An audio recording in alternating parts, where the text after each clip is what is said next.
Oh shit, my camera's not on. Gosh heckin' dang it. Well, boys, hold on. Hold on. I knew I was forgetting something today. I knew I was forgetting something. Hold on. Alright, hold on. Are we set? Ah, boys. What kind of stream is this? Fucking amateur hour over here, am I right? Golly, my bad. My bad, that's on me. Apparently, I just fucking forgot how to act out here. Jesus Christ. Good morning, everybody. Leon, another day of Leon dominance. Dominance. Good day, my boy. Beatron, Mr. Bohangles. Thank you for the hydrate, dog. Good morning. Leo, can I join the guild? I'm new. Yeah, dog, hop in. Exclamation guild is where you'll find the guild Discord. What is going on out here? Are these guys RPing? Because I feel like everybody here is RPing. I have no idea why, but I feel like the direct face-to-face conversations are kind of giving very, very, very RP. I'm kind of scared. I'm kind of very, very scared. They're ERPing. Like, I'm not gonna lie. I would not be surprised if these two were. Or it's just an alt that's trading. I'm not quite sure. But something tells me that those guys might be ERPing. And then, is this a casino guy? Is that just a fucking, like, casino bot? What the fuck is this, and why is it so drippy? So you got gambling, you got ERPing. What the fuck? Like, what is going on here? I don't even know if I want to, like, explore Stormwind. I feel like if I stumble into a back alley... Okay, I thought that alley was definitely gonna have people E-fucking. Okay, like, I'm kind of scared. I'm kind of scared about, like, what I'm going to see if I'm just exploring around this general area, I won't lie. I'm fucking terrified. People are out here actually posted up like NPCs. Jesus Christ. That's a digified persona. Oh, please never say those words again. Please never say those words again. 'Cause, like, it makes sense. It makes sense, but I don't want it to make sense. I'll be completely real. Moonguard things. I came over here to experience the culture. I haven't gone to the inn once, bro. I ain't about to lie. I have not even gone to the inn once. I am terrified to leave this city. I would feel more comfortable leaving the city in Mexico right now than I would in Stormwind. I will not fucking lie to you guys. This is risky business. None available at eye level 240. 100,000. 24 hours. Create auction. Okay, surely 240 for 100k somebody will pay out the ass for. Surely. Because it's 80,000 extra for the 253s. Something with a cat. We're not doing that. No, we're not going down that route. There is no persona. There is none. This is not Dusty software. This is not what you think it's going to be. You will not have your Rule 34. You stay the fuck away from me. You goddamn freaks. You furry fucks. Jesus Christ. What are the plans today? Apparently get off of stream. Apparently leave. I believe those are the immediate plans for the day. Jesus fucking Christ. Gonna make me fucking go outside or some bullshit, dude, and it's snowing. Like, I'm literally just gonna be sitting outside in a chair just tanking the fucking snow. Bro. Y'all cannot be coming in here in the first 15 minutes of stream like this. I don't know if y'all didn't like rub one out or what, but goodness gracious me, oh my. You hooligans. That's all I'm saying, you hooligans. M0s, I'd take M0s. I'm down for whatever because I don't really have much that I need to do, right? Just realistically speaking, I'm 256 and I haven't upgraded my weapon and my shield because I'm gonna wait till we get Myth Crest next week to upgrade my weapon and my shield.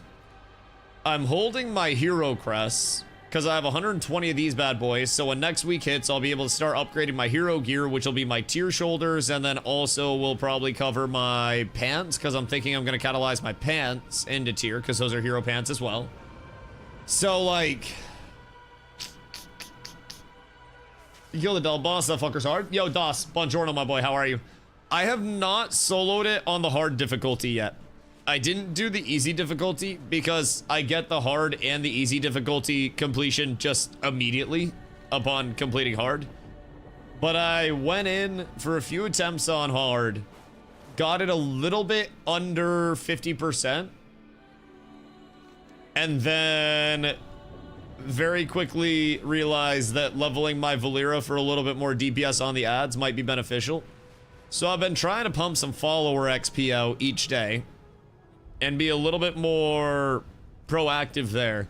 Because Valera, especially single target, is a good amount of my pump. So it's definitely not a bad idea to do my bountifuls on a daily, go through, get those bad boys pumped out. For the 30 hero crest with no cap. Gonna try to do it this upcoming week. It's also Myth Crest, I believe. I think it's uncapped Myth Crest, which is the biggest thing. Because, like, hero crest right now, my immediate plan is to effectively not upgrade to 276, right? And then when we get Myth Crest, I'm just gonna upgrade these and recraft them to 283 instead. No, 289? Is it 289? I think it's 289. Either way. So basically, skip the hero upgrade this late because it's literally 2 days from giving us Mythic Crests, and then hit the Myth upgrade instead of the hero upgrade, and then use the hero for upgrading your slots, so that way you can get to Myth 2 out of 6 without anything like, you know, being required in terms of Myth Crest, right? You can skip your first Myth upgrade in every single one of your slots off of that. And it's just kind of a failsafe too. Like, you're gonna be guaranteed to have a top tier weapon and, you know, if you have a shield or an offhand, 2 top tier crafts with embellishments, which the embellishments themselves are quite fucking nice. So I'm definitely looking forward to, please miss. Thank you. Appreciate that. I'm definitely looking forward to getting that in place. I also think Heroic Raid with another week of crafting will probably fall a little easier. I'm not gonna say it's gonna be easy because it's not, but it will definitely help potentially having more people in tier. Oh my god. Whoa! Whoa! That's a big fucking gather to start the day. Holy shit. 8 big boy tranquility blooms, boys. I will take that. I will take that. Holy shit. 4 259s in vault this week because we got 2 heroics down. Wait, so we can check on the vault, right? We just gotta go here. Not here. Here. Mythic Plus Dungeons vault. So, it should be 263 there. So, 1 263. And then that's 259, 259. So, that's nice. That's absolutely wonderful. How could we get improved to item level 272? Complete this activity on mythic difficulty. Oh, that makes sense. So, 272 is mythic. Those are 256s. Wait, so why is this 263? Is it because of my upgrades or something? And then this is 256, 256, 256. And then 259, 259, 259. So yeah, I'll have 5 256s. It's 263? I don't fucking know what's going on. Dude, I have no idea. Fupo! How are you, my friend? I hope you're having a beautiful day. Hope your travel and all your busy work was good. I hope you have a nice, relaxing day now. We're getting snow up in Maine. I had to clean off the car with a broom because we broke our little snow car cleaner, our little snow brush, and didn't get a new one because I was like, oh, winter's done. Oh, I broomed it. Can you bring in a snowball? Yeah, why? Have you not seen snow before? Yeah, I bring a snowball. Why, you want me to get snow? Hold on. Bring a fucking snowball right now. We got that pure white.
Like, it's not the craziest storm that we've gotten. But, I mean, we're getting a little bit of snow. We're getting just a smidge out here, guys. This is Snowy. He's my snowball. I just made him.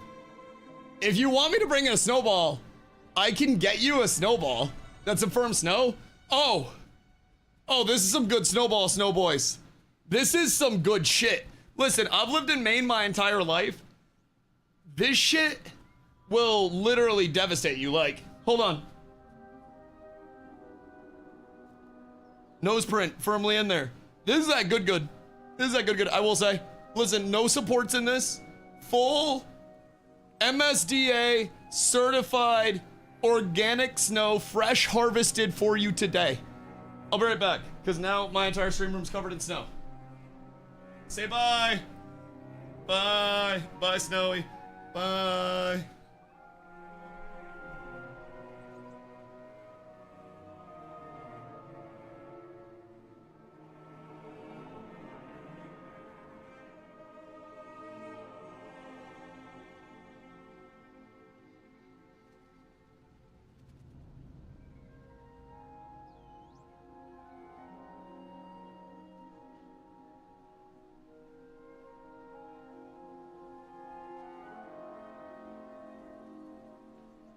You guys want to see what happens when somebody that's like really, really, really pasty gets cold?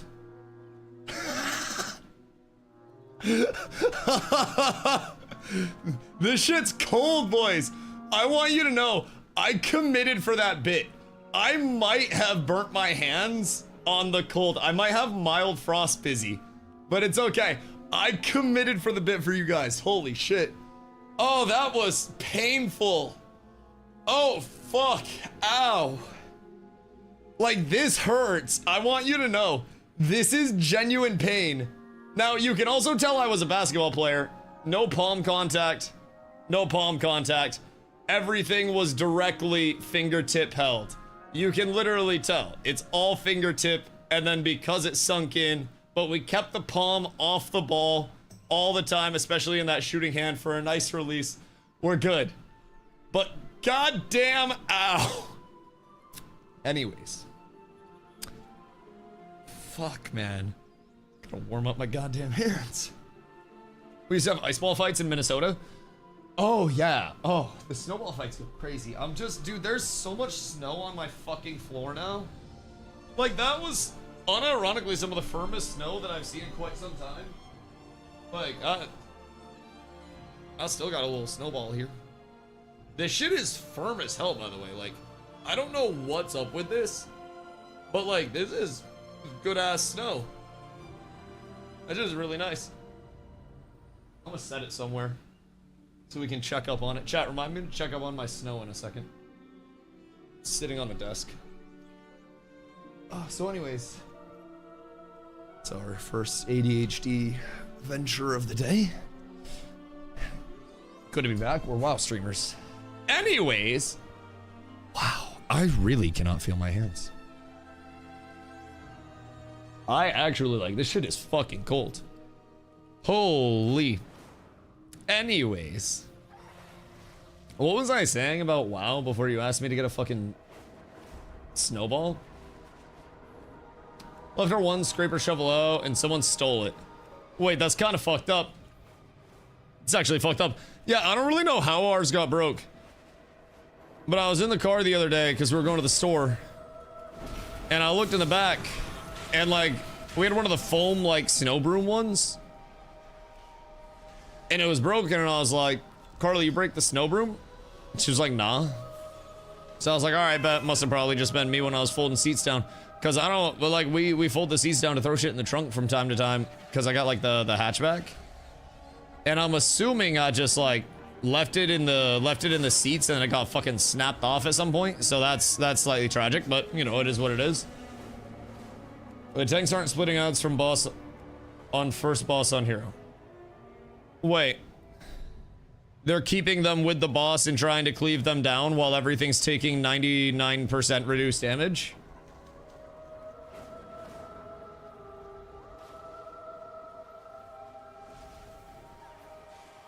Yes, so fun. I don't know what your definition of fun is, but it sounds like it's dying a lot. Oh no! You poor thing, wait. Has nobody said like, hey guys, I think we're supposed to tank them apart from each other? Or no? We have. Right. Right. And are they just ignoring you?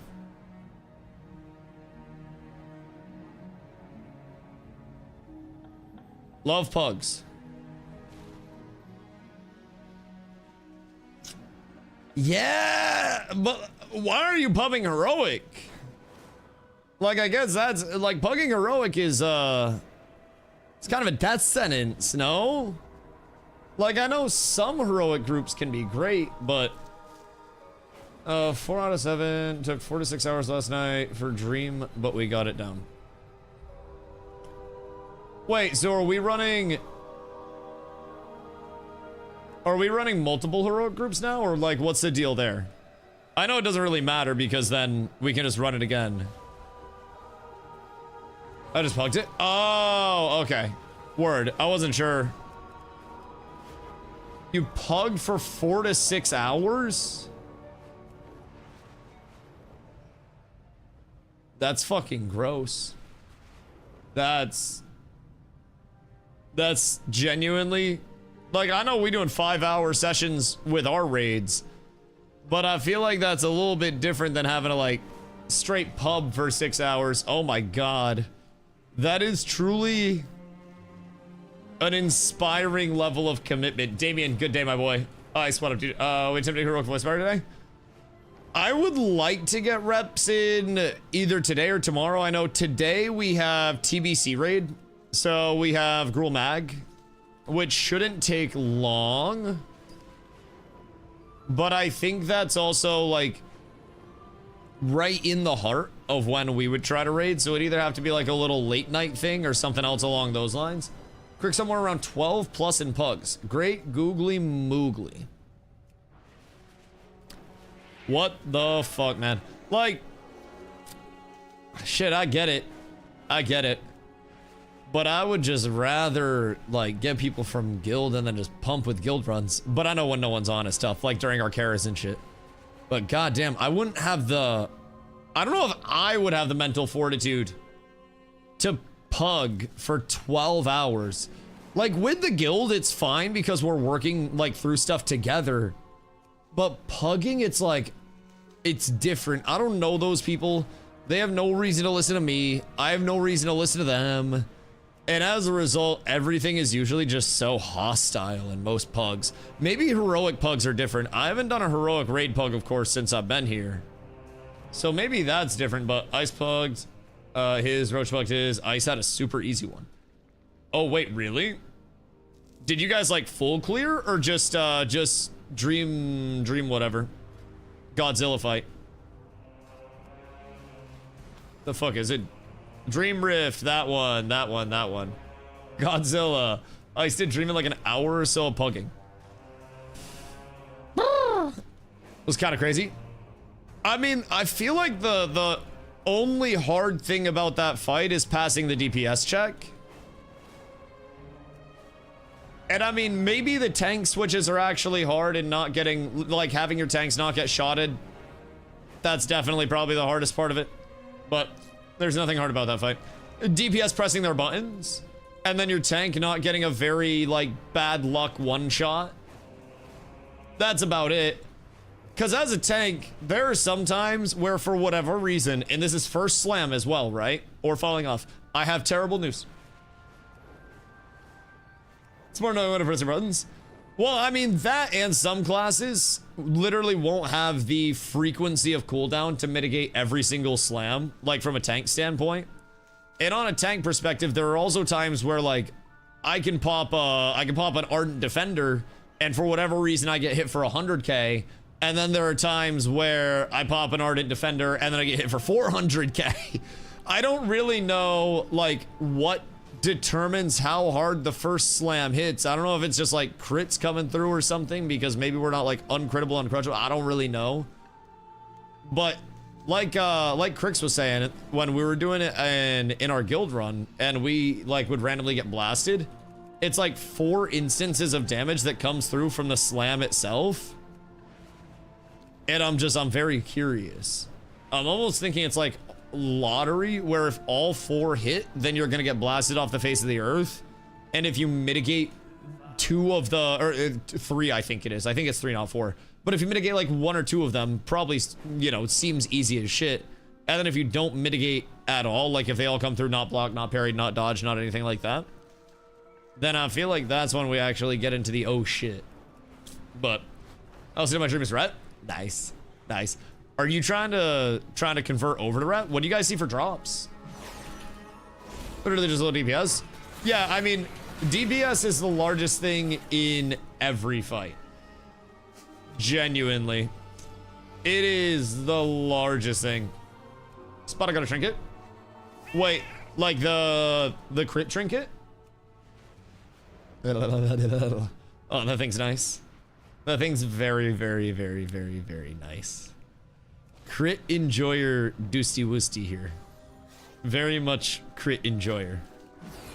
I have enjoyed my time as a critty boy very, very, very, very, very heavily. It just, I don't know, it seems to work. Seems to work. And it feels better than Versa. I won't lie. I have very much enjoyed the crit build. Probably will continue. I actually, like, I originally crafted my weapons as Haste Versa while I was trying Haste Versa out. And then when I started to build crit, I was like, damn, this actually feels kind of nice. Feels very nice. So now I got a couple of recrafts to do next week, but that was gonna happen anyways. I just gotta, oh my god. I feel like the Tranquility Blooms are going fucking crazy for me right now. I don't really know why, but I got 32 of the Goldie Boys there already. My RNG today is slightly blessed. Please don't dismount me. Please don't dismount me. Please take a second to cast. Please take just a smidge of time. Sir, please, 1 miss. 1 miss! God damn it. I don't want to have to do this. Jesus Christ, man. You could have just lived. I could have already been on my way. It could have been something so simple, but you wanted to make it something that it's not. God damn. Shame blooms are literal pennies. I need every penny that I can get. I am hemorrhaging money. I am legitimately just losing money by the fucking second. And I'm going to lose more next week with re-enchanting, re-gemming, with everything right along that line that's inevitable, right? It is going to be an absolute bitch. And I'm not looking forward to it. I'm not looking forward to it. Made 76k doing what it did. Yeah. I mean, gathering was my early go-to. Like, every day before there was content that came out, I was just gathering for a couple hours a day, and I was making a cool 50k a day. Like, the better regarded weapon actually cheap. Yeah, no, the regrafting a weapon isn't the craziest part. It's more so like the re-enchanting of every piece of gear that I eventually upgrade, getting gems for everything, continuously getting consumes and feeding that route. Like, it adds up. Blooms are the cheapest herb, but they're also the most available. So I do feel like it balances out there. I make a good amount of clams off the bloomies. And if you're getting fucking average of like even 3 gold per per bloom that you're grabbing, you're still gonna be getting a very good amount per plant. It do kind of slap, but I mean, I don't necessarily think you're getting an average of 3 gold by any means. But I have had ones that are hitting for up to 8 gold was the highest that I got today. So like that was quite enjoyable. But that's also by no means an everything instance. Speaking of which, I mail. Yeah, I keep getting mail of my BOE 240 boots not selling and getting returned to me. So I'm hoping soon, TM, that I have good mail that pops up. I listed them for 24 hours this time, and there were no other 240s on the market. So me hopes at the bottom of my heart that some poor sap out there says, damn, I really need some 240 boots for 100k, and they just yoink those shits up.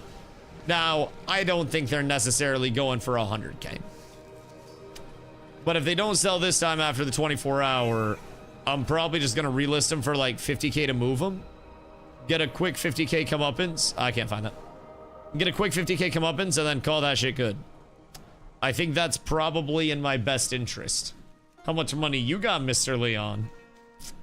Now, I am also thinking about maybe getting into some more delves today. I should do my M0s just to see if there are any upgrades that I can weasel out.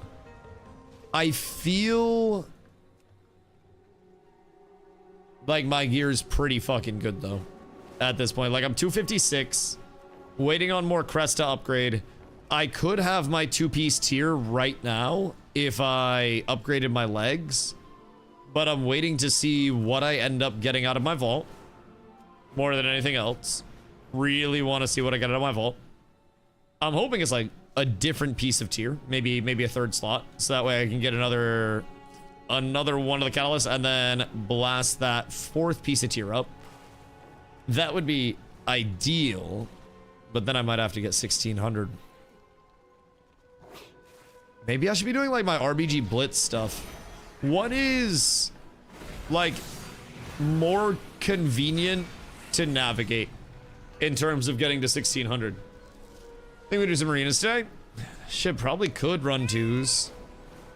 I just don't know like what the 2s metas are, so to say. But I'm sure we could run 2s to 1600 pretty easy. 2s when Glow and I were doing them, when I didn't even like know what I was doing, we were still having some success because we could just blow people up. Hey, when I see them, but it's a pick 'em.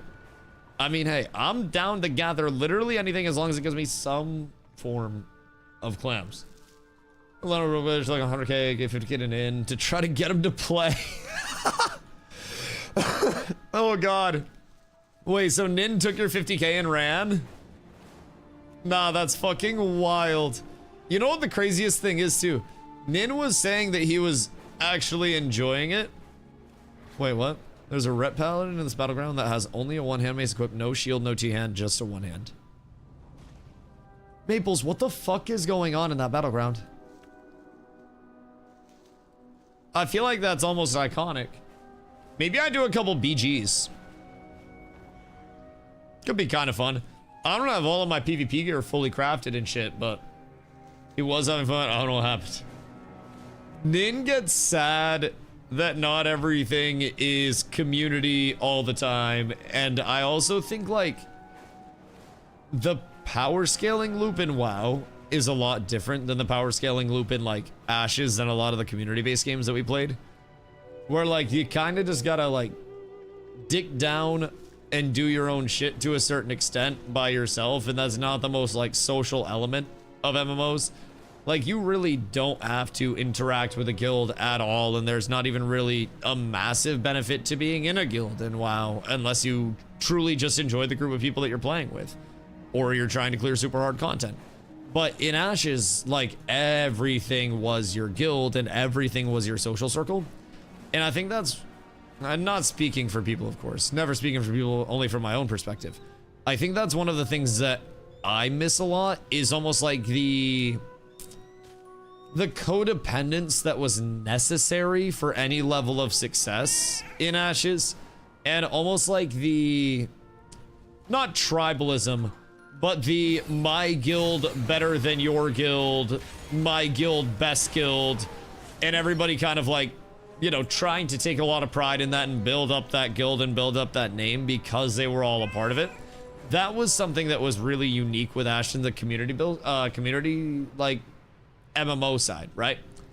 And it's something that here, you know, we still have the opportunity to do that, but it's through, like, completing raids and getting people geared out through running M0s and getting all that shit, and then going through and trying to complete the raid as quickly as humanly possible, so that way we can be ahead of other people, right? So, thing is, to get to 91st, thinking below PvP and all the fun stuff. I mean, as is with any MMO, I think there are very few MMOs that, from true level 1, are going to present their full catalog of content. And I think there are even fewer that will be able to present a captivating catalog of content through the leveling process itself. And there's either this element of your leveling feels progressive and difficult, and people have to work through the leveling, right? And it's meant to take time, and not everybody's meant to be max level. And then you lose people because of the power disparity that happens there. Or you make it super easy to reach max level, and you lose people because your leveling process won't be the most gripping, because it can just be autopilot, press a couple buttons, and get some experience. It's a very difficult area to navigate. And I've definitely noticed, just like, as a lifelong gamer, there are the games that start at second 1 and continue through X amount of hours, and then they're done. And then there are the games that take hundreds of hours to truly start up. And then once they do start up, you're looking at a completely unique experience, right? That's, in my opinion, what makes MMOs in general so good, is that there's truly an element of, you know, you're just dipping your toes in the first few hundred hours. So, sounds like you want to play EVE Online? Like, I wish I did. I've watched EVE stuff, and I'm a big, like, gameplay person on top of that. Like, just game feel, fluidity, combat systems, movement systems. And I'm very particular about the game that I play at this point in terms of, like, a game type. I could have gone over to Albion with the community and probably had, you know, one of the larger Streamwise communities that were present over there that was actually going to consistently stream. And it would have been great for getting new people into the, you know, into the community. But also would have been a, excuse me, would have been a top-down combat system. Far different than anything a lot of our people had played, other than, you know, our League players or our Dota players. There would have been effectively no familiarity with that. So that wouldn't have necessarily been a hit with everyone. And it honestly might not have been a hit with me at this point. It's been so long since I've actually played Dota. Like, would I want to go back to a, I don't know, MOBA-like combat system, right? That was the big thing there. So I don't know. I'm almost in a spot of, like, this porridge is too hot. This porridge is too cold. This porridge is too salty. This porridge is not salty enough. And I'm like, I'm looking at things and I'm just, thinking to myself, man, really wish there was some porridge that was made with just a little bit of love out here. Because right now, it doesn't really feel like any of the porridge is made with love. It feels like it's just a bunch of porridge from a can that people are just trying to trying to spice up a little bit. And nothing really feels that original, right? And I'm trying to find that home-cooked meal that's going to hit for me like absolute mad, and is going to be that immediate click of like, oh fuck, I've got this. I've got this. And I feel like there are very few titles that have it all put together, from the community involvement, not only in the gameplay loop itself, but also from a level of like the community feeling like a part of the development, right? And a part of the, you know, part of the continued input on things. Having that very, I don't know, open door feel, so to say, was extremely unique. Like, I'm not gonna lie, over here, of course, WoW is just such a completely different scene as a whole. But over here, I wouldn't even dream of having any interaction with anyone from the dev team of WoW. And like, the odds of anybody from WoW, you know, noticing streamers that are my size and smaller or actively being a part of that stuff is extremely small, right? So then you look at the games we came from, or at least I came from. New World and Ashes. New World's devs weren't always the best at taking the feedback from players and implementing upon it. But they did actively ask for feedback a lot, and there was also a very active presence of them out in the community. Now, I would also say that that's likely going to be in more targeted places. Like, I'm sure if you go into like an S-Fan stream or something, you'll see people from Blizzard in there chilling.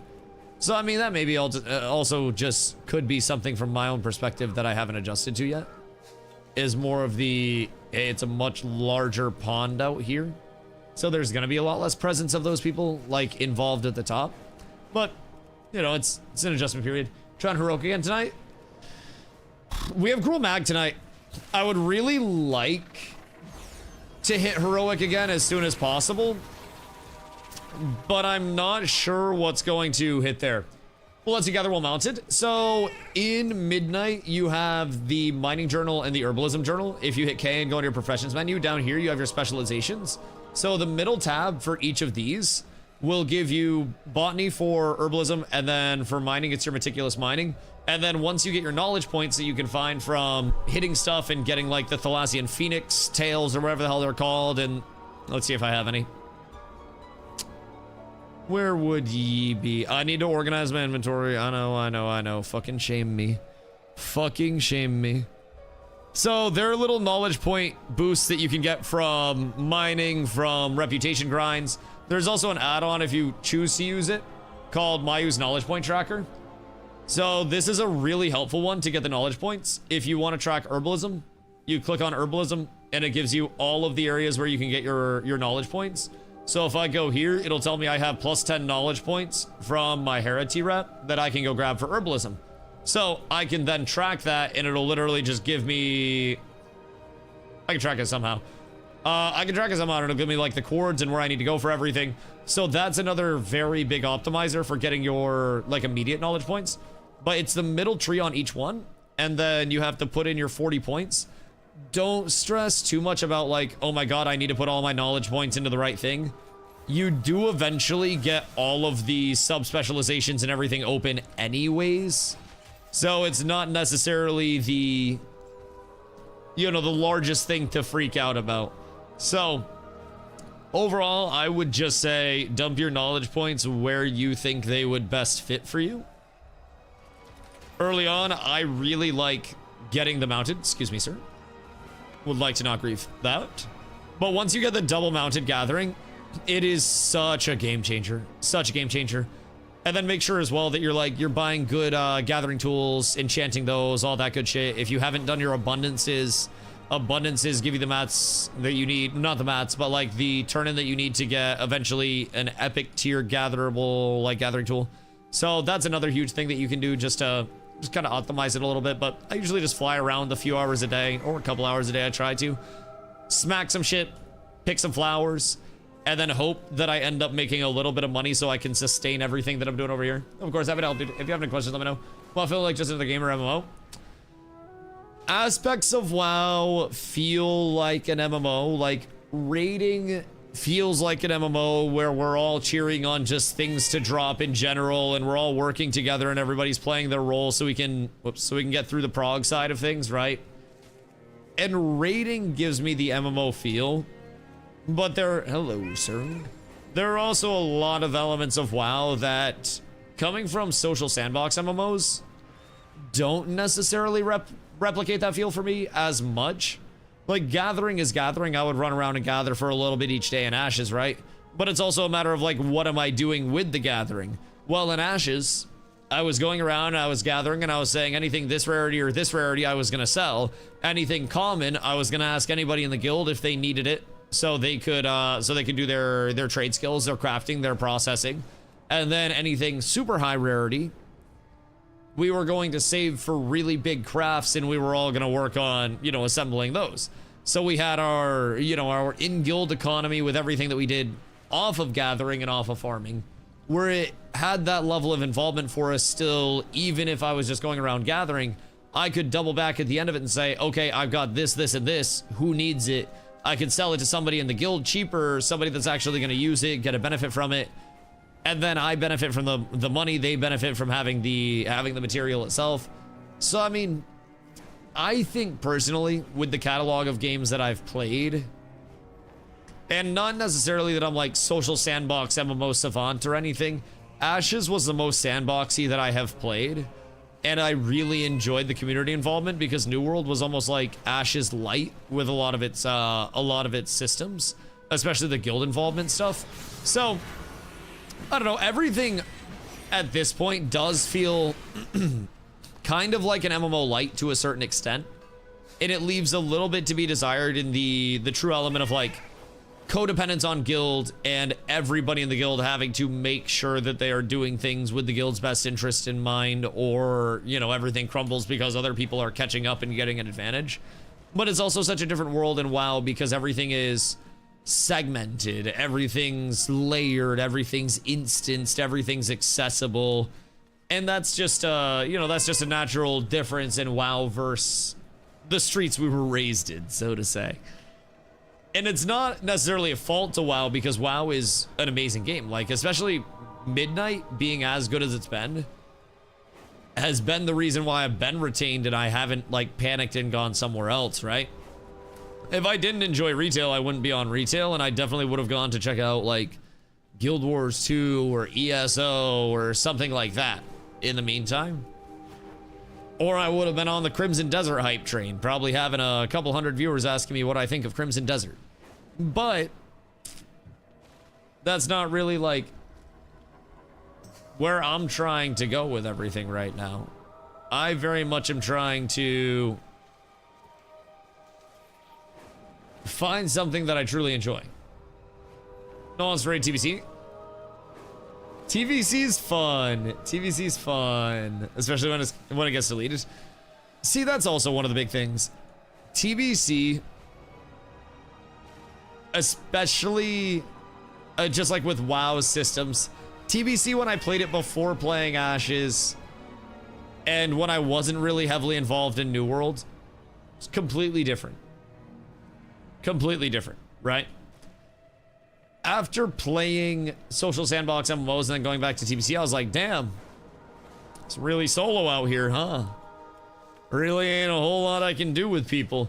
And it really started to get to me when I would try to run heroics and stuff, and I would have people that wanted to join, and I'd have to be like, sorry, dude, 4 other people already asked, so you're fucked for the entire day of hanging out and like completing content together, because we can only do heroics once. Sorry, man.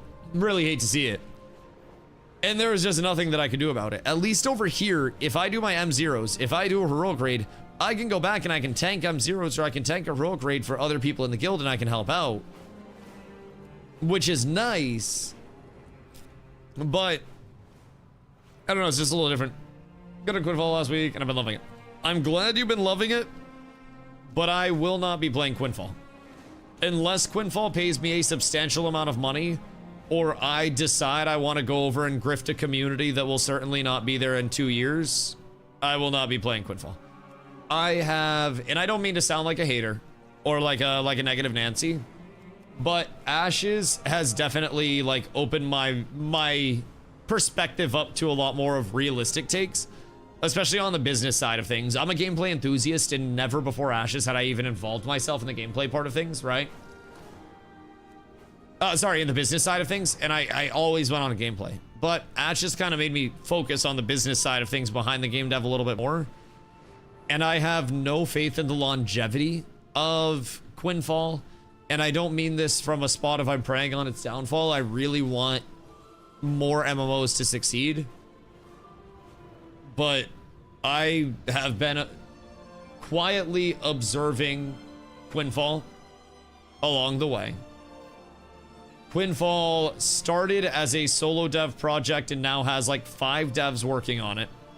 The funding is another one of those mysterious, my boss is funding it, don't worry, we have money, everything's okay.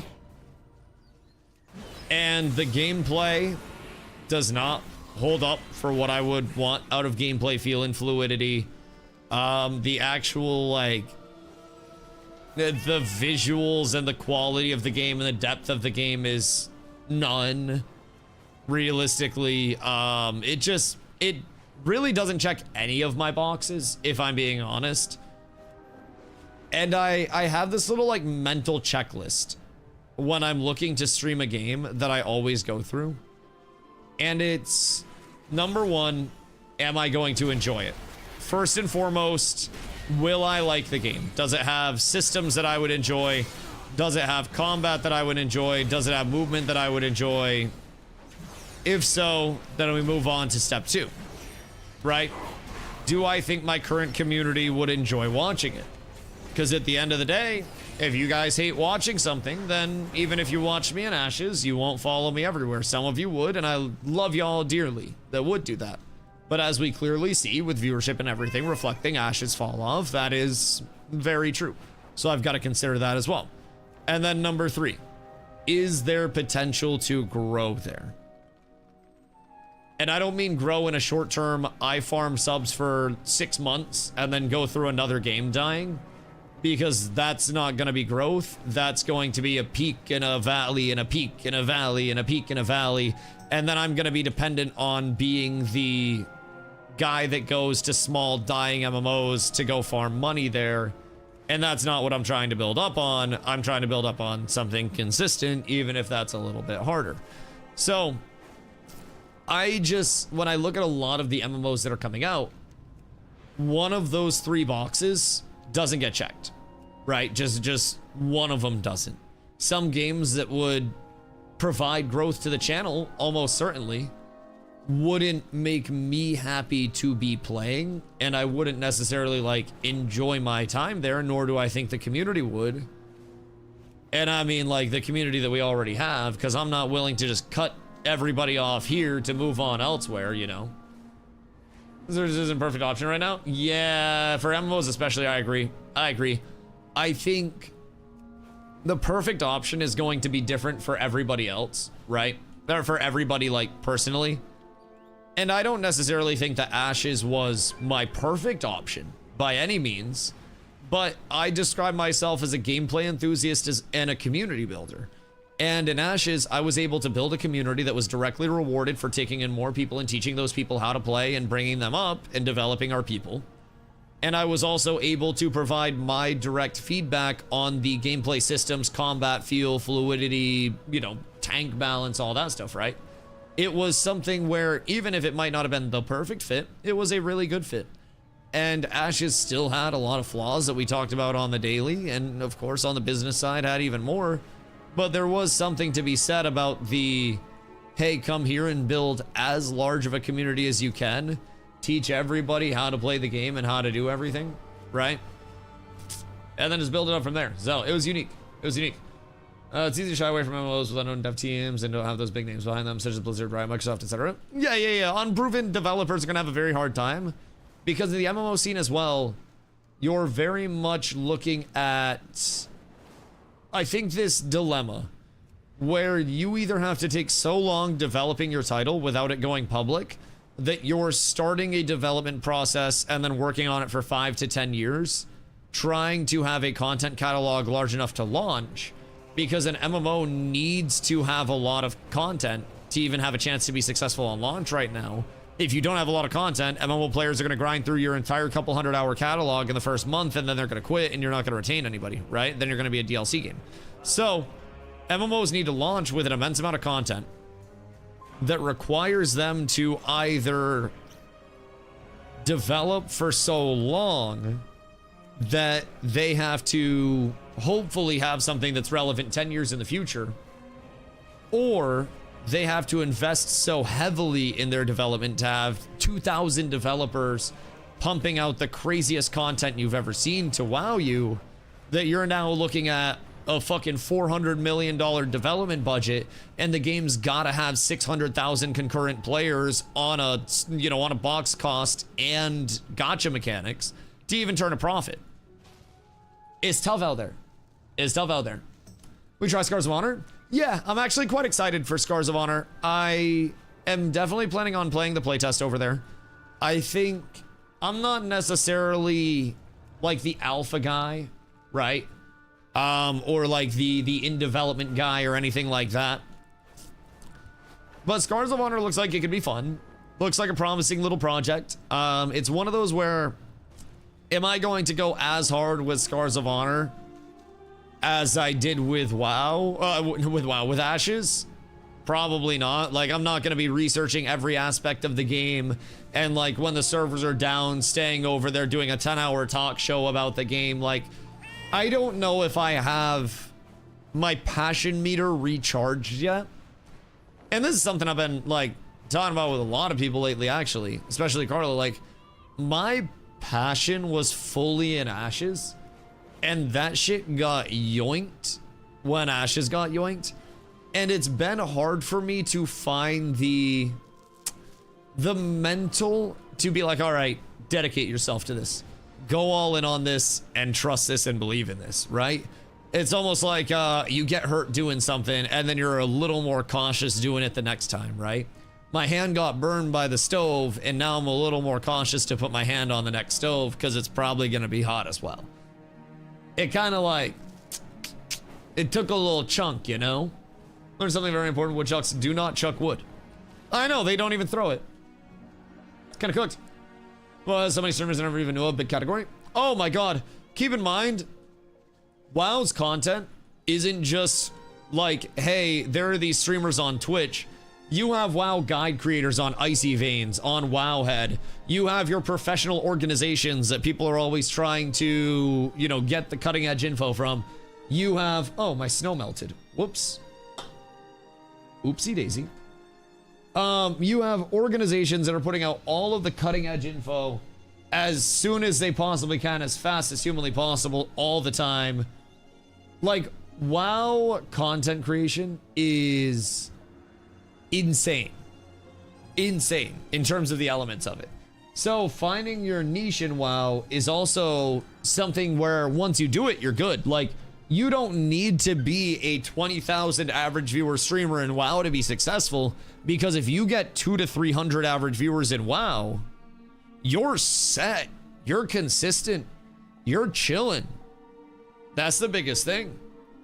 So, what's felt awful? I remember finding because of Ashes, didn't like the UI, but I was looking forward to catching you stream and had high hopes for the game. I appreciate that, Adrenaline. Much love, dude. Yeah, I mean, it is what it is, and we move on and we keep blasting however and wherever we can, right? No sitting here talking to makes farming mad so much better than just mindless gathering in the quiet of our homes.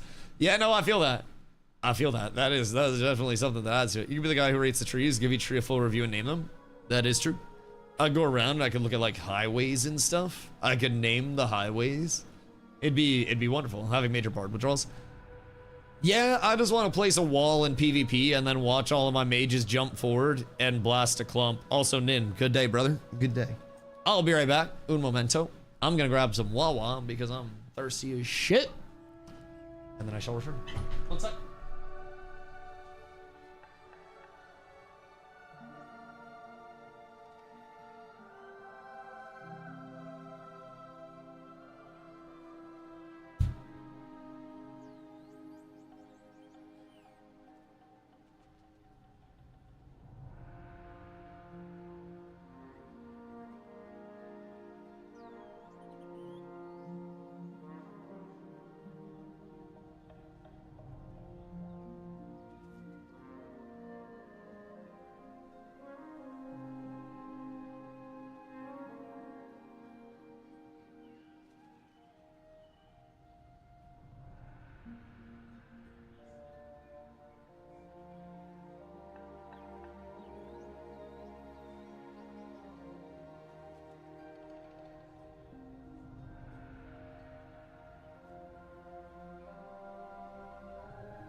Good day. Sorry, Carla came home from work early. I thought there was a robber. But we're safe. We're very safe. Raid streamers, plus streamers, PvP streamers, housing streamers, all the above streamers. Oh, dude. Not even just streamers. Like, not even just streamers. Like, everything. Feels difficult to grow on WoW on Twitch alone. WoW is what I usually refer to as a snapshot game, where you typically will lose a little bit of your audience when you come over here, but you will snapshot your audience at a certain, like, floor, right? Come tank around zeros? Yeah, I can tank. Toss me an invite. You guys just gotta summon me. That's my one rule. You summon me, I tank him. I might have to vendor, but we're chilling. Hiya. More than happy to come blast. Need the caddish. Need Final Fantasy 14 for that. Cause yeah, no, you're chilling, you're chilling. Take your time, boys. I am going nowhere today. But yeah, like, WoW very much will have you find what your workable bare minimum of your community is. And it will have you at that very consistently. Because people don't mind watching WoW, but also you're not going to have a lot of, like, new people that are looking for new content creators, because once somebody establishes themselves as a go-to, they become the go-to. So the word of mouth spreads, and word of mouth is your fastest spread, right? Because once you have 100 people talking about someone, they tell another 100. If you have 10 people talking about someone, they tell another 10. Well, then you're at 200 versus 20. So the snowball effect is extremely real in WoW content creation as well. So if it's race to world first, then you're not gonna watch some noodle like me struggling through heroics, even if I'm parsing a 98, by the way. Anyways, you're not gonna come and watch that if you're not in my community already. That's not the most exciting shit. It's just something that other people are doing much faster. If you're watching leveling, you're probably gonna watch the people that are leveling 72 alts. If you're looking for, I don't know, anything, like, there are going to be those people where it's like the go-tos that are already established, right? Like logs or it didn't happen? Brother, you think I don't keep them tabbed up? The fuck do you mean? Jerk off to this shit 3 times a day. The fuck you mean? Boom, bitch! Boom! In heroic! In heroic! It was ranked 21, by the way. Just saying. It was ranked 21 previously. And this is also, I'm just saying, also without Insano style clear speeds. This was a 6-minute kill on tic-tac-toe, but let me tell you, I did 52.25 and 53.95 is 99th percentile. You truly hate to see it. First boss is about padding? Right, but this means nobody else can pad as good as I can. So if it's about padding, that means that everyone should be able to do it. I don't want to run accounts when they're going to be in liquid soon. Hear me out. Hear me out. I will use cats as a feeder organization. I will get all of the liquid resources available, and I will hold Cats Academy, which will then be my content branch to develop players in World of Warcraft with everything that Liquid provides me as a player and content creator. Unironically, I've had my daydreams about, like, man, what if one of the organizations one day was looking for mildly talented, above average handsomeness content creators that are okay at WoW to not really be professional players, but just to show up every single day and give a lot of money to. How cool would that be? And then I was like, man, look at all the things that I could do if that happened. Someday. Someday. It might just be, honestly, it might be that I'm too talented. Just kidding. That's not the case. That's not the case. An academy is crazy, by the way. That might be the banger term for it. Yes. But high key, that would be the plan. That would be the plan. I would relay everything that I have to the boys. Now, number one reason why I would never get signed to one of the large organizations on a professional basis is because I stream too much and I'm too bad at keeping things a secret. Like, I fucking suck at keeping things like under wraps and low key. If I found tech on a pally build, I'd be like, hey, you guys! Like, I'd be telling you guys that shit the second I fucking saw it. I would update my title and be like, I parsed 0.1% higher than before, figured out how I can add 60 PS with this one simple trick. Bro, I'd be the worst. There would be nothing proprietary at that point. I would dismantle the professional WoW scene because everybody would know what I'm doing. I'd be like, yo, check out this new add-on we just got. Boys, it literally massages your asshole while you raid.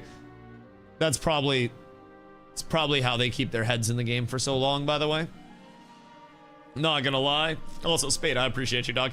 How'd you check those stats? Warcraftlogs.com. And then you can search up whichever version of WoW you want up here. And then you can see your normal parses, your heroic parses, everything here. Basically, what a parse is, this will give you stats about the kills, all of your successful kills. You can click on this and see every single person in the raid, their damage done, their percent parse, everything there, right? And from there, you can also see that Crimson got fed too many buffs, so his parse doesn't count anymore. You can see damage taken, healing done, threat pump, literally everything. So a lot of very good stats here. And parses are, like, good to have because it's indicative of, like, who could have much better uptime, you know, damage-wise, who could be more optimal. But it's also not the end of the world. If your role on a boss for progression purposes specifically is to do something specific and you do that specific thing and it results in you having less DPS because you're doing that thing properly, that's going to make your parse look bad. And for that reason, I would be extremely cautious, like overvaluing parses past just a level of figuring out what, like, the baseline is in terms of what you're doing. Now, something that can be really good from parses. Oh. Bye. Also, we're down to DPS. Oh no. Oh no, boys. All right, I'm gonna bring these guys, like, back to the wall real quick. That was a little unfortunate. So sorry about that. Didn't realize that that was gonna happen. There's always one. I'm not gonna lie, I got saved. I think I hit this thing, dog. I almost had terrible news. Also, Jefferson, good day, my boy. Now that that demonic first pull is done, thank you for the hydrate, brother. I hope you're having an absolutely phenomenal day, my boy. A splendiferous one. What are you getting up to today? I know. Coffee's not a hydrate, drink water, blah, blah, blah, blah, blah. Coffee's a diuretic. I have the shits every day anyways. Doesn't matter. Nothing changes. Literally nothing changes. So, you know, happy you're here, dog. Hope you're having a fun one. I hope I don't get blasted off at any point in time. That shit would suck. Because my POV's just right there. It's cool when it happens to other people, because it doesn't look like I fucked up. But when it happens to me, you can definitely tell I fucked up, and I can't blame anybody else. Woke up at 5 this morning for some surprise gardening.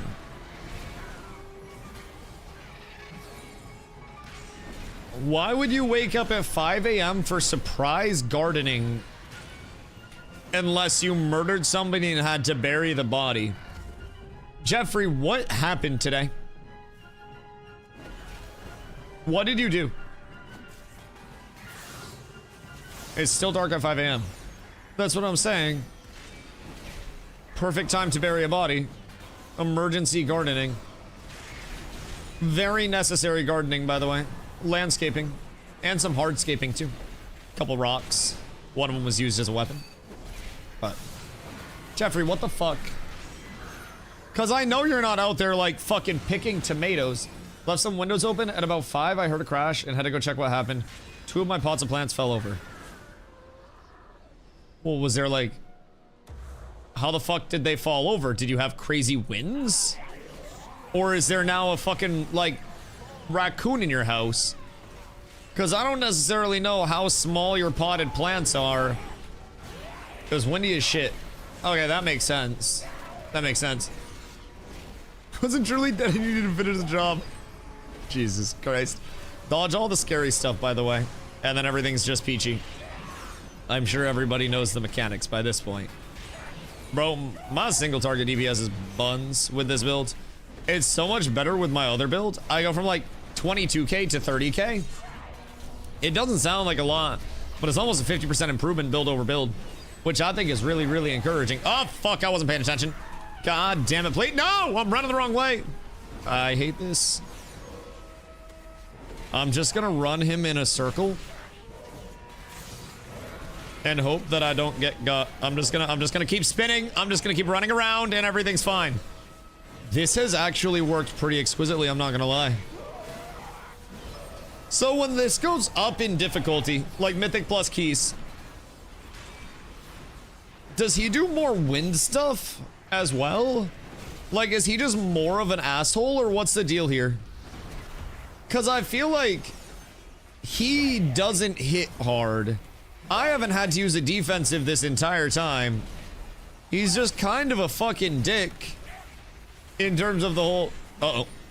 No, but the NATOs might one-shot. That would be intriguing. That would be a very interesting change. I think that actually might add some element of flair to it. AFK 1 minute. Motherfucker, you couldn't have AFK'd while you were flying off the map? The hell, we're optimizing here. We're optimizing! Oh, damn, what's that? A 246 two-hander, eh? Interesting. Interesting. I wonder if I should build up a ret set. You need? I mean, I don't have a two-hander. I don't think. I have a crossbow. Yeah, I don't have a two-hander for a ret set. But realistically, when would I play ret in PV? Oh, no, I do. I do. It also has indestructible on it. Never mind. It's Crit Strike Versa. So I don't really know what we go in PvE, but I have two 246s already. Yeah, same boat. Same boat. I don't really need much, I don't think. Like, my gear set itself... Did Noob get noobed again? Alright, that's fine. He'll catch up. He'll catch up. He'll be fine. He'll get here eventually. Nothing to see here. Nothing to worry about, my lads. Everything's okay. Everything's perfectly fine. We simply just exist. Alrighty, so we're gonna pop some defensives here. And then we're gonna get the big offensives out, because this is what this build is made to pull, basically. I just constantly get out here and get to blast. I don't know if those are friendly yellow circles or not. I'm gonna have to assume those are not. And so I'm gonna continue to get the fuck out of them, because that is very scary when I'm pumping this much damage. I would like to keep this under control. But like those pulls, bro, if every boss fight was just 17,000 ads, I swear to God, I would have every 100 parse in the game.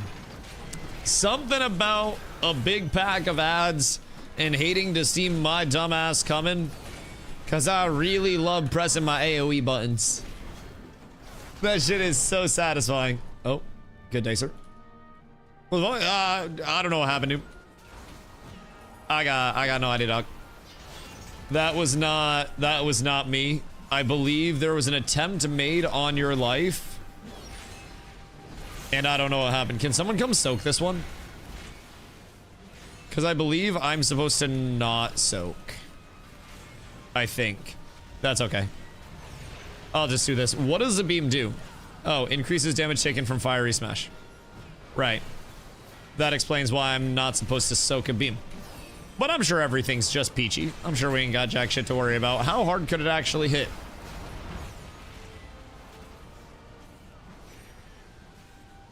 Oh, that one hit hard. Okay, I need somebody on this beam. One of you guys has to grab that beam or I'm going to fucking die. That is scary. Holy. Oh my fucking God. All right, well, I'm gonna dodge those for the rest of this fight, I think. Maybe turn him this way. DPS are on beams. Trey, get the one that's over here, please. Somebody needs to grab that beam. Yeah! Science, bitch! Alright, we're so up. No, you can stand up near him. You can come hit him. You just have to keep the beam from getting him. So you can stand in melee range, you just have to basic... My bad, I forgot he doesn't move. That's on me, big dog. I fully accept that I was wrong there. That was a Dusty classic, I'm not gonna lie, but everything is fine. I got a B-res, and you're back on top, brother, I believe. How do we get more Dawn to craft a 4-piece tier set? So, to actually upgrade tier set, I believe they're gonna give us more in future weeks. I don't know that for a fact. I haven't really heard anything long-term with it and don't know how they've done it in the past. I would assume, like many things, it's capped this week, but we'll get more in future weeks. I have also heard that once you get your first 4 set, so say you find 2 pieces and then craft 2 pieces, then you're gonna be able to get more shit, like actually unlocked and equipped. Or not equipped, but upgraded. So you get the ability to find the catalysts from different content. People don't 4 pieces. Yeah, so they found 2 pieces and then they upgraded 2 pieces. So you get one of the catalysts for free, like the Dawnlight Manaflux. And basically, that one's for free just for existing. You can upgrade 1 piece with that. And then your second one comes from hitting 1600 in ranked, in either arenas or ranked battlegrounds or blitz. Any of the like ranked PvP modes. So you can get 2 this week to upgrade tier pieces. And then if you find 2 from like the raid content, because you have LFR that can drop tier, normal that can drop tier, and you have heroic that can drop tier. So people that have done all 3 of those, it's gonna be a little bit easier for them to get 2 pieces of tier and then upgrade to. I found my shoulders out of heroic. Technically, I got a neck and lost the roll on the shoulders, so I traded the heroic neck for heroic shoulders, which was best play I've ever made. So when I have 1 piece of tier, I could upgrade my hero legs and then have 2 pieces of hero tier. But at this point, I'm basically waiting to see what I get out of my vault. Sir Owen! Oh my god, the 23 months, my boy. Wow. Brother, thank you for the 23 months. Much love. I hope you've been well. But, so yeah, like, on Tuesday, we'll all get our vault. And out of your vault, you can also get pieces of tier gear, and you also upgrade the level of your vault. I was gonna get all the start for rating 2K rating and M+, which is obtainable Tuesday. Oh, so 2K plus is another catalyst charge? Pollock, thank you for 7 months, dog. I appreciate you as well. So there's one for 1600, and then there's one for 2K as well. 2K. So how else are we looking at getting them? Because that's definitely interesting. I've heard 2K is much more difficult to actually hit than 1600. I've heard that's a very large level of commitment. I've heard 1600, you can just do the solo, like the Battleground Blitz, and if you have a set of PvP gear and can press your buttons, then you should be fine. You should be absolutely peachy. 2K is like 7+ on everything. Like 7+ key equivalent? Because 7s aren't going to be that hard, right? What are these? Crit Strike Mastery? I don't need gloves! Trey, you need gloves, dog? Here. I don't know if you need them or not, but... Yes? Banger! Banger! What were you rocking before? Oh, fuck! Oh, God! The 227s! Lordy, he needs a trinket too, huh? Alright. So you need a ring and a trinket after that. And then you're fucking balling. Alright, bet. So... Dre needs a ring and a trinket. I got him with those over the course of the day, because apparently all I find are fucking rings and shit, bro. Like, yet... You scared me so much! Fuck! You scared the fuck out of me. I thought I fucked up so heavily. This is Cena Guys Raid Spot. Welcome to Skyreach. So, Skyreach was Dragonflight, I believe. And this entire dungeon's gimmick is that it wants to knock you off of this platform and absolutely fucking murder you. So, cool dungeon other than that, though. But Skyreach was WOD. Fuck! WOD. Terrible. I'm not a historian. I'm not a rapper. I'm learning. Don't we have one from Dragonflight? Oh, it's the Academy that's from Dragonflight right now, right?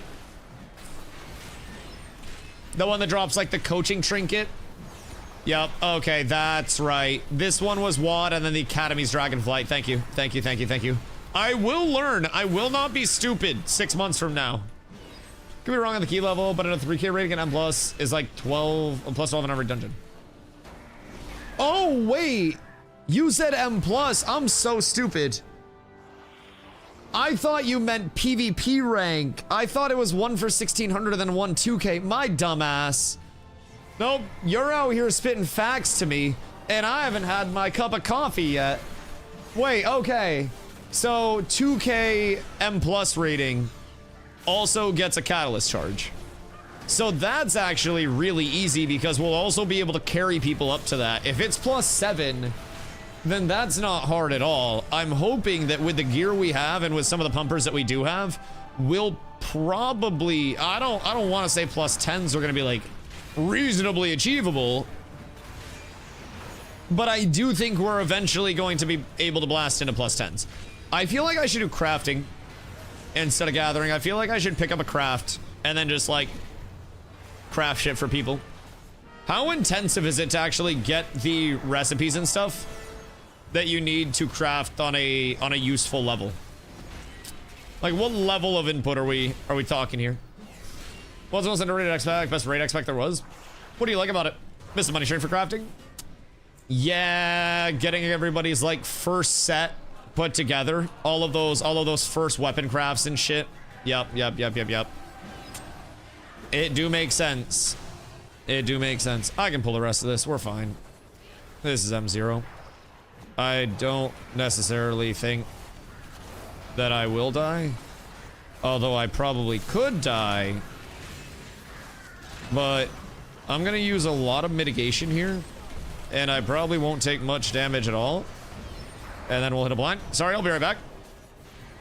I'm coming. Noted that they have a knockback. Come out here. Uh-oh. I got you, Sig. Don't worry, my dog. No! I fucked up.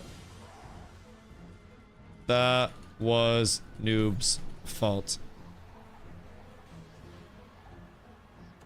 I don't know what went wrong. Probably. Oh no. Oh no. Beer Definitions here. We're still the best raids ever made. Gosh dang it. Well, surely we had a... Oh, thank God. We had to respawn past the annoying part. Oh, wait, no. It's turned off now. That's fucking huge. Okay, we're fine. I got knocked back and pulled extra. I mean, I also pulled like an absolute madman. I'm not gonna lie. That was not the most reasonable pull for someone to make. It was a little ambitious, if I do say so myself. But, you know, everything's fine. All's well that ends well, or however they say it. Is to be expected though? Yeah, that's fine. I thought that I was gonna have it with all my mitigation. But then we got the other pack and I went around the corner and I was lazy with some coolies. I think I could have been better. We'll just split it into two this time. Plus 700 is easily achievable on Tuesday with our current gear. If people are around 250 to 260, you should be fine to spam 7s. And once we're up at that level, we're also going to be able to get higher level gear out of the 7s, right? At what point are we getting myth track out of M+s? Sort of changing fire colors? Welcome to transmogs, baby. So basically, with the transmog system, you have the actual like weapon or armor transmog, and then on weapons you also have like an enchantment, like an aura basically that you can put on it, a different visual. I think it's called an illusion now, but a lot of these are like old weapon enchants or different shit from over time. So I have an illusion on that. I don't really know how I got it. Glow said he had to do some like raid shit a lot to actually get it. I'm dead. I hate it here.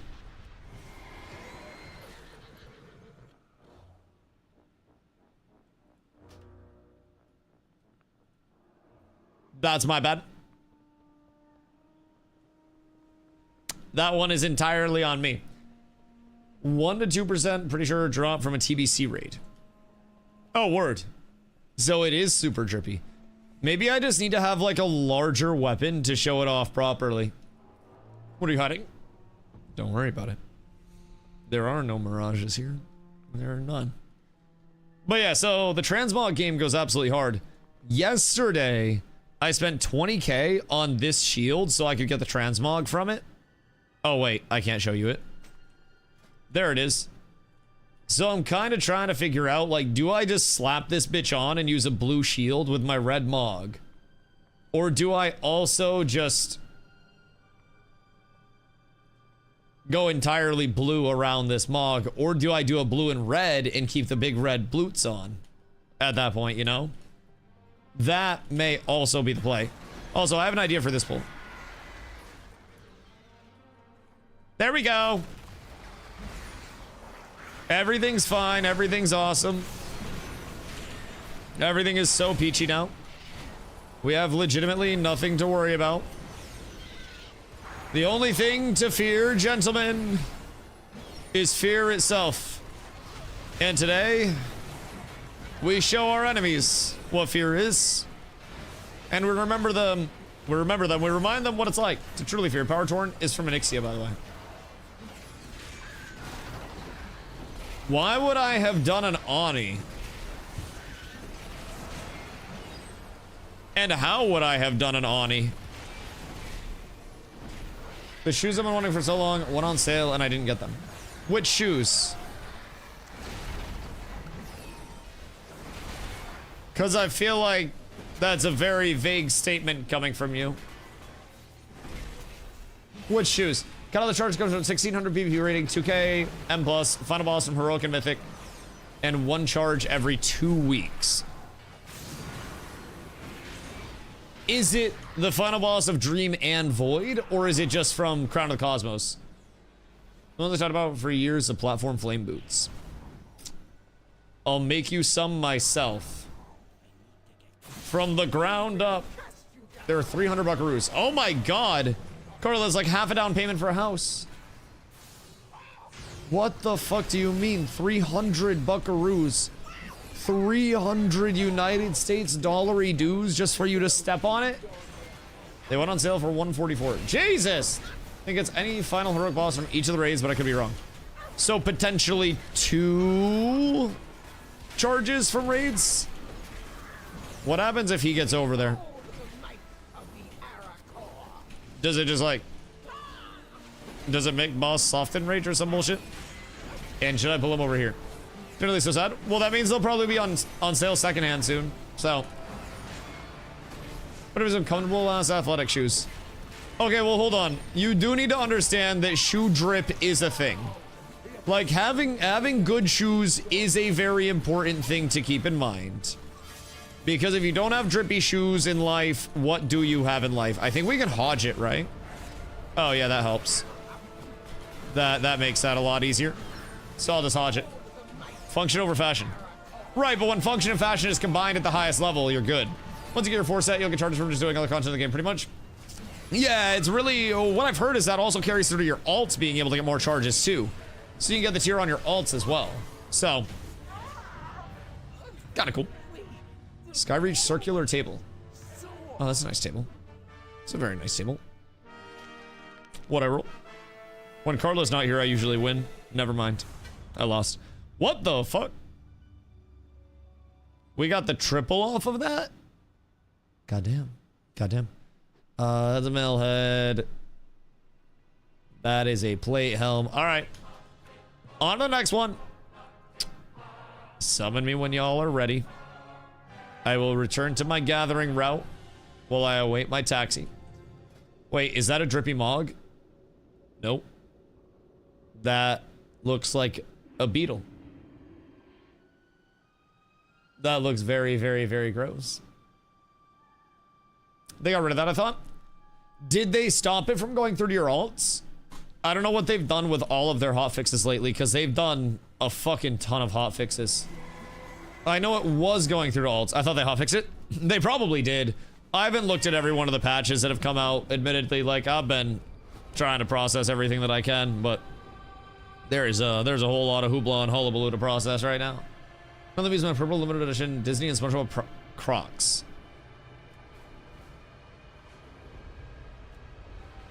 Aren't there Cars Crocs?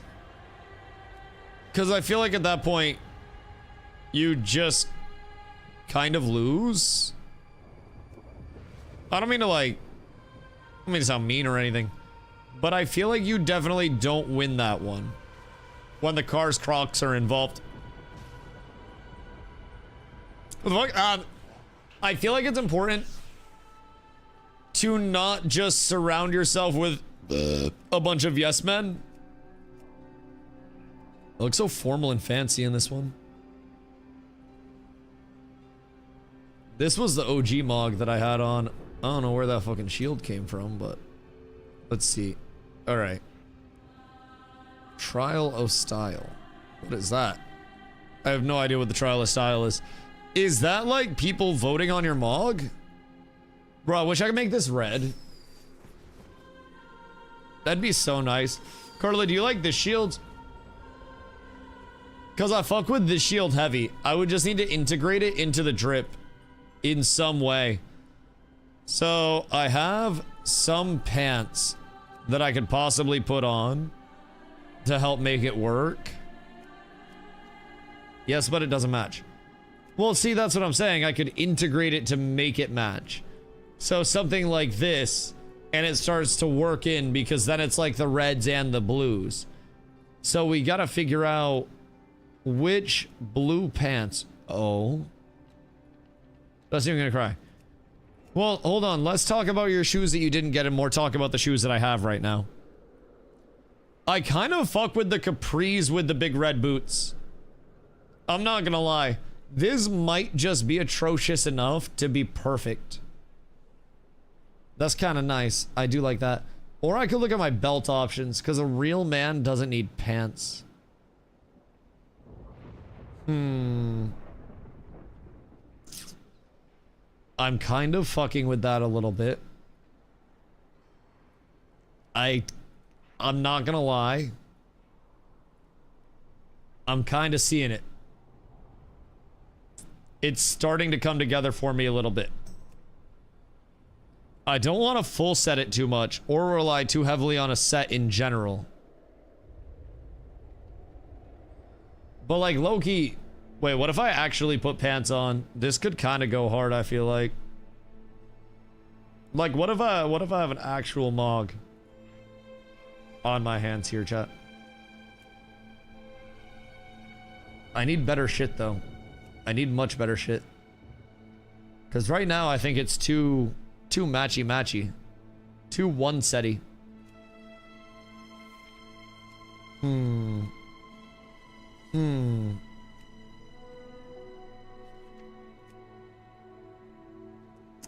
I feel like we're close. You do one red and one blue? I can, yes. Because you can do each shoulder separately. And then you could, like, hit that. Although I think if we did it on the other side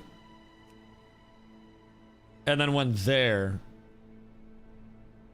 it would probably be a little bit better. Let's get back into the chesticles. I like this. Do you though? Do you though? That's void breakers. Is that all void breakers? That is a few pieces of void breakers. I will say that might be copping out too much on the void breakers. The beard clipping the chest. I know, the beard clipping the chest on that one is so fucking tragic. If it didn't, then that chest would be very nice for this. Because I still need to up my transmog game a whole fucking lot.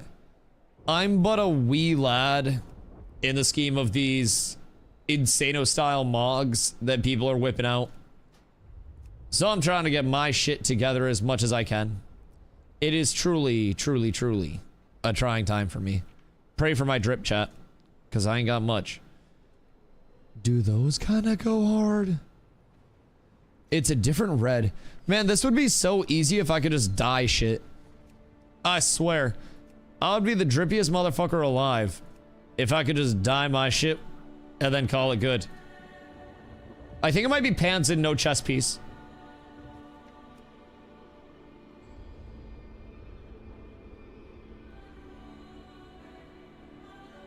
Hi, Key. Wait. I know y'all are kind of waiting on me finishing my mog right now, and I do apologize. But drip must continue. I just can't do the entire Void Breakers one.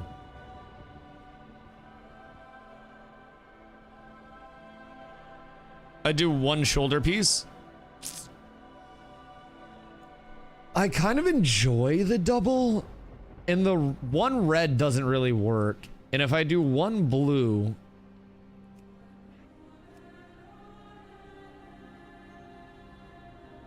on the blue side, like, then that doesn't really match that much. I do have some other shoulders that I could throw on too. It's just I kind of fuck with these shoulders a little bit. But I mean, I do have lots. That one could kind of go crazy. Maybe like empty that and then go, where was it? That one? I mean, that just kind of goes hard in general, I think. I'm not gonna lie, that just kind of goes a little sicko mode. But I also like my big spiky shoulders. They take up more room. The big spiky shoulders are true drip. The yellow glow? Yeah, the yellow glow was kind of nice. I'm conflicted. I think the double spike looked good. Yeah, I think I might just go with like the double blue spiking tint. Or maybe one blue, one red. But I need to switch the sides if I'm doing the blue and red. They're fucking cooked. Ni hao, ni hao, ni hao, ni hao. Right. We'll run this and we'll see how we like it. Yo, Neo Calvo, how are you, my boy? Hope you're having a beautiful one.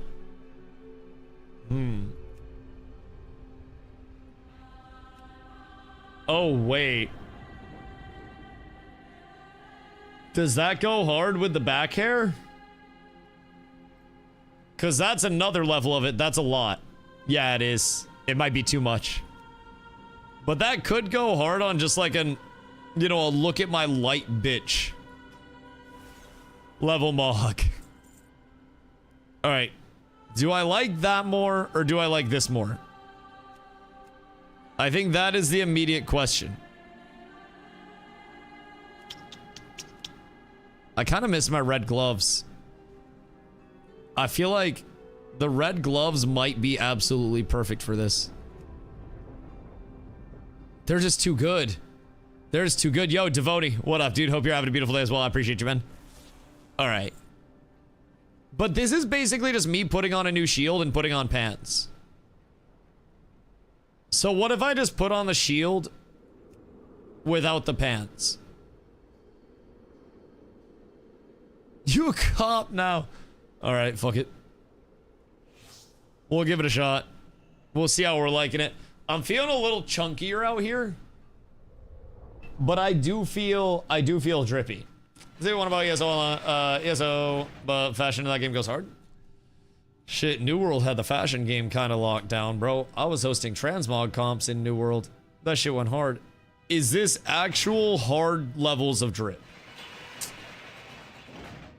Because I feel like this goes slightly hard, but I don't know if this is true. I don't know if this is true drip ascended. I feel like we have to reevaluate this at a later date. The gloves and the feet? What's wrong with the fucking feet? Super not it. Why do you hate the feet? The fuck is wrong with the feet, brother? I don't understand why you hate me for being me. Look at the little footprints on the bottom of them. How do you hate those? Like, in what fucking world? Also, one of the DPS has to get the little talkie guys, because I don't want to. They talk too much. That shit's boring. I don't want to have to stop for any of that dumb bullshit. That's not the goal. Everybody come down to me. Everybody run to old Dusto. And then we all jump down. R.I.P. Trey. My name is Trey. I died today. Where are you guys? Where the hell are you getting hit from? The Heliante? The Helen DeGeneres? Huh. Slightly tragic. There is nothing that I can do for your success or survival. Ah! I'm gonna kite these guys a little bit. Maybe go back up and grab these assholes. And then I come back down. Excuse me. Pardon me. Alright, everything's fine here. And then I blind. Oh, he was immune to the blind. That hurt. That was slightly less than good. Whoops. That was not it. Everything's fine, boys. Everything is awesome. Everything is cool when you're part of a team. And you just gotta believe. And you do it for the stream, the dream, and the A-team. It's what Nick A30 always taught me, boys. And that's a motto that I try to live by to this day. I don't know what the fuck it means. But Nick A30 says it, so surely it's inspiring. Nice grippers. That's what I'm saying. I can climb walls with these shits. And they're inspired, clearly, by the Mischief Big Red Boot. So the entire theme of the Mog is basically what a hype beast would wear if he were tanking in WoW. Like, that is my entire Mog. I want to look like I would have a Supreme label slapped on my transmog at any point in time. I feel like that's just something that needs to happen to remind the people what it's like to have true levels of hype beasting. You're free! Supreme Patty style. Yes! Yes, just with a much prettier face. But honestly, character does kind of look like Supreme Patty right now. Yeah, just straight up, dog. Fuck. Like, I do feel like I'm on the road to actually nailing that shit, though. Like, I am close to ascending what's possible with WoW Drip, or what people thought was possible at this point in time. And that is something that I really, really, really, really do appreciate about my growth.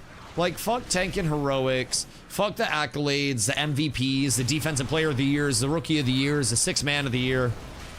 It doesn't matter. What matters is team accomplishments. Us all being drippy as shit together. Because we've run the transmog raids, we've gone out, and we've put in the hard work. And now, everybody sees us coming, they're like, God damn. Those guys are fucking swaggy. Because they will. ESO Fashion Night game was on point. Do they have big red boots?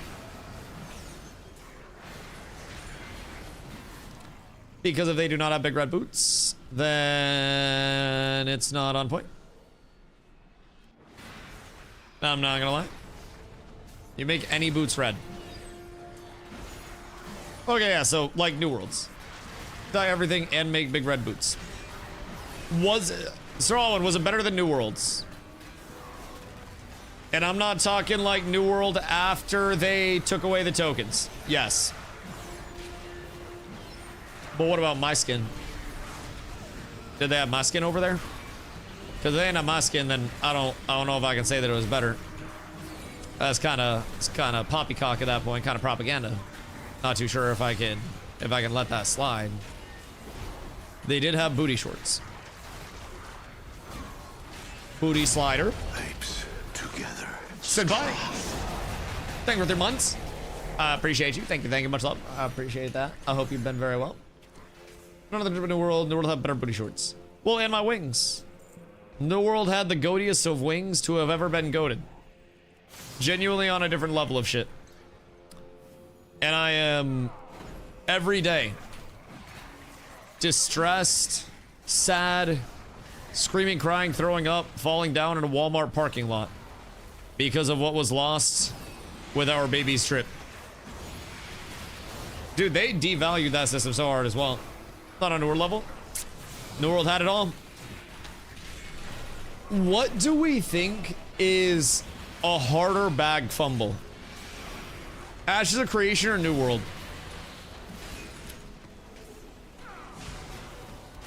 Like, bro. I have no idea how this channel has made it through New World's death and Ash's death. But I am just like beaten, battered, scarred, dragging myself forward, like fucking starved. Jesus Christ, dude. Soon we'll be eating good, boys. Soon. New World sponsored every Twitch streamer. New World started my rivalry with T-Pain that he doesn't know we have. I love T-Pain as an artist. Like, I will bump T-Pain music all day. But man, Amazon gave him a fucking bag to have him come over with Shroud, Dr. Lupo before the chest cheating, Tim the Tatman, Agent, Duke Dennis, and a few other content creators, right? But instead of marketing around any of the, like, the Shrouds or the Tims or anything like that, Amazon Games boomer marketing team decided to market it as the Tea Party, where T-Pain was going to be coming and hanging out with these other lamos, and our musical god T-Pain was going to be becoming an MMO god instead. And brother, it was one of the worst sponsored events that I have ever seen in human history from any group of content creators. None of them had fun. All of their chats were just fucking annihilating the game, just shitting on it so heavily. Like, it was bad. And I was streaming during it, right? And people were coming into my chat, and I had like, I don't know, like 125 viewers or some bullshit like that at the time. I was doing okay. And people were like, Dusty, why is your chat moving faster than any of those streamers' chats right now? And why is your chat the only one that's actually like saying anything good about the game? Dude, it was really bad. And at that point forward, I said I will have a rivalry with T-Pain until the day I die. He is my op. That stream was asked, let's send newbie players to endgame activities. Not even newbie players. But like, players who didn't even play MMOs. First things first, they didn't even require Shroud to stream. Right? Shroud didn't have to stream. He just showed up. Same thing with like Agent and Duke Dennis. They didn't even stream. They just got paid to show up like it was Hawk 2, a girl making a club appearance. So I'm real fucking confused there, like what they even got paid for, because there were no videos that came out about it. There was no promo that came out about it. It was literally just so they could like have their name on it. I was flabbergasted by that, if I do say so myself. But aside from that, uh-oh. Get over to here. I will save you my pets. You're all fine. Everything is Gucci. Everything is awesome. Everything is cool when you're part of a team, etc. et al. Bro, why are you bullying my fucking healer, dog? The fuck over here, bro. I swear. Don't worry, I help heal. I am healer too. We are both healers together. I heal Trey. And then I heal you. Uh-oh. And then I heal me. And then I kick that ice bolt because he's still being annoying. And then I heal Noob. And then I heal you. And then I do this. Man, look at Pally, so inspirational. Truly so inspirational. That amount of damage and the amount of healing that I just pumped out. Very, very, very nice. Now I just gotta get comfortable enough to the point where I don't have to like stagger all the attacks and shit. We can get it all grouped up and then just blast it down in one Omega pull. Every 2 minutes, we basically want to be like chain turbo pulling with giant beefcakes along the way, and M+ is probably what I've gathered. Seen T-Pain Switch intros, which are still some of the best I've ever seen. Oh yeah, I mean, T-Pain is a crazy entertainer, don't get me wrong. Don't get me wrong. My beef with T-Pain is not because he's not entertaining. I watch a T-Pain stream and have fun. But why did Amazon Games market the entire event around exclusively T-Pain, like calling it the Tea Party, like hyping him up as like the big main event of it, when in the MMO scene, like he wasn't even the streamer with the highest amount of viewers during that? I was really confused by the entire thing. And I admire his ability to get bags. If I had that, I'd be less salty of a man. But now we have beef because Amazon was paying people like fucking T-Pain to come make MMO content instead of MMO content creators. You truly, truly, truly hate to see it. Many people who don't already watch Twitch. Like, I understand the intent of it, but also that's like me saying I'm going to advertise my chewing gum to a bunch of old people that don't have teeth. Why would I want my marketing spend to be on a customer demographic that's got to be converted to my product in the first place over any products they're consuming? Like, T-Pain's demographic isn't going to be MMO players. Like, they would probably do better with like a COD sponsorship or something like that. And the target demographic just isn't there. Like, if they wanted to target like the Dr. Lupo who had MMO experience, the Shroud who had MMO experience, the Tim the Tap Man who had MMO experience, and hype it up around them, like, I think out of the T's, they didn't even get like the best potential grab out of a T streamer. They probably could have got Tyler Ninja Blevins instead of T-Pain for roughly the same amount of money post Fall Off to play New World, and then he at least would have had some semblance of like MMO understanding. But like, people weren't even able to make functional builds because the entire way that they ran the stream also set the streamers that were there up for failure and nothing else. Where basically they had developers and no like other, like no New World content creators or anything like that actually in the chat. They just had developers that were in the chat, that were in like the Discord hanging out with them. And so first things first, the developers were all kind of like socially awkward because they were game devs and not like, you know, media trained entertainers that were there to be entertaining. So basically like they gave them a bunch of different, basically like crates to open up, like Ash's PTR testing essentially, where they had crates that had gear in it. And then they just effectively said, hey, open up your crates and let us know if you need any help making a build.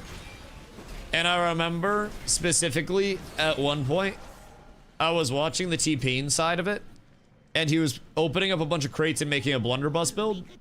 And one of the devs goes, hey, do you need any help putting your build together? Just like that. And T-Pain kind of like paused for a second and goes, nah, I'm good. And that was the entire interaction. And then T-Pain just went quiet for another like 10 minutes. And I was, dude, I cringed so hard at that point in time. Because you could tell the streamers were not interested in being there. The stream was also set up in a way where basically they were bringing these people in who had never played the game before, poofing them in on max level characters, and giving them gear, and then having them attempt with the developers who were notoriously not good at the game, the hardest PvE content that existed at the time, which wasn't necessarily like this undoable level of content by any means. But it was definitely harder than what brand new players would be looking to complete. So they go into the raid, and the first boss of the raid, which you get to immediately, they don't even get more than 10% of the HP down on it. Like, just straight up, they don't. It was very, very, very discouraging. They were in there for an hour, and every bit of the boss's HP was staying up. It was literally like 98% or higher every single attempt when they would wipe it. And it was an hour straight of that because it was supposed to be an hour-long raid and then an hour of PvP in the 2-hour sponsored segment. So they wiped in the raid for an hour painfully and made no progress.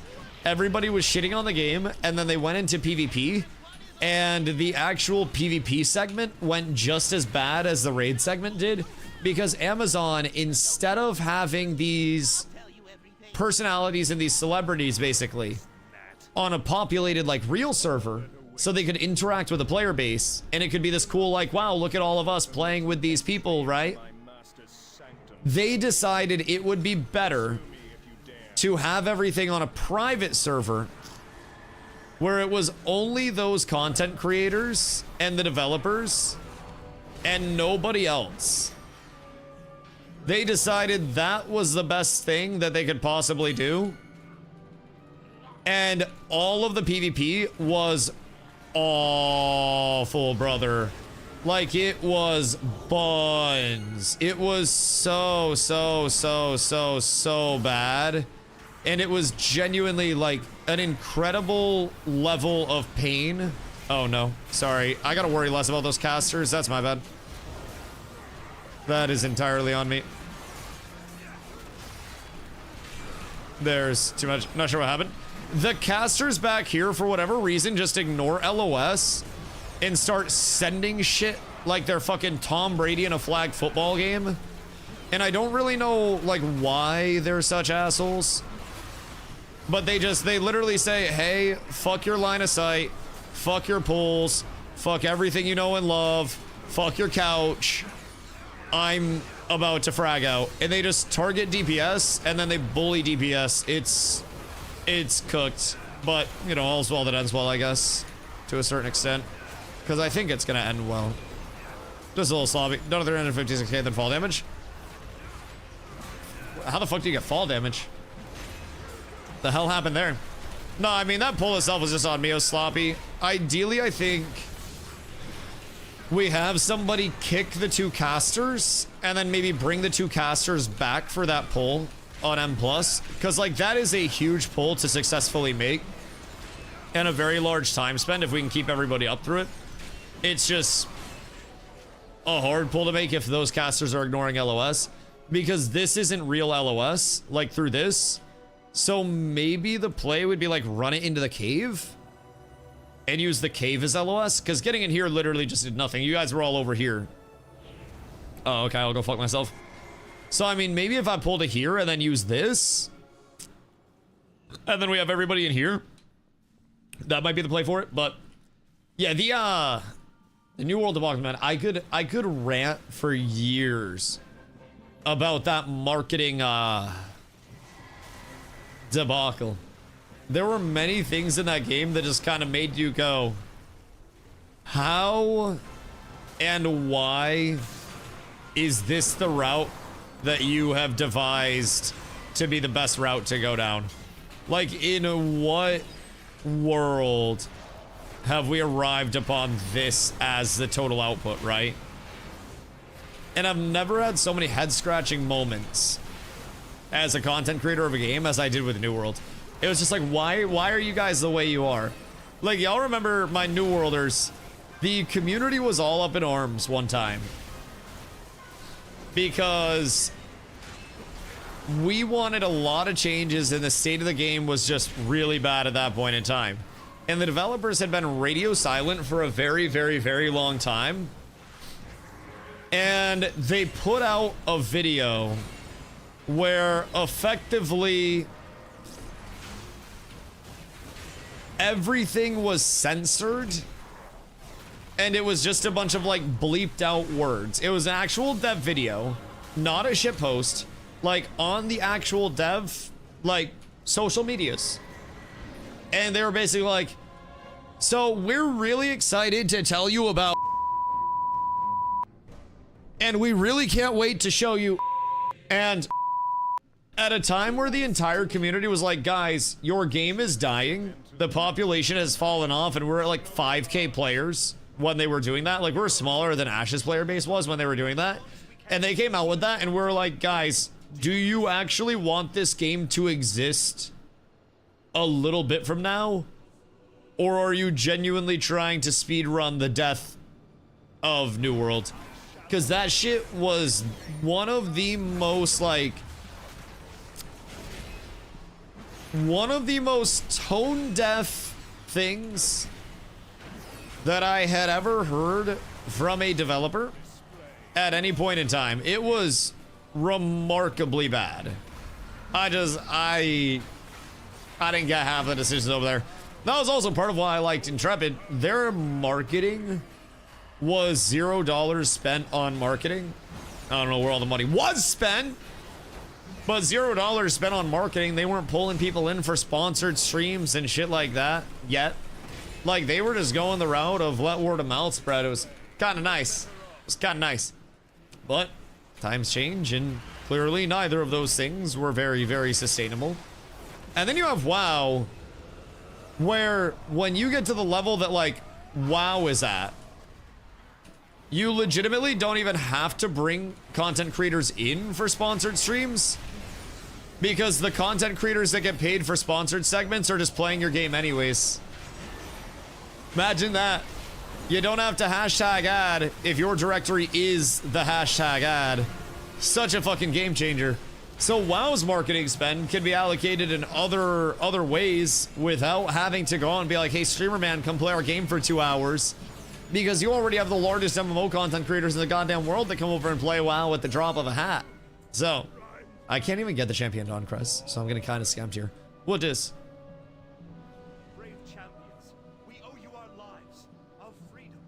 I'd probably put a giant one of those somewhere in the crib. That might be kind of drippy. What do these look like? Like, that kind of looks drippy for some reason. I'm not gonna lie, I don't feel like that is the worst thing that I have ever seen in my life. Crit Strike Haste. Ayo. Trey, what you got going on with that chest? I could not save them. Damn you, Arthas. That should an upgrade? Damn you. Hold on. The Frost Queen is gone. We Thinking about equipping? must keep moving. Take it if it's an upgrade for you. Our objective is near. If you're thinking about equipping it, throw that bad boy on. Because of the crit strike and haste. Yeah, that's why I was thinking about it. I like crit and haste too, but if it's an upgrade for you, you take it. I'll get it, dog. I'll get it. And we'll all replace it soon anyways. Yeah. You grab it if you need that shit. Clown shoes? Rather have clown shoes than a clown fucking face, bitch. What up, Wood? How you doing, my goat? The shoes will never come off. I feel like these are the drippiest shoes that exist in retail WoW. And the world will come to know and love these shoes. They will be a part of every single MOG that I have until the end of time. Part of me wants to race swap to something larger, so that way the drip is a little bit more pronounced. Like, I feel like a Tauren or something would really show off the drip impeccably. Tauren, yeah, Tauren would kind of go hard. I will not lie. Tauren would go crazy for showing off the Dripinski. You know you want Tauren?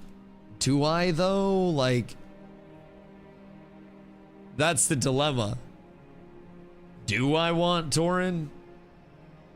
Expeditionary plate. Gloves. Those are a little bit better. I'd like something a little blue. Ooh, wait. Save. Use gold. Alright, we're up. I think those gloves look a little bit better than the red gloves, I won't lie. I think the trim package looks a little nicer. No? Not these gloves. Except Taurens have hooves, so boots don't show. Ha, you think.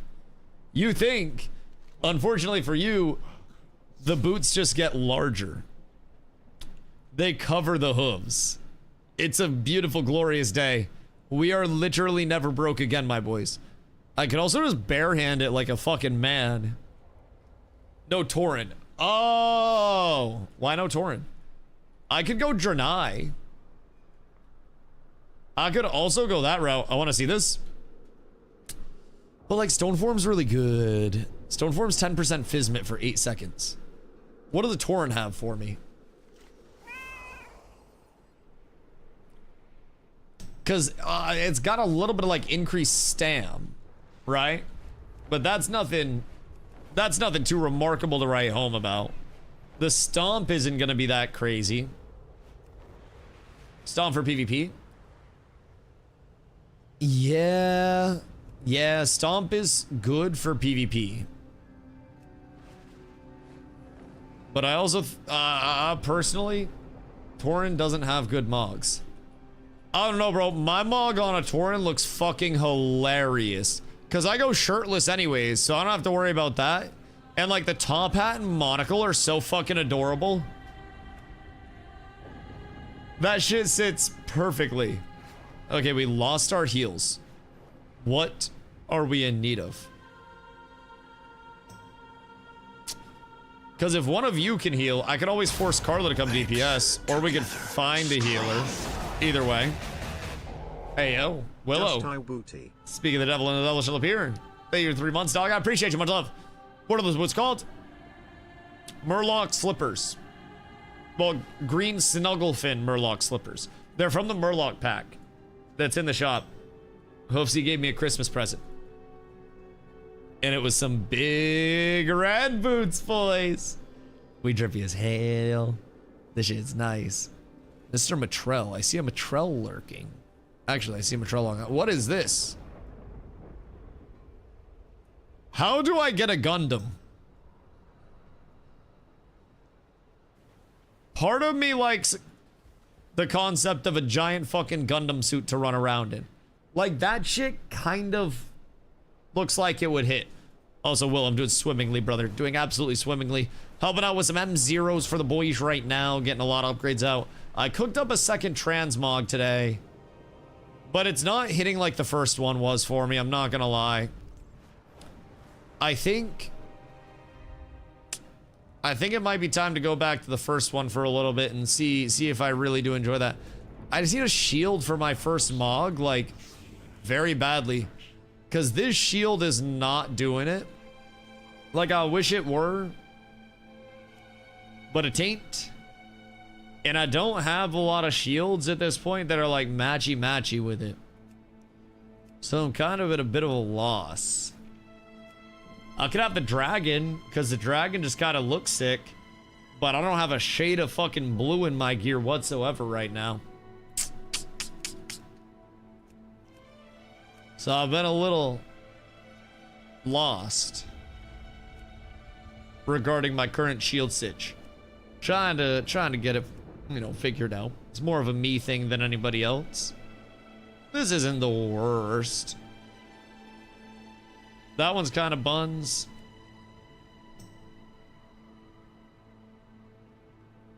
It's also kind of buns. But it might be a little bit better than the car door. Cause that's like baby car door.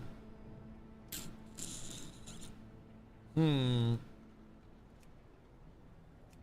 gonna just leave the car door on. Go sell some old raids for mogs. Honestly, I could and should. Willow, what up, I go? I'm next to certain rating for M+. Oh. Wait, what the fuck? So what do we get for pushing M+ rating this season? Do I get Drippy Mount? Because I'd be 1000% down for that shit. Also, I hate how the music cuts out outside of raids. Genuinely makes me a little bit sad at some points. Royal Crest of Lord Aeron from COT. Killing a Strat would go hard. Is it what I'm thinking it is?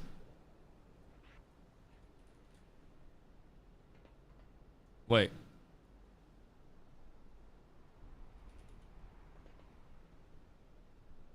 What to Hellington? It's not even in here. Although Lord Aeron's resolve goes kind of insane. What the fuck?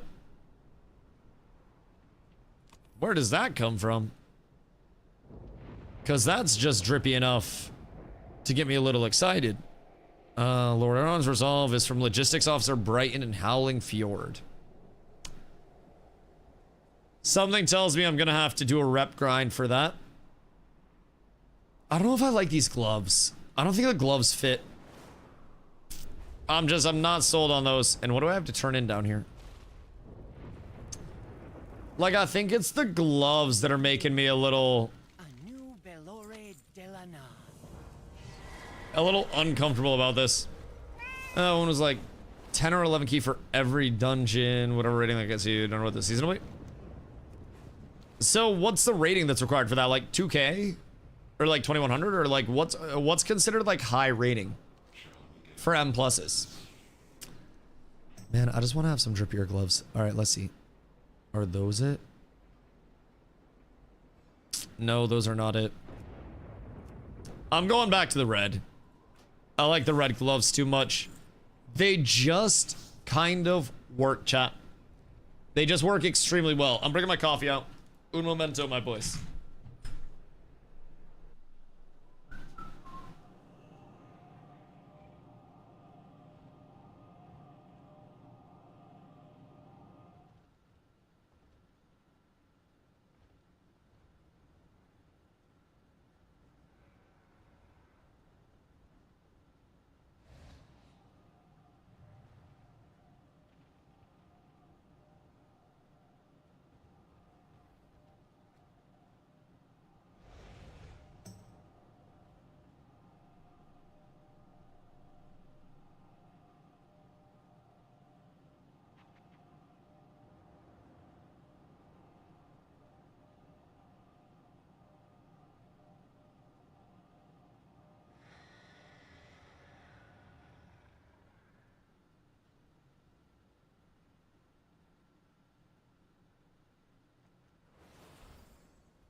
Good day.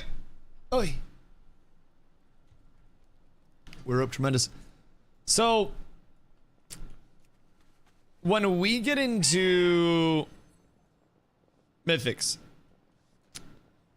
like M pluses, at what level do we actually break into getting myth gear? I've been trying to figure that out. And it seems like nobody really knows. So I've been a little curious. Looking at the first G was 7s and 8s. Interesting. I think it's only hero track except for vault. Wait, all the way up through like M plus is only hero?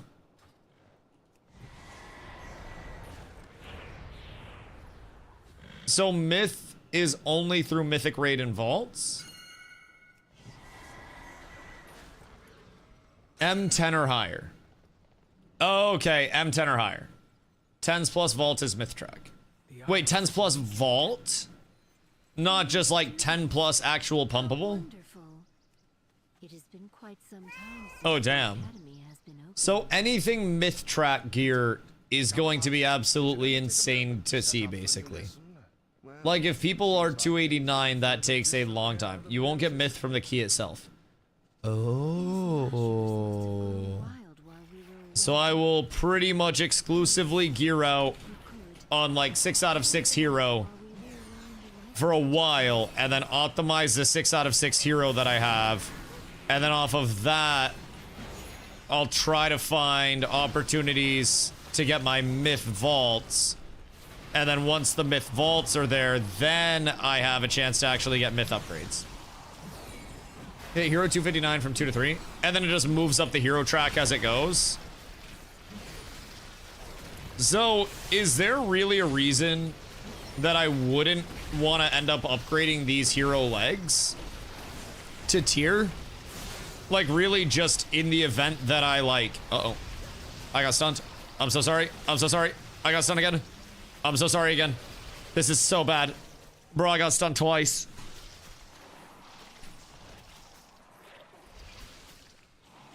That's my bad.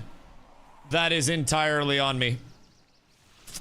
I don't know a world where I get CC'd for 10 seconds without diminishing returns there. But that was slightly tragic.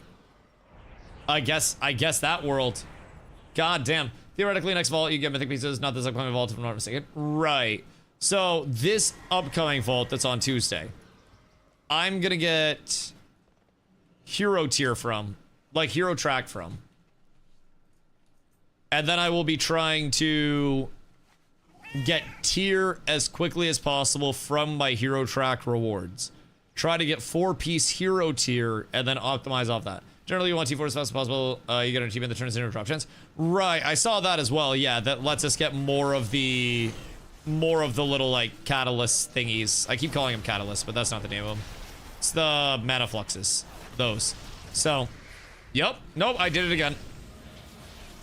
I hate it here. Unironically, I hate it here. I figure, like, it was a fool me one time, shame on you, fool me twice. Shame on everybody else thing.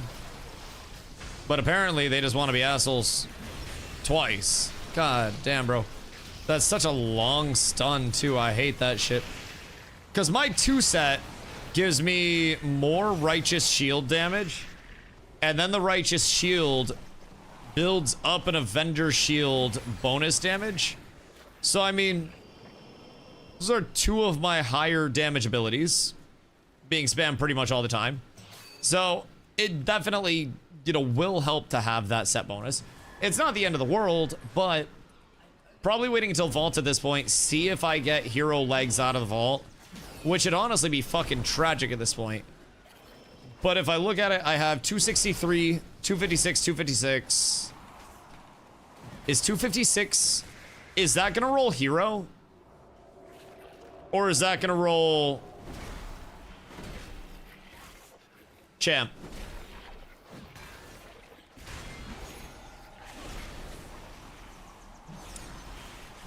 Because 256 sounds like it's champ tier. But I might be tripping. Let's see. Does it say what track it's gonna come on? Because that's 256, 256, 256, 259, 259, 259, 263. So are all of these going to be hero tier? Or no?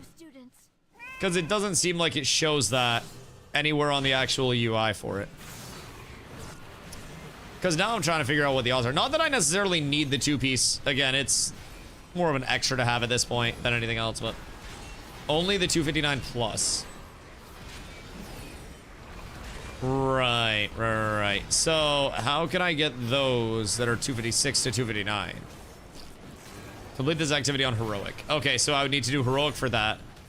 Right, because with the raid in particular, you have to do heroic raid to get hero stuff. Right, that makes sense.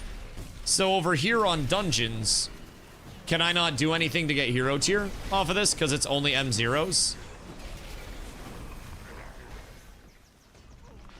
Oh shit. Whoops. I'd be standing in shit. My bad. Yeah, okay. So I'm basically hoping one of the like 4 slots that I can get hero tier from actually goes hero tier. Well, hero track and then also tier on top of that. And that's my best case scenario. Non-legs, hero track, tier piece of gear from one of the 4 slots in my vault that can actually provide it. Fucking wild. All of the what ifs. I mean, it's just a bonus piece of gear anyways, so that's nice. That's not the end of the world, even if I end up missing it. But goddamn. So I'm gonna have like 4 shots there. If you run PvP and get the other in view, then you have 4 set, no matter what the vault is.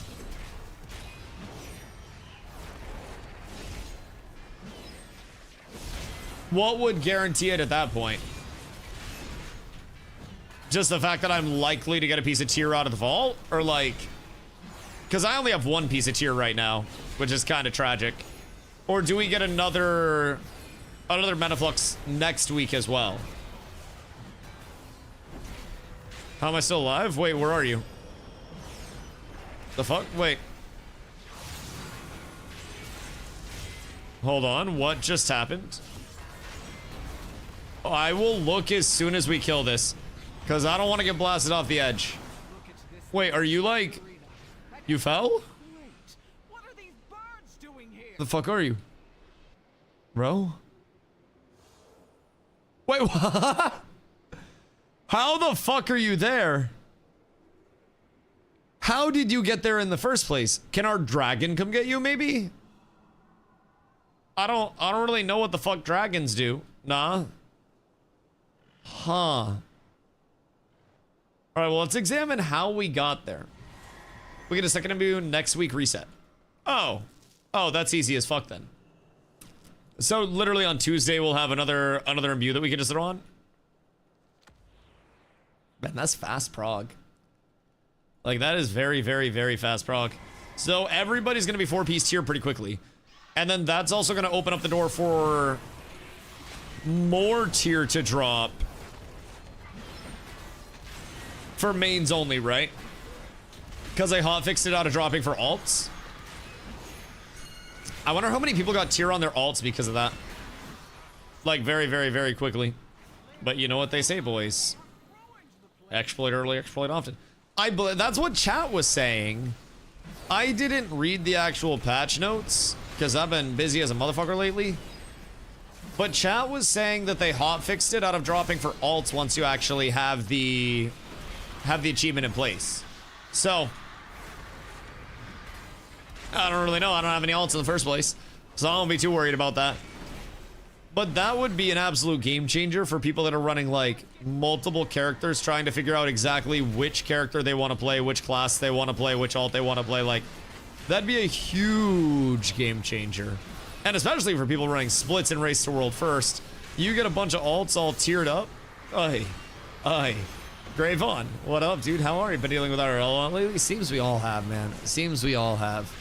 And honestly, glad we got this place to hang out away from all of that shit. Playing Warlock only, I don't care if they got it. Warlock's top parser right now, I'm pretty sure. Like, Demo Lock is fucking insano style, Tuna. Coming into the class. See, that's also how I feel about Paladin. Everyone says, Dusty, Brewmaster better, Brewmaster better, Brewmaster better. And I'm like, yeah, well, I'm better. And then I just play Paladin instead. And Paladin blasts. And I have a lot of fun. That's our demo very good. Yeah, Lesh just found out his, like, fucking mythical unlock as a demo where he wasn't imploding his imps. And apparently imp implosions are a huge boost in DPS for locks right now. So he figured that out. You need to implode. Yeah, he was not imploding. He was simply not taking advantage of it enough. So now he sent me pictures of like his before and after of his implosions. And I'm pretty confident that as long as everybody else is making that level of progression, all of heroics are just like on farm very soon, very soon. Insane DPS also if you don't do it. Yeah, and the DPS checks were like what we're getting us. So that's the largest thing. We just gotta try to get everybody up to par on like what they should be doing rotation wise, you know, when their coolies can be popped in an optimal manner, all of those small things. And once that's all sorted out, nothing's gonna be an issue. We don't have to worry about DPS checks or anything like that. But it opened my eyes.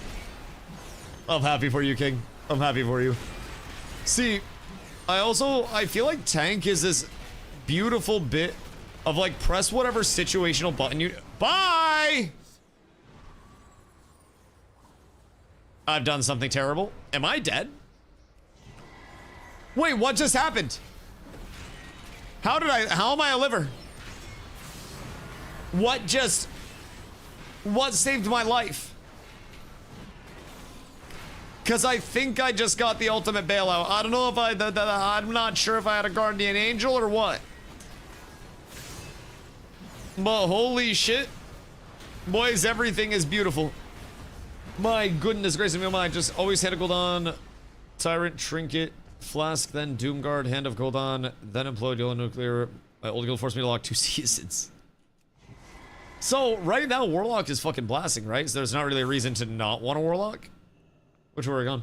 One Doomguard before Tyrant, so you can have the highest potential Argus procs. I want you to know, now I understand what people think when they come in. And we're like talking in all of the gaming acronyms and talking about tech and shit. Because I'm just like, what the fuck?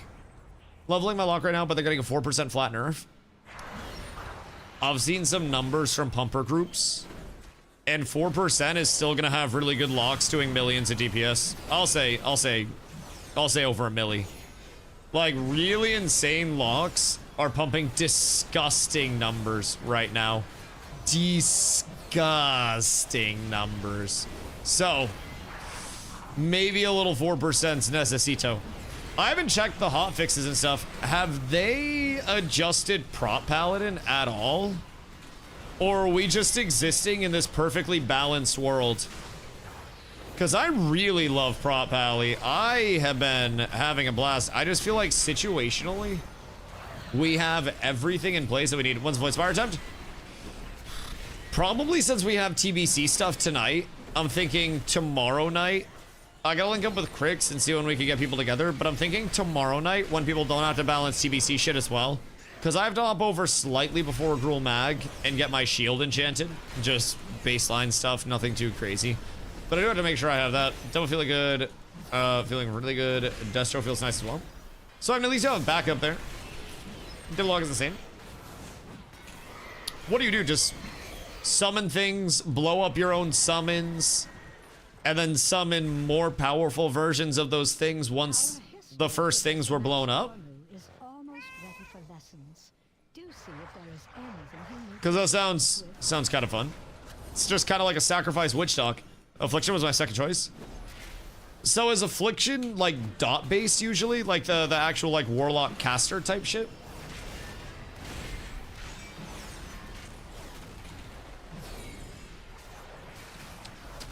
Because like that sounds fun.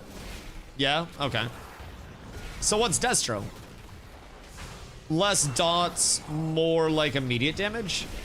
Demo is just dots with bad AI. Okay, fair. But also sacrificing the bad AI for better AI. Destro equals Fire Mage. Okay. Okay. So Destro, Fire Mage, Affliction, big dots, and then Demo. Summons, blow up your own summons, and then your summons that you've blown up do absolute thum amounts of damage. Under Fweaking Stood. Whoops, I didn't pop my wings for that. That's not good. We truly do hate to see that, but all is well. Trey, I got you, my boy. And then after these defenses wear off, I'm gonna hit the cheat code and just bubble everything. Woo! 8 seconds of 0 damage. Oh, RIP Crim. Really hate to see that. Gonna spell sleeps. Well, bad things have happened. Now I get my 50% mid up. And I self-heal. And I keep the damage flowing. And everything is just peachy. I'm feeling strong.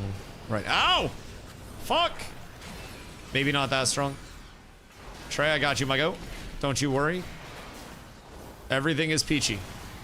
Everything's fine. I self-heal for my entire HP as soon as I get low, as long as I am going through my rotation properly. I just gotta make sure that I'm rotating, and then everything's perfect. Oh my god. What the heliante, man? I feel like Pally might be a little... listen, as long as they're not nerfing Pally, I'm not gonna say anything. Everybody says Pally sucks comparatively to every other tank. And I don't really... I don't know, man. I don't think Pally's doing many things wrong right now. I think our damage goes crazy. Our single target damage is kind of ass, actually. Oh, wait. That's not a good place for us to be. Well, I have terrible news, guys.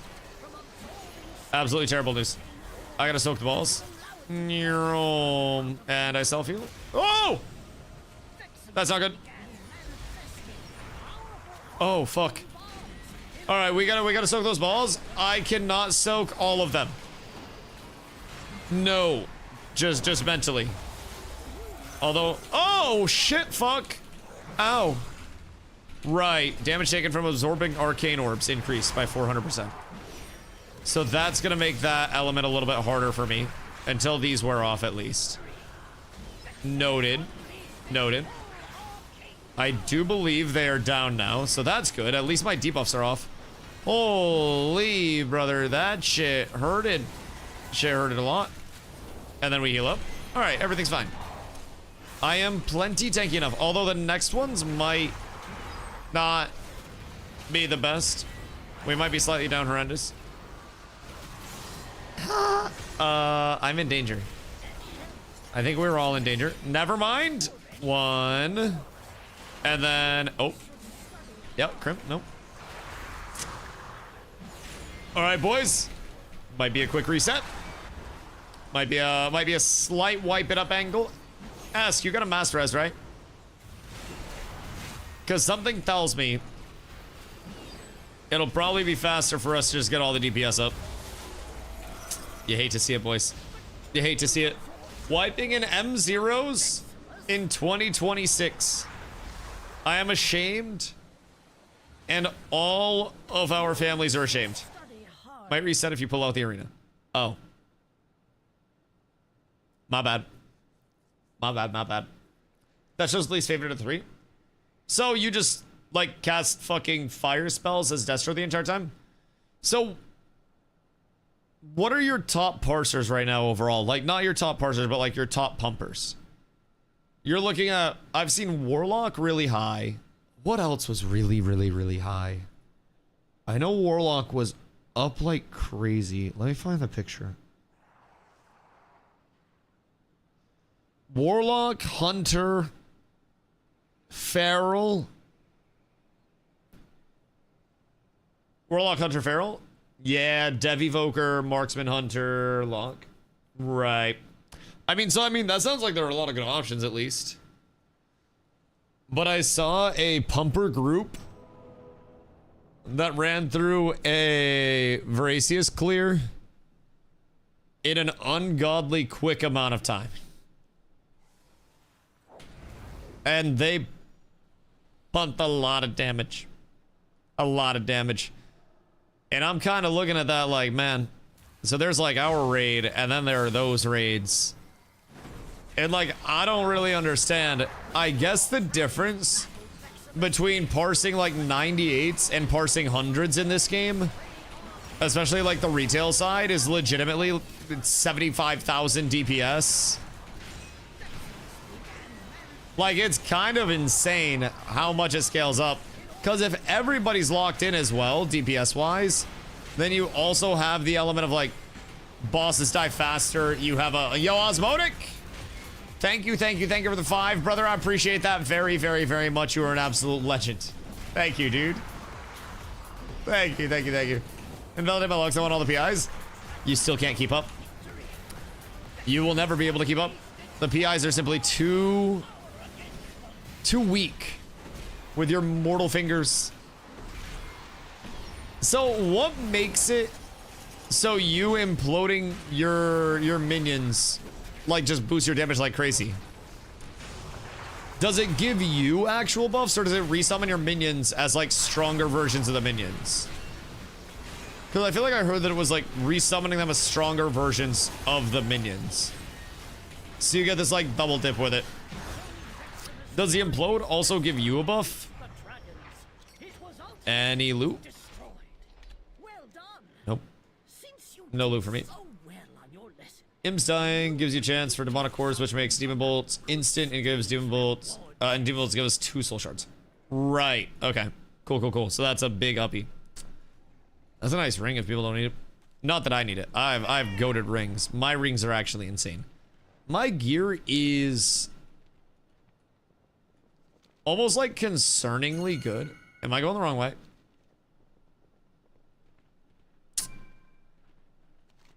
That's my bad. That is entirely my bad. I didn't know. Wait, so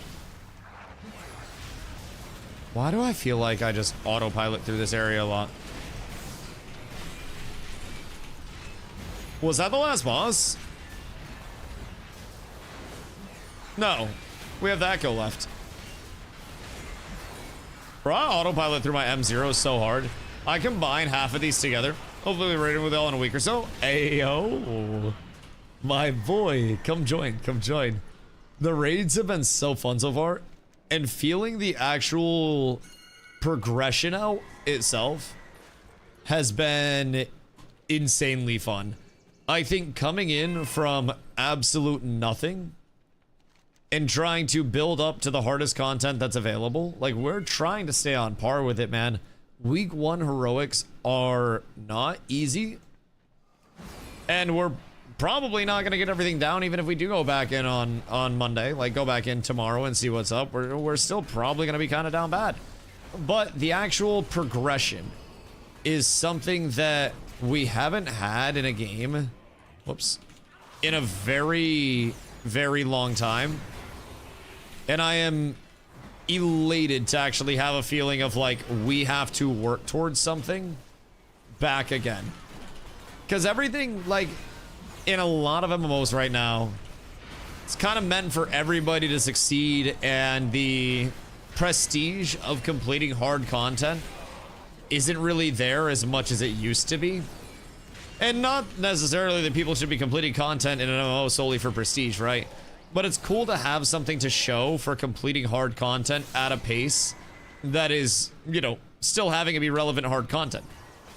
And when looking at it that way, I think WoW really does reward the push into harder and harder content for us, to the point where I think all of our people are probably going to be quite excited to continue that way up. Brother, can I get you guys to just stop? Like, a real question. Why does everything just fucking cast through walls? The last 2 dungeons that we've done, Pitaceron and this one, everything just kind of like blasts through walls, and LOS doesn't fucking matter for half of these casters. I don't really know what, like, their X-ray tech truly is, but brother, it's fucking wacky. Truly, truly, truly wacky. Also, Genius, I agree on the Tuesday thing, man. Tuesday, getting into keys, having an immense amount of content to actually look forward to. And granted, we already have content to look forward to because we ain't done heroic yet. But next thing you know, Cat's Battle will be world first rating. I wouldn't go that far. I wouldn't go that far. I have realistic goals. I think my largest goal is always going to very simply be put as have every single person complete 1 tier higher than they thought they were capable of completing before they came into the guild.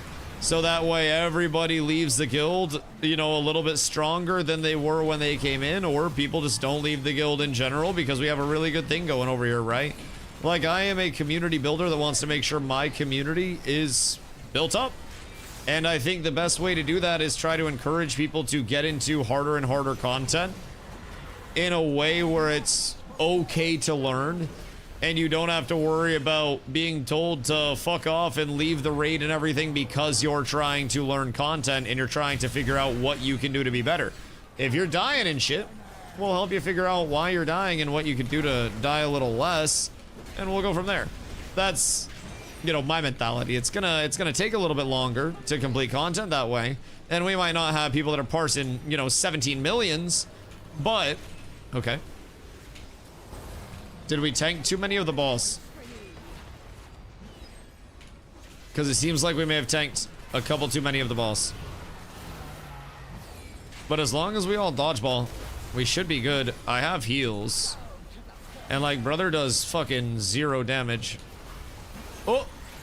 Excuse me. Pardon you. I still have bubble too. So we got 8 seconds of freedom there. Ask is gonna feel so invalidated if we successfully kill this, I'm not gonna lie. I almost like want to tank the mechanics specifically so our healer doesn't feel like we don't need him. Because we definitely need him. Definitely. Ask, you're gonna be really useful in M pluses. Don't worry, buddy. Once those M pluses roll around, there is no way that we're doing anything without you. All right, which one of you plate boys need these legs? Surely one of you. You've got vet, so those will be an up for you. You've got... Oh my god. Wait, that's... Ask is a druid. Never mind. Why am I still so used to Ask the fucking paladin? All right, Trey, you need these? Congrats, my boy. This is the advantage to having me come tank, is that my gear is so fucking stinky at this point for the current tier of content. And we need final grade. Oh, that's a staff, right? I don't need the staff, but I saw that drop yesterday. Do I still have loot? Haha! Victory, my boys.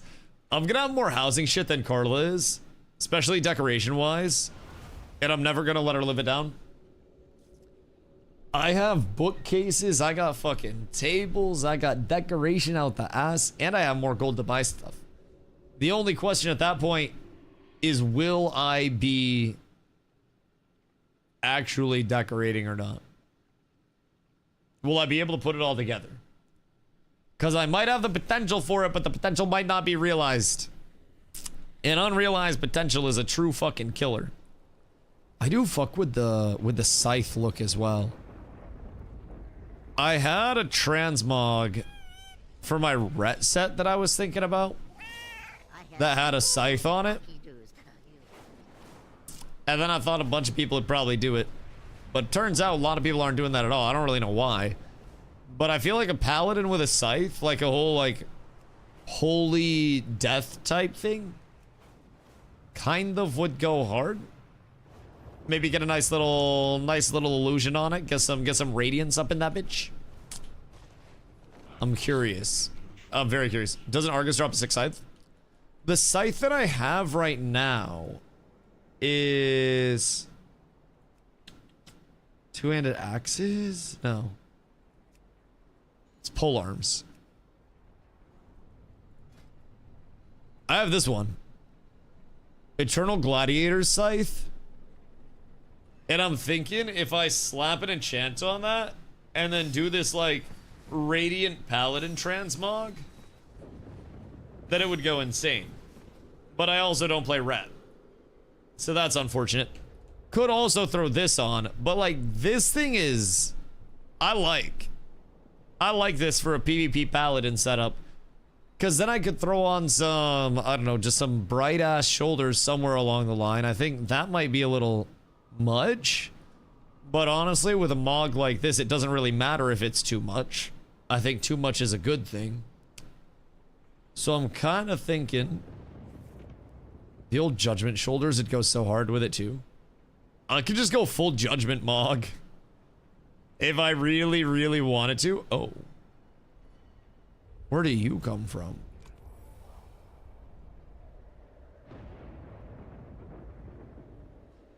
My good man. Do I need to go ret simply for the mog potential? Because I feel like ret is inherently going to be way drippier with the two-hand than I could ever be with my one hand. I feel, I don't know, slightly inferior. Oh shit, wait, I could just have a chain?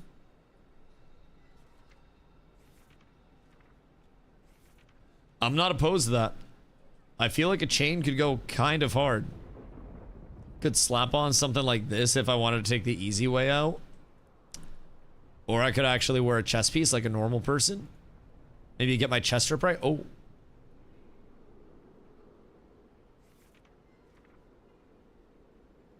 I don't mind that in the slightest. And then I would just need...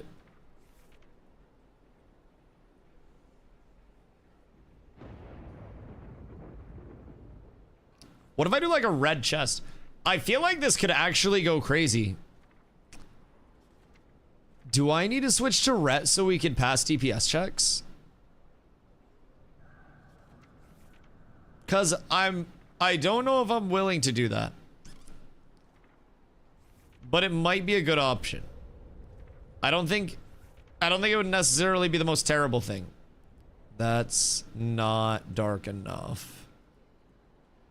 I need something more red. Because I kind of hate how ridiculously hard this goes. Not that. That's too much. I just need a very simple chest Peasington that is like dark and red and fits this. And then we'd be chilling. Oh. Like, that's close. I could also go with the Christmas sweater.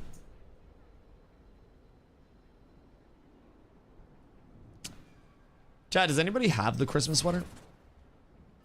Because I would be willing to pay a substantial amount of clams for this.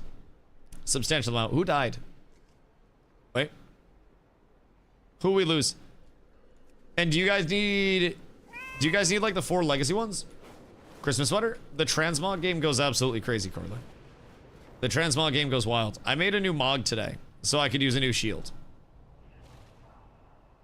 So I've improvised a little bit. You're gonna say it's hideous, but I think the integration of reds and blues has gone exquisitely. And I feel like the up tremendosity of this cannot be processed by someone as feeble-minded as yourself.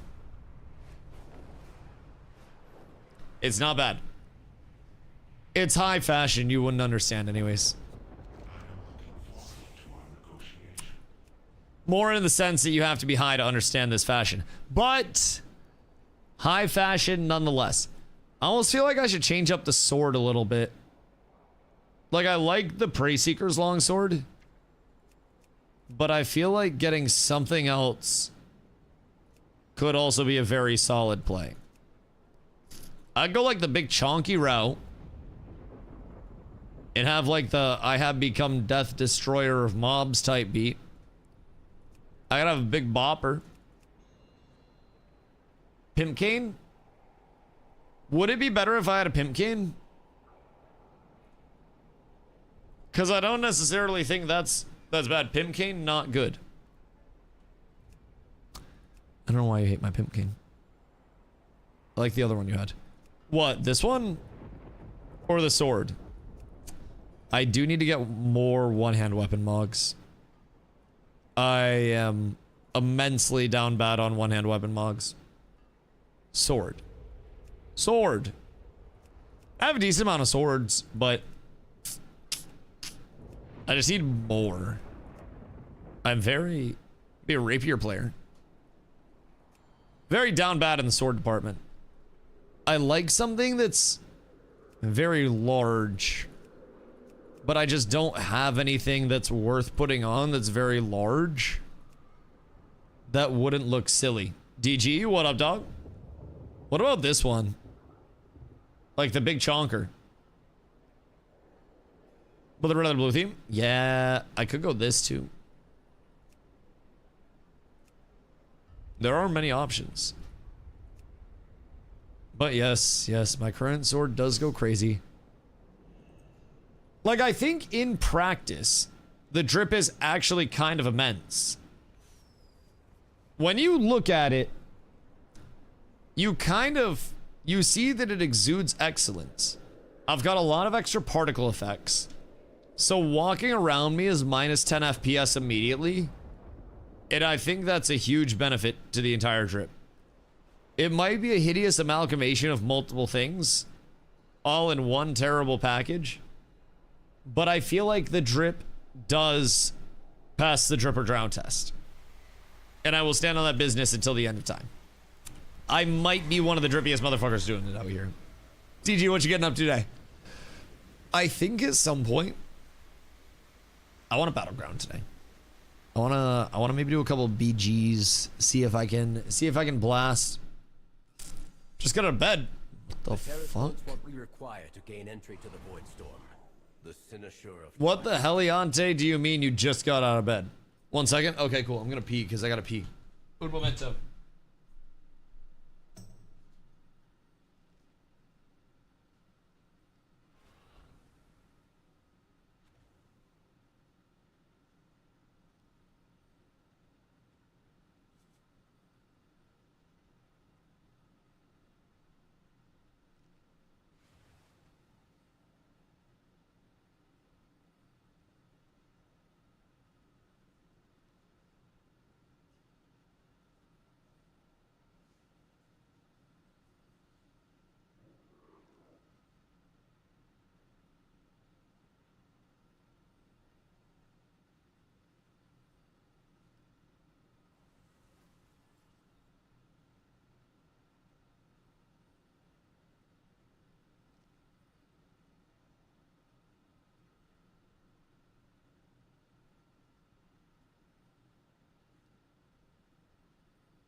Good day.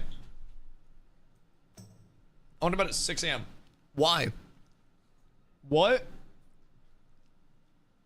What possibly could you have been doing until 6 a.m.?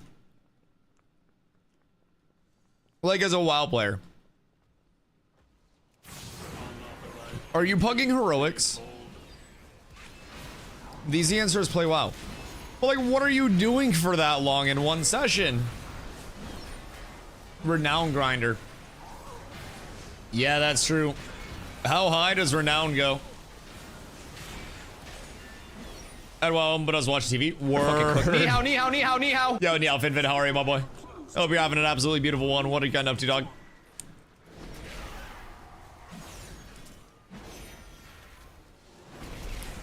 Level 25, 20 or 25? Okay, word. So not that bad. I mean, they kind of just passively will level along the way as well. Like if you're just doing your hunts and shit out in that area, doing dungeons in that area, right? You need to start plugging heroics to learn the fights. Yeah, I mean, the fights are... Honestly, a lot of them are very similar that we've seen so far. I've seen 4 fights so far, killed 2 bosses, 2 that we have attempts on without killing them, and then 2 that we haven't seen. And like the mechanics are definitely not the end of the world, especially for people that are paying attention. Like it is quite... Oh, fuck. Fucking Popo got me, dog. I swear to God. Trey, save yourself, dog! But yeah, it's the DPS checks more than anything else. And I think balancing the DPS pump with the doing... Fuck. With the DPS check is the hardest part, right? There are a couple additional mechanics, things hit harder. So people are going to be a little bit more likely to panic if something does go slightly awry. Like, I get all of that, but... It's also, it's DPS check more than anything else. So, you also get to ignore, not like ignore some of the mechanics, but like the mechanics are exponentially easier if you have higher DPS checks as well. First boss, tic-tac-toe boss, pretty much free. Unless you don't have the DPS to get through the tic-tac-toe game itself, but enough attempts and pretty RNG that he sucks at tic-tac-toe and then you're good. Salad Man, honestly, Salad Man was a pretty easy fight. Was Salad Man hard? No. I think we were just dying on the DPS check on Salad Man, right? Or what was Salad Man getting us with?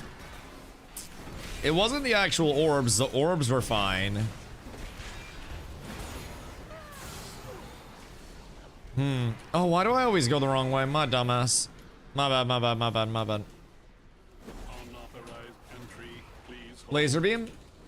It was a spinny thing doing too much damage? Yeah. People got caught in the ring around the rosy type shit. Yup. That's valid.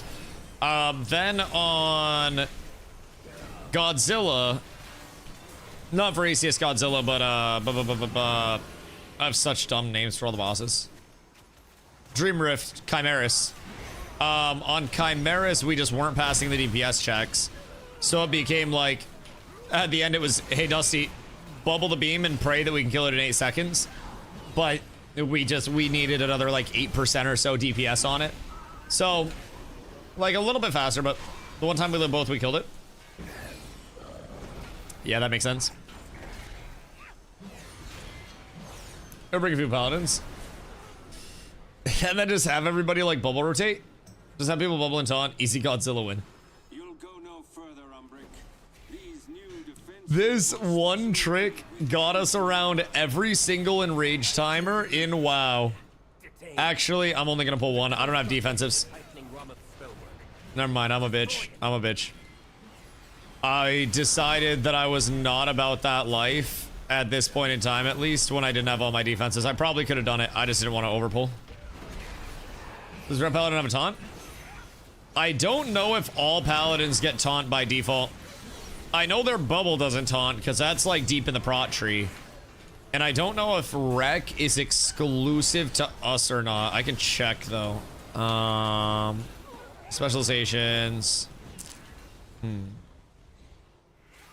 What do we exclusively get? K, no, P. And then prot, Probably. All paladins get taunt, but not the bubble taunt. Oh, okay. So you can bubble and then taunt, though. I'm not feeling this vessel trinket at all. The one where you have to go around and get shit?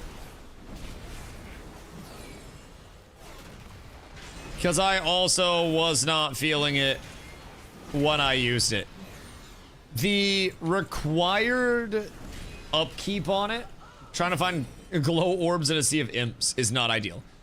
I also think, just from a mathematics standpoint, right? I know I'm not a crazy mathematician, but 32 strength means that I need to have 3 buffs up at any point in time. But it's an individual stack application, so if I pick up one on second 1, that expires on second 61, right? Because it's a 1 minute uptime. And then my second buff would expire 1 minute after that was picked up, and the stack would accumulate and atrophy like at that 1 minute cadence, no matter how many I chained. So I have to upkeep 3 stacks of that all the time, which means I'm getting 1 to not only proc, but also 1 that I'm gathering every 20 seconds on average. And if I do anything less than that, then I'm not even breaking even with the main stats that I'm missing.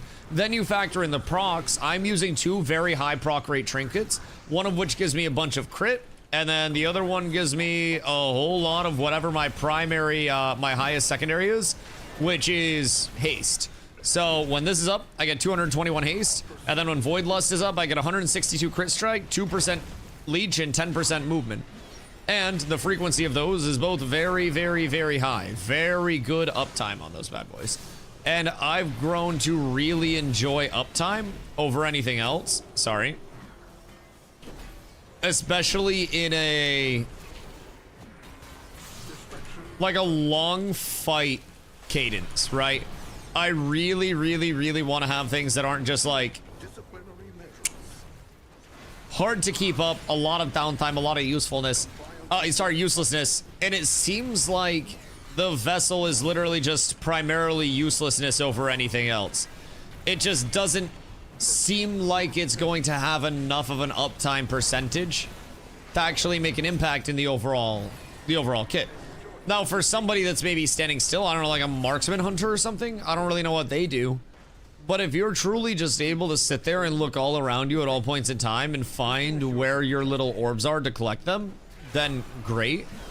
But I just feel like there's gotta be...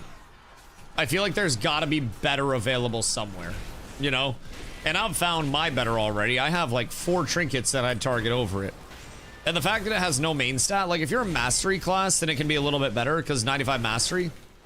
But like, I'm not a mastery class, and mastery is meh. At least where I'm building. So like, you know, it is what it is. Crit Strike Versa. I currently have Haste Mastery. I think I'd rather have the Haste. I think Haste in every slot is just incredibly impactful for me. Sometimes Mastery seems underversed for me. Mastery on a prop paladin is block chance, so it gives me double the block value of magic that it does of fizz. So I block fizz and then I block magic at twice that. But blocks on like very slow, hard hitting bosses don't really do much, and there you're looking for a true form of like mitigation, like a parry or a dodge or something like that that's gonna get rid of the entire instance of damage instead of just shedding a portion of it. So blocks are really good when you have very fast hitting things that aren't hitting the hardest, and it's just like damage, damage, damage, damage, damage. But mastery there is kind of, you know, more exclusive to that. Verse is just a reduced damage taken. So it's, you're going to get hit and you're going to take a percentage off of that. Great if you have like a really, really, really large HP pool and you want to play off of that. And then crit gives us a lot of damage and also gives us parry, which parry can literally just be a, hey, no, I don't take damage now. Chi-chi. So I do love me some parry, especially where a lot of the... Restrain him. I'll take care of these shields. A lot of the scarier instances of damage right now are fizz. But... me also wonders, like on a Voracious fight where his slam is coming in super hard, I'm also going to want to switch this from armor back over to Shield of the Righteous, reducing magic damage taken by 10%. because Voracious's big slam is shadow damage. You guys want to dip your toes into the bubble, by the way, if you have the arrow?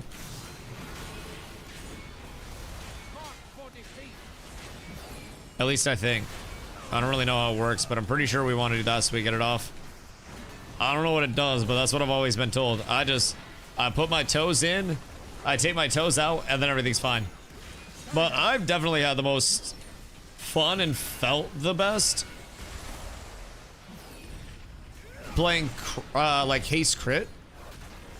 Crit for prop feels nice. I feel beefy with it. Also, specialization changes help a lot. And I honestly think I might have had my spec wrong on Voracious last time, because it slams shadow damage, so I wouldn't need armor to deal with that. It'd just be magic damage coming through. So I need to make sure that I do have that switch over. I want to say I switched over, but I might have been an idiot and not done that. That does also seem like something that's entirely up my avenue of possibility, is just simply put being stupid. Help me remove the wards around. Never really put it past me before. What do we have here? It's like leather or some shit. Mail. Truly hate to see it. Truly hate to see it. Is that like the same thing that you're using right now? Wait, what the fuck is that? Are you a normal person when you're not a dragon? I'm confused. I thought the dragons were just dragons. What is the lore of this dragon race? Why do they have normal person form as well as dragon form? The void has broken through. Because now I'm intrigued. Dragons have two forms. Okay. I'm here for it. So what's like the purpose of the second form? Like lore-wise, were they like undercover or some bullshit so they'd get accepted and not outed as dragons? And then at a certain point, they had their RuPaul. They just came out and paved the way. And now dragons are everywhere. Because that was kind of going to be the Tolnar thing, kind of, yeah. Okay, that makes enough sense. Big scary dragon can't fit inside doors. Too brolic?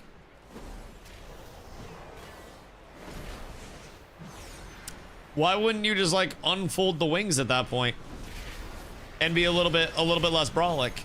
I feel like whenever I can't fit in doorways, sometimes I have to examine how I approach them as well. Many doorways I've had to go in sideways because of my massive biceps, triceps, and everything in between.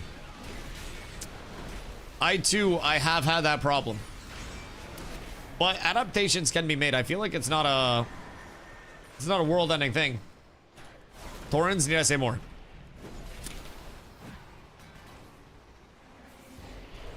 Does Horde have wider doors than Alliance does? To like accommodate for that? Or like what's the dealio there?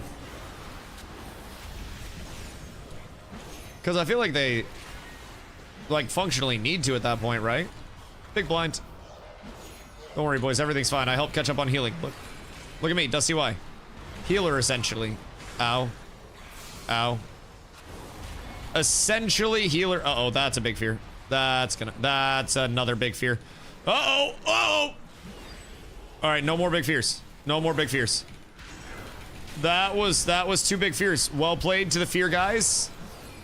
Extremely good gaming there. Truly wonderful to witness. You guys are assholes. And then we got the kicks off on both of those lads that were being dicks on the backside. Wonderful pull, gentlemen. Exquisitely executed.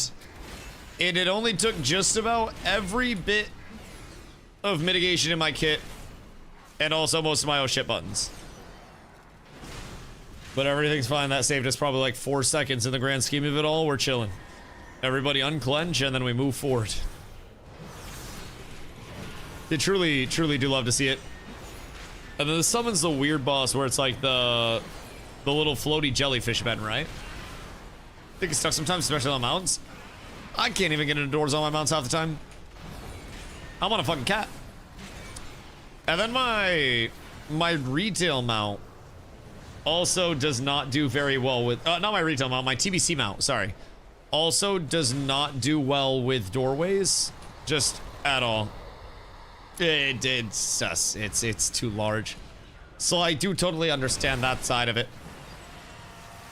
Have there been any instances in PvP where certain races couldn't, like, fit through the doors? So you just had these, like, gnome and alliance only chokes?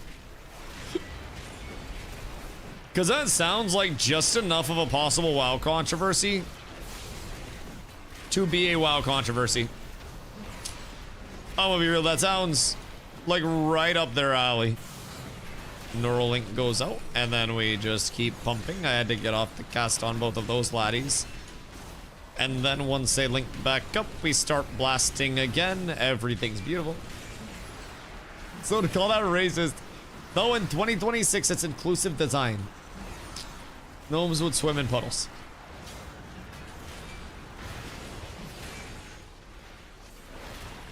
Is that advantageous to them though? Because, like, that does not sound advantageous at all. I feel like that would almost be like pay to lose, right? Or is there, like, a benefit to being able to swim? Because I feel like I would hate if I was trying to get away from somebody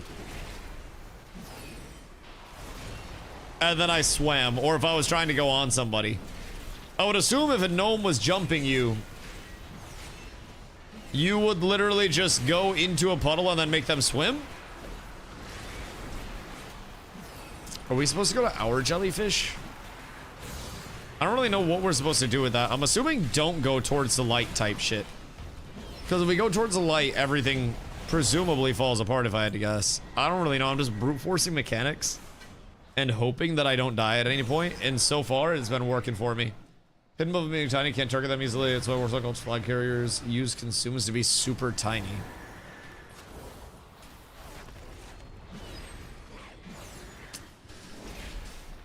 Wow, motherfuckers doing that shit for no reason whatsoever has always been the most peculiar thing to me. Like, that's one thing with WoW stuff. I don't know, the actual, like, incentivization, right? The why I am doing something in terms of the ramification on the game and, you know, everything that I interact with itself. It's almost not as there in WoW as it is in those player-driven MMOs, because everything, you know, that's competed for... Whoops. I didn't mean to pull that. My bad, my bad, my bad. I know, I'm the worst. Dusty, you don't need to pull that. I know. I forgore. I'm sorry. I will be better next time. Golly. Noob, can you not die? I believe in you, my boy. I believe in you very, very, very much. All right, D-Gen pulls ahoy! I've got all of my mitigation. I am ready to rock. And we might either see me die or everything in this pool's gonna die very quickly. What the fuck is happening back there, brother? Because that's not ideal. Now I'm gonna have to go grab... Motherfucker. Cast it before my kick. All right, we're good. I bubbled. 8 seconds of joy for you. 8 seconds of not having to heal, not having to worry. Not having anything on your mind except for relaxation, rest, and regeneration. And then, B-Res. So why is my B-Res gray sometimes? Cooldown remaining 2 seconds, 1 second. Like, sometimes when somebody's dead, it can't do that while fleeing. But now it's just, like, not letting me do it anyways. Oh, do I have to, like, physically click on you? I don't think I can hover cast my B-Res.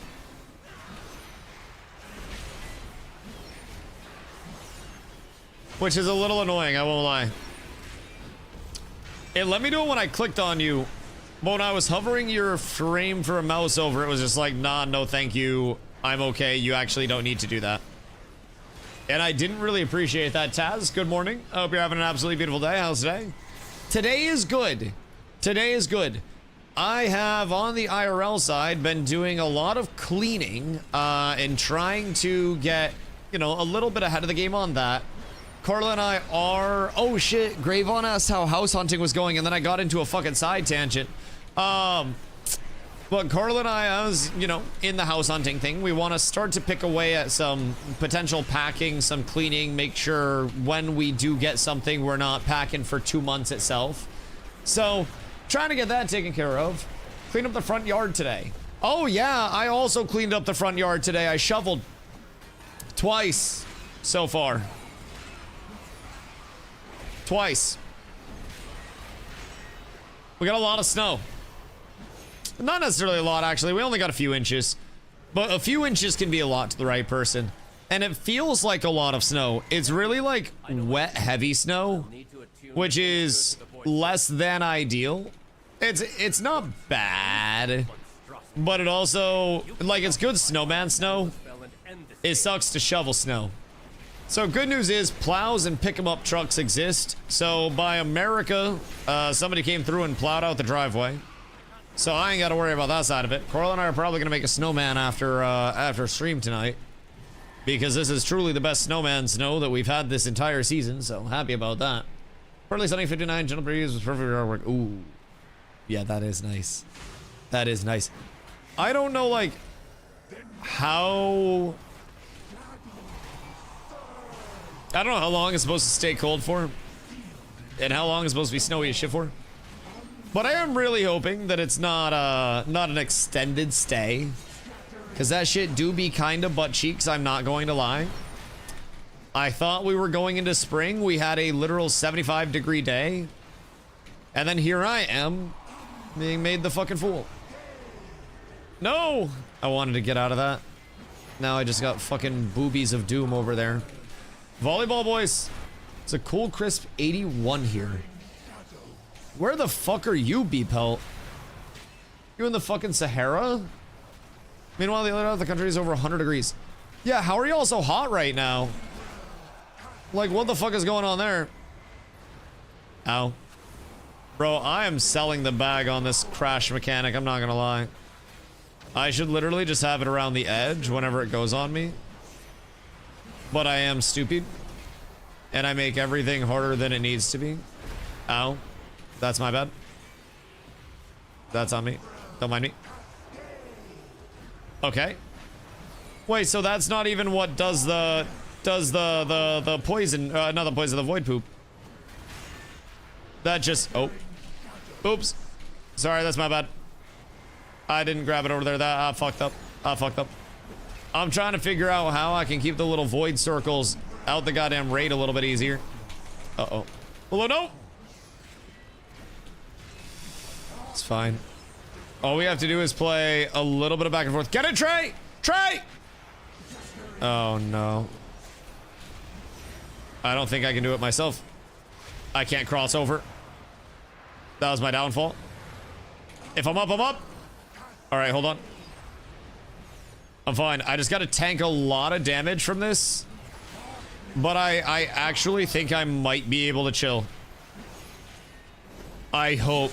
I got to do 700,000 damage while tanking a lot of damage as well. If I pull this off, chat, I might be able to. I don't want to say I can, because then it all goes south. But I actually think I can just ignore every single mechanic and finish it. Yeah, we're good, we're good.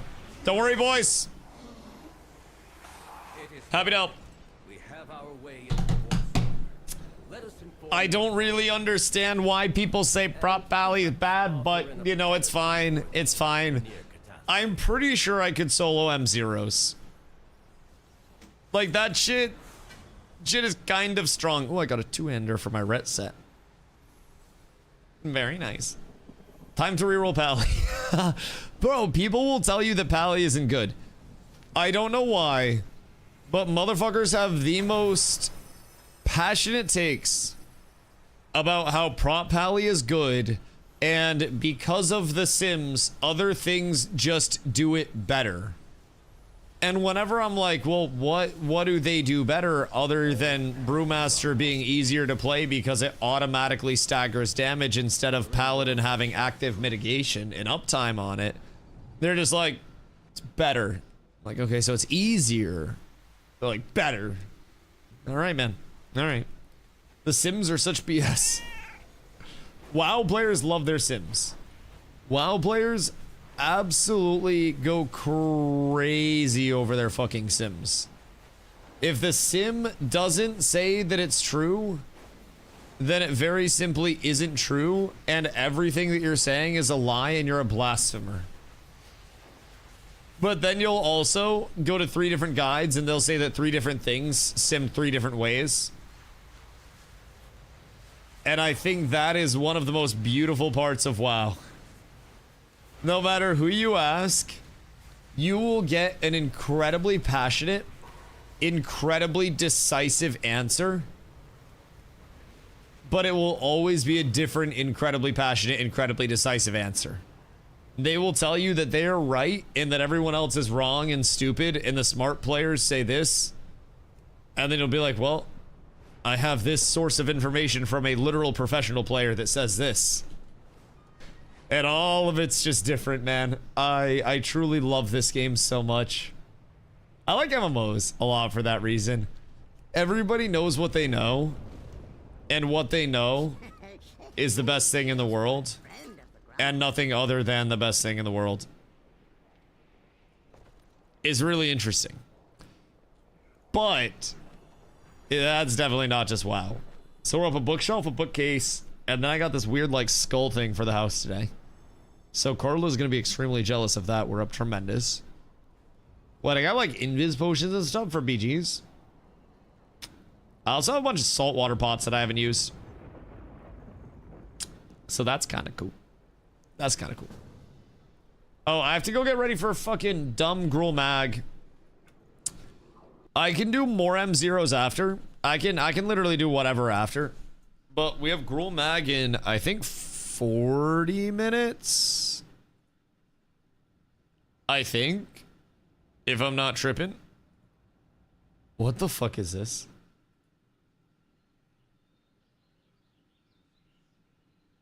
That is impeccably drippy. I want you to know that shit goes harder than it has any business going. D-Heck! Westone, what up, my boy? I hope you're having a glorious one, my friend. How has your sign hunting been? How, like, have you been making progress with that? Because I'm so intrigued about how this saga is going to continue to develop. It's truly something to behold. That was a nice shield to get, I will say. That is a lot of armor. That's 1100 armor, which is like 10%-ish. So just by throwing that on, 5799 and 5579. So I'm getting 2.2% Physmit simply from having that shield equipped. What's my crush cap? 100.63. Ew and ouch. That shield block rating. Why don't I have this on? Oh, I don't have that on because I need to gem it. Whoops, that probably should have been on sooner. Gosh, heckin' dang it. Alright. I need to work my gear set just a little bit. Played WoW for 22 years. Never had I heard someone call Physmit. Physmit Magic Mitt. I mean, I've always said Physmit Magic Mitt. Because, like, in terms of the armor, it's actually reducing your Phys damage taken. So, I mean, like, it is technically Physmit, but I don't know what y'all refer to it as over here. The actual percentage at which my armor is reducing the damage that I take. I've never heard it. I know. I don't really know what WoW players say, bro. I have years of not saying cryptic WoW shit. So this is going to be a billboard, and on it, it's going to be a little story about how to be good neighbors. Wait. It's got 6 little boxes with little Timmy learning why being a neighbor, a good neighbor is a good thing. That's fucking crazy. So, what happens when they inevitably vandalize the fuck out of it? Because, like, I see a world where that may be on the horizon sooner rather than later. But also, it says, I have cameras on this, I dare you. Does it actually? Is this all accommodated for already? Because that's some fine planning, my good man. That is exquisite, if I do say so myself. Very, very impressive. So when originally can accept my monk to the guild, that'd be great. I do not have. Buddy Yesterday is coming this next week. What the fuck? How much did it cost? Because I could probably put that in a few places myself that I could think of. Might be kind of nice to have if I actually think about it. And maybe I come up on one of those. All right, let's see. Clear you out of my inventory. Clear you out. Clear you out. Like, I don't really need this bullshit anymore. I'll grab that just in case because of the max HP trinket. But that doesn't matter. Those could get thrown in at some point. This actually doesn't matter anymore. This doesn't matter anymore. This could get used. This could get used. That's gonna get replaced. I just need to get my avoidance up high enough because I'm 100.6 right now. And then even if I put in, like, I'll throw on the belt. The only thing that I'll lose there is 4 block rating and then any defense. No, that puts me up to 491 defense. Why did I not equip that when I got it? Am I a Goomba? Because I might actually be a Goomba.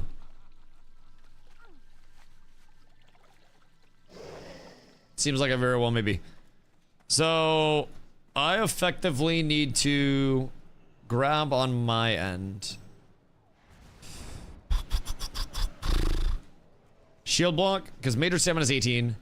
Shield block is 15 shield block rating. 10 primal earths, Jesus fucking Christ. There goes all my money, boys! Unless we happen to have them here. Because I think I gave away the rest of mine to Skibby when he needed them. But if the primal earth's all I need to grab, then that's not bad at all. That'll be easy peasy. 130 in a 3-hour canvas session. A lot of kids in the neighborhood said I had to be creative and make sure I say PG-13, but got the point across. I fucking love that. Cheap peak laziness with the 1-button rotation on Mr. Monk. Wrath. You're 1-buttoning a fist weaver, brother? Ay. Like, I know that I shouldn't ban people over things that aren't, like, technically that big of a deal. But, like, some things just really get under your skin a little bit, you know? And for me, it's that. I think. I do believe. I need a stam gem with that. And then I probably need another stam gem. So I need 10 earth. And I currently have... Oh, shit! I have it! Boys. Boys, we're blessed. We are blessed on this fine day. Block. Whoops. Watch this be the week that Gruul Shield drops as well. Bro, I'd be so pissed. I would genuinely be so thoroughly hurt by that. Tough shield.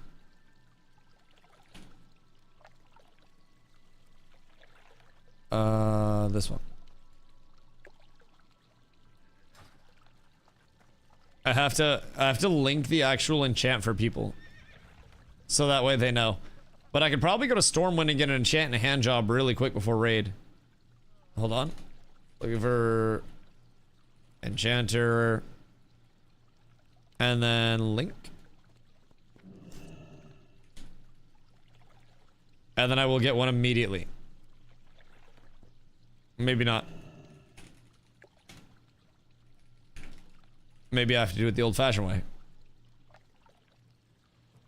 Where are my enchanters? There it is. There it is. Thank you, Dirt Wolf. What do we have here? You're in Stormwind. Surely you have this. Monk is mainly for transmog farming, though? So what are you gonna main? Oh no, I just tried to hit my horse to get out of here. That is not a good start for tonight, brother. That's genuinely not the best start for tonight. If I'm already hitting retail binds, we might be fucked. Tough shield. No, not tough shield. Why does everybody think it's tough shield? Shield block. The expensive one, motherfucker. The expensive one. Block rating. Please. Do you have that? I know it exists because it's literally on my old shield. Have that one. We must communicate with them in ways they could understand. This Stormwind has way fewer ERPers. I will say, you do still have the casino people, but there were dead-ass naked people ERPing directly outside of the auction house. Yes? Oh no. Brother.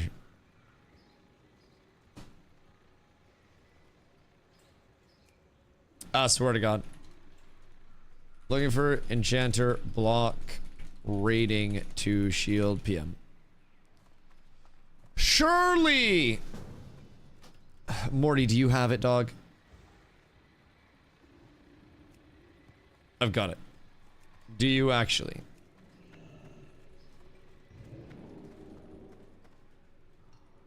Because for the love of God, everybody that said they had it so far. Oh, thank God. We're so up tremendous. Trade. And then you get this, this, this. And then he kicks me from his group and never talks to me again. And then I get scammed. I will say, I haven't had many people scam me in Classic. I give a lot of people that I don't know mats, and I just get shit back, like, directly. It is absolutely exquisite, the interactions, if I do say so myself. Crush Cap. We are now looking at 102.33. Perfect. Absolutely phenomenal. So then when I gem, for right now, what do I have that I could cut? I think I have Enduring, right? I do not have Enduring for the blue cut. I can do like 1 Enduring, although with raid buffs, I'm not going to need it. So I think I'm going to just do 2 solid stars of Elune, and then I can double stam, and then with any form of raid buffs, I'm going to be well above a void cap. And then I shouldn't have to worry. Do I have another Star of Elune? That is the question. I do not believe I have another Star of Elune. Fuck! Man, I swear to God, everything is so expensive now. Everything is so bad. I miss retail already. To a very large extent. Like, I enjoy the stat stuffing. And I enjoy playing the stat sheet. But I also really enjoy the element of how simplified they've got it on retail. It's a lot easier to actually play the stat sheet in a fun way. Buyout per unit. What do we have here? Oh, you're cheap as shit, actually. Oh, Monfrere. Monfrere. Solids might actually be cheaper than the uncut one. But at this point, it's whatever, just so I can get the gems in. And then call it good. Because upgrade-wise, other than that, the last thing that I would need to worry about is going to be my chest. That is definitely going to drop tonight. And then once the chest drops tonight, I don't need pretty much jack shit at this point. Because then I can switch over to my tier helm. I can't go to my tier helm yet because I can't drop the avoidance at this point. Because I need the crush cap still. Maybe with raid buffs I could work it out. But I'm not entirely confident in that. But that'll give me some more stam. So now I'm going to be almost 12k unbuffed. Kind of like that. Kind of like that a lot. 11.6 without anything additional. All right, 15 minutes have elapsed. And I've done literally everything that I need to do on retail or on classic. Chest will drop tonight, double pally chest. Dude, if the chest drops tonight, I'm so fat. Because then I switch over my helm. But with the helm right now, I'm low on a void. I'm 99.8. And if the chest drops, then that's going to give me the block rating that I lose taking off my face guard. Because the helm still has the dodge on it. The chest gets the block rating, and then both of them have the spell damage. So that's going to pump me up above 500 bonus damage. Like nothing. Like nothing. I'll be like 530 almost. So throw those two pieces on, not to mention the other set bonus that I currently don't have right now. Which honestly, it's just damage dealt by Holy Shield. But 4 pieces still kind of nice if I can manage it. I might be able to get it tonight. It's just a matter of how much I'm actually getting from buffs. And I don't quite know how much I'm going to be pulling in off of buffs. Because I can pump a flask of fortification if we think I need it. Probably be safe since it's the harder hitting content. Instead of just trying to force up a little bit more spell power.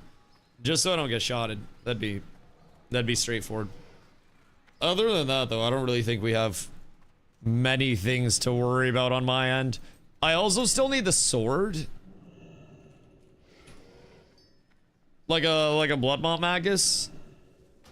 And potentially Eye of Mag. But that's also if I want to drop off my icon.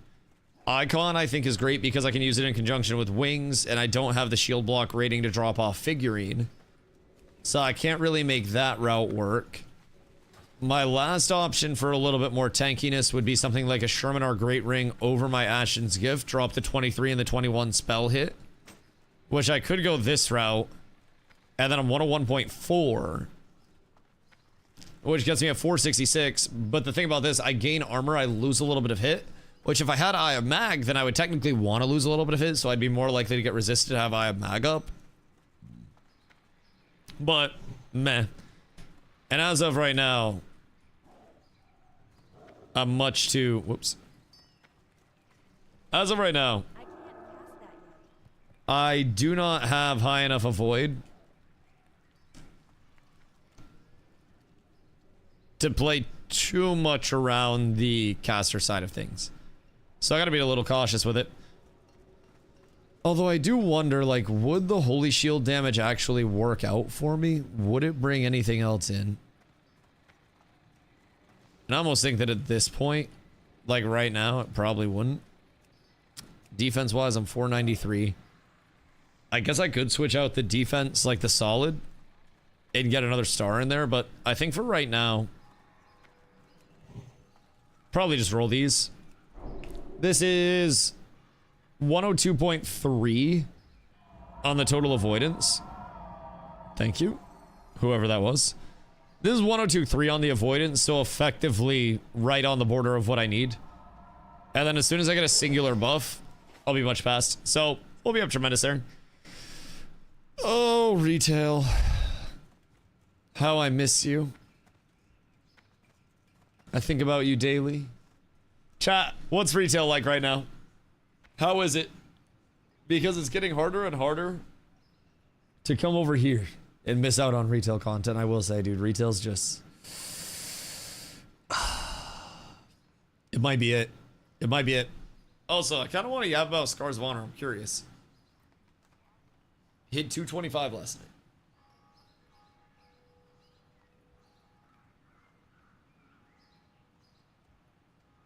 Oh, did you now? Have you done your M0s today? What did you do last night to get up to 225? Because 225 is definitely not bad. That is well on the way.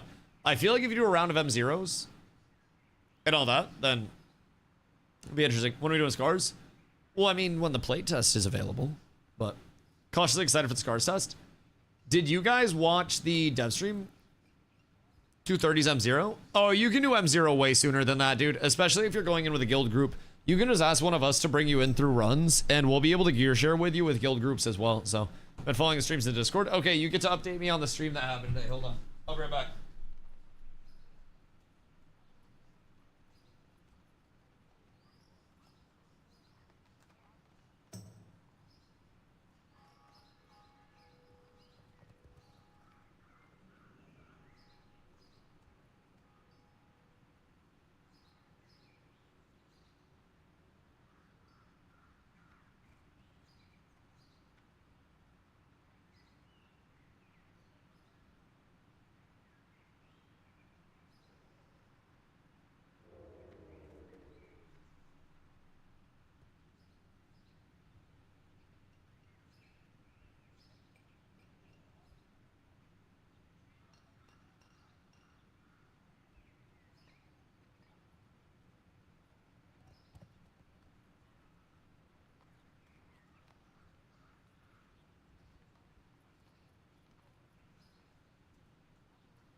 timed my exit properly. Carla made sandwich. I've returned and we were up tremendous. Healer? Yeah, I mean, we can get you into literally whatever content. Probably way easier than we should be able to. Carla hit 90. And within 24 hours of hitting level 90 was like 240 gear score. It's so fucking easy, man. Especially if we get in a gear share group. So basically, like, if you're a clothy, we can just get a few other clothies to run with you, and then whenever something drops and it's not an upgrade for someone, they can trade it. So if I ever run with plates, they get all of my hand-me-downs. Any jewelry stuff can be handed person to person. So it's very, very, very, very, very quick to get people set up. I had grapes and cheese. It was so good. What do you do next? What are your immediate plans, ma'am? Is it grind time? What up?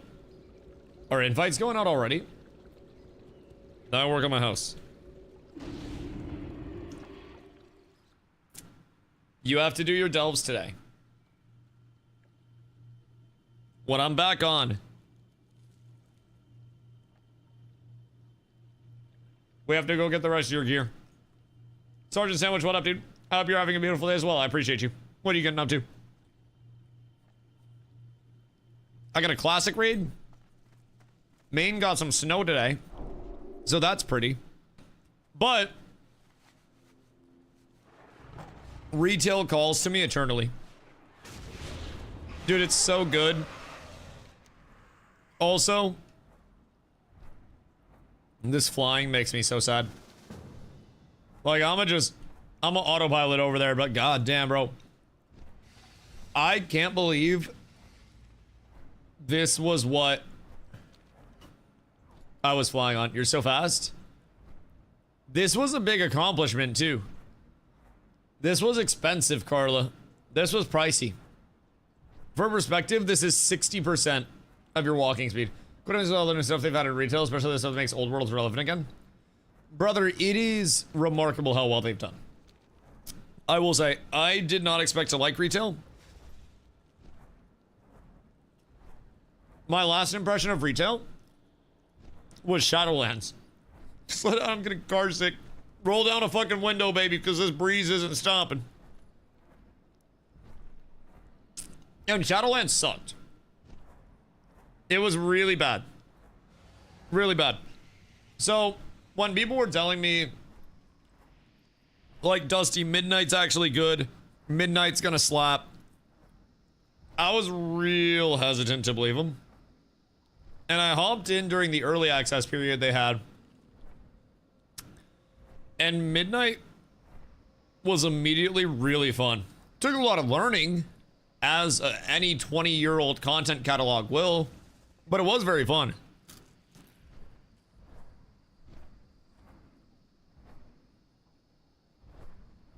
Shadowlands was my first expansion. It was almost my last.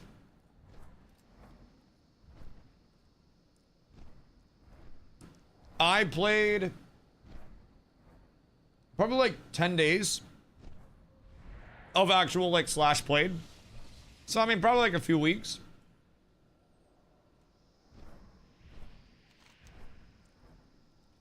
Never again. I tanked M pluses on a demon hunter, and like that was fun for me when I was doing that. But also, I wasn't a streamer at the time. I didn't have people to yap with. I didn't have a community.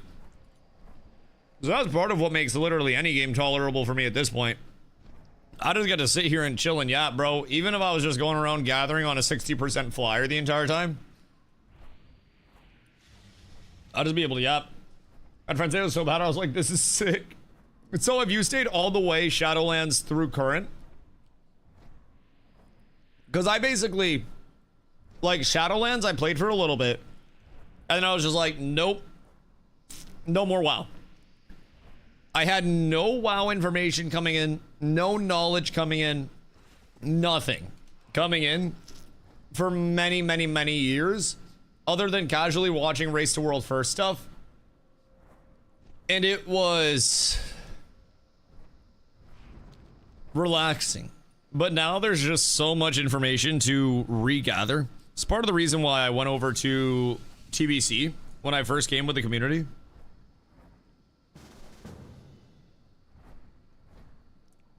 Just like the familiarity that I had with TBC already was a complete game changer. At least I thought it was. But apparently I didn't have the familiarity to know that it was just going to be raid logging. And the anniversary just meant fucking Centennials can actually play this shit because they've nerfed it so much. That was slightly disappointing, but, you know, is what it is. Dragonflight was the first step towards the right direction. War Within was solid. Midnight so good. I heard that they brought in some OGs as well to help with like story and some of the systems and shit. And it does seem like they're on a very good direction with it.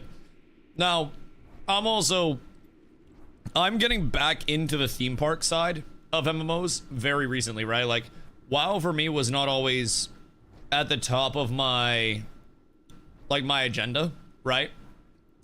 It wasn't always something that I saw myself going back to, nor did I think theme parks were going to be where I went back to. And I kind of thought that I was just going to always end up in the social sandbox MMO world, being like crazy. And I still may, who knows? But Midnight has... I gotta burp. Midnight has somehow retained myself and many members of my community very, very, very heavily. I mean, even fucking Carla, who kind of took a break from MMOs for a while with Ashes, is now going absolutely crazy with WoW because it's a good mix of you can do stuff together with people or you can just fuck off and do your own thing. And there's a mix of casual content, competitive content, everything. Yo, Daddy Debuff, what up, my brother? Thank you for the follow, I appreciate you. Midnight has been kind of unexpectedly solid. Now, I haven't gone too crazy on the arena side, but Battleground shit's fun. I do need to get my 1600. I still got to get that taken care of for my other catalyst for my tier, but that'll be fine. We'll get that done whenever. I have been impressed though. I miss the true community side of MMOs, but in a world where that entire side of the genre is effectively destroyed,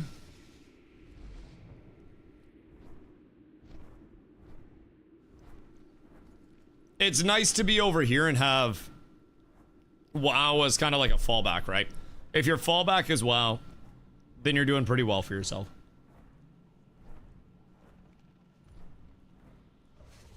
Sorry, Carla made me a croissant sandwich. So, that brings me to my next, though. Or I guess the last. What the fuck is up with Scars of Honor? Because I'm very intrigued by Scars of Honor. At least to a certain extent. I didn't watch their dev stream today. I was doing some shit to get ready for my own stream. But I'm intrigued. I don't know much about the systems. I don't know much about anything other than like their procedurally generated dungeons that they have that are supposed to be completely unique layouts every time you go into them. So you kind of have like a treadmill dungeon content, which kind of sounds cool if it's done well and terrible if it's done poorly. But I don't really know much else. Like, is it supposed to be in the, like, in the WoW realm of things? Or is it supposed to be more of like an open worldy? Because honestly, I feel like I haven't really heard many people talking about the systems of it very much. It's usually just that it looks fun to play. And I'm not quite sure how I want to take that.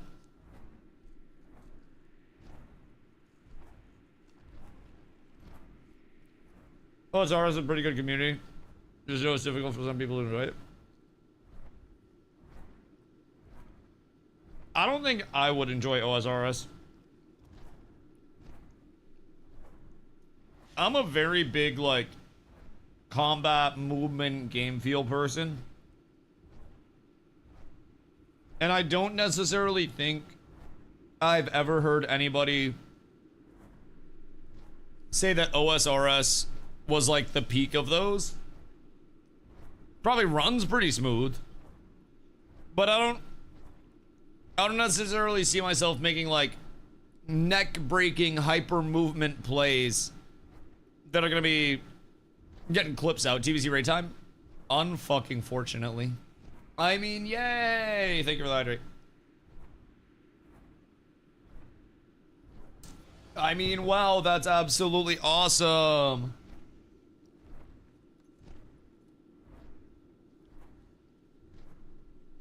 I love TBC. I think when keys are out, it's gonna get really hard to find the TBC motivation. I don't think OSRS runs smooth. Probably because I really don't get that tick-based system thing. Oh, God. Yeah, there's a lot of shit with OSRS about, like, playing with the server ticks and shit like that. Yeah, that's another thing. I don't necessarily...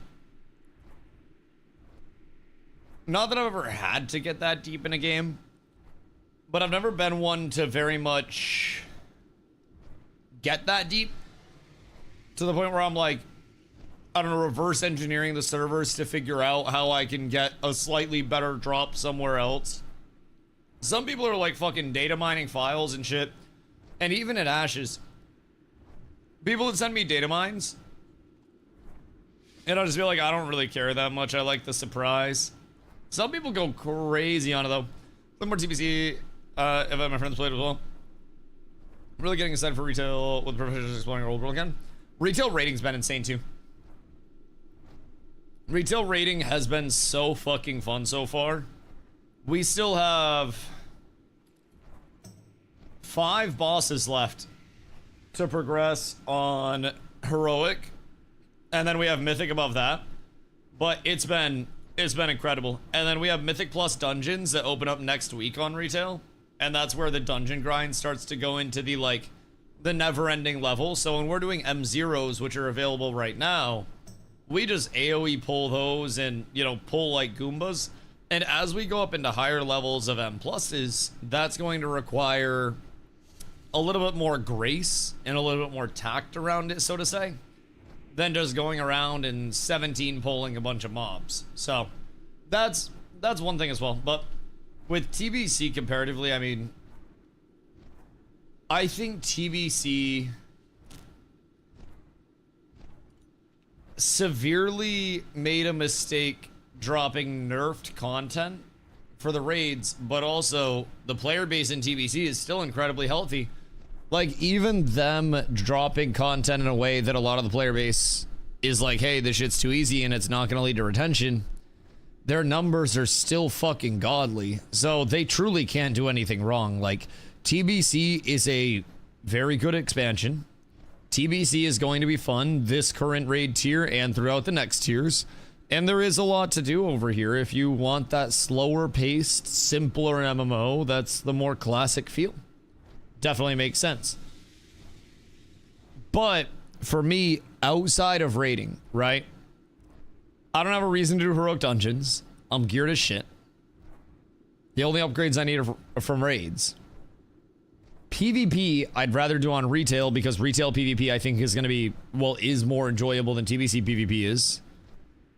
Gathering and day-to-day, I'd rather do on retail because at the end of the day, TBC characters are going to die at some point anyways. So what I'm looking at it, especially from my perspective of, I'm not usually a single game player, or like a single player game player where I join, or where I start something and I don't really interact with the community and then I play it through to completion and then I just go to the next game. That's not really me. I like to have something that you're going to build concurrently in. What happened to AOC? Shit, you got a few minutes?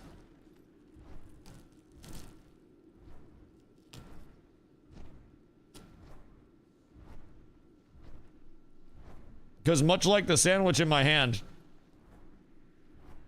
basically ripped to shreds. To shreds, I say. Hope say, good day, brother. I hope you're having an absolutely phenomenal one.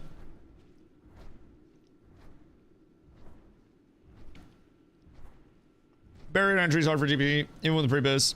No gold unless you're a DPS will. With super social base, meaning you have to mic up. I mean, even then, like, the content got nerfed so substantially that the emphasis on that went a little down. I mean, I do understand that side of it. With TBC, you actually have to interact with people a little bit to get the raid content done. I just wish there was more to do. I wish they had, like, more world bosses for Anniversary, like rotating world events that had incentivization, a revamp on crafting, so crafting was actually worth it. Like, if Anniversary was that, I would come through my pantalones. But there are just some things that aren't quite holistically there with Classic for me at this point to keep me engaged with how much I play on a daily, right? And that's the big thing. If I had a couple hours to play, that'd be completely different. Come home from work, crack open a fucking beer, yell at my wife and tell her I hate that bitch a little bit, and then gather on a 60% flyer until I fall asleep drunk at my setup and go to work at 5 a.m. the next morning. Be a fucking American-ass life. And I'd probably play TBC at that point because it'd be easier to keep up with that schedule. But I play a lot. So, with how much I play, kind of means retail's nice. Spring's here? Yeah, you go fuck yourself. Spring is not here. You're a lying fucking bastard. How recently did you get snow? Because I can damn well promise you spring is not here. Last week. How are we a week behind you in terms of weather? We got snow today. Like, we just got some wet, heavy shit. Not ideal. Up class plus is good. Could be great or bad. That's what I'm hoping. Sam Blizz efforts might actually make it. I mean, Classic Plus has two real ways that it could go. Because keep in mind, Classic Plus, so to say, has existed potentially in different forms already with the Titan Forge servers in China, with the information that they get from Turtle WoW servers being allowed to exist, with SOD that they ran. Classic Plus has already had some test run-throughs, so to say. But also retail exists, and the developers that were working on Classic originally aren't necessarily all here in the same roles on the same teams that they were when Classic was a thing. And as Keith said, Classic Plus means something different to everyone. Very true. So, with the development just simply changing, the mentality on development, everything there, you could see you're now the group leader. Why am I the leader? The fuck do you mean? Am I supposed to invite Ab? Who am I supposed to? Why me? Brother. Who the fuck am I supposed to invite? I don't even know who's in our group. Where's our roster? We got one healer in this bitch. Wait, why do we have one healer? Where are my other healers? But yeah, like, Classic Plus could either truly be an expansion of Classic while also redefining some core elements in a successful way, or it could just be retail minus, and it could leave a lot of people in a very salty spot about the state of development. Now I fold more laundry than I'm free forever. Does our laundry smell like lemons? Like, does it smell better? Because after I cleaned the dishwasher, the dishes actually came out cleaner. I know that's crazy. It was supposed to rain a bit this weekend, but didn't. 74 out here today. It's 32 here right now. Hoofs, you want to see something? Hold on. I'll show you my friend that I have right now. Hold on. You give me 1 sec.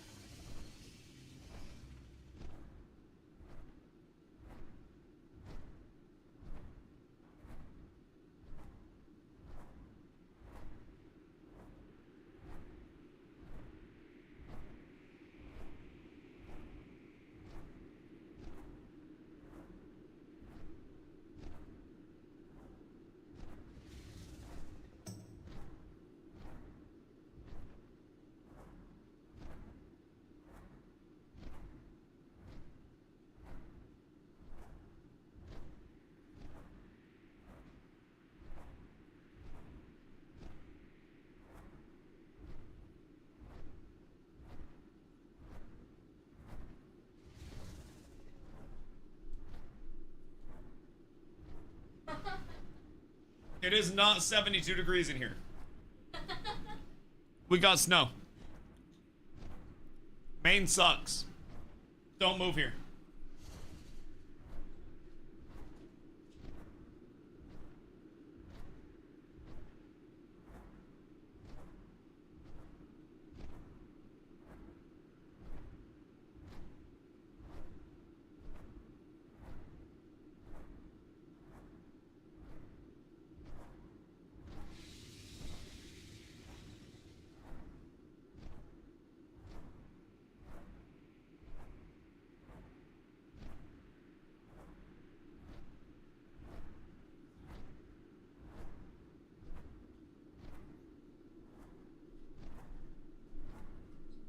So that's what we're dealing with here.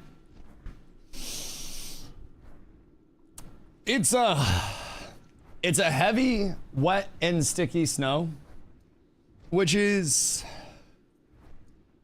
some would say, one of the worst types of snow. It's actual ass. Good snowman snow, great snowball snow, as you can see. But bad shoveling snow. Even going out and walking on that shit's ass. Widowmaker snow. Oh, the heart attack. Yeah, that's that shit that'll nuke half of the old people that are shoveling it. Yeah, exactly. Which, if you're an opportunistic entrepreneur, this is the best time to advertise snow shoveling services to old people while also price gouging. So, keep that in mind. They do have estates, they have retirements, they have money coming in, you may not. You know, wolves gotta eat somehow, and the wolves eat the old and the weak. So, prey on the elderly, charge more to shovel their driveway when it's heavier snow. You're working harder and your labor is worth $1. Thank you, chat. We got that Monday, Tuesday storm moving slow as fuck. Like, there's another storm coming up. On a real note, I've seen like 10 people come in with a death certificate this month to cancel out bills.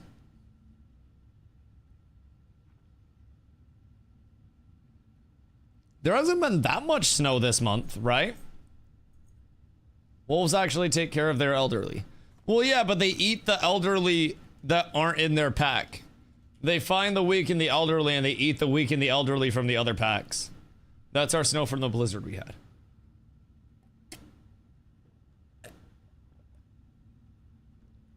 Like, this is yours? Because you can have it back. You can most definitely have it back. Needed a certificate of stuff is the most disgustingly capitalist shit I've heard today. I feel like you need a death certificate for a lot of things. To prove that someone's actually dead, so you can't just absolve debt by faking your own death. I feel like instead of being mad at capitalism, be mad at all of the people that faked their own deaths so they wouldn't have to pay for shit. Just sell the service? Well, cancellation fees and late fees. And then if the person's dead, then you can't apply the cancellation fees and late fees. So if you're ever trying to get out of any fees associated with any of your contracts, this one simple trick, I've heard contract lawyers hate it, literally just die. Debt dies with you. You're chilling. Nobody has to pay. So, easy trick. You can void any amount of contracts that you want to all at once. But it's to protect the estate after the person's death. Right, so the estate doesn't have debts on it. But what about when the estate doesn't exist because everything was burned when you died? You don't have a house anymore. All of your stuff was in your house. You have no net worth. There is no estate. If the person's dead, they aren't going to pay anyways. Right, so you cancel out the late fees and stuff, and then nothing gets passed on. Yeah. So it just kind of makes sense. Because otherwise, you'd be stacking up late fees and stuff, and then it would go to collections. And then whoever got the phone number after the dead person would get spam calls up. You've got to think of 100 years from now, and not 1 year from now. That's what Carlo always tells me when I throw my plastic on top of a small kitten on the side of the road when I'm driving down my diesel truck. I feel like showing death cert to stop service, no matter if you owe thousands, is good. Yeah, I mean, I think that's a very good thing. Everyone from my mom defaulted to me to have to take care of when she passed suddenly. Oh yeah, that shit's ass. That shit's ass. My parents had to settle an estate of like someone that was a little older than them that lived nearby that like didn't have family. So like my parents were dude's closest friends basically, so they were in charge of the estate. Turns out he had family, but they didn't want anything to do with it until dude was already dead, and then they wanted to come up. You're looking about 30 years from now, Max. How old are you? What are you, like 34? You're longer than that. You're not even going to be retired 30 years from now, Zop. Can't believe you get my OC. Someone's got to hold it down on the front lines, baby. I'm dying early. Speed run! Speed run, baby! That's why you put stuff in a trust. I mean, all I know is when I die, I don't have to worry about any debt, and everyone's gonna fight over my scraps, and that's perfectly okay. I just hope that I have enough money to get buried in a really cool tomb where people drive by one day, and they're like, damn, that's a sick fucking tomb. I wonder what that guy did. I think that'd be dope. I could, like, engrave little symbols from every game that I streamed on it over the course of my life. And then I could have it like hieroglyphs, and they'd be like, what the fuck? This guy was dope as shit. What's like good quality service? Horlocks, Twitch chat planning has led to my investment portfolio being down 62%, but also my happiness being down 65%. Don't let it fool you. Don't take their advice at all. You will be fucking depressed. Streamer house 2. I got like the infinity pool and shit. Jesus fucking Christ. Jesus Christ. I was in a living trust now, so I could not go through probate. Lived a lot from mom's just so I could not fucking around bullshit when I die. Prepping is huge. Now I will also say, die in a dramatic way and blow up the entire house when you go. Then there's a lot less to fight over. It's a plot of land with a lot of excavation to be done on it. That's a big thing. Plan to get to 65 so I can not ever work again. Carly, you know, you don't just like passively retire when you hit 65. You have to have retirement saved up, right? Like, you just don't get, like... You gotta, like, put into that shit, right?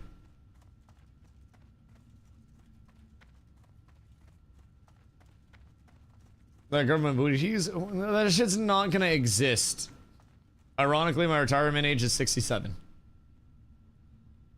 I hate that. I hate that. Just invest well, and then you'll be fine.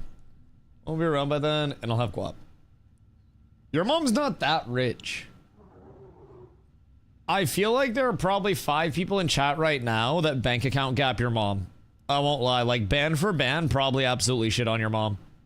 But... I don't know if it's that reliable. I actually don't think your mom has it like that. I'm pretty sure you would have to work. I'm one of them. But no gifted sub badge, SMH. Genuinely hate to see that.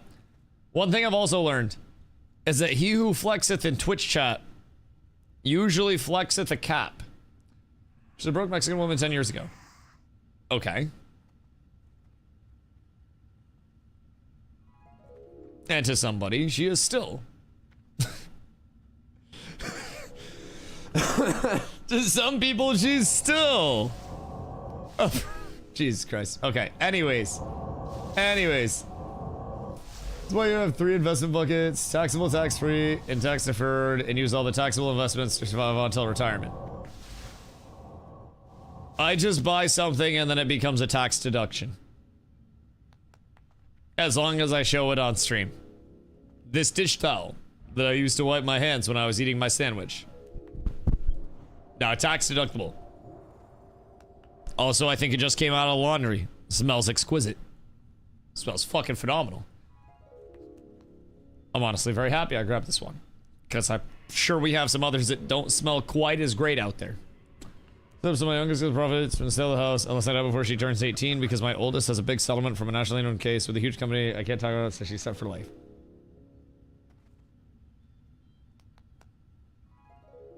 Wait. Sick. Even though she's set for life, she still works it until she's a baller. Good for her. That's dope. Love to see that. Love to see that. I don't mention a lot about it. Yeah, I mean, understandably. That's cool, though. I don't know much about court or anything. So, unless your daughter is actively involved in the Ashes of Creation lawsuit, I probably have no idea what it actually is. So, that's good. That's good. If it is the Ashes of Creation lawsuit, then we gotta find out which side she's playing for. Now that I think about it, with the money my mom would have to hand down in 20 years, that would probably not be enough to not ever work again. That would probably not be enough to not ever work again. What? Yeah, no, you're gonna have to work another like 40, 50 years, Carla. You're gonna be there a while. You're gonna be grinding. Pretty much forever. You'll be selling cell phones until cell phones go full AI. And then you'll be installing chips in people's heads. Are we 20-menning? Gotta account for inflation too. And her mom's not that rich. I don't know, but there are also like different levels of rich. Although, I don't really know what levels of rich there truly are, because liquid asset, like not liquid, like liquid net worth is something that not everybody keeps when they have clams, because people purchase assets. So then you have the people that are like, yes, I have $60,000 liquid, and then they have like 6.4 million in fucking homes, and then they're driving a 92 Corolla. Excuse you. And then you have the people that are like,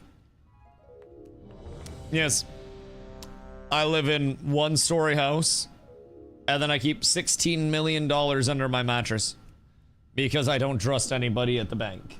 The clever ones. Yeah, I'm the side that doesn't present any net worth because I don't have any net worth. I live in an apartment. Part of my stream decor is a piece of wood. I don't have it like that, nor do I pretend to have it like that. And I feel like that's a sensible one. Invest it all, live frugally, win the second half of life. Yeah, but do you win the second half of life if you're old? I feel like if you're old, you just kind of immediately lose. I won't lie. Just, you know, you're basically the raid leader for that group.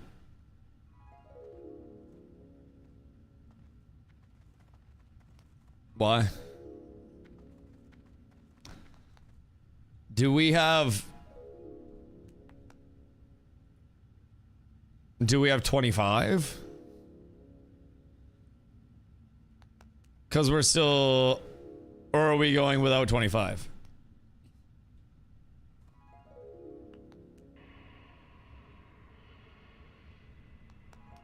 I'm not quite sure.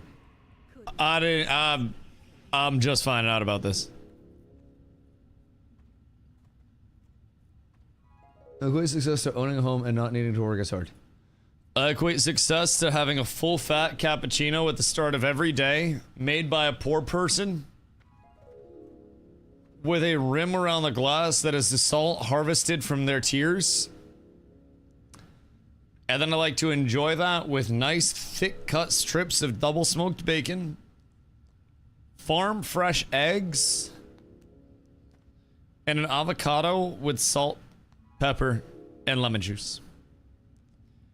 Anything other than that, not successful. Not successful. Good luck with that. The hardest part is a poor person to make my cappuccino every morning. But success is not worrying about vet bills. Full fat cappuccino. Full fat cappuccino. Each group has a puck view. Was posted when the groups were posted. Saying such. Word. I was not planning on having to pug.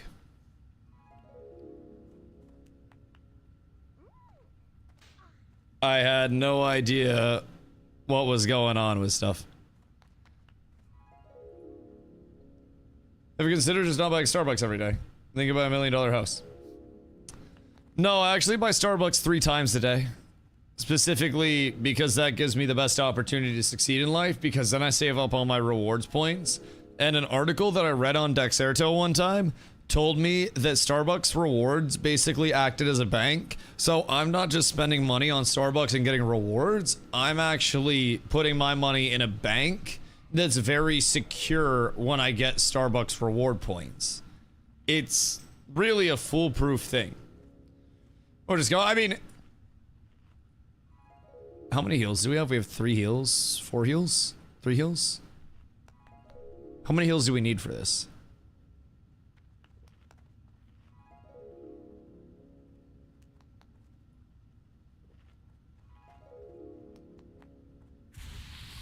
Because I feel like we probably don't need... I definitely don't think we need 5. Although maybe it doesn't hurt. Where'd all our healers go? I feel like we went from having too many healers to having absolute 0 healers out of nowhere. Retail with the rest of the guild. It's fair. It's fair. That's kind of where I wish I was. Are you kidding? Can't tell? Me? I don't know. Am I? Am I kidding? My question to you is, have you seen me drinking Starbucks at any point? That is my counter. I do drink coffee a lot, but where does that coffee come from? That is a question, my friend. Now, everybody says make your coffee at home. What if I'm making coffee at home, but my beans are $112 a pound?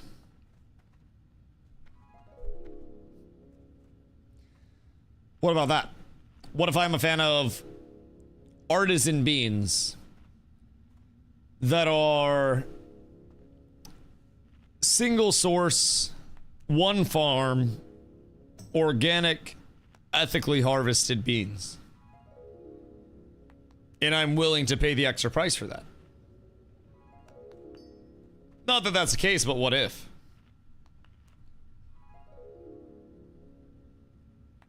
You would never spend that much on coffee and you know it. See, that's a real chatter. That's somebody that actually knows. I would never spend that much on coffee. You need to get rich so I can get my hands tatted.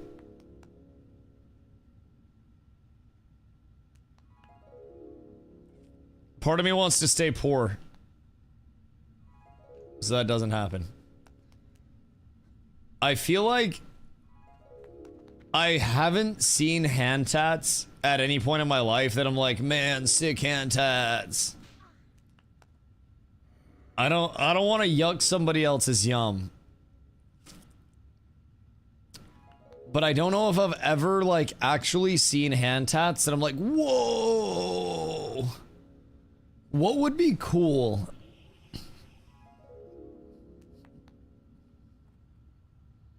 Maybe like making your hand a little like squid. Dick fingers. Yeah, or you have like a little octopus and you just go like this all the time. Yeah, that could be cool. I could get a mustache on my finger. Carly, you and sorority girls are really not that far apart. Like, I'm gonna be honest. When we were at the Suns game, you saw the sorority girls and hated them, but you and them would get along a lot better than you would like to think. A lot better than you'd like to think. I bet half those bitches had mustaches on their fingers.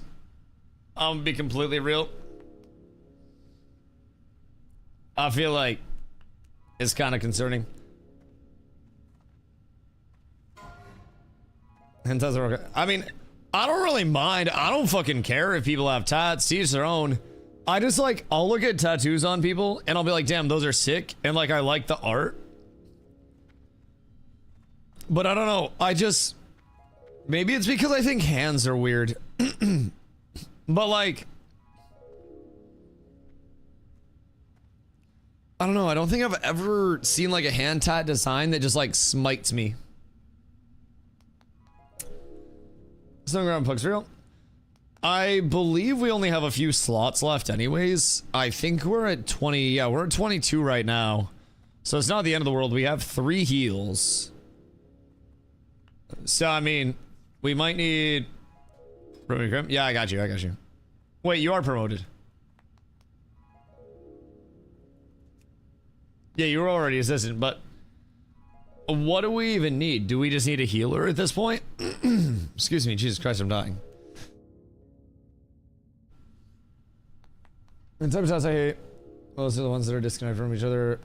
So a bunch of stickers all over themselves. That's literally what Carla has for tats. That's Carla's entire tat personality. I want to get like an eye or something tatted on my hands.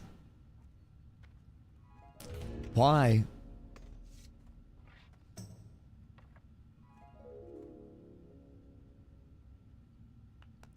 I feel like sometimes you have intrusive thoughts.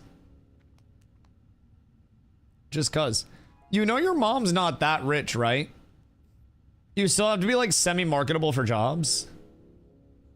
Like a job other than being a tattoo artist. Unless you want to start drawing and like tattooing people, but... Sticker on my arms. Well, I mean, Carla has like multiple arm tats and stuff. So... Relax. I know you're weird, but don't be weird. Take 10 minutes and just try to have normal conversation, brother, please. Please. Just take 10 minutes and try to like... Try to have normal conversation, brother. I understand, but like, please. Fucking hell. You were doing so well this time, too. You made it so far. Goodness gracious me, oh my. Goodness gracious. You know, I'll be nice. It'll be just a 30-second. It'll be a 30-second. It'll be a quick in the corner. You've been so good, buddy. Just continue to be good. Don't go the Horlocks route. What tattoos are to sleep on? Some tattoos are cool. I've looked at tattoos at some points and asked people a story of their tattoos and stuff. Carla has tatas tattooed on her wrist. You can already just don't be mean. Don't be mean to people's mothers. They don't deserve that. Mothers are sacred. Alex is the funny man in the room. The funniest, the tallest, and the richest. Yes. In any room he goes to. Goodness gracious. We all know one. We all know one.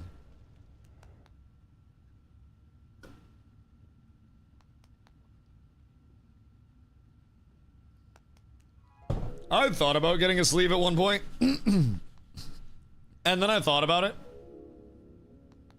And I was like, I don't really know what I would get.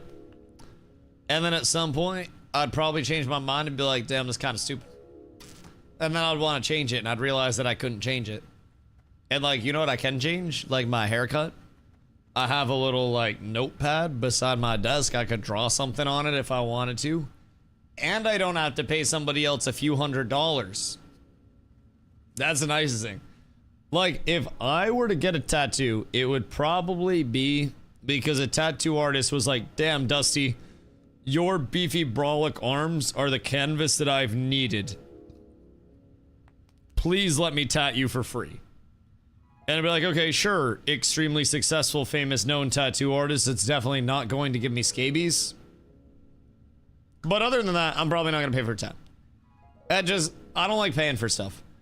I'm going to be completely real. I feel like anybody that enjoys spending money is a type of person that I'm very, like, concerned by.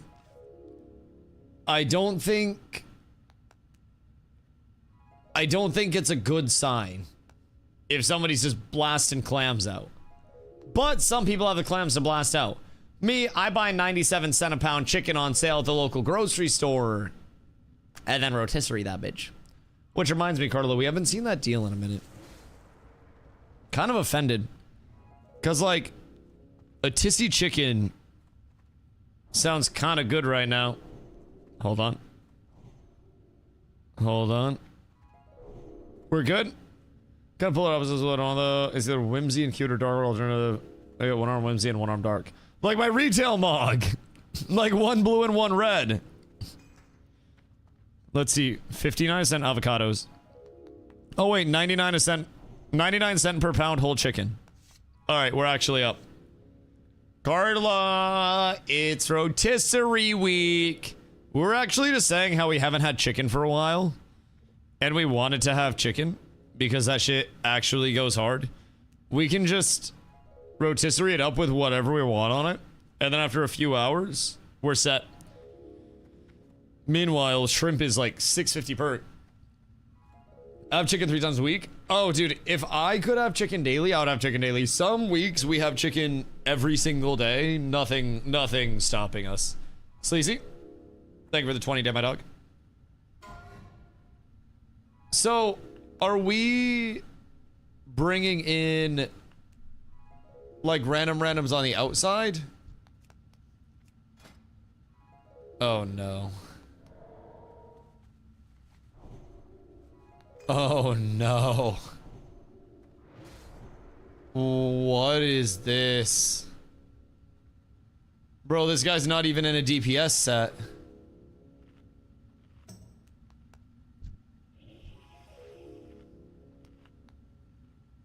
Like, honestly, I don't want to sound like a dick, but I'd rather 22-man it without randoms that are coming in fucking blues if this isn't one of our guys. Like, my man has healing gear on. Like, healing PvP gear specifically. He's got tank trinkets on. Like, double tank trinket. He's got a tank Libram.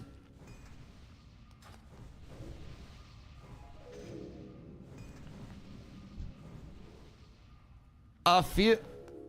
Ay.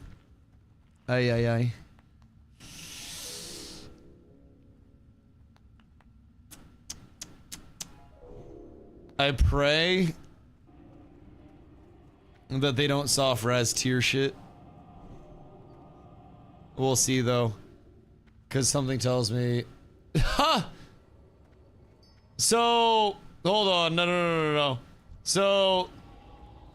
Hold on.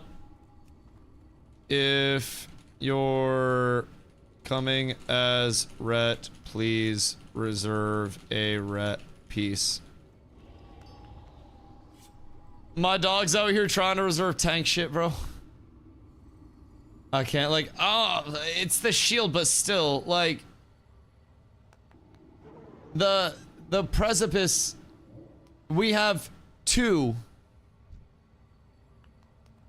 that are reserving the shield. Wait, what?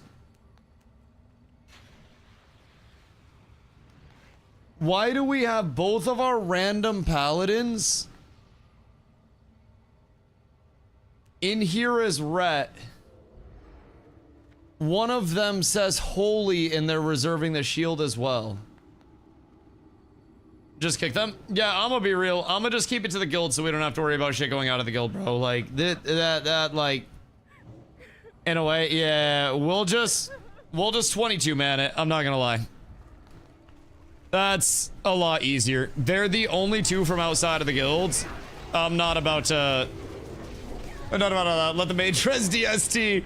Yeah, let's just let all of the gear go elsewhere, and then everything will be just fine. Everything will be just peachy. Yeah, I mean, we have 23 from guild at this point. If anything, we would need another healer. And not DPS coming in holy or proc gear to try to roll on shit outside of their spec. I'd rather not have them doing 200 damage per second getting gear from us. I'll be real, hold on. Let me set this up real quick. And then X from me gets not salve, whoops. Sank, and then aggro from me gets might. Whiz, might. Whiz. And then that looks good. Oh wait, might. Okay, we're good. We're up! I think it's good bringing in randos. Better to keep it within guild and guild homies. See, that's what I'm saying. Like, I think it's because we're running 2 Gruul mags simultaneously. So we were a little like, how many people are we actually gonna have? So we went to fill with a couple. But we have 23 from the guild anyways. And most of us are absolutely like juiced to the tits. So I don't really think there's too much to worry about here in terms of like failure on the horizon. Can we get a mage table down? Also, I yeeted the 2. Oh, wait. I didn't join Discord. Wait. I thought I was in here the entire fucking time. Did I get moved out?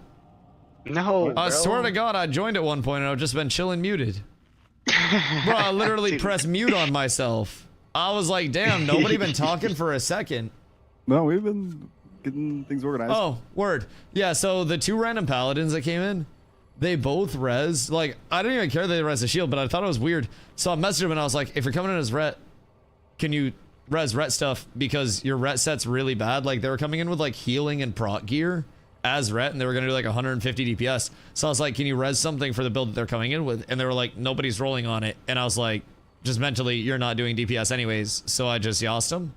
So we can just keep it 23 in the guild, so we're not having shit go outside of the guild, because I would, even if somebody here gets an upgrade so they can tank something for us easier, I'm pulling trash by the way, even if somebody here gets an upgrade so they can tank something easier for us as an off-spec thing, then I'd rather have that than have it go outside of the guild to somebody that's just gonna like yoink it and run.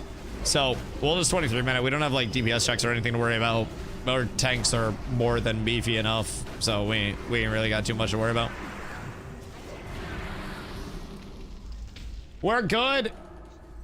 Also, Arctic, good day, brother. How you be? Hope you're having an absolutely splendid one. I'm so slow. What's talking to himself? Well, I'm talking to you guys. I'm talking to you guys, but I thought I went into Discord and I like unmuted. I was like, damn, ain't nobody saying jack shit. It's absolutely tragic. Absolutely tragic. Tell X I miss him. X misses not having me in the group. I'm gonna be 100% real. I don't know where these mobs are supposed to go. So, Dusty and Vo, I'm assuming you guys yeah, know what mage tank. I can't ping!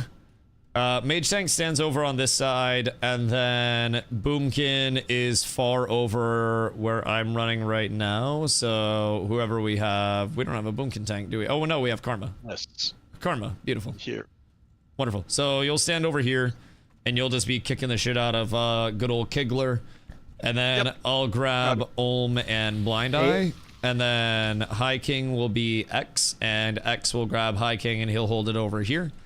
And then we just go through kill order. We clean up these 2 first.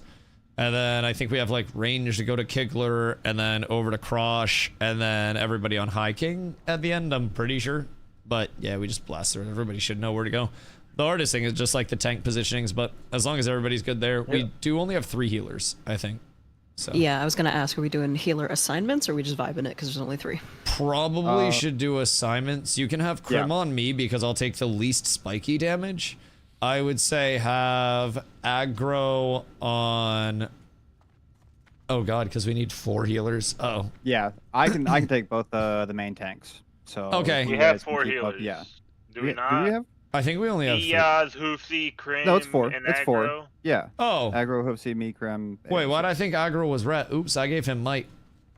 Does anybody have a repair bot? Oopsie daisy. I was running late and I didn't get a chance to repair it. Oh, okay, that's easy as hell then. So yeah, have aggro on our mage tank. Just have Krim come over and heal me because I won't take spiky damage at all. And then we'll have Aya's on Boomkin tank. And then, who's that leave? Hoofs? We can have Hoofs on... Or do we want to switch and have Hoofs on, like, me, since I'll take less spiky, and then Druid on Druid? However you guys want to run that, either way. No, it's fine. I'll stay on you. Okay, and then Hoofs on X. Yeah. Perfect. And our Boomkin tank is Kara, just to confirm? Yes. Yeah. Peasel's whispering me, and I responding. We're up! I cannot right. give you wizard oil. Will we get any actual drops That is the question.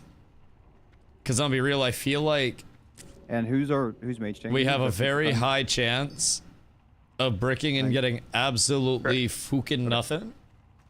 Well, we'll see. What's my avoidance at right now? 103.05. Is that high enough for me to do this and get a little crazy? Nope. No, it is not. All right, so 100.3 is absolutely beautiful, though. That's a really good spot for me to be in because once I get the chest, World Tremendous, DST mage bit on Gruel. Just keep up. So I very heavily more than watched anything right now. Carmack should be okay. I just saw my chest, dog. Carmack's red. I still. There we go. I'm here. I do No, I was just not making sure I was have saying it right. my tier yet. Yeah. Like my tier chest. It's all good. So because I don't have my tier chest, I can't It's switch actually off Karma my. X red. No, I'm I just can't kidding. switch off my badge Yeah, helm. Kara, because I'm fucking dyslexic. So now. Call me George. There we go. Hi, Word. George. Hey, it's So- not K Arma. All right. Everybody's descending into madness now. Everybody's descending into fucking madness. So, because I don't have my chest, I can't wear the helm. So I need to get the chest so I can put the helm on. Then I'm pushing over 500 spell power. I've got all my caps as well, but the second I take off the helm right now, since I don't have the chest, I don't have enough avoidance. So then I'd have to rock another defensive ring, and it's all convoluted. It's not really worth it. It's not really worth getting into. Long story short, it's a whole lot of fuckery and tomfoolery, at the very least.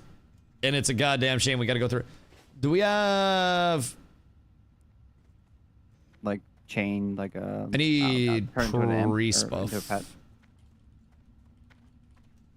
Oh yeah. Where's Jinso? I'm gonna stand in front of Jinso until he That's busts it. me. Yes. Thank you. I thought my health looked Yeah, one of the absurdly warlocks low. needs to enslave the fell hunter. All right, so we should be pumped. We should be pumped. Hold on. No idea the mechanics that go into that, but good luck. Okay, I think we're good. Tanks, whatever. Word. Yeah, you just enslave the fell hunter and then you taunt the one off of me. Because if you don't taunt the one off of me, then I just get feared literally forever. Whoever's mage tanking, make sure you click off your salve if you have it as well. Is it pizza? Yeah, make sure you click. Yes. Okay, you don't have salve. You're good. Okay, cool. So once we see mana, we can get a pull timer out, and then it's on pizza. Roll an MD. We have 2 MDs. So roll 1 MD for Mulgore onto X. And then roll Olm onto me. Have Tailbows do Mulgore onto X, onto the bear. And then have Tim do Olm onto me. And we should be chilling. Cool. You got it, boss. Sub-warriors. Not my spot. I'm the mic guy. I'm the mic guy. You guys figure that one out. All right, 10 seconds to pull. And then pizza whenever you're good. Bruh. Let everybody get threat. TBC content. All that fun stuff. Don't be near the caster. It's so TBC. All right, beautiful pulls. When did we pop Lust? Right as soon as You they can pop it right as soon as they're positioned. now. Yeah. Go for it. Thank you. Have fun blasting, boys. Careful, cheese. Give me 0.2. All right, we're good.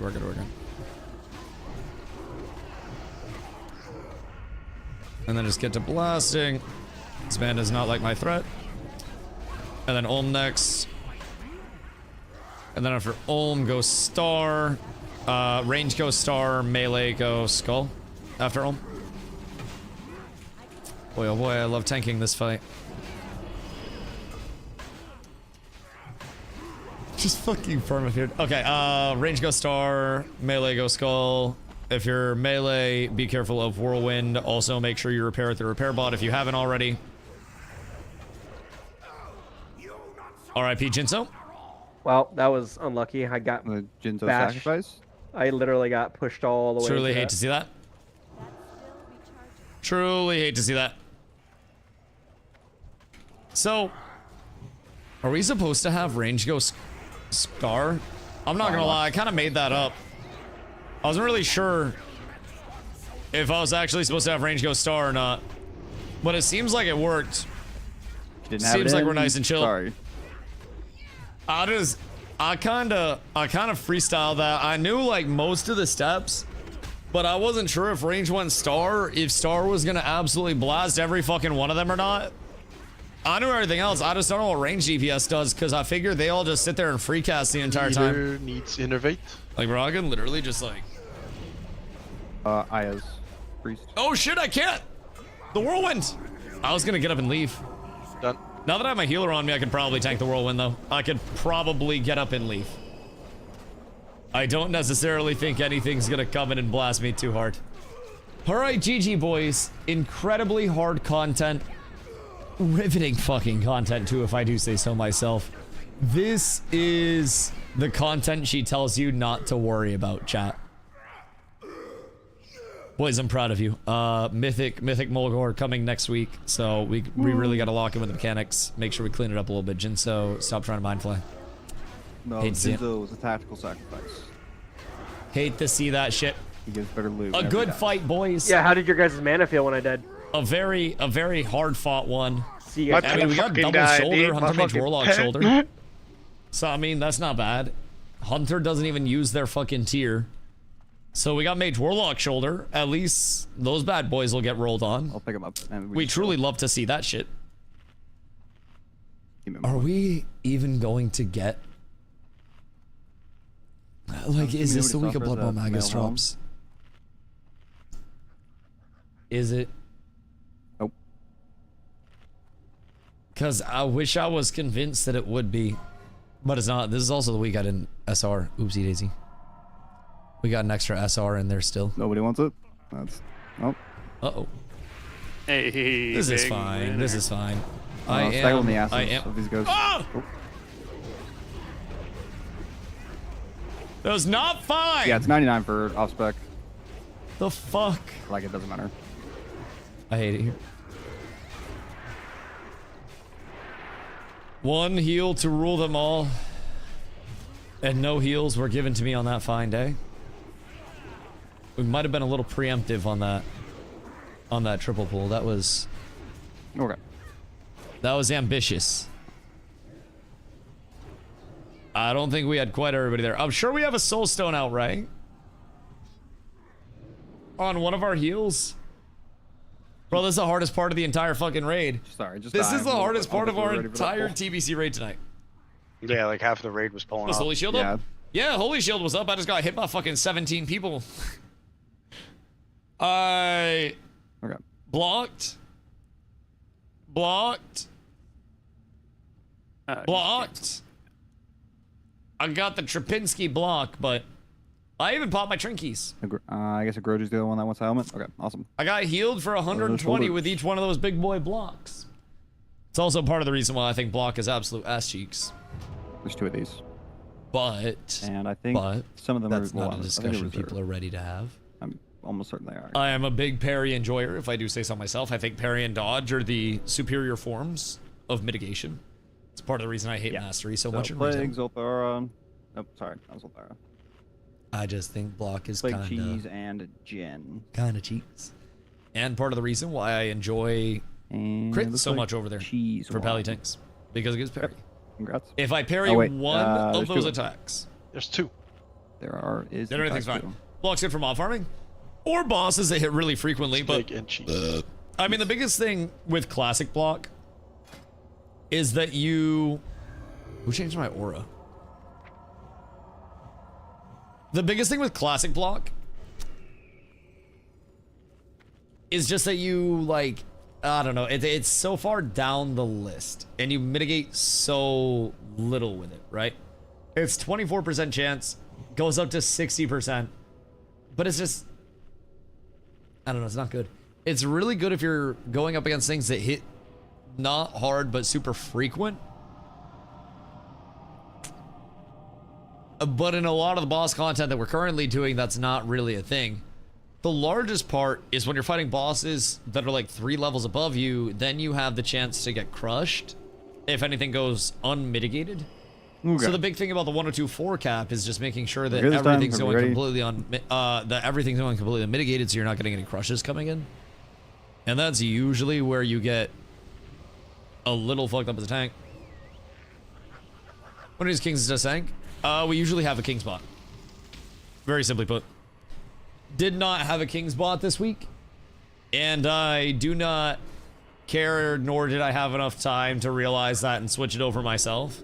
Usually we have a ret in my group, so I can get Crusader Aura, Sank Aura, and then also have Kings going out. Because realistically, to change it up, I mean, I could just drop shield and then go the no shield build. But good. in an ideal scenario, having Sank is nice. I do enjoy the reduction and a little bit of additional damage coming off of that. Like a lot of the blocks, having everything there. But again, I mean, in content like this, you're right. Sank is going to be less good against harder hitting mobs that are slower, and is going to be very good value against faster hitting mobs that are hitting less hard, because then more blocks, more instances of damage coming out, buffs my holy shield, buffs my sanctuary, buffs effectively my entire kit. So that's kind of the awkward part with Pally here. It's just, don't mind me. Right behind them. Don't mind me. A lot of the mobs here just hit real hard, real infrequently. Get the skull first. So I mean, it's not the end of the world. Now that we actually have one of them on our other tank, that also helps a lot. It was just the perfect storm. Sometimes as a tank, especially like when you're pulling multiple mobs, you can, oh fuck. Well, you can run into a spot where multiple mobs will just cleave the ever-loving fuck out of you. All at the same time. And that is much less than ideal. I have no controllability over what happens. And that makes me so sad. Like, I have no actual, like, life play with it or anything. Where's my DI?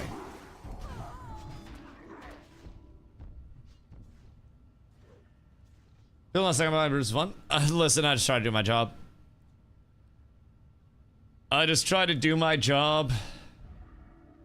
And hope that we don't sell the freest bag in human history.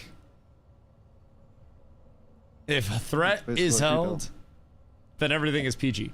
How did Jinso not die? Let's get that mass res out. Yeah, that's what I'm waiting for. Yo, mass res is crazy. I miss mass res so much already. Yo, let's stack. Alright, I'm filling up my water real quick. While we take this glorious, we might need to pull, glorious 2-minute break from our sponsor, pull those guys The Ground, so we don't pull the second pack. Also, big shout out to the Guild Bank for having all the consumes available today. What? Greatly appreciate that. There were 5 of them. Greatly appreciate that. I'll be right back, chat. Thank you. Twitch Prime.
Who's Kaivo?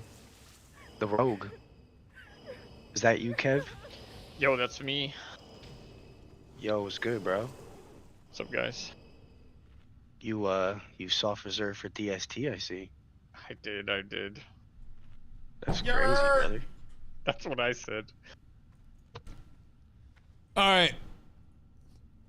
I sacrificed a bowl of the Dengski. Wait for the third one to pad away, by the way. Yep.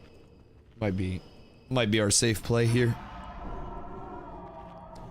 I too thought that I had retail superpowers on the first pull.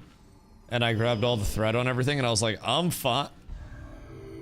And then I was just dead. It was fucking tragic. Who's going back to retail as soon as we're out of this? Probably a good portion of us, I would imagine. Might run some BGs tonight. I am not. That's why I'm trying to get this DST. Nerd. Sorry, that was Hoofsy.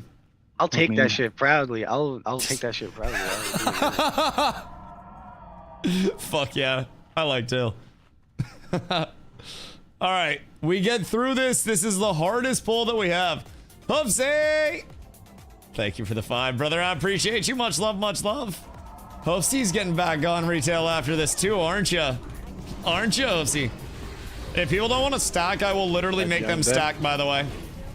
I think this is the genius route. Yo, please stack. You just bring them right in there. Not tonight. Aye. Why doth thou hateth? Guys. Want to carry me in some normal BGs? Yeah, why is your ass? I can definitely get you honor in BGs, dog. That shit is... I take it from somebody that did my battleground stuff slightly after midnight, like, started up, right? I was behind, and pretty much everybody had a full PvP set except me. And by the dead, I mean Jinso. And let me tell you, that shit was ass. Buns. So we can definitely get a BG group going tonight. I'd be down to blast. I have to do a couple things as well on my end. What do we have here? Close. Just screens. Stack up. I have to do a couple things on my end as well. Just get some Close. get some weekly stuff done, craft my new BG pieces, make sure that's all set up. So I got a couple things that I can get done and be productive over there with. So hit 90 Keef. My goat. World quest time. While you are doing your world quests, Oh, they're coming. do make sure that you stop by on your map of Silvermoon. It's the big red crystal. So make sure you do your praise. You can now do hunts all the way up to get your nightmare difficulty unlocked, and your 2 nightmares. Well, technically you can do 4 nightmares or more. You can keep doing them after. But 2 of them, the first 2 you do for each difficulty each week, both give you a piece of gear. So with the hard ones, you're getting 233 gear. With the nightmare ones, you're getting 246 gear. That's true. So very, very, very, very, very good to make sure that you're getting those done, and you can do them while you're doing your world quests. So what I would do was pop a hunt in an area, and then I would go do my world quest in that area while I was doing my hunt, and then I'd go turn in my hunt, grab another one somewhere else or in the same area, do another round of world quests, and then get the most out of my hunt. So it was quite nice. And you can get your renown up that way. So if you get your... Well, I wish I could show you. If you get your Silvermoon renown up to 9... I want to say your Heronir up to 9. The last one. Your Zulaman one to 6. And then your last one... No, your Void one is 6, and then your Zulaman is 7. I think. They're close, guys. Right behind them. I want to say something like that.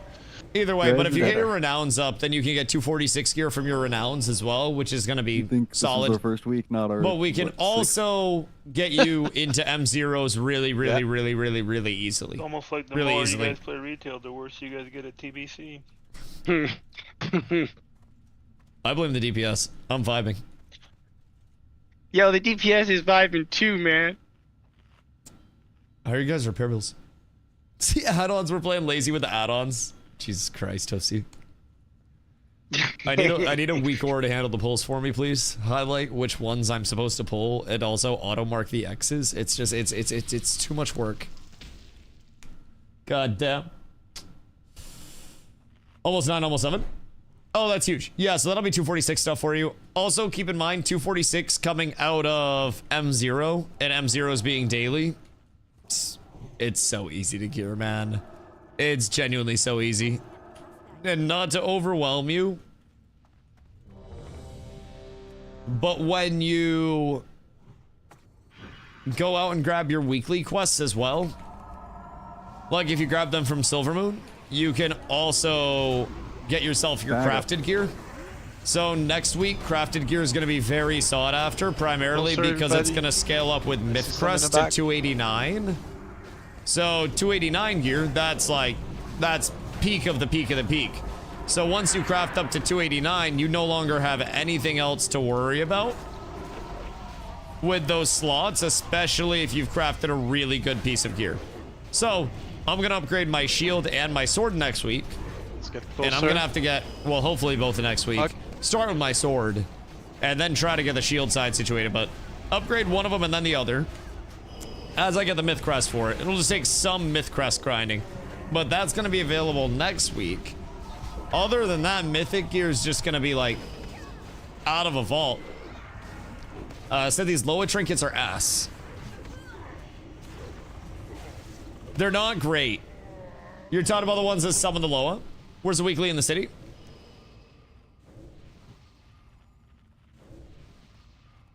I can't show you here. No! No! So if you go into... Actually, wait. If you go into Silvermoon, it's effectively like right here on the map.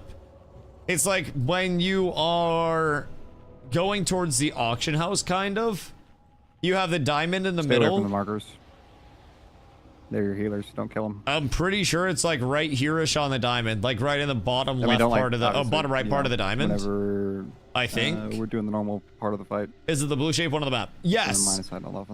So basically, I would recommend grabbing your blue shape ones because those will be your repeatables, and then your purple shape ones will introduce you to different mechanics. So whether it's an endgame mechanic like your vault or hunts, the hunt and prey system. Those purple ones will be more. Oh, well, fuck. Fuck it, we'll do it live. We're fine. All right, Pichinso.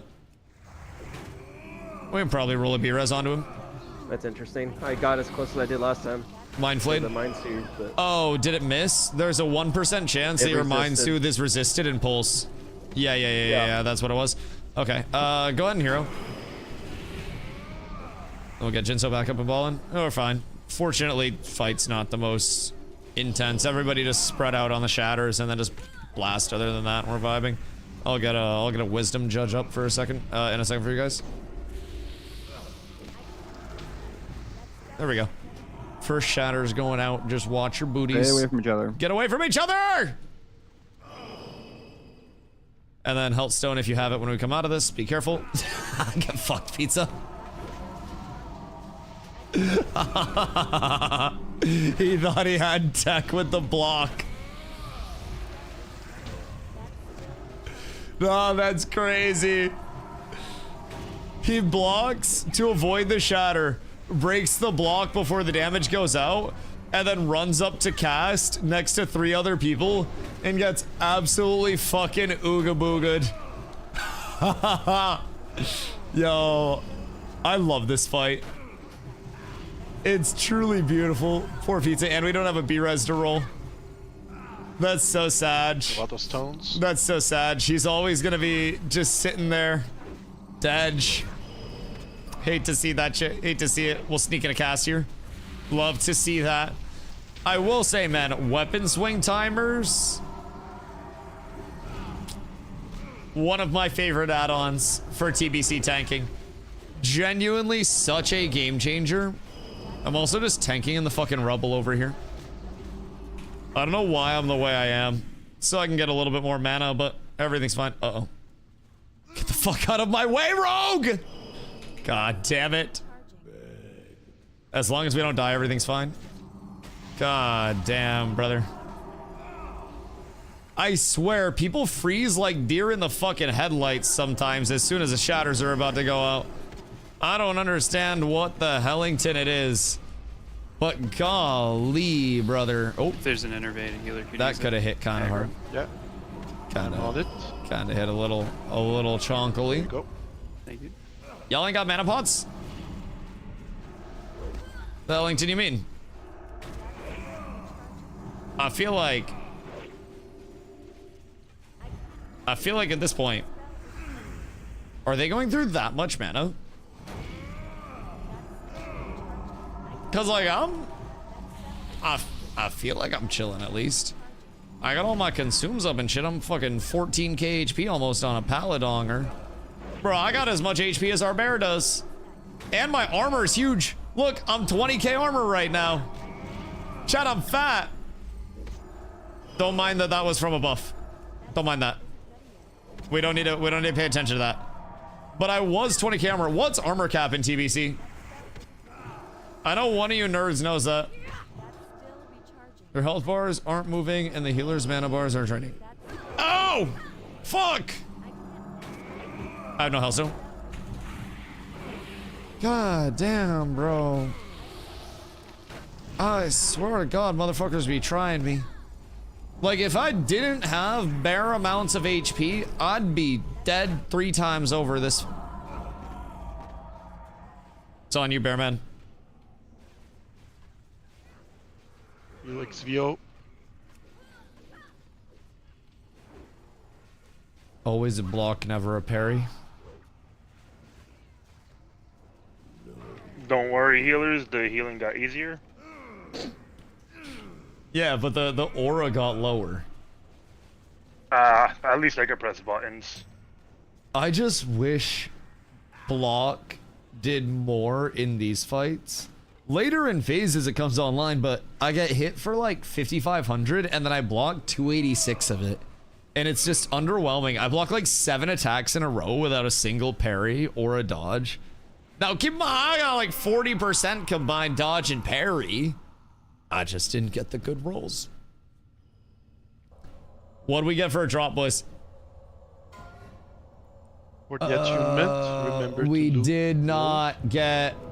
Yeah, we did not get a Blood Maw Magus. We got actual dog shit gear. I mean, the belt's not bad.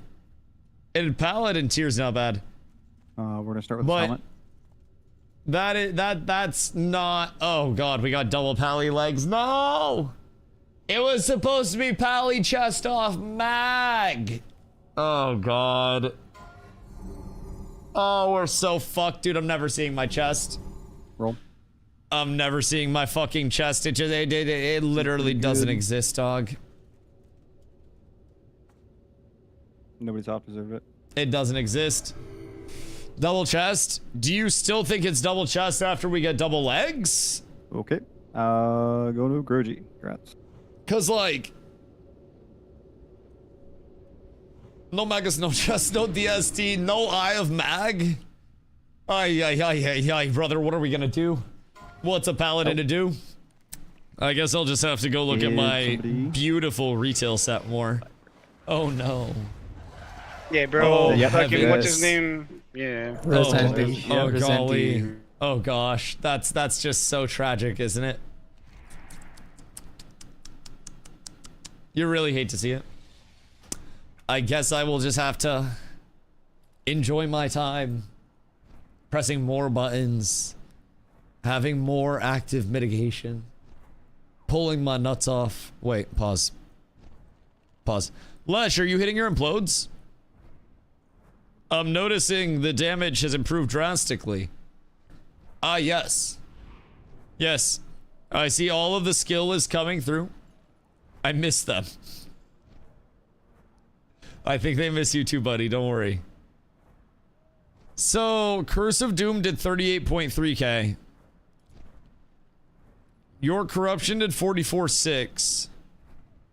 His Immolate did 3,000 more than yours. So you were up 3k damage between dots. Your Shadow Bolt got shredded by like 20k. But your Siphon Life was the thing that did it in. Good lord, you're flying slow as fuck. Yes. Yes, I am.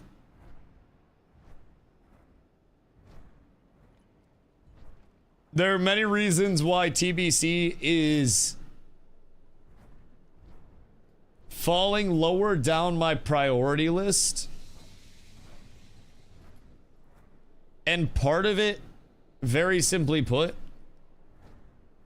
once you have gone to retail, it is very hard to go back to the pace of classic.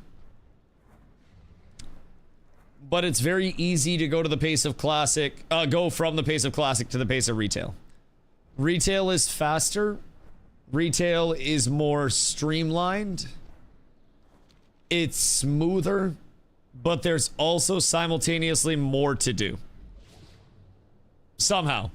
All of those things are simultaneously true. Now, this is gameplay. Yes, sir. Are you ready for me to press Holy Shield and Judgment for the next 6 minutes? Woo! Let's go, baby. Give me a fucking W in the chat. I swear to God, I think I'm under 20 actions per minute. I should have really for the group, been gone for a month. This shit is geared. No, that's okay. That's okay. You fucking blast. I'm just comparing Warlock numbers. Should go clean the whole house and come back and still be flying? You joke? But I would set my auto fly when I was going to grind something in TBC.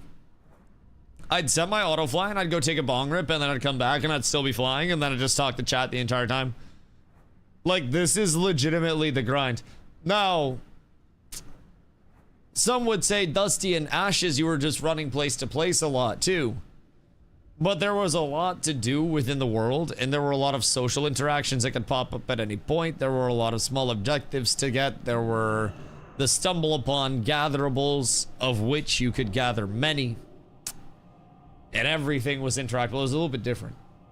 But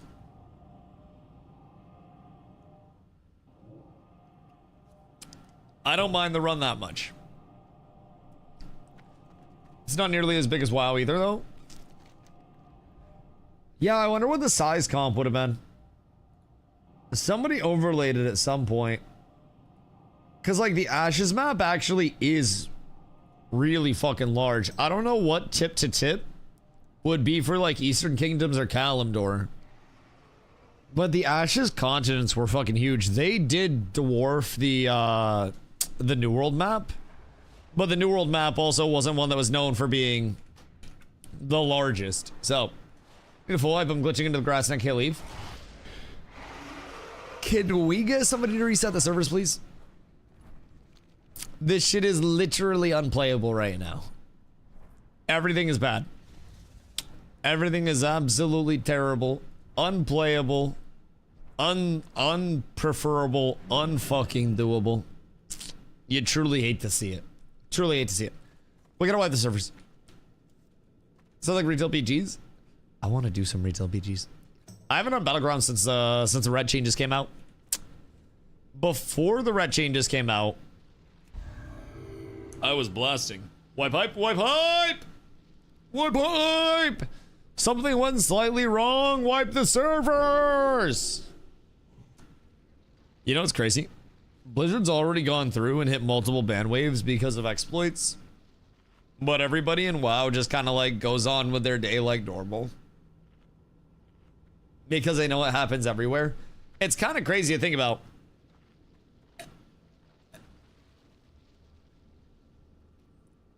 It's almost like bugs, exploits, and dupes exist in every game. And there's not really a way to fully stop them. All you can do is attempt to contain them along the way. Man, oh man, if only we realized how good we had it when we had it good, huh?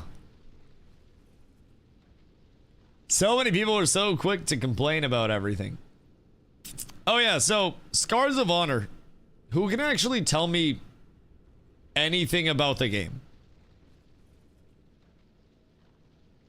Because every time I ask, nobody really knows anything about Scars of Honor.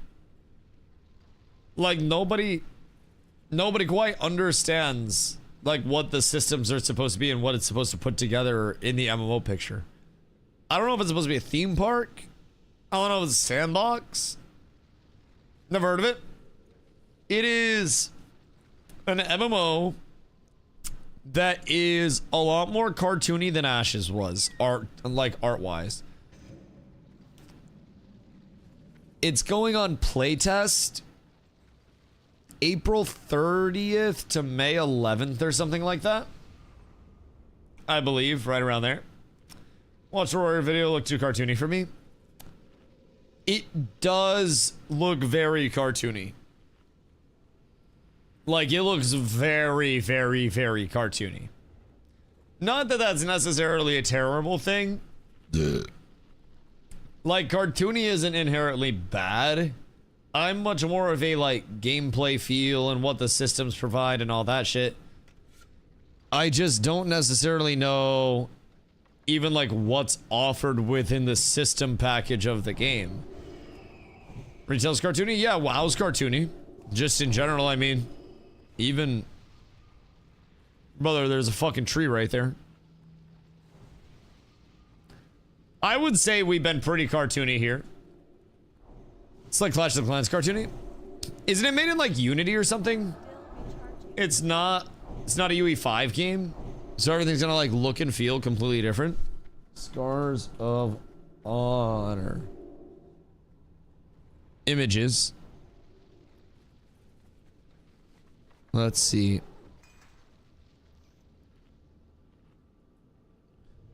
I'm pretty sure it's supposed to be a mobile game too, right? Because that would make a lot of sense. But I mean, this kind of gives more mobile WoW graphics. If I'm being honest, like that's it's giving very like budget WoW.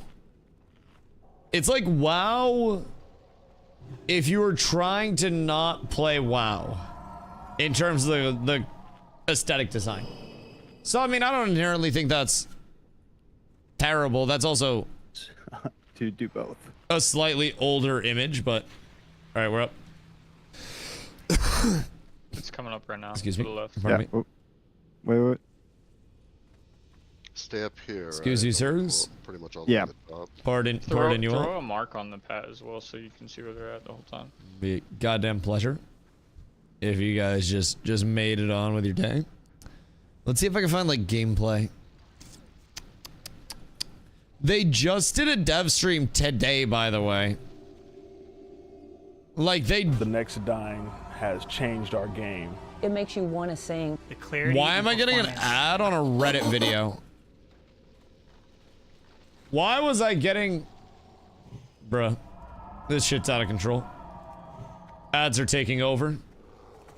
It's supposed to be a mobile game too, right? App Store icons literally on the pick is volleys. Well, I didn't know if that had changed, because sometimes things change within the design schema of games. They said something along the lines at one point of this is going to have mobile support, but the emphasis is going to be on the PC side, which... Good luck. I also think anybody that says that is probably uncertain of what their largest demographic would be from a monetary standpoint, because very simply put, it would be mobile. Like, mobile is legitimately a much larger market and much larger potential cash cow if you were to hit on that. So, knowing nothing about it, looks like it'll be pay to win. Yeah, I wish that I had had more time to actually, like, research it. This is official Steam playtest trailer. Join the first playtest from Beast Burst Entertainment. So I think they're planning to have different classes and shit.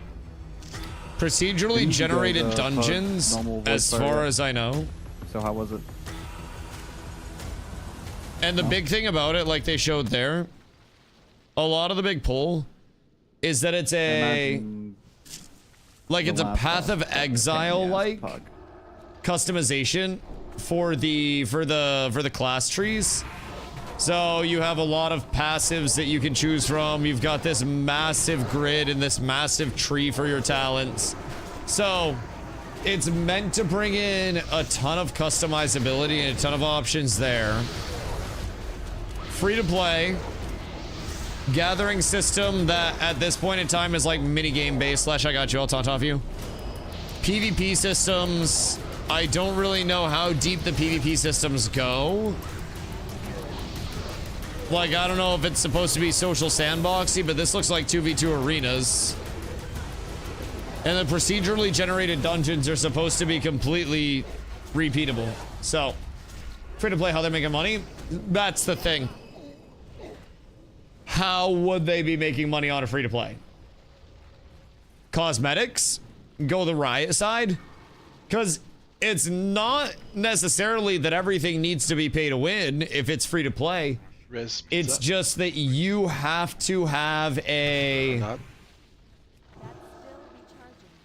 My bad, I thought one got started. I thought we were safe.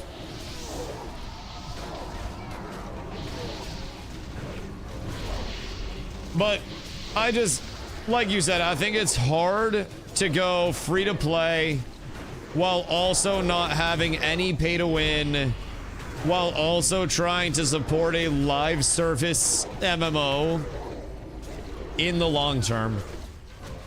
I don't know if I see that as a successful model. Because at the very least, pay for convenience and skins. But I mean, it's likely, unless something changes with Riot, that Riot's Does Dusty MMO... know he hasn't put his soft reserve in? Yeah, my shit doesn't drop anyways, dog. I know. Me and you are the only ones who soft reserve it every week and it never drops. I just need Blood Mom Magus, and I need my tier chest, and neither of those things have dropped, and we got double pally tier legs. So I'm convinced that the tier chest just doesn't fucking exist at this point, dog. Uh-oh. Nice. Don't you soft reserve the trinket every week usually? Yeah, but I mean, I've given up hope on that too. Oh, I just had 98 HP. That's a big save, my boys. Goodness gracious me, oh my. Shit, even WoW has pay to win. I can just buy gold and get everything at this point. I mean, like, define pay to win off of gold with WoW, because you can't necessarily get like everything off of gold. You can buy BOEs off of the auction house, and that'll be gear, but that's not going to be like the best gear. Full heroic gear. They sell it all day. What, just in trade chat through carries? Yeah, I guess you could technically just buy carries, but I mean, you can do that in pretty much any game. Okay. So that was last pack, right? Yeah. Yeah, I mean, carries do be legit, because people level characters specifically so they can carry on it. But yeah, from that logic, like Asik said, literally any game is pay to win at that point, because that exists just physically everywhere. Unfortunately, it's fucking unavoidable. Now, whether it's gold or whether it's actual money, that's a different level of it. This one on the right. And I guess the bad thing is like KX, you can be on the one with WoW, you have the direct translation, but go down these markers. I don't know what's supposed to be. Some player to player sale, not Blizz selling it. Yeah, I mean that's a big difference. Like Blizzard just immediately brings in the element of, hey, you can convert it here and then you can pay the gold, and you know everything's allowed to happen that way. Good enough. Okay. So I mean, I do see that, but I'm gonna be real. In like every MMO that I have played, there has definitely been an element of that present. Whether it's something that's as simple as, hey, you invite me to the group.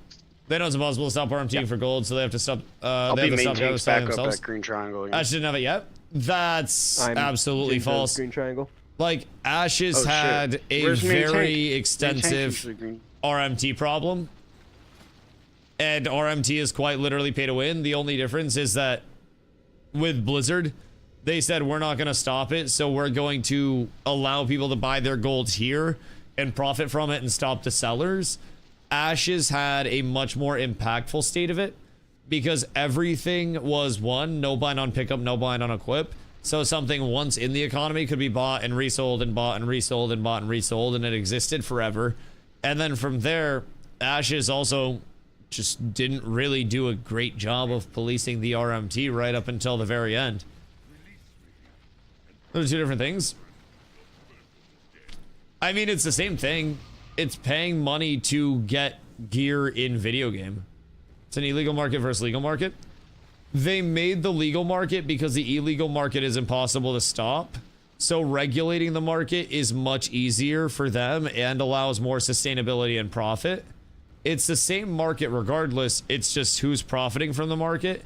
And it's either going to be your independent third parties, and it's going to be unregulated, and you're going to have scams going, you're going to have a lot of untrustworthy shit, or it's going to be a market that's controlled by backup you know, the entity at the top.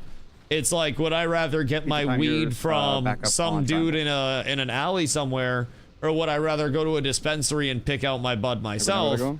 Personally, I'd rather go pick out my bud myself. Sir, yes, sir. Because it's the same product, but like not the same product, but it's the same purchase, just through two different areas entirely. And it's going to be regulated differently as a result.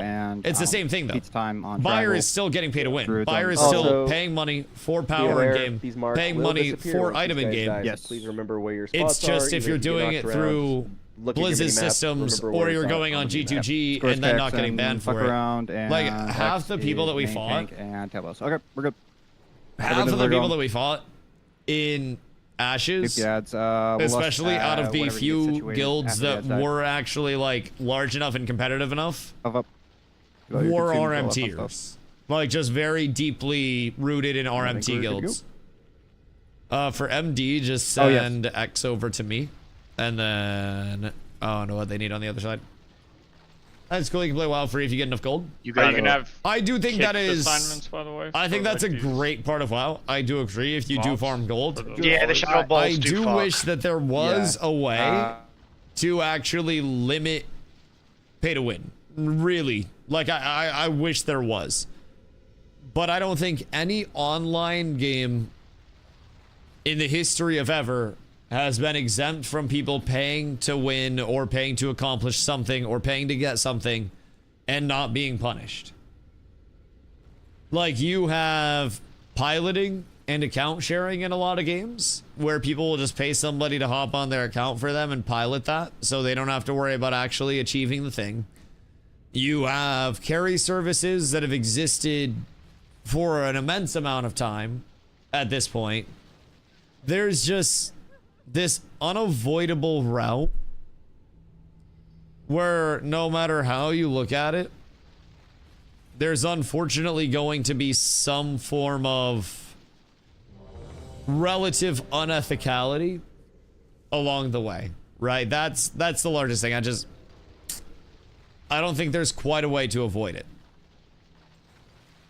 I do agree that it sucks, though. I don't know, the optimism in my eyes died when I was playing New World, and I realized that like 90% of the warring scene was just straight swiping their tits off. Just no shame, like absolute mad swiping,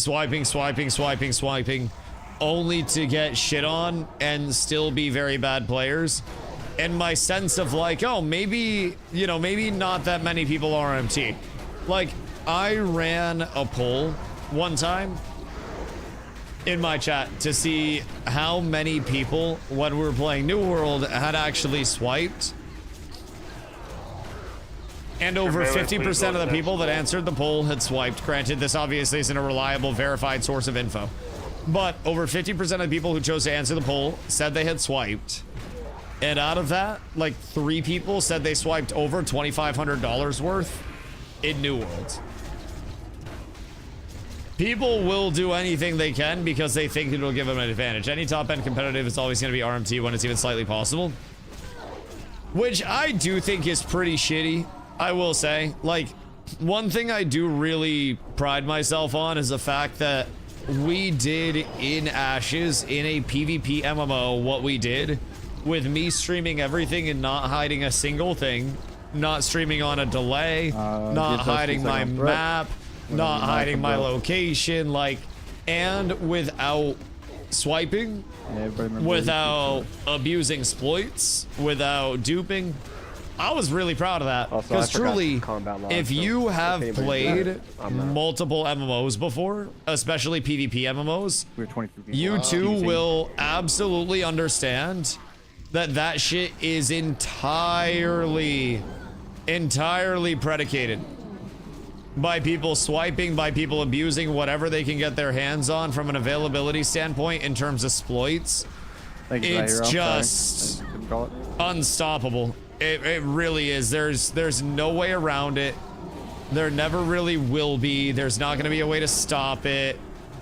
There for the It's just cubes. inevitable. Come back towards me at the wall. I'm gonna move it a little bit back so we're not in a spot where we're getting any of the cubes cleaved. I'm gonna sit back here with it. Perfect. All right, this is where he shall live now, and I think we're good enough on cubes to not get cleaved. For cubes. Get to your cubes. Got it, Kirby. Yo, I kind of missed the little like ability Click. slider that I had. Yeah, I can't see timers. Good job, guys. That shit Good on, nice. That shit very nice. We got the clicks down. Round one of clicks.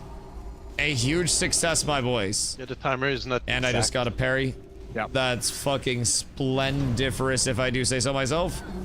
Ay, ay, ay, ay, ay. All right, 80% and pumping, boys. Why is everybody's mana so down bad? Oh, people brought mana pots. Because if y'all ain't bring mana pots like this late into it, I don't know. I don't know what to tell you. I'm not quite sure. Because we got to have that. That's just... Closer to your cubes. It's a little rough. It's a little rough, my boys. Everything's peachy. Oh, I don't have a lot Click. cookie. Kind of hate to see that. Good job. Kind of hate to see that. That's okay, though. As long as... Oh, I believe.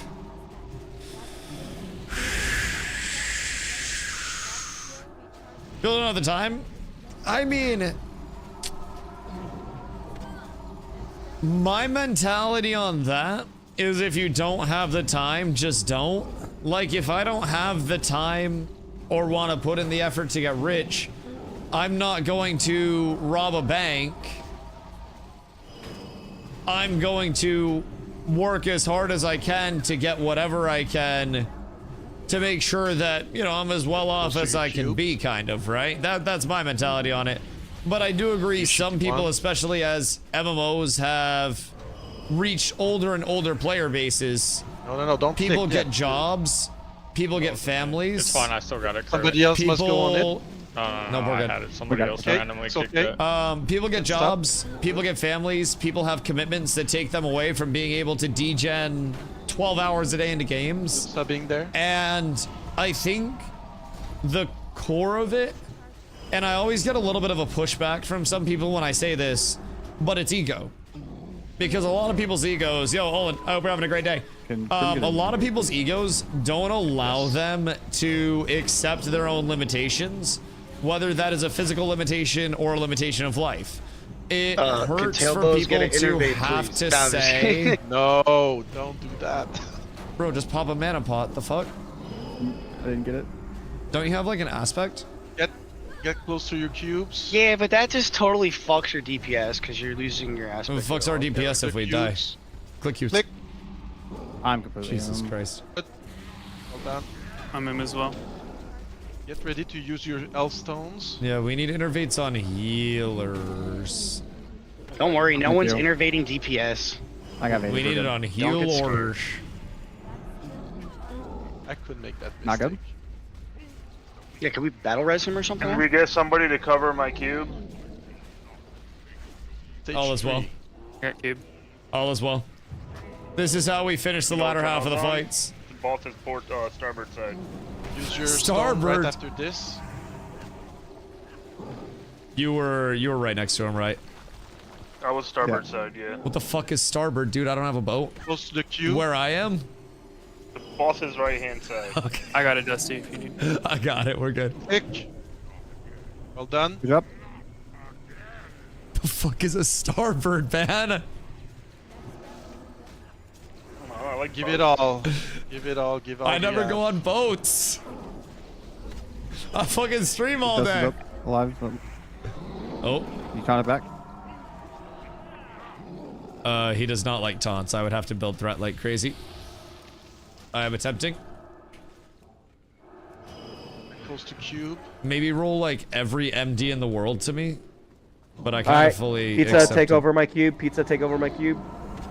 It might be a wipe. I'm so far down on threat. I have 10k threat because I was on If cube. you're on a cube, hold this one, so they can pump. We might want to get wipe protection out, man. I have 14k threat. I'm not catching this. Click. Move to the door while we have a res up.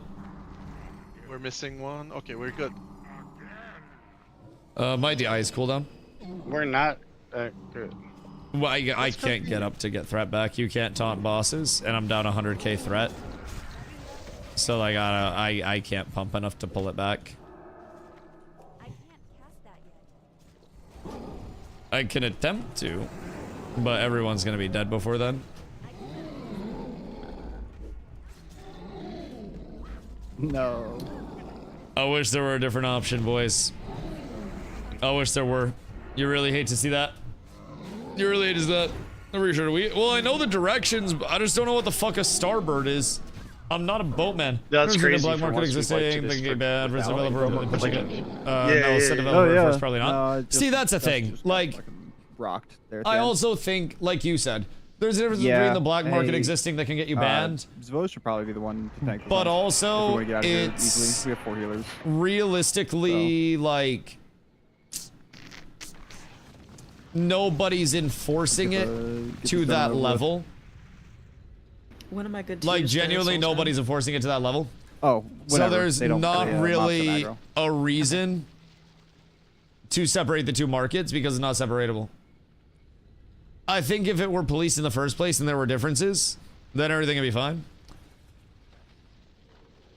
Also, I don't know.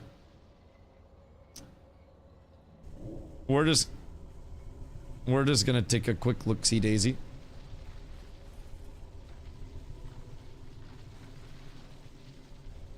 No, I mean, I just don't understand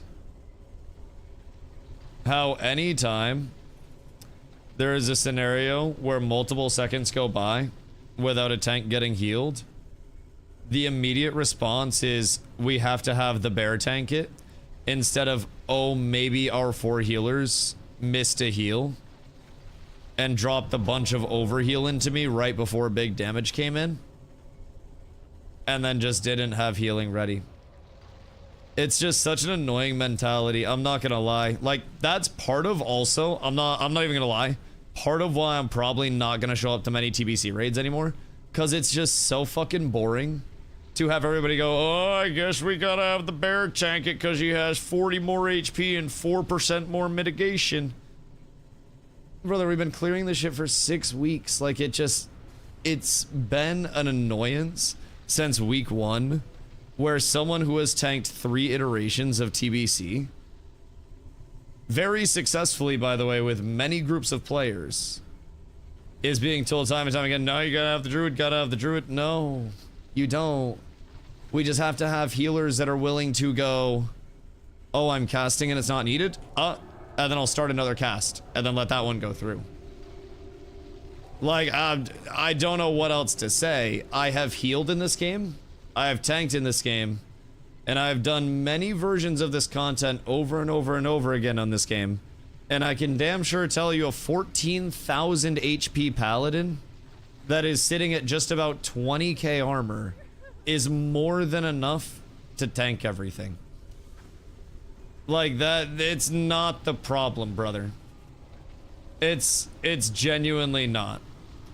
Like, I can just go back to retail if we're just trying to skirt blame on an actual class because we're incapable of doing something that thousands of other raid groups have done for 20 years now, which is having a paladin tank the easiest phase of raid content in this game. So I'm gonna probably just retire to retail exclusively, I won't lie. I don't really care about getting my gear this much. So this will probably be my last TBC raid. Just publicly. We can have X main tank it. Y'all can keep having the bear main tank it, but this will probably be my last TBC raid. I'm just kind of over the tank doesn't get healed, so we immediately blame the class that the tank is on instead of looking at a meter and realizing that realistically at 3.7 seconds before death I got 2 heals, and then 3.7 seconds passed and not a single heal came in. That means that in the 4 seconds that I died, none of our healers had any heals that were even on their way to being cast, so we weren't pre-healing on the hardest hitting boss that exists in this entire meta. And if we're doing that regardless of the tank class, then your tank is going to die with that much damage going out if neither one of those hits is dodged. There's a reason why X died directly after me, by the way, because of the same thing. So, like, what's the difference in me getting killed and X not getting... I have as much HP as the bear does. I just don't get it. What I miss? I've just been annoyed with TBC for a while, I'll be honest. Like, I've been very annoyed with TBC for a while. And I think retail, where people are much less like, oh my god, this one class does everything and nothing else does anything. It just... I don't know, it's refreshing on retail where people will just do the content and figure out how to do it with the classes they have instead of freaking the fuck out because one small thing goes wrong and panicking and acting like content simply can't be tanked. Like, I just haven't understood it. Probably still M03. Yeah. Yeah. I absolutely would be happy to. I do love that.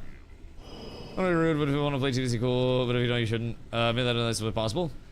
I mean, I'm trying to show up to instill the community sense and the community vibe. Like 1000%. It's just very taxing. Because I've been playing the same shit for decades, that's the difference. Like, the difference is, though, I've cleared it the same amount of times they have in those decades. So, like, I played TBC originally, cleared everything originally when it first was out, back in the good old days. And then when it came out for Classic, I cleared everything when Classic came out, parsed my dick off, and then came back for this. And the third time of TBC, when everything is post-nerf, has been the most I have heard people saying, we need this comp, we need that comp, we need this tank, we need that tank. When I have tanked this multiple times pre-nerf on this exact same class, in the exact same game, with harder content existing. I just don't get what is in the air this time around, where everybody feels the need to just time and time again blame the things that aren't actually the problem instead of addressing the problem and being like, oh, both of our tanks died that fight. Holy cow. Maybe something went wrong because heals weren't going out, because I died and then X picked up aggro and then died after without any other mechanics going out. It's almost as if both tanks got there. Therefore, it's not just a tank thing. But yeah, no, that's fine. That's fine. That's fine. Tank flaming is rampant everywhere's DBZ. Yeah, I mean, I don't get it.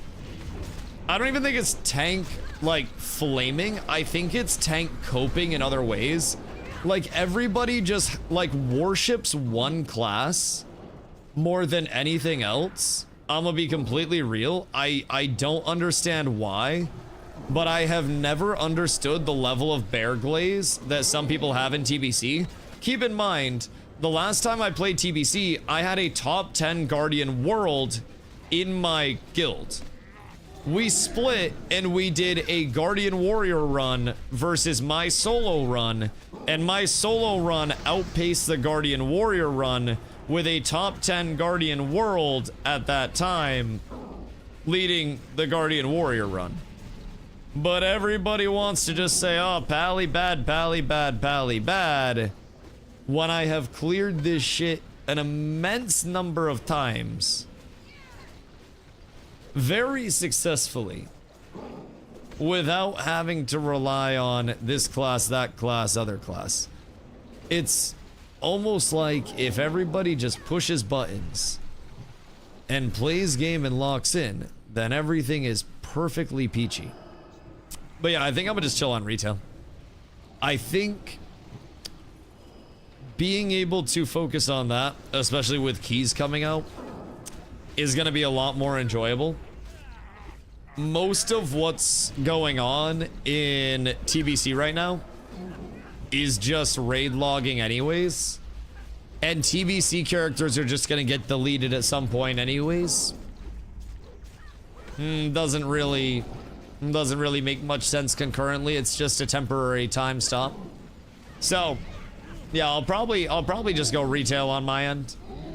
It's like a cult, never understand why. Yeah, I don't get it. I don't get it. It's I'm not gonna keep ranting about it, but the level of like lil broing that happens in classic WoW is also remarkable, because it's like people will be so quick to like, lil bro, you don't know what you're doing, I'll solve this for you, when they themselves can't solve anything like in the situation. Like they haven't been in the situations themselves first, and they will try to tell people who have done it over and over and over again how to do it, and it just, I don't know. TBC has very much abrasively worn on me. Like, I went on a really big TBC rant one time when I was in Arizona about how TBC just wasn't hitting. Like, it didn't actually feel like anything was community over here, even the rating. And like, I don't know. I think the TBC ego is crazy. TBC's mid-end has the ego of retail's top end. It's how classic has always been. Well, it's because it's not ego in a bad way.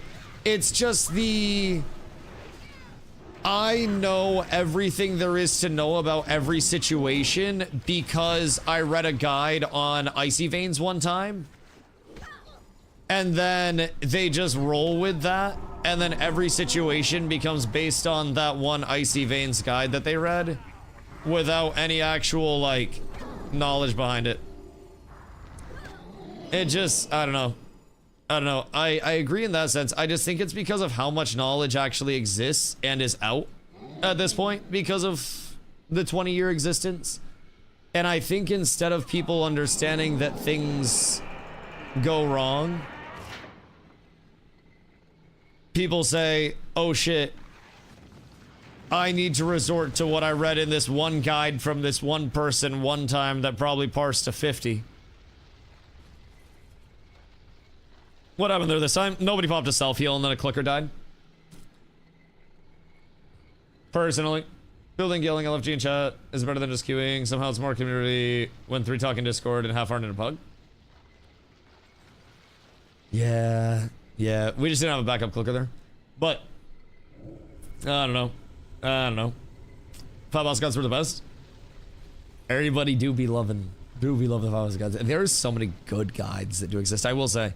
Like, there are a lot of good guides that exist in WoW. But even when people ask me with like New World with Ashes, like, Dusty, you're gonna make a guide, are you gonna make a guide, are you gonna make a guide?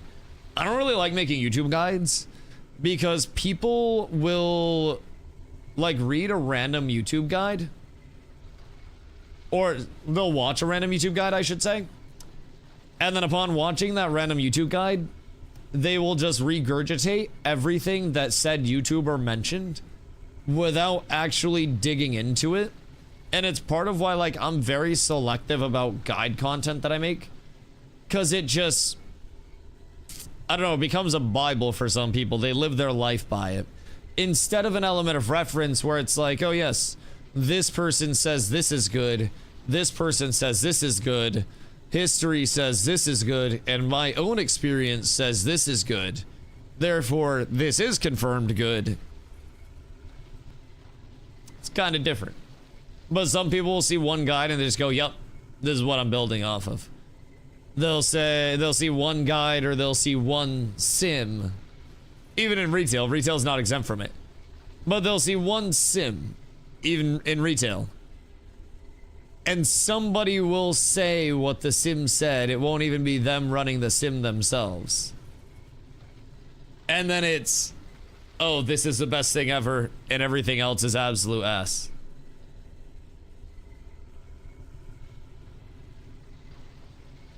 It's a solved game mentality. It's a very solved game mentality. I think mystery is the death of ego. The second somebody believes they are certain on something, they become stubborn on something. And they become uncontestable and undebatable about something. And in games like Ashes, you had a lot of debate about what was good and what was bad and what the preference was. Because it was unsolved. Because there weren't the sims that were running everything. Because we were out here switching out pieces of our gear and then testing it in duels to see if our damage was slightly higher. And some people would say, oh, well, that's stupid. Give me the deterministic number. Cool. You can have that. You want to solve game. You want to look at a reference sheet and you want to say, this is the most efficient use of my slots. And then you want to have that reference sheet guide your entire game. That's perfectly okay. Me, I want to actually play the game. I don't want to play spreadsheet. If something seems like it could be good, I want to test it out. I got a trinket from one of the M0s that we were running that was literally like kickball. And I said, that sounds interesting. I wonder how weird it is to actually use. It was ass. I didn't use it anymore. I got a trinket that a lot of people were loving, especially high-end players, that in their builds were saying, hey, like this trinket, it's the Jar of Souls one. They're like, if you can pick up all the souls, then it can be really good for uptime purposes. I didn't like having to manage picking up all the souls because tanking is chaotic to see shit. And you have to manage 3 of those souls at any time to have the main stat that you're getting without any actives from another trinket. So I went against a lot of the popular guides that said it was insane, and I said, I don't really like this that much. Now I'm using 2 trinkets that I like that are giving me stats that I like. I don't know, man. I think when games become solved, games become nothing more than people operating off of a spreadsheet or off of a sim or off of some form of referential material. And it becomes way less about actually playing the game. And I miss actually playing the game. Bangle. Ayo. Wait, the mana regen build? Interesting. Because if you don't have to stop casting, you don't have to stop pumping. I like that a lot. I like that a whole lot. I like that a whole lot. I think if you enjoy retail more, then you should stick to that. Yeah, I probably will. The commitment of like a couple hours a week hasn't been the worst. But at this point, I think everybody is just trying to get their last couple pieces of gear and just kind of like showing up and going through the motions. And I think the fun of let's get this content down died long ago. For example, in Heroic, we wiped how many times on every boss without changing it up, without going, Dusty, you gotta go level a brewmaster. And then over here, 1 death on content we've cleared for 6 weeks or more, and it's like, we gotta go to the other tank. It's just the mentality's different over here. People are thinking different over here, right? And it's interesting. You should level a brewmaster though, fun as fuck. I do have one at level 50. So, I mean, it's not like it's out of the realm of possibility. But I like Pally too much. I'm not gonna lie. You'd like it? I played one at one point. I played a brewmaster at one point, and then at one point I played a Vengeance DH. Does that sound right? I played my brewmaster. Pally is the most fun tank every 60 seconds by far. That is a crazy comm. That is a crazy comm. I love Pally tank even outside of the 60 second. I'm not gonna lie. Like, I think Pally is incredibly well done. And I think the Lightsmith build has led to me enjoying it substantially more outside of the 60 seconds. Because we can pump too. We can pump and cycling all of our mitigation. Like, we got a lot. But let me tell you, every 60 seconds, we go an extra level. We turn that shit up. We turn that shit up. Seeing 100 shields flying out, and then all of the divine toll triggers too, or not the divine toll triggers, but the echo slam, as I call it, from our lightsmith tree. The shields go out, it triggers divine toll, and then the judgment crits go out, and then the echoes go out, and it's just a whole shitload of numbers. Oh, it's so good. It's so fucking beautiful. And then you just see all of the abilities light up on your bar, and you just know that you've made the right decisions in life.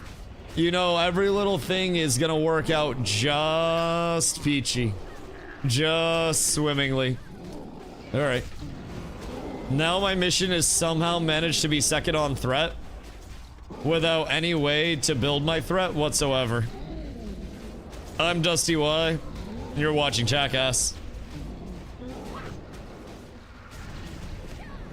Don't worry, boys. We'll be done soon, and then Papa can go home. I was having an issue with the TBC side, where other people out there, they don't want to still help out and help others. No shows, you're the group. Yeah. Yeah, I mean, that's also a big thing, but I also think part of it is probably the burnout because of the lack of, like, let's progress and clear content and work through difficult content. And, like, the difference in the retail raids versus these raids, it's very much that, I mean, you can even hear it there. It's a let's get the fuck out of here as quickly as possible. Let's get it done, and if anything goes slightly wrong, it's terrible and shouldn't happen. And then in retail, even if we wipe in normals next week, we're gonna say, oh, who missed the mechanic? What happened? What went wrong? All right, let's run it back and try to stop that from going wrong again. And it's not gonna be this everyone snap at each other, everybody go at each other's necks, everybody go, we gotta get this shit done as fast as possible. People are doing it for fun as much as they're doing it to clear this stuff. And I feel like on the TBC side, a lot of people may have forgotten what the element of, like, doing it for the fun of doing it is, you know? But that's just a me thing. I try to enjoy the mix of doing something on a sweatier level. Well, oh my fucking god. Sorry. We're back. I got back fast. I don't know if I made it in time or not. I thought it was me. No, it's happened like fucking 5 days in a row, dude. I'm unironically getting slightly annoyed by it. Okay, sorry, I'm back. I think it's the element of luck. My bad.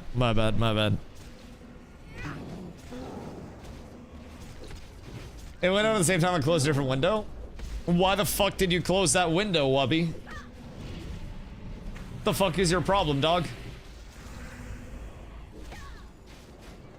Asshole, bro. I swear to God. I swear to God.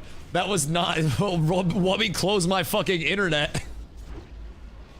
Try to watch that one next time, dude. I need that up for the rest of stream. Fuck. Who's gonna Twitch Prime now? It's really bad for Dusty's average viewers. It's really bad in general, yeah. Like, we effectively lose every lurker along the way. And any time that a stream disconnect happens, it pushes me so far down the directory in WoW to where it's not like it was in Ashes where everybody's just like, oh, Dusty's back. Like, the second I disconnect in WoW, it starts going to shit very, very, very quickly, unfortunately. But all is well. We're back. I don't understand what's been causing it so much lately, man. It has really been, I think, every day in the last 4 or 5 days, pretty much. Could it be the high bitrate? No, I think it's OBS Studio or the SE, like, multi-stream stuff. But also, when it happens to me, like, Janji was trying to... No, Emu was running a stream. Emu was telling me that when he was streaming Guild Wars, it was really rough on his end. And a lot of people have been having just general disconnect issues and shit. But it might be like my multi-stream stuff. It might be really anything. Like literally any part of it. I'm not quite sure. Because we'll go through months where it doesn't do it. And then we'll go through a patch where it just does it literally fucking daily for a little bit. I don't quite get it. I'm kind of flabbergasted. I'm kind of at a loss for words with it. It is quite unfortunate, though. Maybe I just wanted to give me something else to bitch about. Instead of actually, I don't know, instead of actually bitching. And Warrior Priest. Jesus Christ, it actually dropped. Jesus fucking Christ, it actually dropped. How bittersweet. How bittersweet. So much just gets clogged and just needs a quick blowout. Yes, the stream gets much too dusty. People start enjoying the content way too much, and everybody's vibing, and then they just destroy it, and then it just gets cooked. You truly, truly, truly hate to see it. Truly hate to see it. Gonna run the rollout. Oh, though, I mean, honestly, at this point, it is what it is. I don't even care. I don't really mind. Like, we were doing tank prio, but at this point, I don't even mind. Back when progression actually mattered, we were tank prioing on the tier pieces, and that was the last piece of tier that I've needed for the entirety of this existence. Like, I've needed that since week 1, but I'm probably just not gonna TBC raid anymore. So it's probably better that I didn't win it, if I'm being honest. I think the TBC dream might just be dead. So I hope it goes to somebody that's going to play the game. Because I'm gonna probably be on retail. Like, I'm probably just outwardly done with TBC. Just for perspective. I don't know what that does to raid groups over there. I might go back and help out with a raid if it's really in a dire pinch. But you should let them know. Yeah. I'm sure word will make its way up, but I'll pass it along too. I think retail is better for my mental at this point. I think retail will be more fun. I think it'll be more enjoyable, more of a community camaraderie sense, and less of a tax, so to say. Because TBC definitely started to feel like a little bit of a taxing thing for a little bit, where we were truly just going through the motions. And I think now that there's also the level of, I don't know, what we built up for Prague is now falling apart, then I'm cool with just letting it go. I'm perfectly cool with that. Just doing interview on TBC. Yeah, I'm gonna probably just stick to retail now.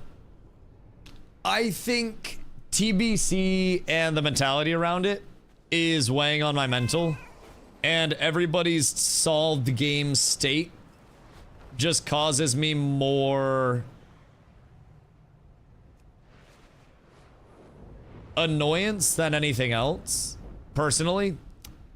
So like, yeah, that's the biggest thing. I'm not enjoying everybody's solved game, right? And it's just not really clicking for me at this point. So I didn't even like, chest finally dropped, haven't had the chest. I just said fuck it, threw in a roll, and then honestly was kind of glad it went to somebody else, because now I don't feel as bad taking a chest piece. But yeah, I don't know, man. Like TBC this time around was a little bit different. I think this was, very simply put, the easiest TBC rating has ever been, but the most frantic people ever were about running meta compositions and meta this and meta that, and gotta have this tank this and gotta have that tank that, and let's get the fuck through this instead of let's figure out what went wrong. And it just, I don't know, it's not my vibe. I think if people want to take it that route, then feel free, but maybe I'm just not meant for the TBC side of things, because it literally just causes me stress going over there at this point. So I'm probably just not gonna do TBC stuff at this point. I think I will be wholly in on retail for the time being. If there's a new tier of raid that opens up TBC wise, then maybe. But I don't know, man. TBC at this point, especially, unfortunately, knowing the mentality of everybody over there, where so many people in TBC are just on the element of like, get in, get shit done, get the fuck out, go next. There's no fun in that. Like, I don't want to show up to something and have it feel like a job. If I wanted to do that, I would just work a job and I would just make more money doing that. Like, I want to enjoy what I'm doing on stream, and I want to not feel like every move is hyper analyzed because it's a solved game. And I want to feel like not everything has to be the perfect puzzle piece aligning with our amateur composition, to where if we don't have the Team Liquid race to world first composition, it's not even worth running it. Because that's what TBC's turned into. It's solved, and everybody thinks that they're the ones that have the one solution to it, and it just kind of siphons stuff, you know? Is it trying for the first boss in seat? Thing looks nutty for M+. That's off of the bird guy, right? Son of Alarm. Raids. Wait. See, oh, Steelers Triumvirate. Oh, I thought you were talking about March. My bad. See, and then here. Hiya. See, trinket here. Ampule. This one. See, I did think about that for AoE stuff, because if you run that and then you just drop it with your really big consecrate pull, then that's going to be another bit of healing. That's effectively like another really big consecrate for us, just shadow damage. So if we were to throw that on, that'd be kind of huge. Trick is nice. I use it for teching. Yeah. Immune for 10 seconds on big pulls. Is it really that much healing coming in on large pulls? Yeah, I mean, I guess because it'd be like 100k damage a second, and then you're healing for 300% of that. So I mean, you're probably getting a lot. 30k HP sec. Yeah. No, I mean, it does make sense. That does make sense. That does check out. It's a fucking good amount of healing. And that was 10k per second. Because I feel like that's 1300 per second. I feel like, or is that just a 1x? Like, is that a consecrate where it does it per second? Or do I just come on the ground and then everybody steps in my cummies and gets hurt? I don't know, I haven't gotten the drop yet.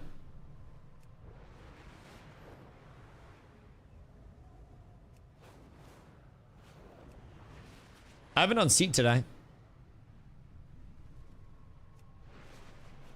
I'd assume it's used on con. 30k damage per second for 10 seconds. I feel like 13K per second would be way too high.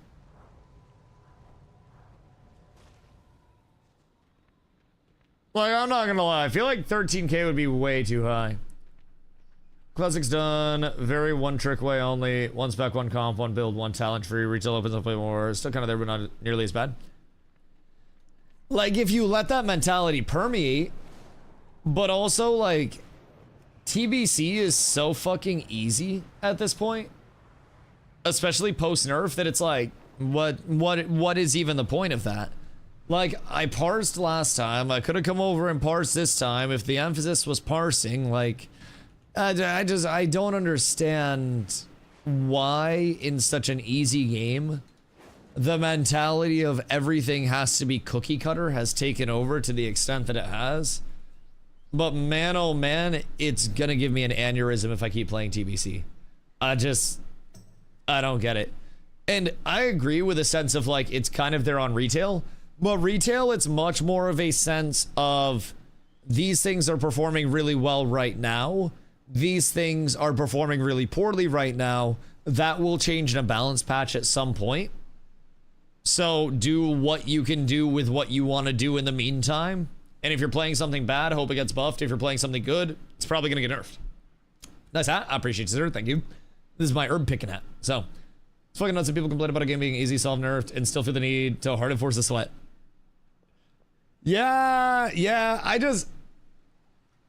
I wonder if it's like sunken cost fallacy where people are genuinely just afraid to be like, maybe TBC's lost its charm and just call it good. I don't know, but I'm convinced that half of the people still showing up to TBC stuff aren't having fun with it and are just doing it to go through the motions. And like, I understand the sense of, you know, trying to be there for the team and trying to be there for the community and stuff. But bro, this is a video game. Like, you have no obligation to show up for me. You have no obligation to show up for anybody. If you don't want to show up, don't show up. This is not a life or death thing. And literally nobody has to force themselves to show up to TBC content if they're just in a mentality of, let's go through it to go through it with no fun whatsoever. Cause like, I'm gonna be real, that's gonna drain it for a lot of other people too. You think you do, but you don't? Exactly. Sadly, I was a meta issue for a while. I mean, every game has metas. Every game has metas. Metas aren't inherently a bad thing. The thing about TBC is that you are playing metas that have existed for 20 years and people know are not going to change. So there's not a fear of a balance patch coming in. There's not a fear of the S tier becoming the A tier. It is only, this is what's strong, and people can tell you what the ideal composition is every single phase of TBC Prog.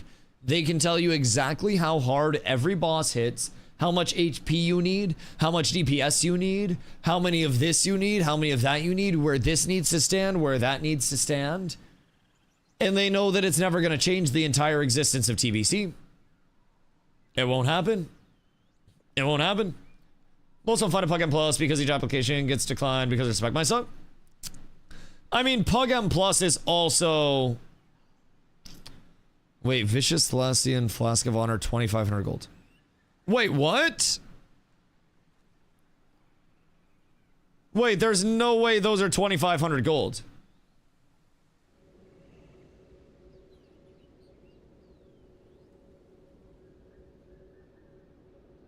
Wait. But like in M+, I do understand the element of we want to make sure we have a good composition because M+ can be very hard content. That is where composition matters. TBC is not very hard content. TBC rating is the LFR equivalent of WoW rating, like retail rating. TBC rating isn't the M+ equivalent because TBC doesn't have an M+. It doesn't have hard content. It doesn't have mechanically challenging shit. The single hardest mechanic that we did tonight was, okay, all 5 people click. Good job. Other than that, the second hardest mechanic is the roof falls in and then everybody uses a health stone, and half our people didn't use a health stone.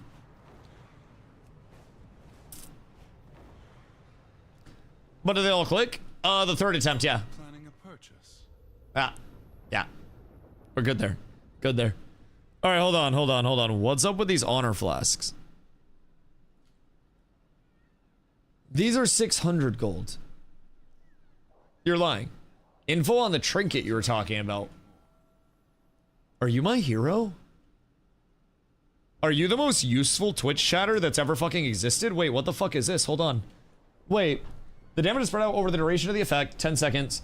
So the enemy is taking roughly 1/10 the rated damage per second. Okay, so it's total damage that gets divided by 10. So it's like a 1300-ish per second. Damage effect isn't spread out, i.e. each enemy in the range takes the same amount of damage as a single target would. Damage effect can crit on a per enemy basis. If it's 10 enemies, 7 may crit and then others don't. The sum of all damage done, including the crits, is returned as heals 3x each second. Who are you? Thank you, by the way. It's incredibly kind of you to type that all up. I'm fucking tearing up. That's genuinely, like, very kind of you. You did not need to go out of your way to explain all that, and I greatly appreciate that. That is genuinely W chatter. Thank you, much love. People usually aren't that kind. I didn't type it. Oh, well, fuck you then. Asshole. No, I appreciate you finding that, dude. Much love. Okay, so the 1300 is the total over 10. And then you have the per second. But I mean, even then, consecrates 4376 over 14 seconds.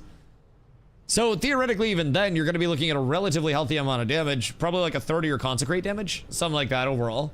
So, I mean, that's really solid. Sunwell's challenging end of list. Well, keep in mind, AMC, everything in Anniversary is coming out post-nerf. As of every indicator that we have right now. So, like, that's also the thing. In a time where content has never been easier in TBC, people have never been more worried about optimizing the shit out of it. And it's sad to see that intersection, right? You would think post-nerf means everybody says, all right, let's just run what people want to run for fun and get through that and then have fun with it. But post-nerf apparently just means everybody act like we're god tier. Post-nerf Sunwell, you still got to do the mechanics? Yeah, that's fair. That's fair. You do still have mechanics to do, depending on how hard they nerf it. Jesus Christ. Something tells me at some point. Dude, let me tell you, AMC, I was fucking shocked. Absolutely shocked. When we went into Nether Spite, and we actually had to switch on beams. I was mind blown. Mind blown. But also, we didn't have to get out on Banish Face because he doesn't do any damage. So he effectively just sits there and goes...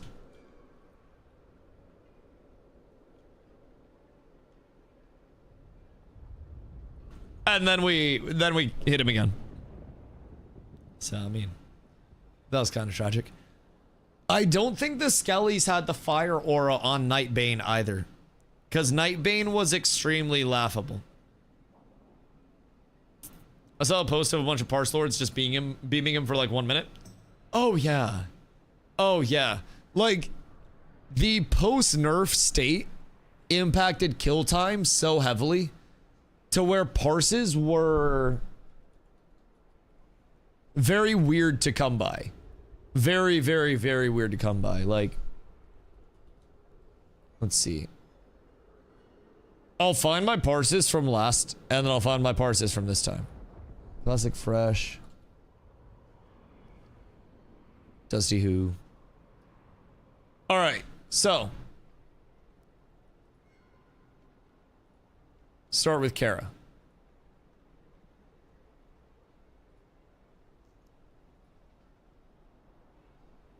Okay, so maybe not that bad. Maybe not that bad. So, last time around... Hiya. Last time around in Kara, I parsed a 98.2 average. This time around, I am at a 94.3 average with, funny enough, an 88 on Nether Spite an 84 on Shade, and an 88 on Nightbane. 99 on Shade with 627 DPS. Okay, well, I guess I only have 359 DPS on Shade. That also makes sense. How did I put 627 DPS down on Shade? Jesus fucking Christ.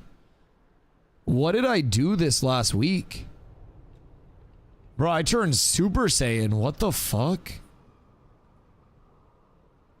Huh. What did we actually do? How many raid groups were there on TBC? I think there were 2. I'm pretty sure. The fuck was I doing? I almost out DPS J. Holy shit. Alright, well. Maybe we had like a really good grouping because we made good comps. Yeah, that's fair. I mean, I did always have a nice pump for comp to play around. Let's see. Netherspite though. 96 on Netherspite at 4034. An 88 on Netherspite at 385.6. So Netherspite definitely has a higher bar. Prince 665, Prince 627. So my Prince bars is actually higher over here this time around. Nightbane much lower over here. But that was also just first week on Nightbane. And then if we go Gruul Mag over here. Mag, I only have an 85. This is going to be my redemption arc tonight. But we see how that went. So, I mean, maybe it's not that much different. Gruul Mag. If I remember correctly. Yeah, I didn't have that crazy of a Gruul parse out here. You hate to see it. Hate to see it. Oh, wait, hold on. Peep.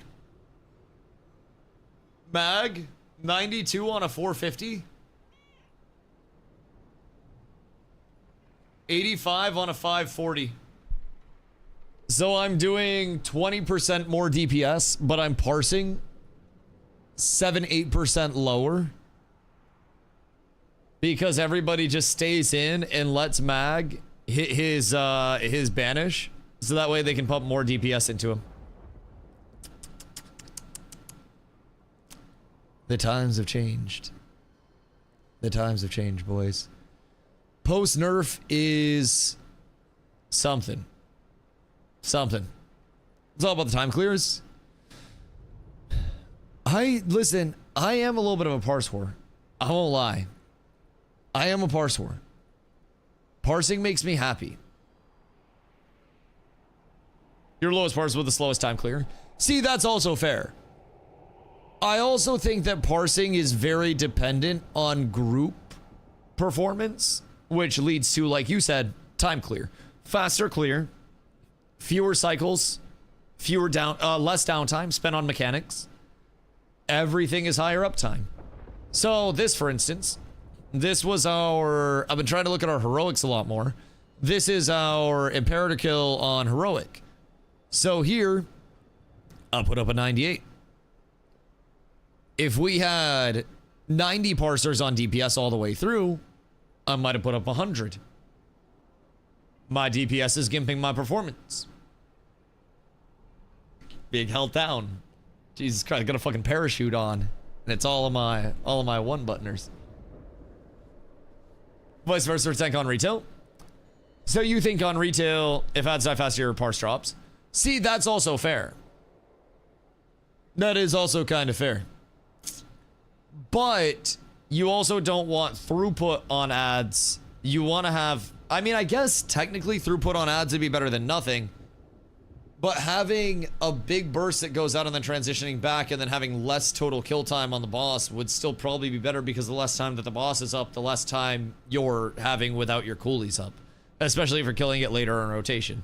So if we can kill a boss in 3 rotations of my cooldowns versus 5.5, then I'm going to have more uptime on my cooldowns on the 3 rotations versus the 5.5 because of the 0.5 denominator there. It's just, I don't know. There's a lot that goes into it. But yeah, I do agree. If ads die faster, if I can't take ads, like the only reason why I pumped on Imperator is because I was on ads and Crix was on boss. So here I am having the time of my life at a 98 and pumping out fucking 52k DPS. And then poor Crix got put in the bear cell and he only got to do 20k because he's got to tank a single target and he doesn't get to have any fun that fight. Now, next week that we do it, I'm probably going to be the low parse because I'll be main tanking the boss and then Crix will probably get the ads. So I'll probably gray parse next week and Crix will probably fucking 100 parse on his bear. But I also think in retail versus TBC, because of the difficulty of content, it becomes a lot less about the parse and a lot more about the complete, excuse me, hit my mic. A lot more about the completion. It becomes the, we get this down because it's actually difficult and requires us all to put in effort to get this down. And that's what's worth celebrating instead of the, haha, I did 5 more DPS than last time. At least on this end. Who in here can craft plate PvP gear? I am but a simple gatherer. I gather, I provide for my family, and then I log off. And that is Michael. But a humble gatherer. I will be right back with Memento. It's time for me to gather a little dank. Chad, I gotta go to the dispo tomorrow. Truly hate to see it. Truly hate to see it. All donations from stream tonight, exclamation donate, will be used at the dispensary tomorrow for weed purposes. Write it down. Are we going back in tomorrow? I would love to. Like Lil Wayne on a second verse unexpectedly. I'm going back in. I would fucking love to. I think if we get people a little more gear, get people a little bit locked in, the Mog run somehow ended up selling my 272 and can't get it back. You should do the item restore, Willow. Yeah, just item restore. Item restore on website. Easy peasy. Everyone gets a certain amount. Self! Michael! Self, thank you for the 20 piece. You legend. You absolute legend. Have a toke on me. Truly fucking goated. Yo, Willow, you in chat? Blizzard item restore midnight. World of Warcraft item restoration. Hold on. Copy. Here. Yeah, just go there and then log in. They literally have a thing.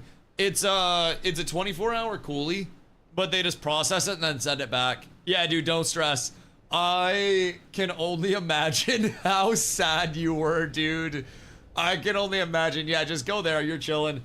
I would assume they went through that so much to where they were finally like, all right, you fuckers, we're just gonna help y'all out. Can you do it right through that as well? If you go support there. Contact support. Yeah, almost definitely. You can probably do it right through there as well. Either way. Yeah, just hit that and they'll probably have it back to you super fast. Click more than item resto. It's better to do it on the site. Okay, yeah. Yeah. How long do they usually take? Yeah, so that's pretty chill. Account hacked. Oh, item restoration. Instant. Okay, yeah, so it literally just takes you through the website anyways and then pops it back to you. Okay, that's cool. And it just has a log of everything that you've sold. I actually haven't, like, restored anything yet. I was considering it for that one trinket, but unfortunately it didn't make its way into the M+ rotation. You just pay whatever you got from the DN sale? Oh, that's easy. That's very nice. I wish that this made it into the rotation.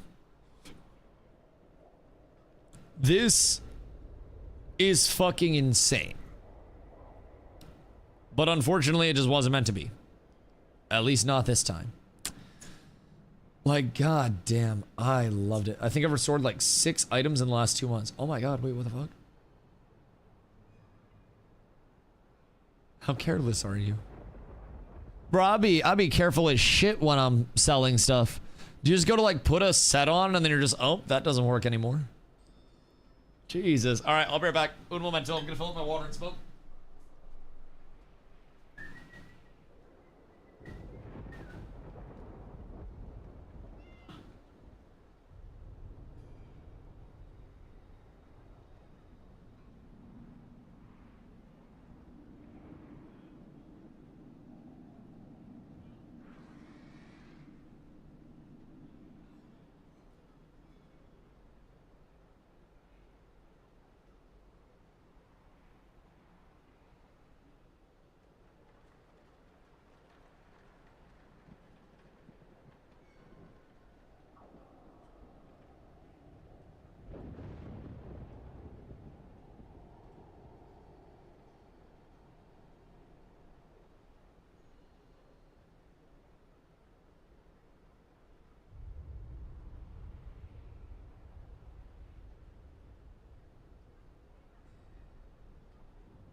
So I don't think I got to tell you guys this story, but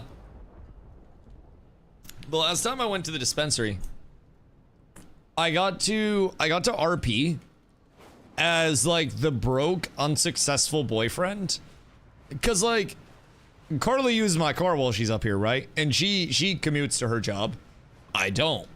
So she moved up and I was just like, don't really need to get a car. I got a dependable one. Feel free to just drive that. It's paid off, so you don't have to get a car payment. Just put gas in it and shit. So that's what she's been rocking. But she usually comes home on her lunch breaks to like say what up, because usually I wake up around her lunch break. And so I went through the full cycle of, I woke up, I realized I was out of weed, and she came home and I gave her a hug. And usually we'll wake up early in the morning and we'll go to the dispo and I'll like drive us over or something like that, and we'll just go do something while we're out. But I gave her a hug and I was like, can you take me to the dispensary? And I wanted to embrace it. And we were walking out to the car and I go over to the passenger side and she looks at me like I was crazy. She was like, wait, are you not going to drive? And I was like, no, I kind of want to see what it's like to be one of those guys that just gets driven around by their girlfriend who works very hard to make ends meet and then just spends all the money on weed and doesn't have a car. And let me tell you, as soon as I sat in the passenger seat of a car, I felt weird. I haven't been in the passenger seat of like a Honda Civic in a while. Passenger Princess? Exactly. I was some high top Jordan 4s and some fucking, I don't know, just some shitty ass acid wash jeans away from truly ascending to greatness. Like a fake polo brand polo that's 2 sizes too big, and then walking into the dispensary and buying a singular pre-roll. God, I should have just fucking embraced it. Should have embraced it. Deluxe plays to sit in the back seat. Well, that's getting chauffeured. I didn't want to be chauffeured. I wanted to understand what it was like to truly just be one of the unemployed. Like, I may be unemployed, but I move like I work from home, right? And I go to the store when the old people are at the store, right? I'll go out and it's a weekday before noon. And it's all just fucking raisins out there, brother. It is literally like someone left a grape vineyard in the sun for too long and it wasn't made into wine. All raisins. So I get to spend time with the old people. And this time, I just wanted to feel like a man of Walmart a little bit. It was a fucking banger of a trip, though. I got driven to the dispo. I literally went in, I paid, I got in the car. I was like telling Carla about the weed. She drove me home. And I didn't have to lift a finger. And I immediately thought about what if I sell my car and then make her buy one so she always has to drive me around. I considered it. I'd get to nap on the way home from family functions. Get to be on my phone whenever I wanted to. Because I definitely don't check my phone while I drive. Nobody does that, right, chat? Get those buffs I sent you? I did. Yes, sir. Thank you. I appreciate you. I keep those things on me, very much so. Also, thank you for the hydrate, my dog. Chat, would anybody desire maybe a couple battlegrounds? Or does anybody need any, like, M0 tanking done or anything like that? Because I don't have a shitload that I need to do. But I have many things that I could do. Could finish M0 run. Yeah, I mean, I'm down to tank M0s if people need gear.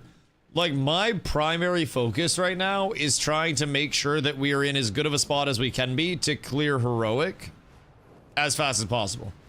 So if that means I gotta tank a shitload of M0s to get people gear, then I can tank a shitload of M0s to get people gear, because I'm taking mental notes on all of my pathing for M+s. So it is legitimately whatever y'all are trying to do.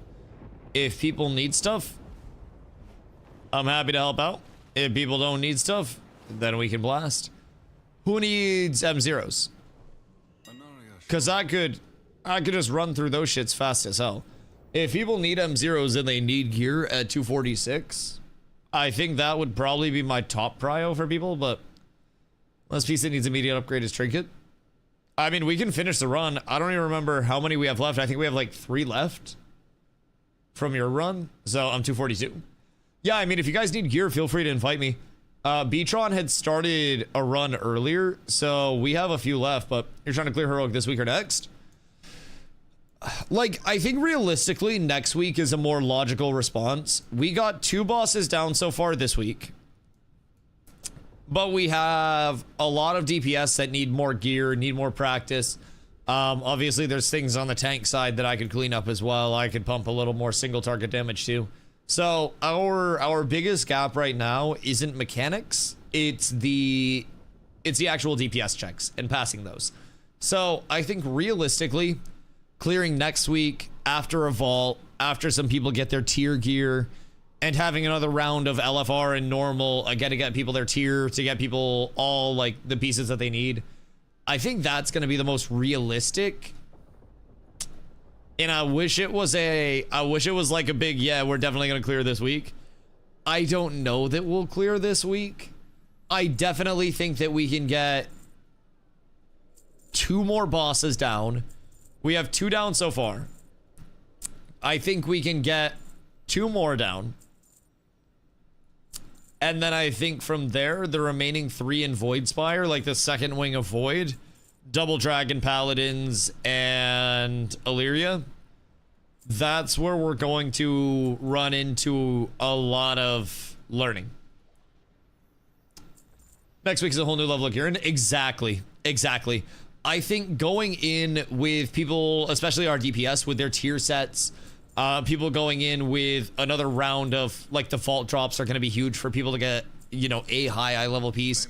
I'm going to be upping my weapon to 289 next week from crafting. So saving myth crests and then crafting my weapon with the myth crest, because then that's not going to be replaced like ever.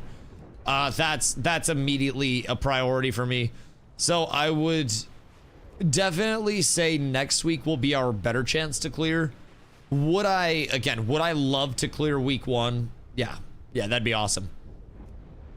Is it a very tall task to clear everything available week 1 with a guild primarily built on newcomers? Yeah, that's also a really tough task. So I'm super proud of where we got this week.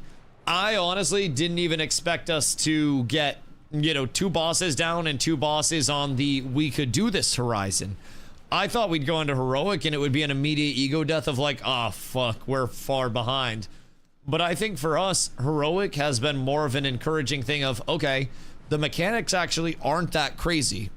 Once you start to get reps and once you break them down, it's doable. We haven't hit the crazy mechanical fights yet.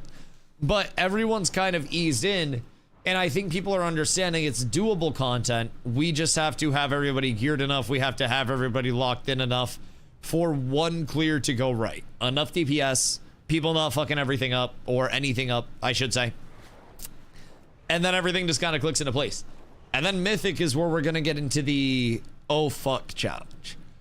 But I also have been very optimistic about like getting into Mythic content with the guild in a reasonable time frame. So keep in mind, only 180 guilds have logged a kill on Cosmos. Then the top approximately 15 don't log, so let's say 200.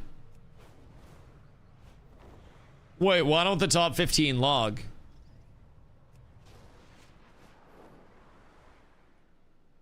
Private logs? So builds don't get out? So people can't steal data, etc. Right. Right. So how do they feel about streaming their shit? That's one thing I was actually talking about earlier today. Where, yeah, invite me for, hold on, X. I will tank up zeros. They go dark a lot. That's what I was talking about. So somebody made a joke, like, cause I humbly brought up that I may or may not have parsed a 98 in heroic on Imperator. But anyways, it's not the point. It's not the point. So I humbly brought that up just in passing conversation. Somebody had asked, hey Dusty, have you parsed a 98 in heroic yet? And I actually was able to answer the question with a wholehearted yes. But humbly, of course. So we were talking about that. And then someone was like, damn, Dusty, you're going to Liquid soon. And then I got on a side tangent of like, back when organizations were signing content creators, not just pro players, but also content creators, just to show up and stream and make content and exist and be the face of the organization in the directory. If I could have been a relevant content creator then, god damn it, I would have had it made. Good enough to answer questions and put out solid gameplay. Not interested in having 42 alts because that seems really stressful, and also marketable enough to represent an org well. I would have had it made. So that's the ideal scenario. At some point, organizations just say, once again, man, I really want to lose a lot of money on something that's going to give us no return whatsoever. And they start paying entertainers again, and not just professional players that'll bring in funds for the org. Liquid, if you're out there and you want to burn a few $100,000, shit, you got me for a 10-year contract. I'll sign my life away right now. Heroic, they don't care as much for streams. See, that's what I'm saying. You gotta sign somebody like me. So I have a hypothetical that would play out in the event that there was ever, and then Meta, you said you wanted to heal, right? Oh wait, you're already in the group, never mind. Can we spam one runner? I would like to check it. Can only do each M0 for loot once daily. But I think we can run it. I'm down. We'll throw it on the list. I gave you lead and no, I don't heal. Do you heal? Oh wait, pizza time. Oh wait, it's Odie. Okay, cool. Yeah, if Odie needs the trinket, then we can get the trinket for Odie. Odie fucking blasts. Yep, that's my dog. That's my dog. Yeah, pizza's healing. Okay, cool. Cool. We're set. Everything's figured out. Don't mind me, I'm a little frantic still. I'm a little frantic. Trying to deal with losing my job in every fucking MMO that I go to. Just want somebody to love me again. But no, so I was thinking about this entire, like, scenario many times over. Many times over. We can start Windrunner if you guys want to. I don't know what there is. What have I done today? Pit. Let's see. Dreamer, voice fire. Managers. Yeah, let's start Windrunner. Because we haven't done Windrunner yet. So I can get down here. I'm sure Beatron has a list of the 3 that we haven't done. And I'm sure I could also figure it out if I really put my noggin to it. But that's a lot of hard work. So I'm over here. I need that trinket too. What trinket is it? Current season. Windrunner Spire. Heart of Wind? Heart of Wind. Yup. Yup. That makes sense. Drops her Ret. Drops her Prot. Drops her Holy. Prot doesn't get... What's the feather? So, theoretically... Not that the feather. Oh, really? So I should set as Holy for the first boss. Okay, so I'll set as Holy for the first boss. Yeah, that's a lot of haste. 395 is a shitload. If this had strength on it, then I would use that as a tank. But unfortunately, no strength, no tank. That is nice. Is there anything else in here that drops that I would need? Nah, I'm gonna set as Holy for this. So, lose specialization, Holy. So, we're up tremendous there. Go to last time in Blast. It's something about debuffs, right? Oh, reducing one of your other secondary stats by 122. Oh. Yeah, that's nothing. You change it per boss? Yeah, I don't lose out on anything if I go in as Holy. Everything is just the same. My Heart of Wind would auto-update, right? And then it would just go strength, because that would change with me. Like, Heart of Wind is good. Would I rock it over Crucible? Would I rather have more haste than crit? Like, how much haste is too much haste? The haste goes to 500 when upgraded. Jesus. Jesus Christ. It's a preference thing, I think. So haste for me just increases my GCD? Because I don't have cast times? Like, I legitimately don't have a single cast time.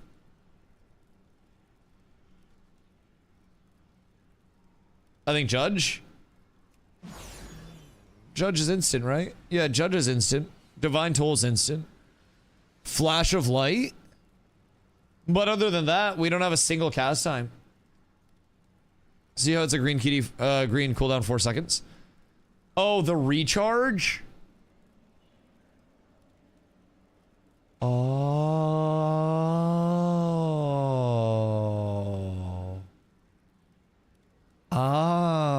Okay. That's a game changer, actually. I did not know that. So the 4.1 on Hammer and then the 4 on Judge is reduced with haste. And then Consecrate is reduced with haste. Avenger Shield is reduced with haste. Okay. That makes sense. That makes a lot of sense. Dusty making the implosion face. Where everything just falls into place. You're like, oh shit. Well, like, the good news is at least I was embracing haste. I was fully building haste because GCD alone was enough for me to be like, oh, that's crazy good because I can cast more. But then the recharge was another level of it. Like, getting the charges back and getting that cooldown back faster was another additional... Oh. Pizza, do you need a summon? Or is Pizza already in? Yeah, nope, that makes a lot of sense. So, fuck. Melee attack speed and dot damage. So would Consecrate tick faster off of haste? Like, would it tick more than once per second? Like the Fit? Where's Fit? Wait, it's kind of drippy. It's kind of drippy. I like this. You got a turtleneck on. It almost looks like... It looks like a bodysuit that Kim K would wear. Like, if you were thicker, I could see it being like a Kim K Skims. You got a little bubble butt. You're not too bad back there. Like, you have some curvature. It's not the worst. Carlo would say it's too one set. And when we were doing our transmog comps in New World, people would get points deducted if they had all the same set on all the time. It's 2 sets.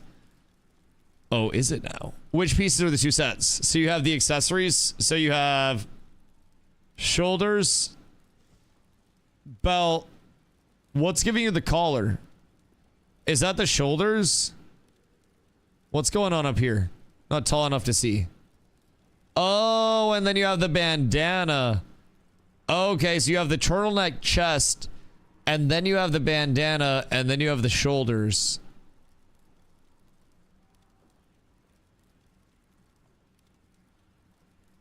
So what's the first set? What's the second set? Bandana, shoulders, gloves, pants, cloak? For the first set? Oh, Carla would be so jealous if she saw that shit. That is so trippy. Odie's looking kind of nice too. Odie's looking regal out here. My man's looking classy. Nothing too over the top. Just humble. That mining gear goes hard. It kind of does though, doesn't it? Like if I had this on as my full set, that shit would kind of go hard. All right, let's do it, boys. Let's do it. I will find one of you your Phoenix thingy. I wish it had strength. If that had strength, it would probably be worth using. God damn, that's gonna get you like 12% haste, huh? I mean, I guess DRs are gonna impact that a lot. But holy shit, I've never seen that trinket. Well, I have fucking streamer loot, but only for things that I don't need. Or when I don't need them. So like... I don't know, man. We'll figure it out. We'll figure it out. The actual Drippington. I went with a blue and red because I really wanted to use this shield. I spent 20k on it. So I figured might as well get my money's worth out of it, right? So now we got kind of this like... this fire and ice type. Did you just force me to drink? I did not interact with that. Anyways, we got this like fire and ice setup going on right now. I'm kind of fucking with it. I also definitely need to improve it more. But I think I just contractually can't wear a shirt. I feel like the second I wear a shirt, the drip looks worse. No matter how many different chest pieces I tried on. Stop! What is happening? Back? Am I not phased? Wait. Where the fuck is Odie?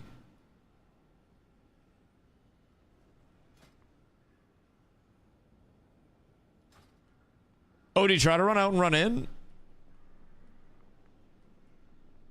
You guys war mode? No. We can run out. Because we should be able to run them, like, infinitely. It doesn't... I mean, we're not even locked to this today. Have you run it today or nah? Can you sync party? Pretty sure there's a button. Oh, is there? Hold on, let's try it again. Because now we're running it together. Maybe the game understands. Or maybe I get put into my own layer. And then we're all fucked. Uh-oh.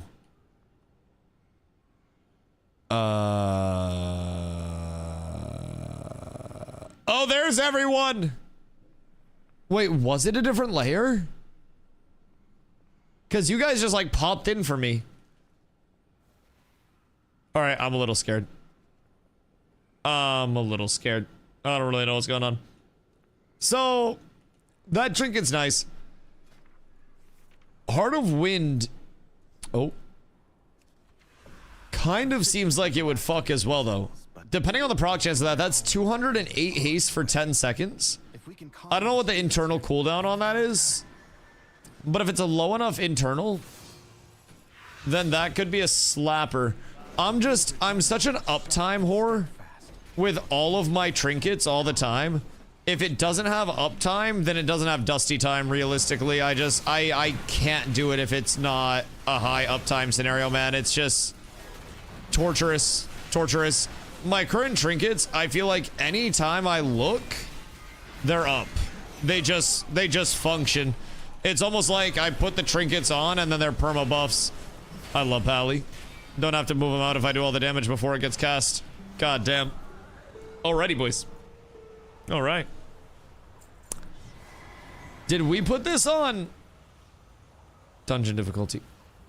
Everybody out. Everybody out. Everybody out. I'm gonna need us all to get the fuck out real quick. Everybody evacuate the dungeon. There is a bomb in the dungeon. This one is going to explode at any point in time. It is not safe. I need everybody out, please. I don't understand how Blizzard sabotaged me like this. I don't get it. I'm just out here trying to live my fucking best life. Terrible, terrible, terrible things are happening. Terrible things are happening, chat. All right, so who actually has seen the Phoenix Trinket off the first boss? Because it seems like that is the big sought after thing here for pretty much everybody. Emberwing Feather or bust. And if I get the Emberwing Feather, I need to make all of my DPS roll on it immediately. I thought shit was hitting very not hard and died very fast. Oh shit, bad news. I used all my coolies, by the way. So that's gonna be slightly rough. But everything's fine, I think. We should be blasting. Thankfully... Big blind. Big blind! Thankfully, I still have an absurd amount of tankiness. I don't really understand why. But all I need to be able to do is get a Divine Toll off. Me, it was actually you tanking when I got it. I mean, maybe I am good luck then. Maybe it's not made up. Maybe my streamer loot truly is undeniable, brother. I have had sometimes very good luck, sometimes luck that makes me wonder if I am truly the cursed one. I go through stretches where I will run super hot with like 6 items all at once, and then I go through poverty stretches where I am basically trying to find water in the desert. And I question if God is real. He's not, by the way. He'd never let me go through that shit if he was. I work hard. I work hard. I deserve good things.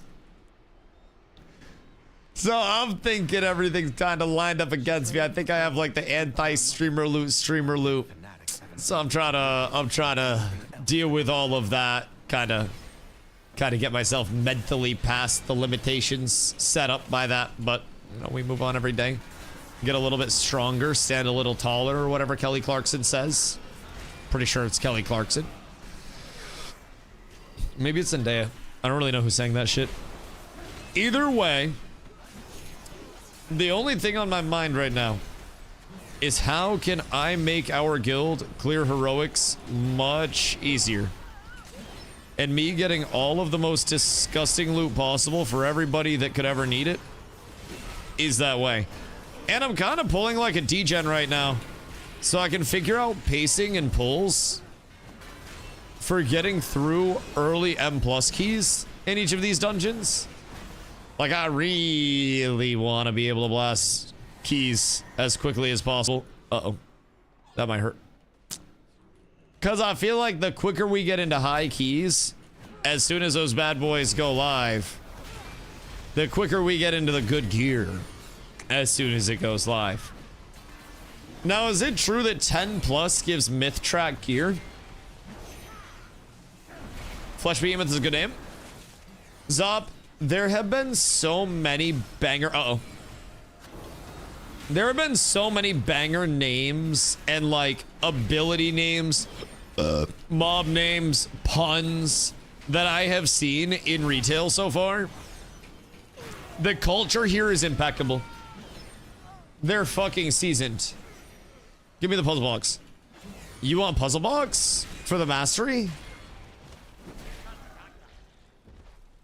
Yeah, I mean, it is a lot of mastery. It's like 900 mastery, right? And mastery's a relatively decent scaler. I mean, 900 would give you too much.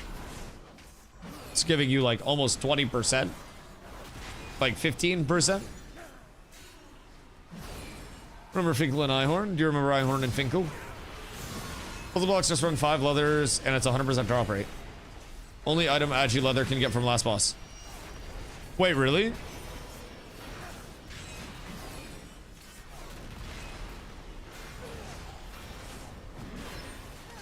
So, for puzzle box, not here, but puzzle box is one of the, it's the dragon one, right? Our mother's bow meant everything. So for puzzle box, we would technically want to have these lads switch over to cat. Ayo, genius. What up, my boy? Thank you for the raid. I appreciate you. I hope you had a good stream, dog. I hope you're now getting up to some more fun, boys. Welcome in. Appreciate y'all being here. We are on the M0 grind for everybody else. Or set their loot. Well, yeah, that's what I meant by like go cat. More so set their loot spec to cat. But I'm Hunter. Have you considered paying the leather Agi users to provide the goods for you and hit you with that sweet, sweet carry?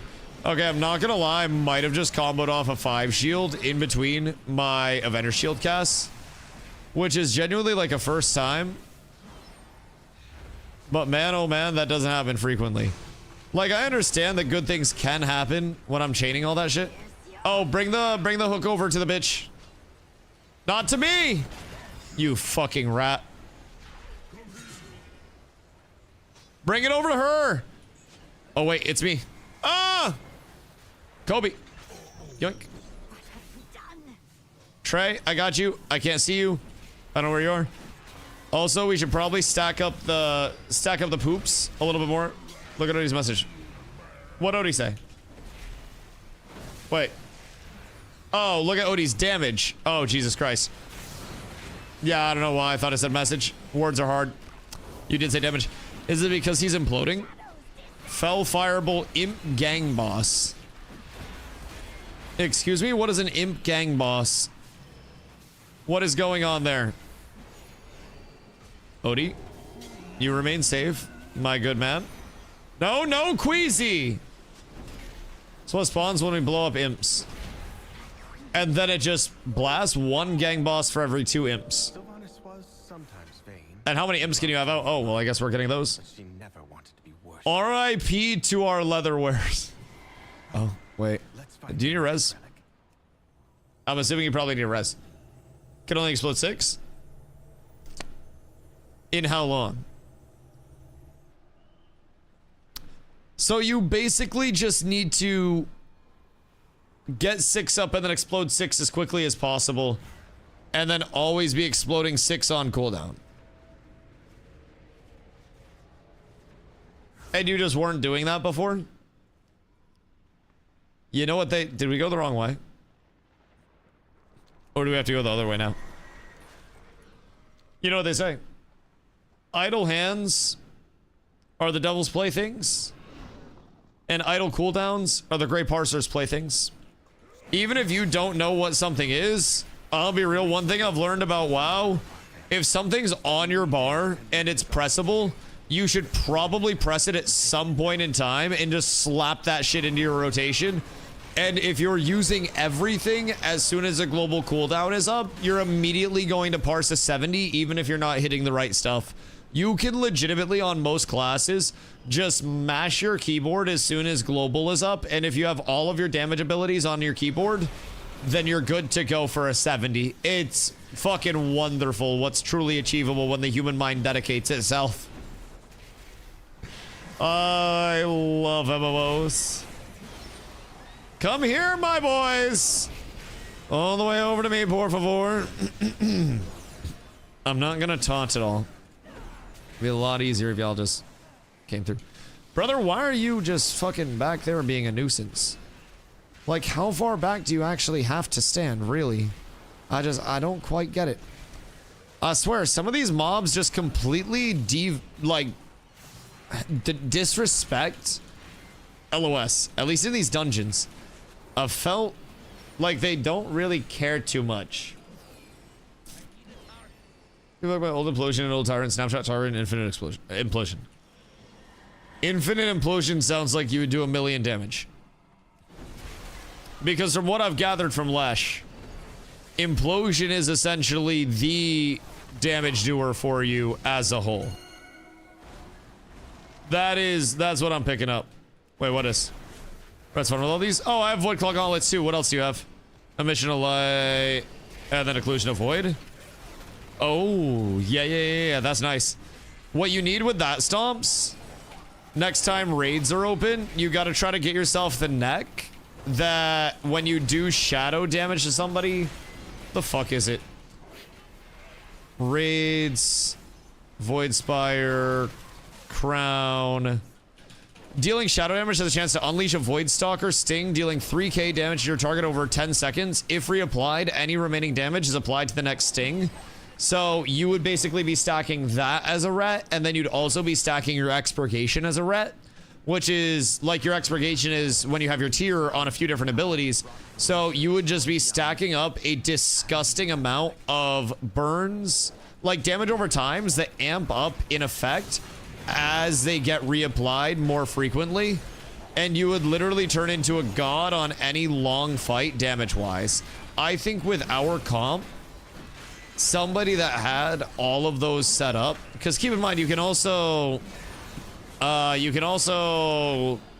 embellish your weapon, and then that does shadow damage. Oh no, that's cosmic damage, not shadow damage. God damn it! I just love the implosion because it's hysterical. I didn't do good damage. I don't even know what I'm looking out for when things implode, honestly. I haven't been paying much attention to it. All I know is if Warlock do damage, I'm happy. If Warlock no do damage, well then I know it's Leshrax's Warlock. So everything's fine, because I know that Lesh is around, therefore I'm happy. Got the goddamn Pope on our side. Well, it's okay, he has redemption very soon. He has all of the opportunities of redemption. Very, very, very, very, very soon. But I will say that's... Is this just a BM Hunter in caster form? I don't want to like... I don't want to lower it to that level and anger anybody.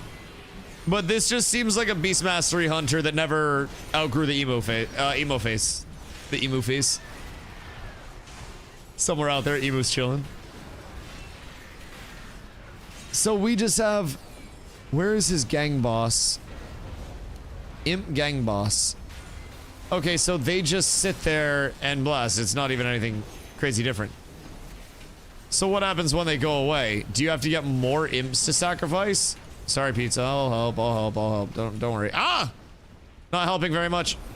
My bad. Or is the slightly larger version of the imp? They should do a PoE does and sell like different imp transmogs and shit. Different like ability mogs would go fucking hard. Make my consecrate like a big void thing on there. Actually, don't do that because that would make raiding so fucking difficult. Actually, please do not take that into any account whatsoever. You can customize Warlock pets? Oh, that's cool. Please don't do it with ground effects. I will actually hit the Eternal Slip and Slide as a tank. Yeah, please no ground effects just being changed up out of nowhere. That would make me incredibly sad. Bad news, boys. Bad news?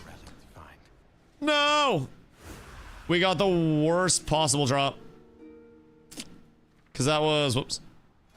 Not Skyreach. We are in Windrunner. Yep.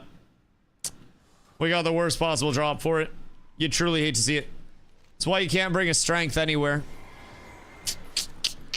Am I going the wrong way? Or do we go up? What's over this way? I'll be real, I'm not very good with directions. I think we go back to the main place and then go up, but that's out. Is it this way now? Wait a minute. I feel like I should know this after running it this much. Wait. Oh, what the fuck? Oh, shit. Wait, this is tech. Okay, where must we go now? Do we have to go up? I think we fucked up. All right, we got the magical overshoes. I think we're supposed to go back down that way. God fucking damn it. Leon, thank you for that. Right?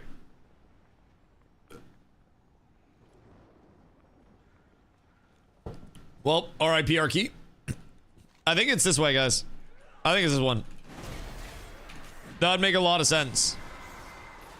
Because this is the only part remaining with mobs. So come back around and then out the original way that we were. And then everything's just peachy. Just golden. I don't know why we can survive this type of pull. But we can. And I don't know if that's good or not. Like, I'm almost certain that I could LOS dance this. Man, if this shit would ever aggro on me, what the fuck, brother? Like, do you have any desire? Okay, so they just ignore aggro. The archers are actually just assholes. I can't even taunt them. That's excessive. I don't feel like Prop Pally has so much in its toolkit. Hey, this trash? Yeah, I hate it too. I can't tank it. Things that I can't tank, I get very upset about because I feel like I'm not able to do my job properly. And I feel like I'm being held down. And I don't want to be held down. I gotta fly. Oh shit. This kind of hits hard. Brother, chill. God fucking damn. I don't know why the hell you gotta be so extra. Sir! You, please, me, fight. I am the tank. Alright, whatever. I am tank. We please fight. And then we do battle, and then you die. Thank you. Why are they so far back? Sir, please come into this room with me. I implore you, follow me around this line of sight, and everything will be just peachy. Absolutely swimming, if I do say so myself. Thank you, thank you, thank you. Oh, he's stupid enough to actually follow GG, brother. Got you right where I wanted you. The screen was bleeding. I don't really know what that is. I think it's when I stand in stupid. I think it's a very subtle reminder to not be doing what I'm doing. Because I don't have a debuff or anything when it happens. I think it's literally just like a, hey, Dusty, you're fucking up, brother. Can we skip that? Nope. That's fine. Everything is fine. Everything is awesome. I don't know who pulled it. I blame all the pets. It was out of our control. It wasn't your guys' fault. But keep those things on a fucking leash next time, please, for the love of God. I'm just out here trying to run a business. Y'all out here trying to see me fall. Like, do other tanks do more damage than this? Are tanks genuinely just, like, very pumpy all the way across the board? Because I know Bear does a lot of damage. How's Brew's damage? Is it high? Or is Brew literally just like a bullet sponge? Because I feel like it's gotta be just a bullet sponge if it's truly tankier than Prop Pally. Which, at least in my opinion, is tanky as fuck. Depends on their spec. If Shadow Pan does a lot of damage. So what are the different, like, spec functionalities? Is that basically, like, their difference between, Light Slinger and Templar? Our Blood DK does 200k burst on 8 mobs. For a 15-second burst.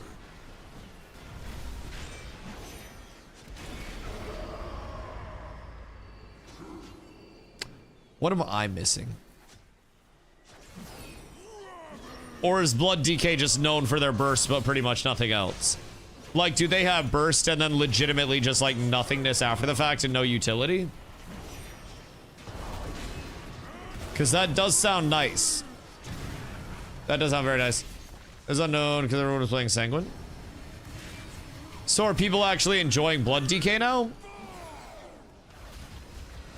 Because I've always heard that it was just the big three of Brew, Guardian, and then Pally. Blood DK always has the same issue. What's the big problem with it? good until +10s. Just size of 12s. Not enough mitigation because it gets hit too hard. Right. So is that where Brewmaster just inherently starts to show its value more than other things? Because you stagger so much of the damage and then just like knock off the stagger so heavily? And then on the Guardian side, you're looking at the 12+1 key starts to slap. Right. And then Guardian wise, you're looking at being big and fat because you're a bear. So everything will one shot you as a tank. So it becomes about just what? Not getting hit in the first place? Or physically just popping cooldowns on everything? Rotating CDs? Yeah. I mean, I feel like that's doable as a pally. I have combo 1, which is going to be a 30% mitigation. Granted, 40% because 30% here and then 40 fizz. So another 10 fizz for 40 fizz. So 40 fizz, 30 magic. And then if it's magic heavy, then I can have my Shield and Righteous give 10% magic mint instead of the additional armor. So I can have that up. Those coolies are going to be big immediately. Then if I bop somebody else, one of the talents for bop, I don't remember where it is. If I bop somebody else, there's like a mitigation that goes out to the group as well, I believe. I don't remember where the fuck it is. But run spell word of most keys. Right. Sentinel's your biggest cooldown. Yeah. I love Guardian. Or what Sentinel?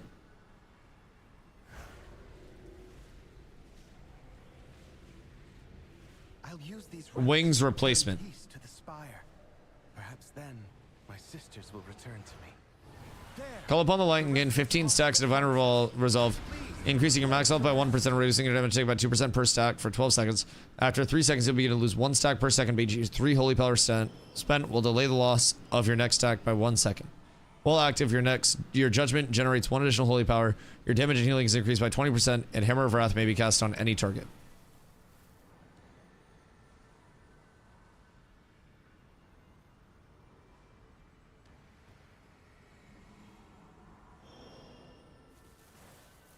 That kind of sounds really good. So I trade the crit for a shitload of tankiness. But I mean, technically crit is also tankiness for me, because the more crit that I have, the more parry that I have.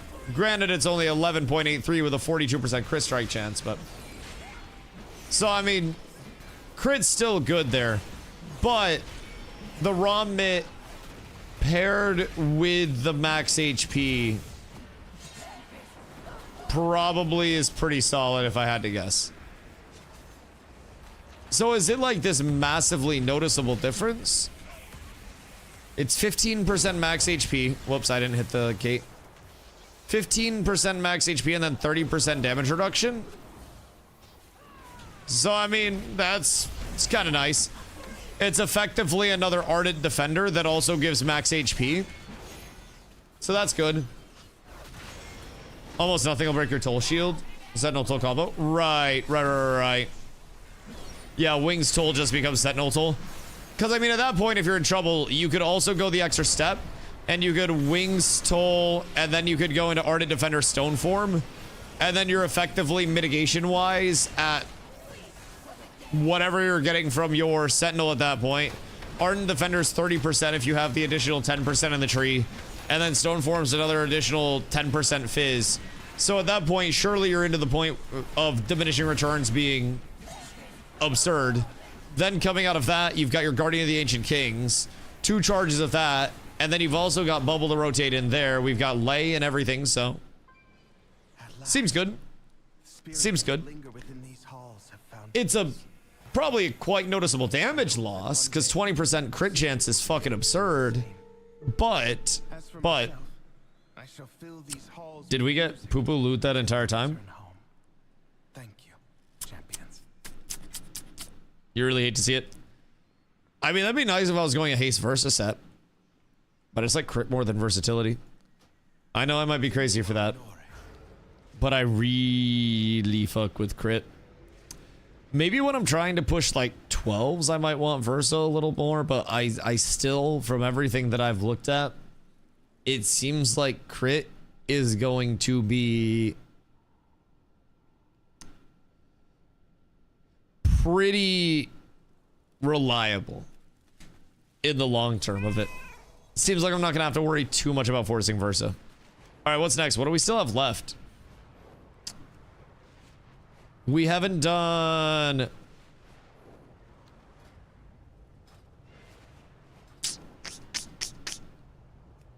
I wish this would show my lockout. Whoops. Here. We've done Magisters, we've done Pit, Skyreach, Algathar. Seat, Den, Mezara, Nexus. Wait, we got 5 left?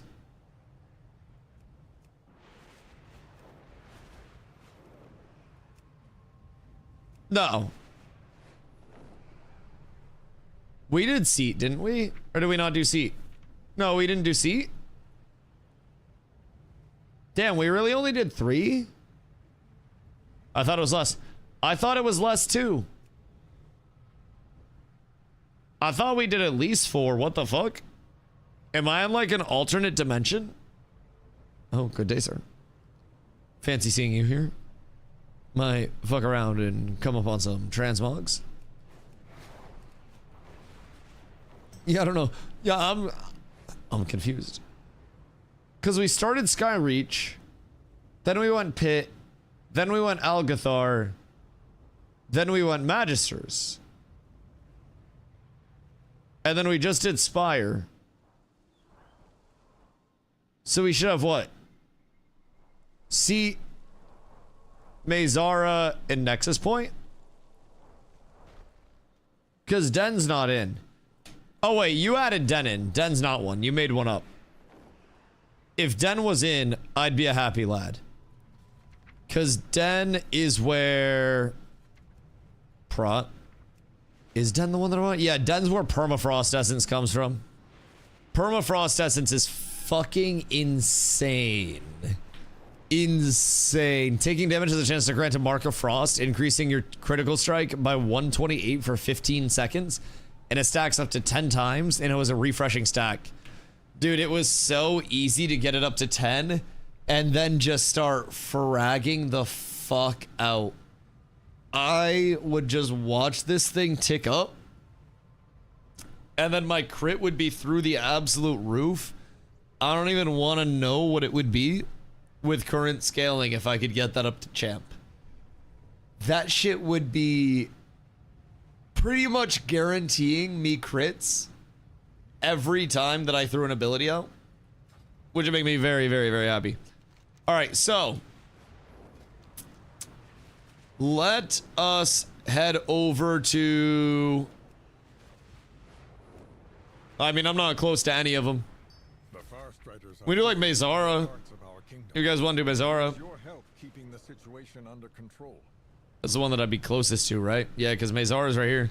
We do Mezara since we're right over in CA. Dinner was very good and healthy. I'm glad you had a very good healthy dinner, Taz. What do you have? Might inspire me. We had our rotisserie chicken sale just hit again. So 99 cents a pound. They upped it by 2 cents a pound, by the way. Kind of fucked up. But 99 cents a pound. Whole chicken. So Carla and I are probably going to go to the store and pick up a couple of those bad boys. And then break out the Tissy and throw one of those in the Tissy tomorrow morning. So that way we have a lot of chicken. We could eat chicken like 7 days a week, no problem whatsoever. I'm gonna ground chicken zucchini rice bowl with some Mott's cheese melted in. So like ground chicken and zucchini and rice? Or is this like one of those hippie rice replacements?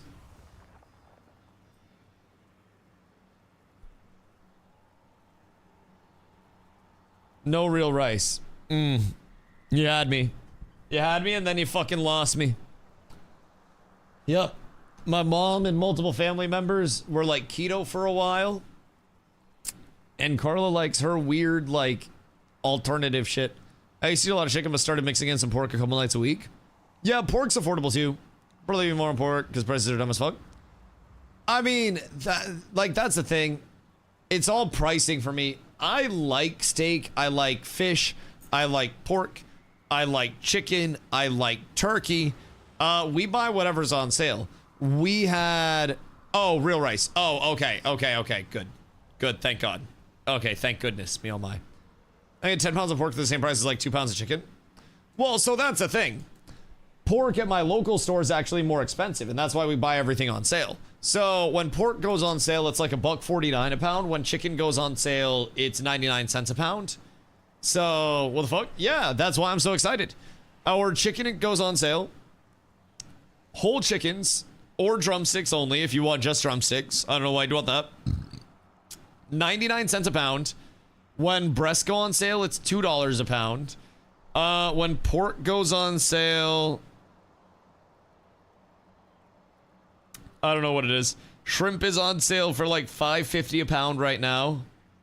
Let's see what else. Oh, navel oranges, 59 cents each. I'm gonna clip that. That is a W. Chobani yogurt, 49 cents each. Quaker rice cakes, $2.29 each. Avocados, 59 cents each. My bad. They have their store brand frozen pizzas for $3. Oh, tea? What is? Thank you. Is there anything special in a hearty? Yeah, that's fair. But I don't know, like we just buy everything so cheap. We buy so cheap. I don't spend unless it's $1.49 per pound green seedless grapes. It's kind of fire. $1.99 each Hidden Valley Ranch. 99 cents each Rana fresh cut pasta. 2 for $3 on macaroons. This is actually a big week. I'm glad you guys had me check this. We got 99 cents each Palm Olive Ultra Strength Original. It's also not bad if we didn't have dish detergent. But yeah, this is what I do every week. So Carla and I, anytime we go to the store, we will only buy stuff if it's on sale. We just don't buy full price stuff. Steven AOC at 9:20 p.m. Patience is bitter, my friend, but its fruit is sweet. There will be maximum accountability, but justice takes time. Don't lose hope. We are making progress. So, you have the other side of that, though. You have the other side of that, where the board has also supposedly said, no, these are the others. Consuming an identical vial will add another 30 minutes. Oh, that's kind of cool. I have flasks. I just use haste flasks. My good man. My good man. Doing smothered pork chops in a slow cooker. Smothered with what?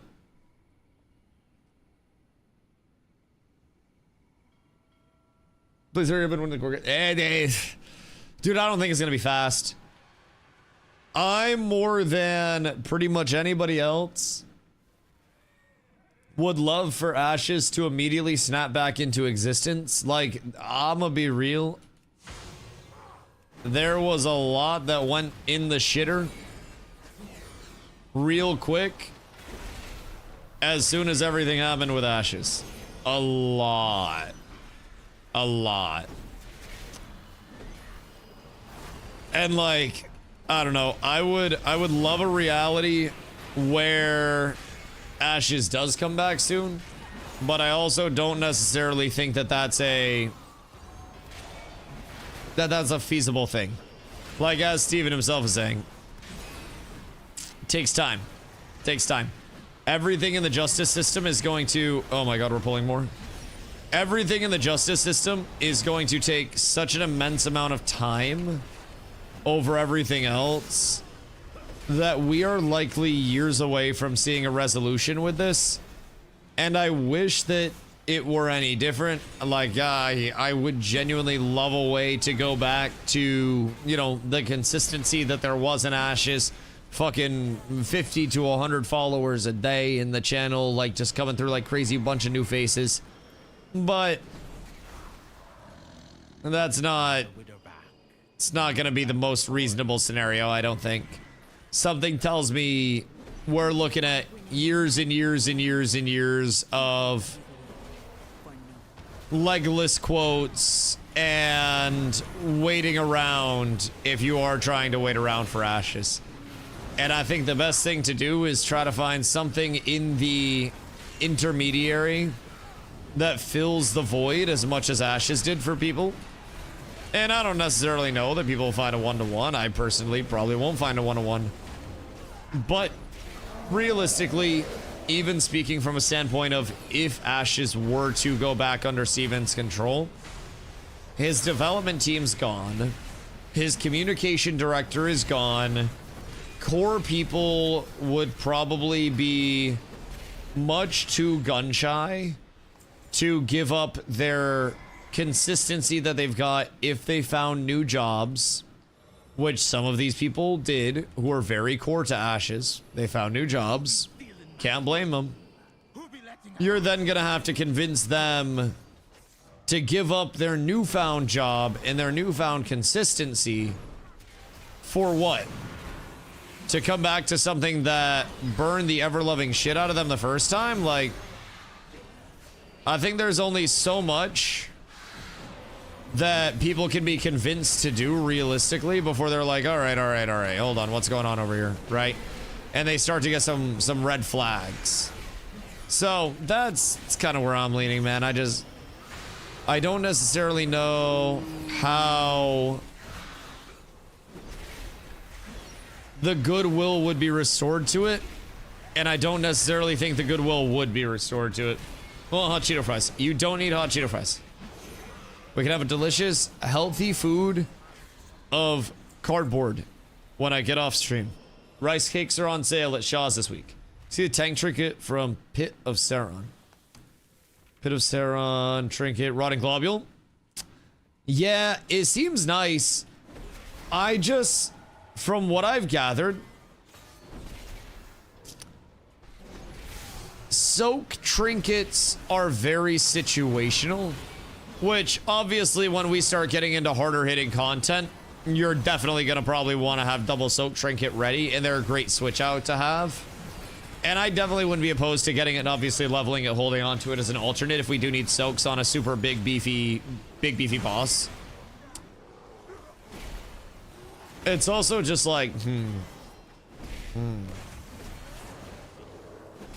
how much more beneficial would haste and shit be over the course of the fight? But yeah, soak trinkets are quite nice. I do not think that they're inherently a bad thing. I have my... Well, that's veteran, actually, so I can't use that anymore. I don't have that many champ trinkets. I have this, but this fucking sucks. That shit's ass. I wouldn't wish that upon my worst enemy, but...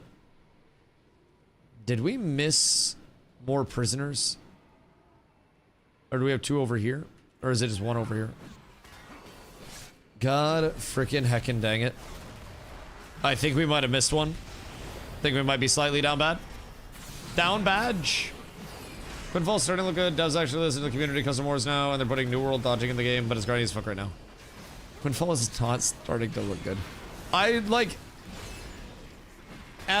wish I could get behind it, and I wish that I could...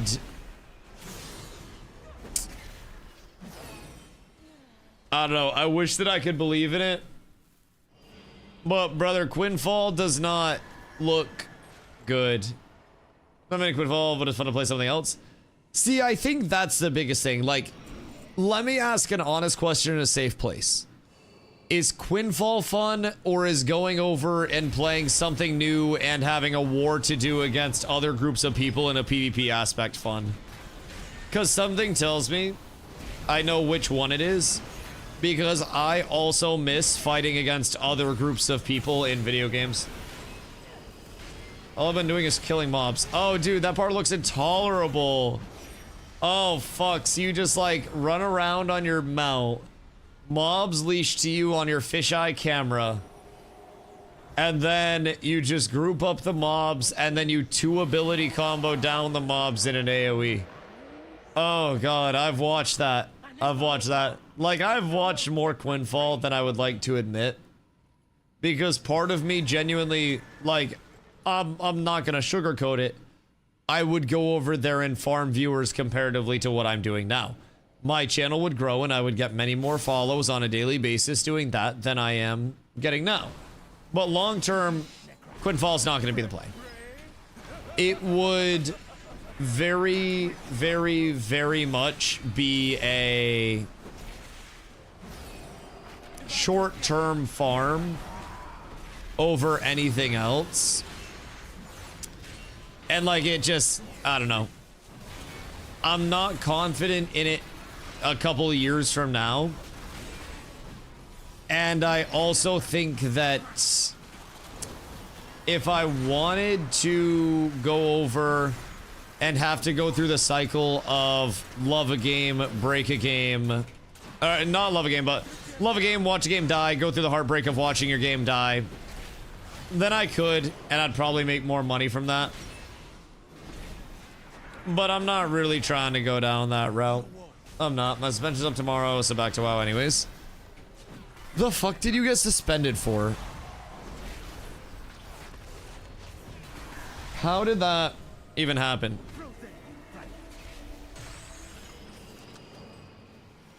Because I was messing with the gold farmers.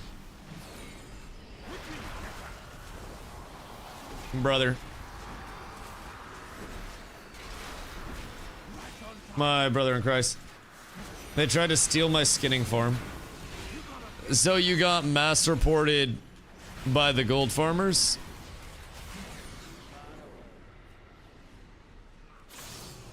Why are you this way? Why are you this way, brother? You up. You truly hate to see that shit. Truly hate to see that shit. But no, like, I don't know, I know for a fact, if I went over to Quinfall and I played it even for a week, I'm back in the few hundred viewers all the time, chilling super cozy, not worrying. But would I enjoy Quinfall? Would I enjoy the content on a daily? And do I think it would be something that long term it's going to grow from? No. It would be good for growing the stream temporarily, but it would be bad for growing the stream in the long term. And it's just going to be another one of those where when Quinfall dies, just like the same way when Ashes died, everybody that's streaming Quinfall, and the same way when New World died, everybody that's streaming that, no matter how many viewers they have now, the Quinfall hype is gonna die out. Quinfall is gonna die out, and then unfortunately, everyone's gonna go through the same thing that they went through before. And there's a certain element of like, we've all got to believe in something, but there's also the certain element of like, you've got to be realistic. And in a world where MMOs that are backed by billion-dollar corporations and have teams of hundreds of developers working on them can't keep up, then an MMO that's backed by mysterious money that has 5 developers working on it, that is a constant known asset flip, where they're not even like using their own handmade assets, it's not gonna last. It's not gonna last. It's all MMOs nowadays, they sell constantly. I mean, that's also like not just MMOs, but that's how the content side is nowadays, man. Like, people will see their viewership drop like mine did, right? And I dropped from almost 2,000 subs, which is making a healthy amount of money to where I can live comfortably, to going down to where we're at right now. I dropped from multiple hundreds average viewers and getting 50 plus follows a day on average, 2,000 plus follows a month. to, at least in the recent months, right, since the deployment on Steam, to, or even the hype of that, where I'm at now. And a lot of streamers will also see that and they're like, oh shit, it's going really poorly. I've got to go try to find the short-term band-aid. But they forget that the game that grew them, and me for instance, specifically, right? I speak from my own personal experience. How long did it take me to establish myself as a New World content creator? I wasn't in the first wave of New World content creators on launch that had people watching them. I wasn't, oh, whoops. Sorry, Odie. I wasn't in the second wave. I wasn't in the third wave or the fourth wave or the fifth wave. I was in a very late wave because I stayed a very long time in a game that I genuinely enjoyed. And I just didn't feel the need to actually, like, you know, chase numbers or anything. And it ended up working.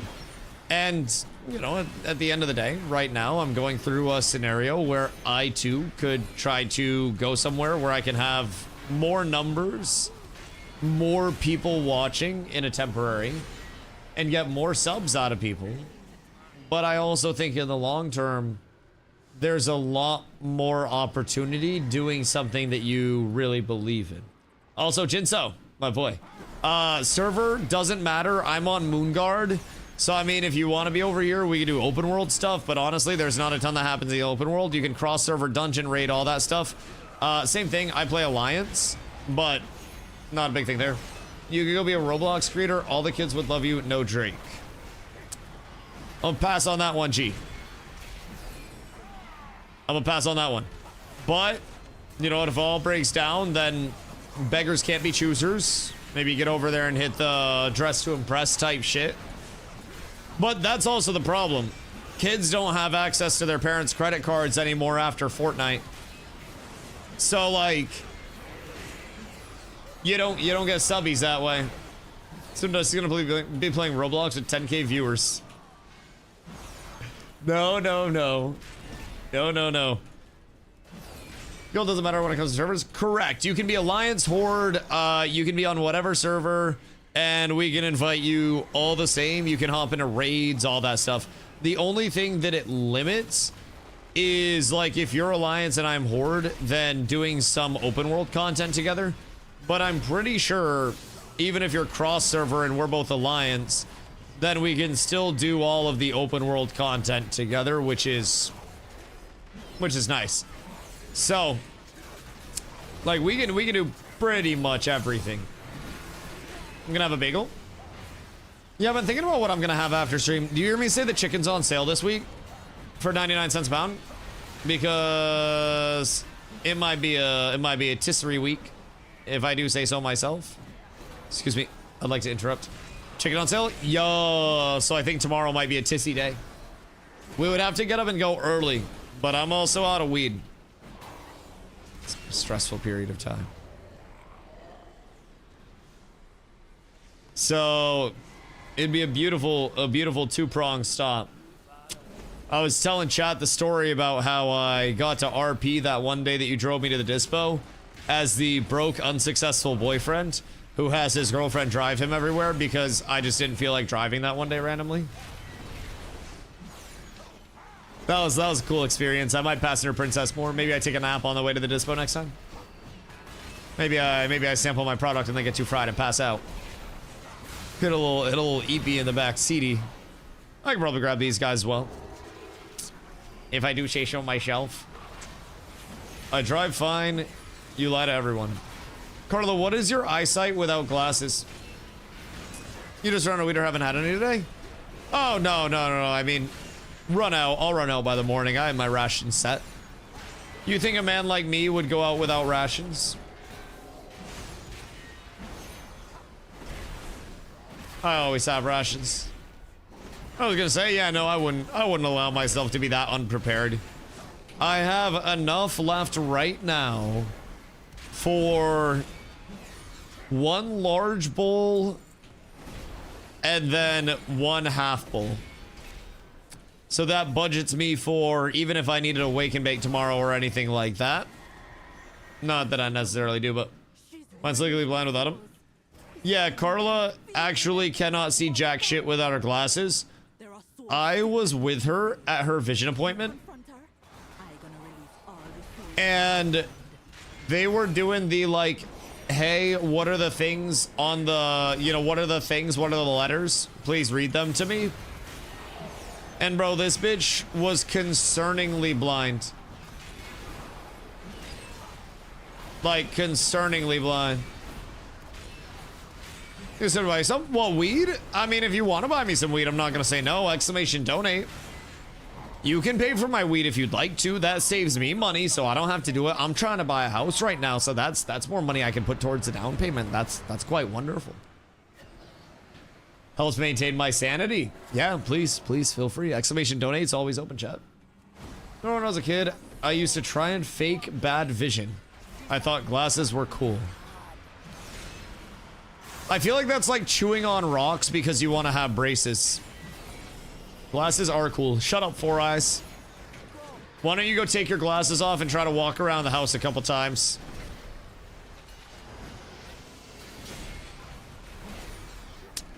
Next thing I know, you're gonna try to tell me that 5'6" men are the peak evolution of man. And I'm just not willing to believe I'm not good that. at math. I'm not very smart. Yeah, there he is. There he is. He fucking knew. He knew ahead of time. It's just, it's not a thing. It's not a thing. I will say some people with glasses are cool. Actually, I'm gonna be honest. Glasses as technology, I can't bully. Those are kind of cool. The fact that we can just take somebody that's blind, and I don't really know, but like curve glass at a certain curvature, and I guess plastic now too, and then people can see again. It's kind of weird. We're supposed to soak balls, right? I'm pretty sure we're supposed to soak balls if they're about to get to her. Oh, I can just kick that. That's nice. That made that quite easy. Really love to see that. Any boss mechanic that's kickable instantly gets plus points in my book, if I'm being real. That shit's absolutely splendiferous. If Knowles weed does, he's good at math. And so am I, but otherwise I suck. I learned some very meaningful conversions in my life based on weed math. Did you know that there are 28.35 grams in an ounce, 16 ounces in a pound, and then the conversion on a pound to a key? I don't actually know a pound to a key because I don't do cocaine. I only know up to pound. I feel like 20 grams in an ounce, 28.35. Don't let them short you your 0.35. All of the times that I have bought weed, if I was at 2.2 pounds per kilo. Stu, you do cocaine? Or do you just bake a lot? Because I feel like it's either cocaine or you bake a lot. Don't you? Aren't you like a cop or something? I do metric. Oh, you're Canadian. Aren't you a Canadian cop? What do you do in Canada? I forget that people in chat also have jobs and are real people sometimes too. Why do I feel like you're involved in something legal?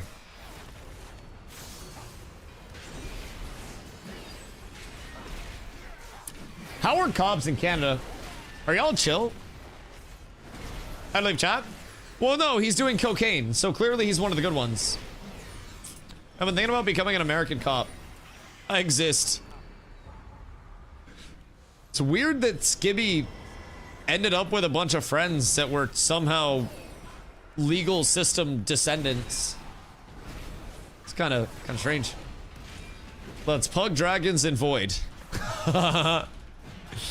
Yo, I would rather pug fucking Godzilla if I could, because Gaze of the Allseer is disgustingly good.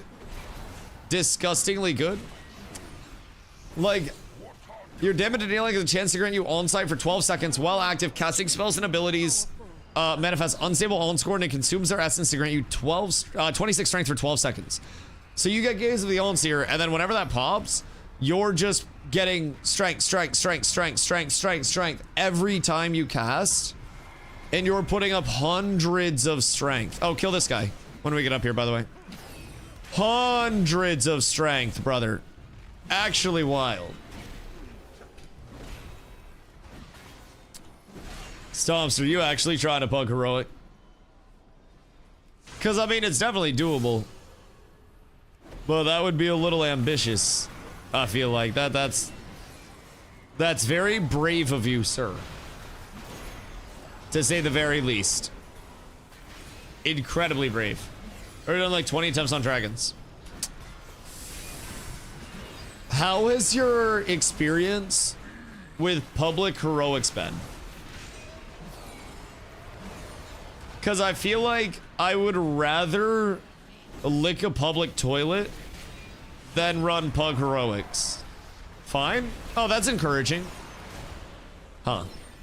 Well, I have a couple toilets in mind. Got a lot of catch up to do tomorrow. I'm trying to think of a mustard pun right now, but I can't. Something about how you have to wake up in the morning and you must turd to get on the grind, but I feel like it's kind of a reach. I feel like that's not quality. And if it's not quality pun, you're not getting a pun from me. Wish I had something for you, bud, but I don't. Relish the moment. You know, something like that. Other than that, nope. Nope. Big old blank. So, you know, I'll let you know. Let you know. Either way, let me know if you need help with M0s or whatever. So where are you at right now with your retail prog? Like, what did you get done before you tried to contest gold farmers? 240 eye level. Oh, okay, so if we can get you up to 250, you're chilling. I'm assuming you need M0 still then. Because you need to get into all champion tier. If you're 240. You should have every single slot of gear as champion before Tuesday. If you can control it. Because then you're going to upgrade your champ stuff to 6 out of 6. That's going to get you ready for hero to go up to 2 out of 6 for free. And then we'll start upgrading our hero gear next week. And then Mythic Crest next week will be used to upgrade our weapons to 289. So, gonna do more M0s and then probably do a Raid Finder raid. Oh yeah, Raid Finder's great for some easy trinkets and shit. Raid Finder gear is kind of low, but it's still, I mean, it's 237, it's veterans. You can at least get it up to 250. And I mean, you could even pub a normal and get champ pretty easy. Like, I would absolutely come for this in champ right now. That would be huge. Getting it in hero would be even better, but you know, that's probably a little hard. Fucked up a crafted heroic weapon. Oh no, that's okay. You can just recraft it. Yeah, no, don't you worry. What do we have here? Haste Mastery Concealed Catalog. Contains an elusive recipe from the depths of Midnight Dungeons. What is this? Pattern for Sunfire Sash. Seems kind of good. Anyone need shoulders? Who needs shoulders? OD1. That's tragic. Try. Inspect. Champion 2 out of 6. These are Haste Mastery. Do you need Haste Mastery? Because you need those, they're yours. You can only recraft if you craft without crest. Wait, really? So, if you upgrade your weapon... That seems wrong. If you upgrade your weapon to hero, then you can't upgrade it again to myth? You only get 1 recraft?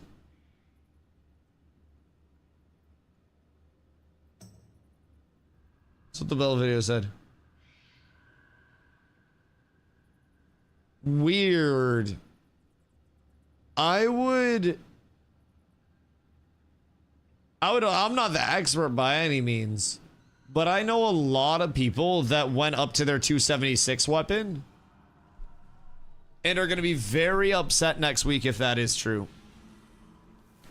You're confused, you can upgrade, but it's all of your mythic crests. Right, that's what I thought. You can upgrade and you can recraft, but it just takes a lot, right? if you max. Wait, so if you recraft again, it's more expensive? So instead of 80 per, it would be like 100? Because, no. Each tier costs more.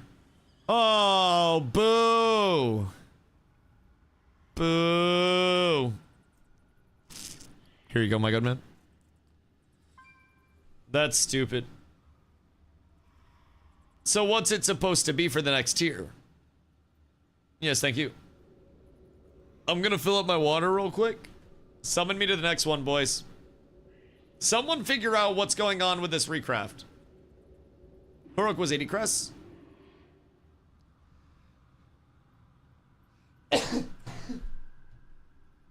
Oh, fuck. Oh, dude, that hurt my abs. Oh, that was a big boy. Whew. Ideally hit everything 250. So, ideally right now, you guys should be taking your veteran stuff and upgrading it to 6 out of 6 veteran like this, so it hits 250. The big thing about this is when you upgrade something in one track to 6 out of 6, there's a little bit of an overlap. So if I were to draw it out, right? Don't mind any of this. Don't mind any of this. We'll just go here.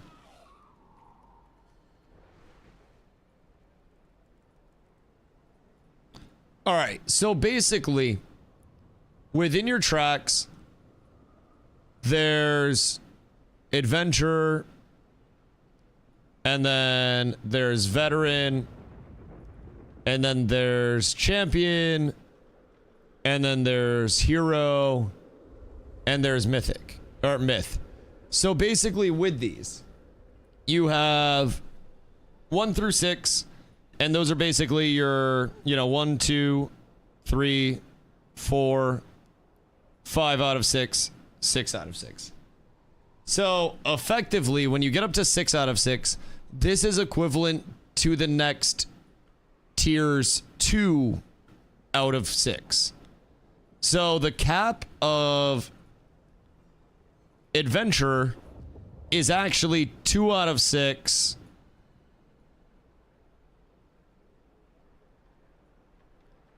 on vet. And then 6 out of 6 vet is 2 out of 6 on champ. So basically when you're upgrading something, the game registers it as you having the slot at this total item level. So right here, the vet to champ, you're looking at 250.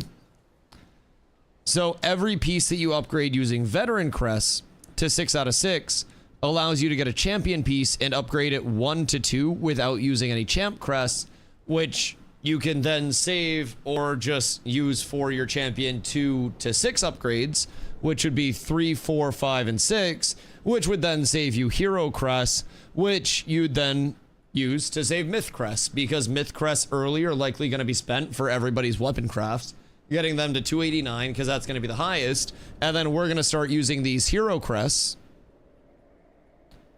to upgrade all the way up to the 2 out of 6 for champ, for myth. So you recraft from heroic to mythic, it's just a waste of 80 heroic crests. Oh yeah. I mean, waste, not the end of the world, because you'll get all the crests at some point anyways. But yeah, you did brick 80 crest. Yeah, that's part of why I didn't end up doing mine, and I just upgraded my slots anyways, because now, like, I have my hero 2 out of 6 legs, I have my hero 2 out of 6 shoulders that are tier that I actually got from the raid. So my legs I got from my 259 delve item, and I'm sitting at 120 hero dawn crests. So immediately I'm looking at sending one of these bad boys to 6 out of 6, or looking and seeing what I have available out of my vault that I would potentially want to upgrade. Slam one of those at the start of the week, get the other one to 5 out of 6, or 4 out of 6, math. And then get the rest of my hero crest and start working on that, and then get my myth crest, roll my myth crest into my weapon to start out, because that's going to be 289, then this will be 289. It's a little bit of like this wave and this ebb in this flow, this like tide going in and washing away. Also, Wood. Welcome back, my Wood. Just notice I won't be here for the 1K stream. Why, you dying? You tune in on your phone or something? The fuck? Do you not have phones? Chad, I'll be right back. 1 second, I gotta get water.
Chat, Carla keeps trying to put my lighters through the washing machine.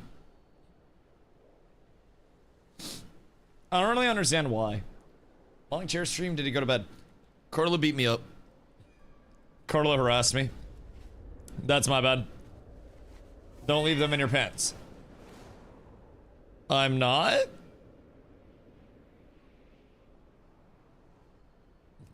Dusty keeps leaving his lighters in his pants. Well, why aren't you checking my pockets? You're the laundry person. That would be like, I don't know, if I threw away all the dishes because I wasn't checking to see if they were disposable dishes or not. Shouldn't beat you up bad enough, no black eyes? Hey, we don't discriminate here. I have 2 eyes, and she hit me in both of them, and regardless of their color, it's a very big deal. Jesus Christ, Brain, it's 2026. Be better, brother. If you're doing laundry, you should check pockets. See, that's what I'm saying.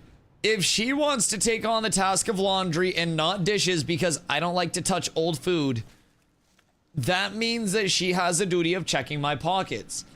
If I have to scrape off her food that she doesn't scrape off, if I have to organize all the dishes and stuff, then it's normal. I've never had to check pockets because I'm not a drug addict.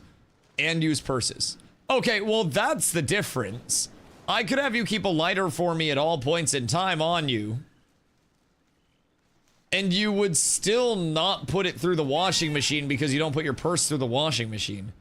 Like, women don't have to worry about keeping things in their pockets because they have a pocketbook, a purse. Does anyone call them pocketbooks anymore?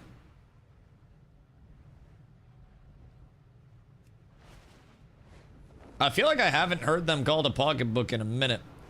But my mom always used to call them pocketbook. Also because their pockets are decorative. Yeah, I don't really understand that side of it either. That sounds incredibly not functional in any way, shape, or form. I thought a pocketbook was a checkbook. No, that's checkbook. A pocketbook is slang for a purse. I don't even think it's slang for a purse. I don't really know like where it came from, but like back in my younger days, I remember people calling purses pocketbooks.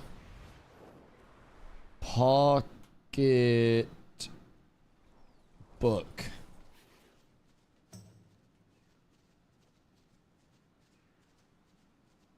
Women's pocketbook large.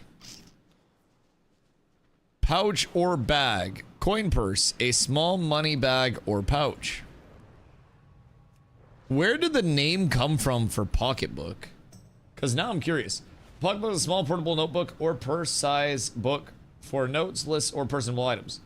Also used to be a small portable financial ledger or wallet / panty that fits in a pocket. Yeah, I don't really know how that makes sense. I understand why they call them purses now, although I still don't know what a purse means, but so as a rule growing up in any house, I was in check pockets for random change, pens, and lighters. Yup, because one Sharpie gets left in, and then out of nowhere, shit's fucking exploding. Carla's worried about my lighters blowing up. But I've destroyed more laundries with Sharpies than I have anything else. I never did my own laundry, never anyone else's. I'm not gonna believe that you never left a fucking Labubu in your pocket. I know your habits, bitch. I know what you do. I know your vices. Can't act like you don't have any here. Everybody knows your weaknesses. Fucking hot Cheeto in the pocket. Get the inside of the washing machine all dusty. Little pizza in your pocket. You've been known to do that before. Fupo can vouch. I have no pockets. Then how did you put a pizza in your pocket that one time? Carla was at work and her higher ups were there. And for whatever reason, she put a pizza in her pocket. That was your coat jacket. Can you get me the pizza out of it? Maybe it's pizza time. You know, it very well might be pizza time. Actually, I don't think that you're wrong. Pizza pocket, best pocket. Pizza pocket, best pocket, boys. All right, so what are we doing next? Do we need a DPS? Is that what we're down? Because I bet we can find a DPS incredibly quickly. Stomps! Nexus trying to summon. What do we need?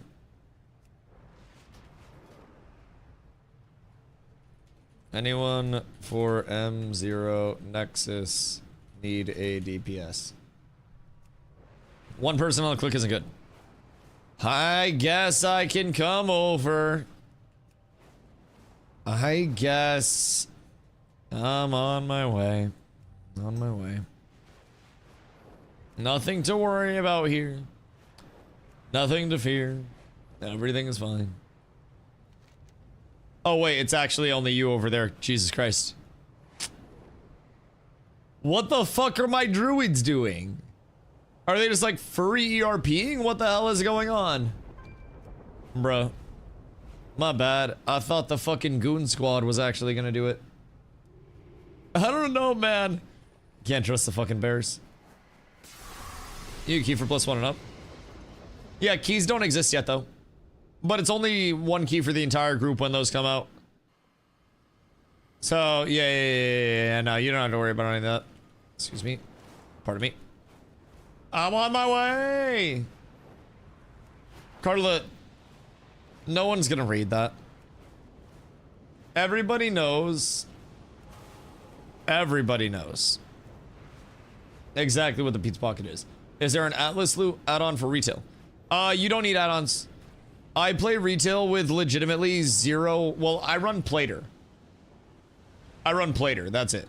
But basically they give you the journal. So Shift J and then dungeons, raids. You can search every single era, every single raid. So say you're doing the Voidspire raid and you want to look at it on normal difficulty. You can click that. It keeps track of which bosses you've killed with the X, which you haven't. And then you can go through and you can see not only your own loot, but you can see what drops based on your specialization, because loot works a little bit differently over here. But basically, like, you know, what you can roll on and what you can use based on your spec, because you can change your specialization and change what's dropping for you.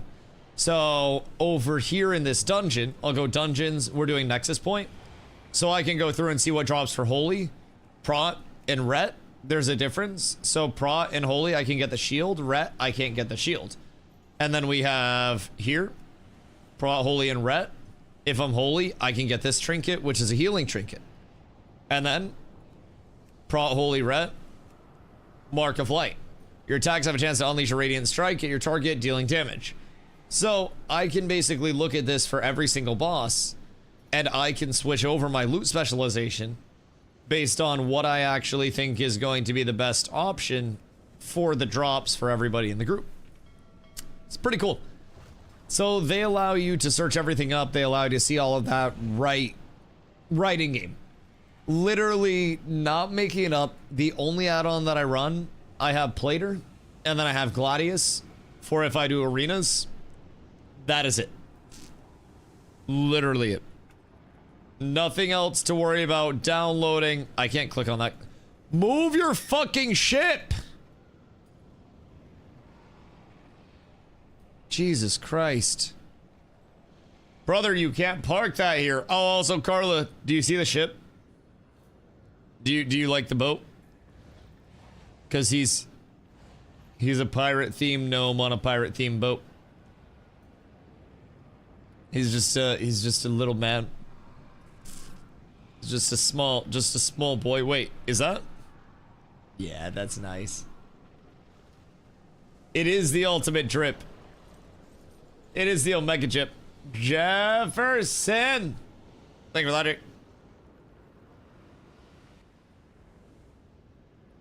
I appreciate you, dude. Much love, much love, much love.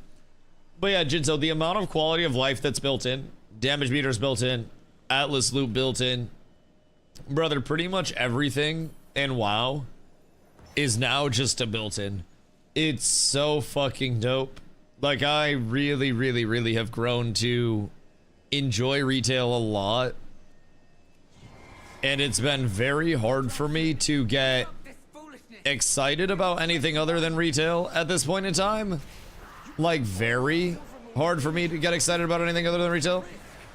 Specifically because Midnight has been so ungodly good, man.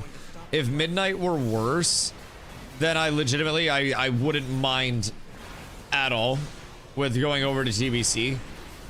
But Midnight has effectively made it so retail, so Classic, especially TBC, is just not on a competitive level content-wise. There's no level where it is keeping up, man. It isn't there anymore. It's a 20-year-old game, and it plays much like a 20-year-old game. And I think new players especially would very much enjoy retail a lot more, because retail is designed for a modern audience and not designed for an audience 20 years ago. And that in itself is an absolute game changer. Absolute game changer. I'm gonna just bubble this. I don't know. I haven't had many complaints about retail, really. For what it is, for knowing that we are playing a social sandbox MMO. Jesus Christ. For knowing that we're not playing a social sandbox and knowing that we're playing a theme park. It's, you know, exceeded my expectations in that realm. Excuse me. Like, there's still things that I very much miss from Ashes. A lot of things.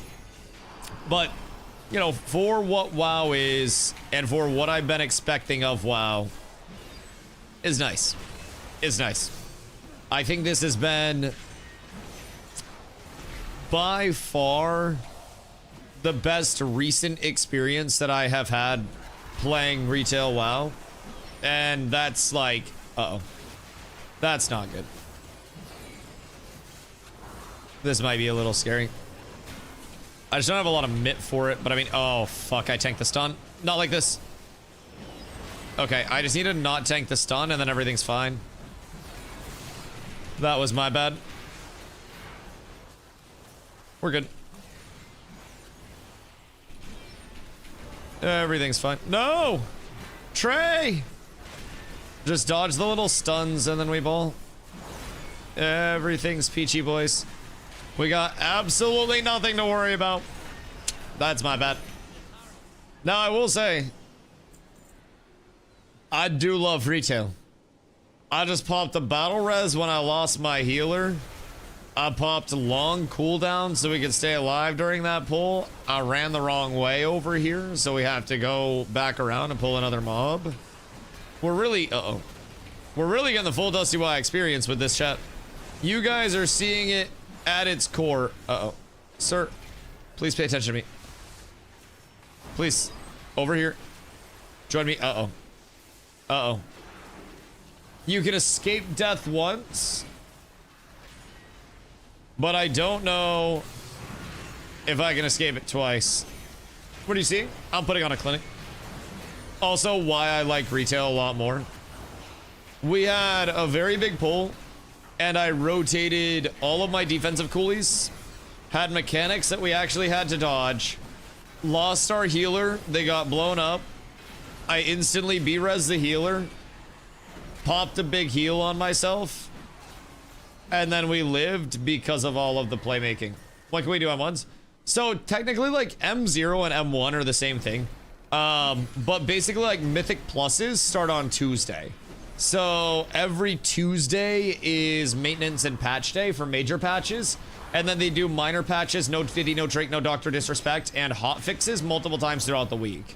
So even this week, in the past 7 days, there have been multiple patches, balance patches, addressing bugs, like everything. They're insane with their content cadence. So basically, I should also probably start getting into patch note reviews. I should probably start doing that. That would help me a lot. But yeah, so Mythic Plus Keystones open up on Tuesday, and Mythic Raid also opens up on Tuesday.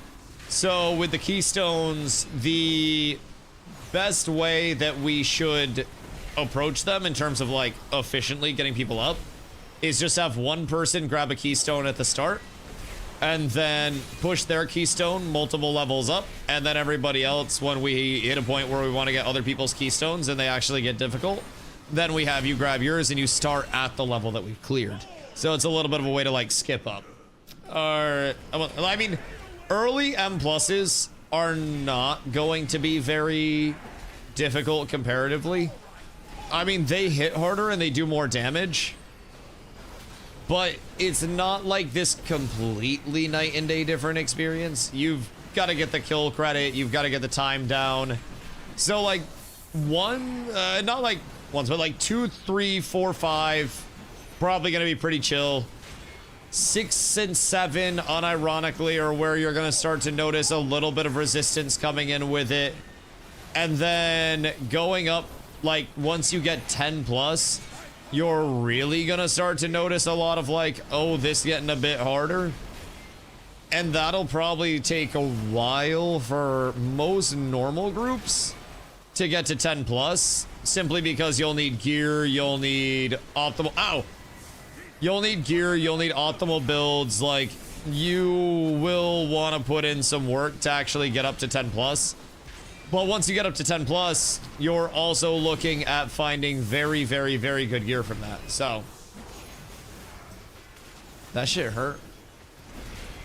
That shit hurt. You need a percentager? What do you mean by that? Something that does damage based on like a percentage of max HP type shit? I haven't heard the term before. I'm getting caught up on all that. Percentage. I'm healing around. Oh, for M pluses. Yeah. You need percentage and then you need the clear speed. Yeah, that's a mob kill credit. Yeah, no, you're chilling. I thought you were saying for like, for fucking comp stuff. But yeah. You need your kill credit, which is your percentage. And then once you get that, you gotta beat the timers. Where's Punchy Rock? My vision has never been clearer, Lothraxian, but I don't want to believe it. Punchy Rock. Who is this Punchy Rock? Whomst is Punchy Rock? Where is Punchy Rock? How is Punchy Rock? I feel like those bracers are the only thing I've seen, by the way. I don't want to spread like libel and slander and false propaganda, but I actually feel like those bracers are the only thing that I've seen when I'm running this place. Makes no fucking sense if I do say so myself, but whatever. Is what it is. Is what it is. I guess I'm just destined for this. Also, Phoenix, I hope we're having a good night. Who's Punchy Rock?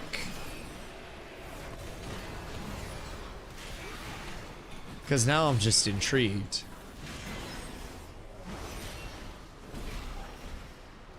It's like I feel like I should know this. But I don't know this.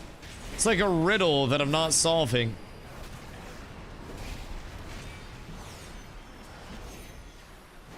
Phoenix, what have you been doing today? This is something where, like, I don't even know if Stomp's brain could sort this out.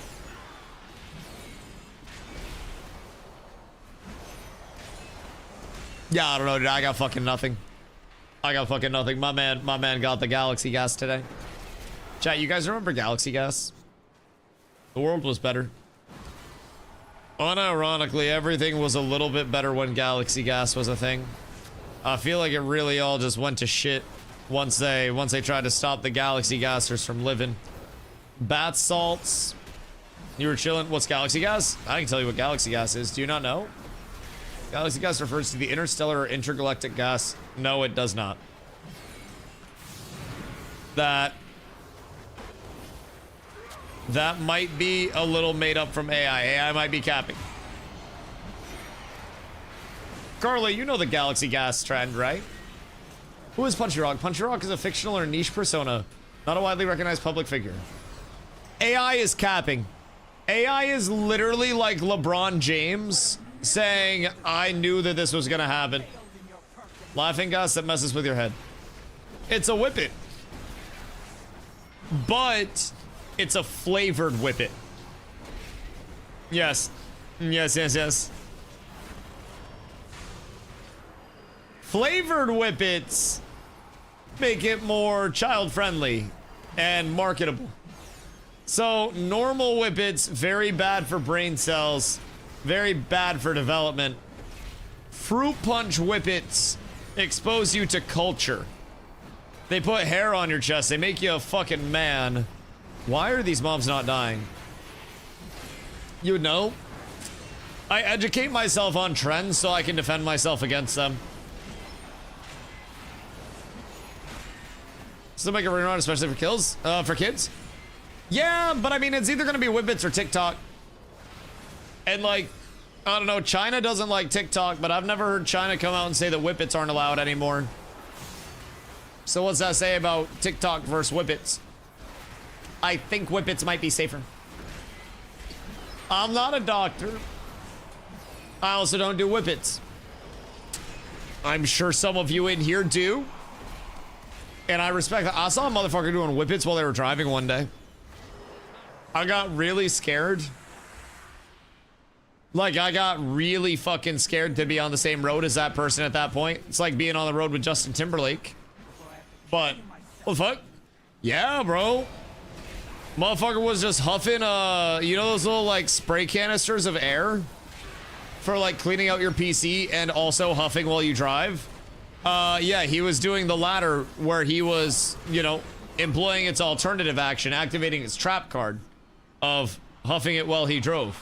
So, been around people on Whippets and nobody should drive on that shit. Okay, well, maybe the paper bag that it was sprayed into was simply a filter to convert it into oxygen, and he had something really crazy in there. But like, Punchy Rock is Geodude. Okay, that makes sense.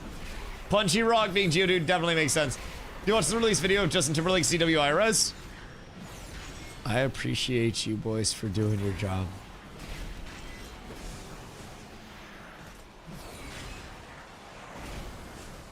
Here because of the world tour. I will say, there are a few funny Justin Timberlake moments there that make him a lot more likable than some celebrities. It's kind of hard to explain. I'm Justin Timberlake.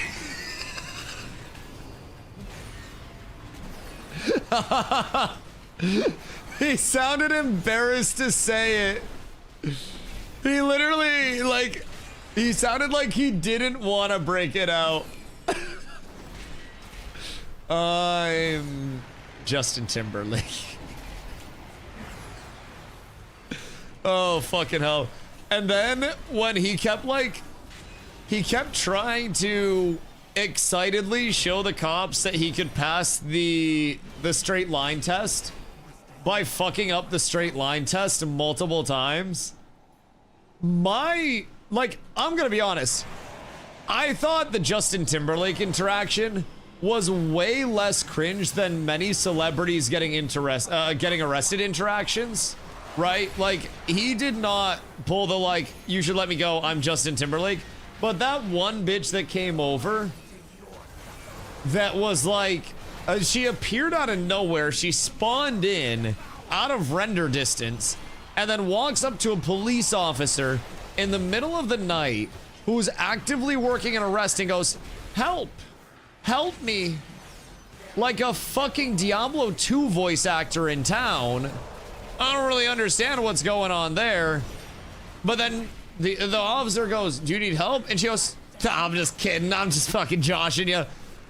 What? Like, to what? Oh, also, we're supposed to stand in this. I do believe.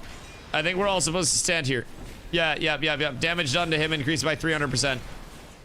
We're all supposed to stand in the thingy when it comes up. What's the fastest way to level 80 to 90 in retail show? Use rest of XP. You don't need a single add-on. Just follow the campaign quests and the main story quests. Those will be the fancy exclamation marks that you run into. So you have to complete the main story quest on your first character before you can access the endgame content. And if you want to go back and get like transmogs from older skins and stuff, then you have to go back and complete the older expansions as well and see their stories. So they make it very much a, like, you have to complete the story, but also your leveling experience 80 to 90. I gathered I did a lot of side quests and shit along the way and spent a good amount of time just vibing out doing whatever I felt like doing. And it took me about 15 hours of playtime to level 80 to 90. But the game will show you where to go for literally every quest. It lays it out very, very, very concisely. It's a good quest tracker. The UI and the add-on stuff is really great over here, honestly. Like, the quality of PT Everest, the quality of life over here comparatively to what's existed before, it's just night and day. It's far beyond any other level of WoW that I have ever played. So I would say personally, like, keep in mind, gearing wise, it is technically optimal to level some of your, oh, that's nice for a DPS trinket.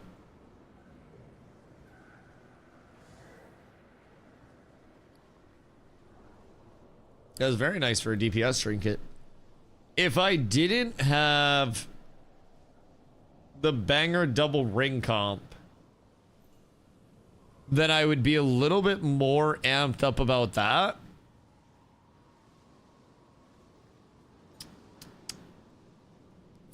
But I don't know. I don't know.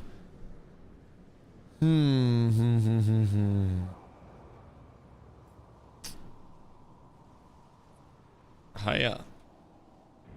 /P. Roll. Yeah, I think the 2 set right now is just gonna be better for me. You know what I'm saying? Yeah, I mean, I don't know who needs, but... No, stop. I got the kickball trinket as well. The kickball trinket is actually ass. Oh, wait, your ring's butt cheeks, right? Oh, no, you got double 246. But yeah, you can have it. I'm down. Crazy, I'm already 236. Yeah, gear happens fast. Gear happens very fast. Do you need a ring? Because whoever needs that ring can have it. I do not need the 246 ring. Up for grabs. What should I take as a reward from praise? Veteran Dawn still working a nightmare. Dawn Crest you'll naturally get over time. Like, if you really want the Dawn Crest, you can grab those, but Veteran you'll cap up pretty frequently. It does expand how much you can get every week, but like right now the season max is 400. You can get those from pretty much anything. You could do 5 to 6 tier 5 to 6 delves. You can do pretty much anything there to get your Dawn Crest. Also a lot of your raid finder stuff. So cover key shards account for the week. Can I go over cap? So basically, first things first, I would grab the prey currency for that. So you can get like transmogs and shit like that. Remnants of Vanquish. Yeah. Remnants of Vanquish can be good. You're gonna have a lot of those though as well. So the Voidlight Marls are probably your best bet. You can't go over cap with the coffer key crests. The coffer key shards. The only way that you can get more than 600 is a one-time account-wide purchase, like 1 per account, where you get 2 bonus keys, but that's literally it for that. So I'd say probably the Marl, but like the Marl is less sought after now than before because they lowered the cost of housing stuff from the Marl vendor. So I don't know really what else it's used for other than housing shit. But I would probably grab the Marl from the extra ones. The good news with the praise, though, they made it way faster. You get all of them? Wait, do you? Is that from the extra ones? Or from the quest? Or is it only one? I was gonna say, because in a choose one, all of the choose ones were Marl's an option. I've just been picking Marl. It seems like the only one that's actually gonna have some, like, throughput value, so to say. I tried to save. Random ones you only get 1. Yeah. Random ones you only get 1, and then your first 2 you get the actual item reward from it for each difficulty. So, want to get 250 ASAP? Only 230 now. Have you done your delves yet? Have PvP set on honor? Okay, word. Yeah. So my recommendation for getting 250 ASAP.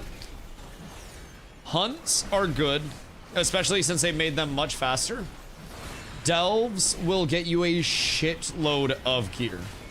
So once you've done your praise, your hunts, keep in mind they give you 8 keys this week. So you get your 600 from your key shards. And then once you've got your 600 from your key shards, go to the Delver's headquarters in Silvermoon. And then you can pick up a bag that's going to give you another 2 keys. So yeah, the M0s are great. I can get you in for those at any point as well. Those are huge. So when you get your 6 keys, go to the Delver's headquarters, grab your 2 other keys. That'll give you 8 keys for the week. And then you'll have to do 2 days of Bountiful Delves because you can only get 4 per day. But if you do, like, if you get that done before you log off today or before server reset, like tomorrow morning, and then you do it tomorrow for Sunday, Monday, then that means next week you won't miss out on any. But I also think you'll just be able to keep the extra keys because it's a weekly cap on keys. So, Delves are really good. Get those up to tier 8. And then once you're at tier 8, run Bountifuls. But don't go to the Bountifuls until you're tier 8. Or at least, like, don't claim the Bountiful cash at the end until tier 8. Basically, I would recommend Herondar and then Grudge Pit for tier 1 through 7. Just run that over and over again until you're actually at T8. And then once you're at T8, go through the 4 Bountifuls with your keys for the day. Do 2 sets of that. Every single Bountiful Delve that you do at T8 or higher gives you a 246 piece at the end. You have a chance to get other pieces of loot as well. But throughout that, you're also going to get the Bounty Hunter's Trove or something like that, or Trove Hunter's Bounty, one way or the other. I think it's Bounty Hunter's Trove. But basically with that, you pop it, and at the end of your next delve, you get a 259 piece of gear. So that shit's nice. That's how I got my legs, my hero legs. So yeah, that's a huge start, especially if you're lower eye level right now. Delves, I would say, unless you're getting into a group for like M0 and just getting the gear share through that again, Delves are huge. Yo, who said thank you for the follow? I appreciate you. Delves were such a big pump up for me though.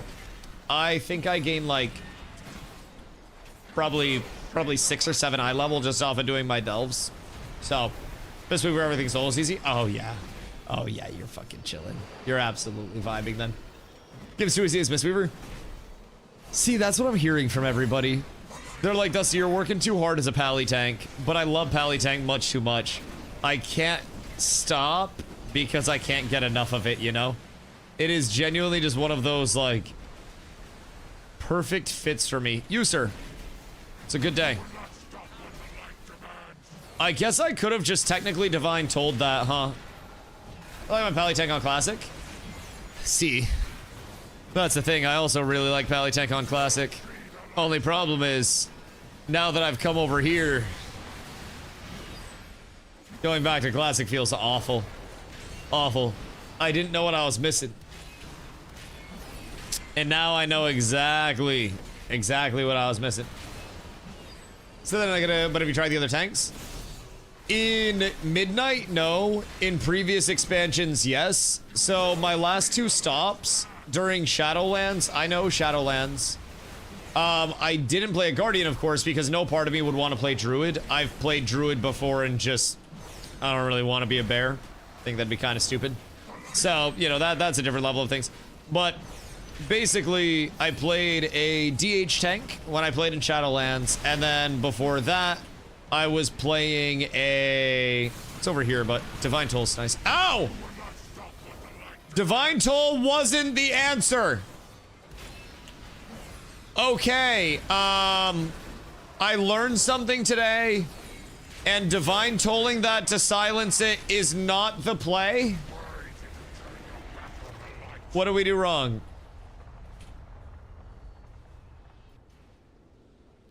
That I fucked up. Only interrupt the right one. Okay, well, Divine Toll would interrupt the right one, but it also interrupted all of the wrong ones. And I thought that it would do the right one first and not blast us with all the wrong ones. And that's my bad. I fucked up. And I will stand on that business. I went to do some science, and I thought that I had the easiest solution, and work smarter, not harder, did not apply here. Dusty Bolt strikes again? That wasn't even a Dusty Bolt. Yo, Bucky, thank you for the follow. Much love, dude. That wasn't even a Dusty Bolt. That was a... Thank you for boarding the Dusty Express straight to a fucking Ember Spray. That was a Dusty science experiment. It's good to learn things. It's even better to learn things that are gonna hurt you when other people teach them to you so you don't get hurt. You're welcome, chap. If you're in here and you're a paladin and you were thinking about Divine Tolling that at any point, just know, don't. Thank you. Thank you. Happy to be here providing all of the tips, tricks, everything in between for y'all, man. It's truly, truly a fucking pleasure. Why do you guys invite me to tank for you? I don't understand, man. I don't understand. I appreciate it, though. You know, it is what it is. Couldn't do it without y'all. Genuinely couldn't. So I will be slightly more cautious with my interrupts this time. Or will I? Like, what if I'm not? You. Oh yeah, so for that part, by the way, chat, if you're curious, you're supposed to pick out the one that does not have horns. All of the rest of them will have big glowing horns, but he's not feeling very horny right now. He's got company. So you pick out the one that doesn't have horns, and then you silence it, and then it stops the channel. And then if you silence the wrong one, then it gets very angry and does some damage to you. And I summoned, I Divine Tolled, and I hit all of the summoned ones, and those were not the correct ones. And I may or may not have killed the entirety of my group with one swift Divine Toll. That is my own fault. Much smoother when I don't fucking do that. Much smoother when I don't fucking do that. But you know, is what it is. That's how she goes. All right, we're up. So what do we have left now? Oh. Oh. Oh, we got the other one for the set too. Goddamn. Goddamn. Let's take a Twitter post about Polytext doing that. Kind of funny. I apparently haven't. I've been trying to get involved in WoW Twitter. Seat onto seat. You guys gotta sub me. I'm making buffalo chicken like little flatbread pizzas after stream for tonight's stream noms. It's gonna be fucking delicious, boys. If I do say so myself, absolutely exquisite noms on the menu. We are going to be up so fucking tremendous, if I do say so myself. Man, I did not expect that to blast the shit out of everyone. That was my fault. Was there more? One more.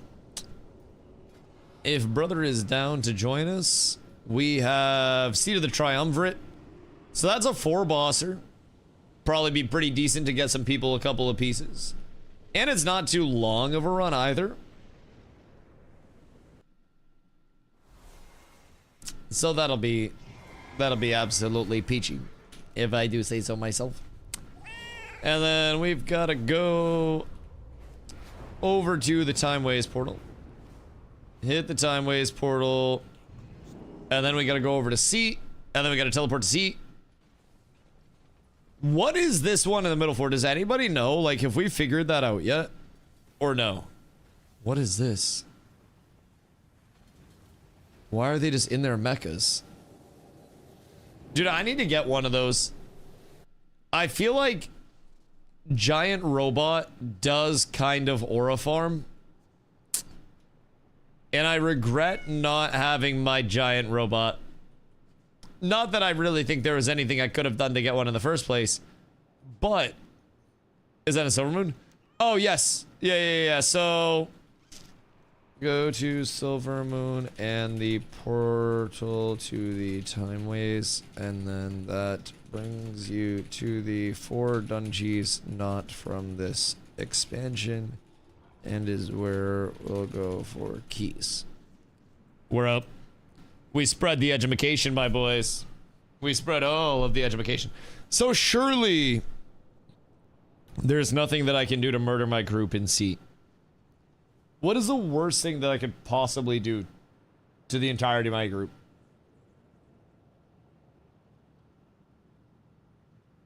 Probably just exist, honestly. Probably just be me. I feel like I always find a way to bring in a little bit of like relative difficulty to things that probably should not have much relative difficulty associated with them. And it's almost like my trademark at this point. I find a way. And I've said Cats finds a way. But I think it might just be Dusty finding a way. I think it might just be me. I'm gonna try to work on it a little bit. Maybe I should make a Mistweaver. Not a Mistweaver, I mean, yeah, Mistweaver. Mistweaver do be pretty safe. Mistweaver be good. Brewmaster be good. Windwalker's good, right?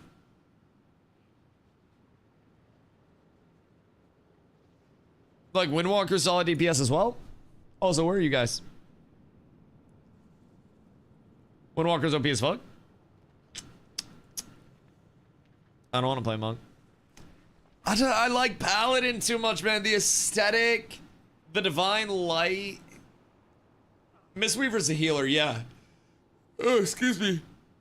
Mistweaver is solid. Not like a Mistweaver, but if his weaving's meta, keep in mind it's completely different to everything. A lot of people can't wrap their heads around it. What makes fist weaving so unique? The fact that you're just in melee range and healing through that? Or like, what is... 80% of your healing is from DPS. I mean, that sounds fun.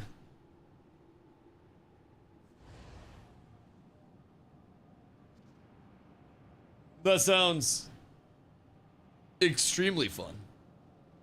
Why would I, as a healer, want to actually have to heal when I could just blast DPS? Which portal in time was? Seat of the Triumvirate. The one all the way to the right. The right as you go in. I don't know what cardinal direction it is, because the orientation be a little bit weird. But Seat of the Triumvirate, and then when you get there, you can pop over to summoning zone. Uh-oh, you have war mode enabled. We need one of the goobers to do it. I need one of you bozos to come over and help summon. I go turn it off. Yeah, if you want to. I blame them. Fucking 2 of them got travel form and do no traveling. I don't really understand. I've never seen a world where the tank's got to be the one to summon people out here. I feel like that's like Tom Brady carrying people's uniforms. Where's it at? In Silvermoon, go to the portal for the Time Ways. And then when you're at the portal of the Time Ways, basically with the Season 1 Mythic Plus dungeons, it's the current season ones. These 4 are from Midnight. These 4 are from older expansions. So the Time Ways is like a bridge for all of us to get to those 4 that are not near, not from this expansion. Boy, shout out the ramen shop near my place. Why, did they tell you to play retail WoW? I'm at a cute little lady today. I have many Was she the cute little old Asian lady at the ramen place? Did you meet an adorable Asian grandma? Because I know you don't have Riz. I know you did not go in for noodles and come out with nudes. Because I know all you take are those L's.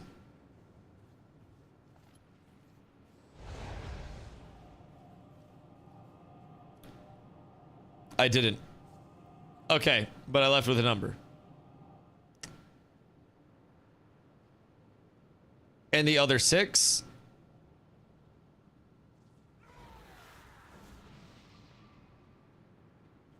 Or are you down bad? Because that'd be kind of a fun game. Here's my number, and then she gives you 1, and then you've got to go on like a scavenger hunt to decipher the other 6 numbers. And then also the area code, depending on like if you live in a populated area where people have multiple area codes or not, but that's all relative to the situation.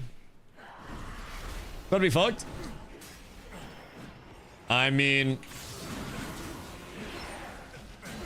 if you want to get the cat, you've got to show that you're willing to go on a hunt. I'm not that bad. She was nice. Okay, who approached you? She goes to the other college in my city. Does she go for something that's going to make a lot of money? Ask the important questions first. What does she go for? What is her major? Does she come from an affluent family? Did she have good RNG off spawn? What are her parents' 401k retirement matches from their employers, percentage-wise? How much land does her family have on their primary residence? Is her dad a breeder? Does he have good balls?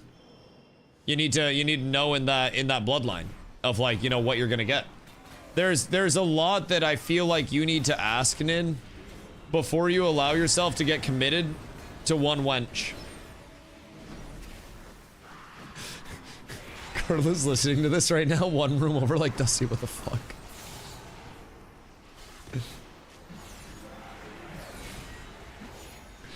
Man, you have to consider everything, dog. My girlfriend's literally folding laundry in the next room right now while I run M0s without her. She's gonna kick the shit out of me after stream. I'm gonna have to say I fell down the stairs again, because if I admit I got beat up by a girl, then that's pussy. I gonna play games all day with him? No, I'm asking for your success. Like, do you think that I would be dating Carla if her mom wasn't absolutely loaded with money? I didn't know her mom was well off when we started dating. I did not know that. I had no idea. I had no idea. But you must make sure that the credentials are good. Everyone says, are you an ass man or a titties man? I am an inheritance man.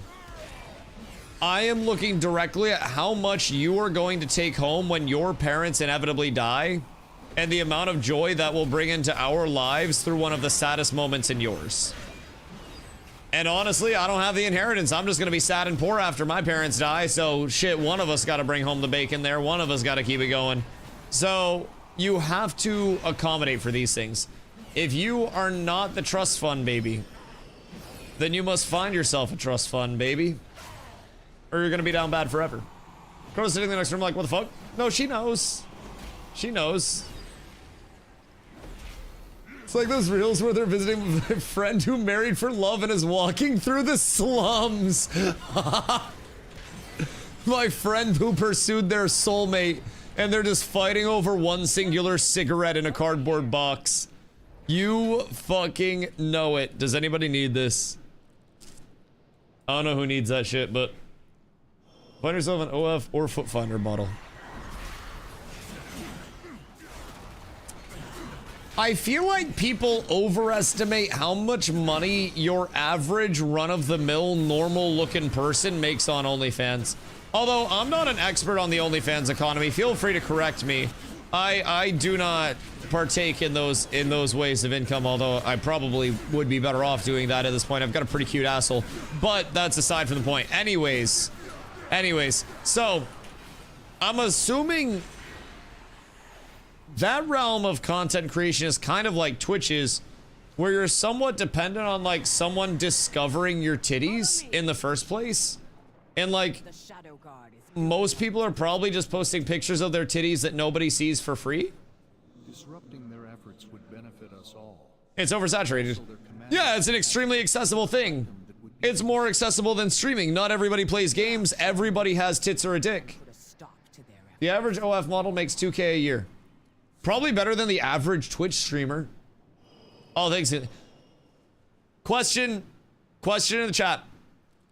Do you have to get like an OnlyFans affiliate before you can get subs? Like, do I have to post free titty pictures for a little bit before I have like 3 average titty viewers? And then I eventually get like... I get like my sub badge? Like, do I get my sub button at a certain point? Dated an OnlyFans girl, don't think she did too well on it. Yo, that sucks. Sometimes when Carla's like having to coach me through like stream going through a rough patch, like she's had to do that a few times, she can look at me and she's like, Dusty, you're incredibly talented. Like, you're such a good yapper. You're so charismatic. You're good at video games. Like, your stream will be just fine, right? Just keep working at it. What is that conversation like on the other end? Like, babe, you've got a great fucking rack. Those titties are destined for greatness. And honestly, you keep wiggling and jiggling those things. Maybe get some direct sunlight in some of the videos. And I think you're destined to take off. Like, what is the pep talk? Like, you just gotta get out there and fucking shake them. She's a graphic design major and is really good at drawing. Oh, no, she's just gonna be poor and probably make Rule 34 furry porn for the rest of her life then. Especially if she started talking to you. I would avoid that, Nin. So that's tragic. My housemate is negative surgery for OnlyFans, but she's made apparently not a lot of protection for content creators either. Oh yeah, well the internet's forever. Like, you know how you can literally just Google XQC says N-word and you can find the Overwatch clip of XQC literally saying the bad word? Don't forget, by the way, XQC literally started to get famous because he was saying racial slurs in Overwatch. Anyways! You can also just Google anybody's tits, and if they've put pictures of their tits online, then their tits are online. Like, I don't necessarily understand if people know that, but this is why the OnlyFans model is a flawed model.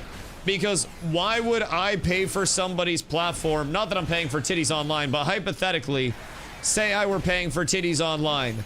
Why would I pay for a new OnlyFans content creator who's got 1 month of content when I could subscribe to somebody that has months of content and I get access to all of that content with 1 month of subscription? hoard everything during that 1 month of subscription, screenshot it all, and then have an infinite amount of spank bank for 1 month of subscription. It just doesn't make sense. At least Twitch content is live, so it doesn't make sense to me. I feel like you have to let the catalog like marinate, and you have to let the wine age for a little bit, because a lot of OnlyFans creators are probably like Twitch creators, where like you post a couple pictures of your tits and nobody really says they're nice, and then you just stop posting pictures of your tits someday. I would assume not everybody's trying to get into that as like a hobby OnlyFans content creator doing it for the rest of their life. Maybe there are just some bitches in it for the love of the game, and to that I say good for you. But I don't necessarily think everyone's looking at this like, you know, a 30-year thing. So often their best customers are people who know them. Kind of gets weird. Which is kind of strange, because as a Twitch streamer, I don't really have many people who come into chat that know me. But I also will say, community meetups are a lot easier to just be like, hey chat, let's all meet up here. As a Twitch streamer, I would not want to do a community meetup with a bunch of people that are paying money to see my butthole. That would be a little more intimidating. I think the sense of community is a lot less over there. Maybe not really running any movie nights, no community game nights, probably not going to be playing Peak or anything over there. So that's called a gangbang. Or a world record if you're Bonnie Bloom. Opportunists work in many forms.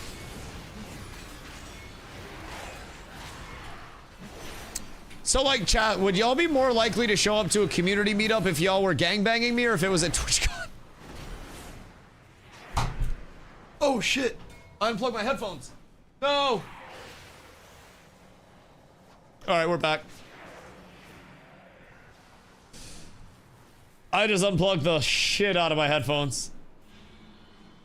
So anyways, the plan for this year is still TwitchCon. Just in case anybody was curious, TwitchCon's in November this year.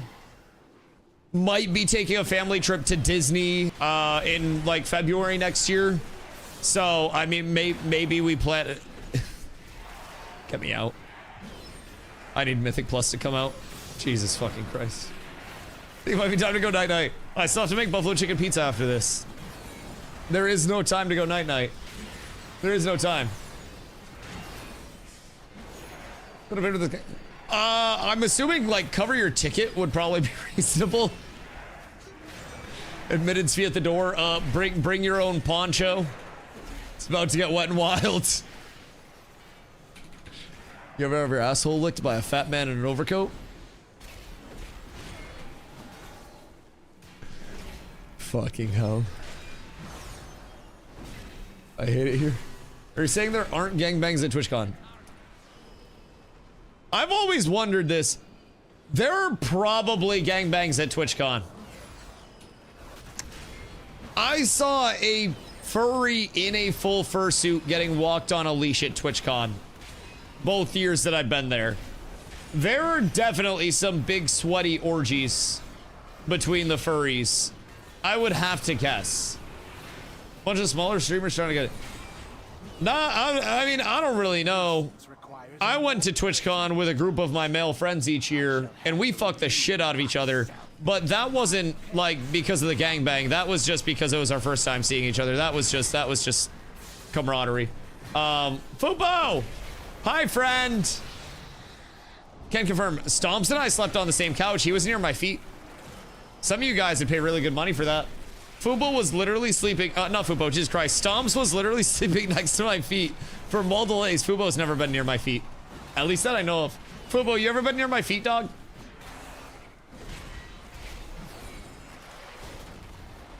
Just kind of seeing, fuck no. Are you a foot hater, Fubo? Carla detests, oh. So, we, when the Shade Wings go to do their little thingy, we have to kick the Dread Screech, because it's a lot of damage if it does go off, and then it disorients. So, basically, we want to make sure that dread screeches are getting kicked all the time. And as long as they're getting kicked, oh, the boss frames for kicks are actually so nice. Just realized that's a wonderful thing. Oh, it's also the balls blowing up. My bad. My bad. So basically, you have to kick the dread screeches, and then when the balls show up, oh shit. When the balls show up, right, you see these balls on the screen? Basically, you'll get a circle on you, and you use the circle to clear the balls, like bring it in and cast over the balls, and then you'll be fine. You just clear the balls, and the balls that aren't cleared will blow up for a little bit of damage. But, you know, that's what it is. I'll probably res one of you guys. We can get jiggy with it. Never mind. We will not be getting jiggy with it anytime soon. That was not meant to be. That was not destiny. That was not it. A dude foot hater, sure. Say no more, Foop. Say no more. But like, if I'm in bed, right, and I try to roll over, and whoops, my foot touches Carla, she will freak the fuck out at me. She literally, you need to repair? Hold on, come here. Gotcha, my goat. Repair if you need to. This is the ultimate utility, I swear to God. Repair mounts are the blessing that many games should have, but don't have. Do not move. Oh, wait, did you not repair in time? Wait, did you not get it off? I gave you so long. What did you need to do? Count your pennies? Were you taking them out of a fucking penny pouch? Organizing them one by one on the fucking countertop? What were you doing? Brother, just send the repairman a big sack of coin and then, oh. Call it good. Yeah, so we need to do the balls, but we also need to kick the dread screech. So one of the shade wings goes into a dread screech. I'll try to kick it as much as I can, but sometimes I might miss it because I am yapping a little bit. Just a little bit. So Nin, are you and Furry Girl gonna have another date? Or like, was this it? Also, you didn't tell me the story of like who approached who for what. Like, did she just, you're at a ramen shop, so she comes up to you and she's like, all these noodles and I only want one ramen right now? Because I feel like that would be an absolute banger. Like, how did this start? I need to know. Because right now we've got a graphic design major that's clearly down bad, that will probably end up drawing Rule 34 furry art at some point in time, that for whatever reason wants a slice of Nin. Oh, that's not good. Yep, so we're getting the big bops going off. The kicks are the more important part of this fight over anything else. Like, if we can get kicks, then that'll stop us from getting feared. That'll stop a whole lot. Oh, hey, maybe I only have 2 balls to clear. That'd be nice. I'd greatly appreciate that. Repair? It wasn't me. It wasn't me. I did nothing to cause this. I want it on record. That shit wasn't me. I might be able to clutch this up for the boys. I gotta play a little cautious. I kicked the wrong one. No, that's okay. On the right side of your screen, you'll see what I'm using a lot of the time. There are these boss frames. They're in your UI. You can go into your UI editor, and you can always customize and move those around however you see fit. But with mouse over casting on, you can always hover directly over that, and then you can cast off of that. It's kind of nice. Oh yeah, it's only the Shade Wing too. So Shade Wing does the screech. Dark Fang does the balls, I believe. So shouldn't need to worry too much about that. You could also set a focus target there, but yeah, that's an incredibly nice little resource to have. I would reset it so we can get the education done, but I have something to prove. When white circle comes out, kick bird. Yeah. It's the Dread Screech. So Dread Screech does big damage, like large burst, and then also has a disorient that comes out. And then these black balls will blow up, and we have to clear the black balls with our circle. And if we don't clear the balls, then those get detonated by Saprish and then do big burst. So when he goes to blow those up, I'll want to have some form of defensive ready if I do have them. And the more that you actually have out, the more burst it's going to do. It's not like a per person, it's a per ball. So you want to be cautious of that. But Nin's dating a furry? I mean, I wouldn't say dating yet. Nin had an interaction with a girl today, which is great, and he came immediately home to tell the class. So, you know, I'm assuming it went relatively well overall. So, Nin was at a ramen shop, and somebody for some reason came up and started talking to him, and I'm not really understanding like what happened, you know, in between the start and the finish. But according to Nin, there was a conversation with a girl that actually went successfully, and he ended up leaving with her number. So I'm intrigued. Good fight, guys. Pleasure. The repair mount here. Rob Valley's balanced, by the way. Like, I don't really know what everyone's always saying. But like, this is fine. This is perfectly okay. Repair mounts up. Should anybody needs them. And the NPCs stay for a little bit, so we should be chilling. 700 gold. Wait, what? 700 what? 1,000 gold? Actually, wait, that's not that bad. Mine are expensive. I just always build the guild. I'm not gonna lie. You guys farm for my repair bills. I hope it feels nice. Those guild quests, though, let me tell you, those bad boys be paying the fuck out for us. I'm very thankful. Also, your repair bill would be a lot cheaper if you stopped dying so much. I know this is like forbidden tech that they don't want you to know type shit. But like, the less you die, the longer your gear lasts.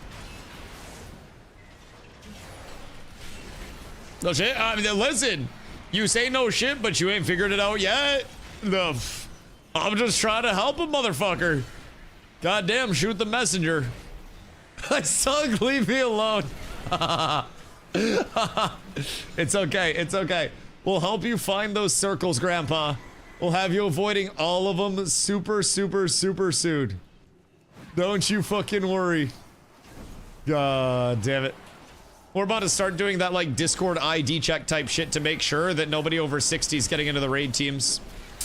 Gotta have all the reaction time on point. Everybody's gotta be young, spry, and fit. But then comes the issue of trying to find a consistent raid team that's under 60 years old in World of Warcraft. That shit's gonna be fucking tough. That's gonna be near impossible. Because everybody else, they're trying to go pro. They're trying to get signed to shit.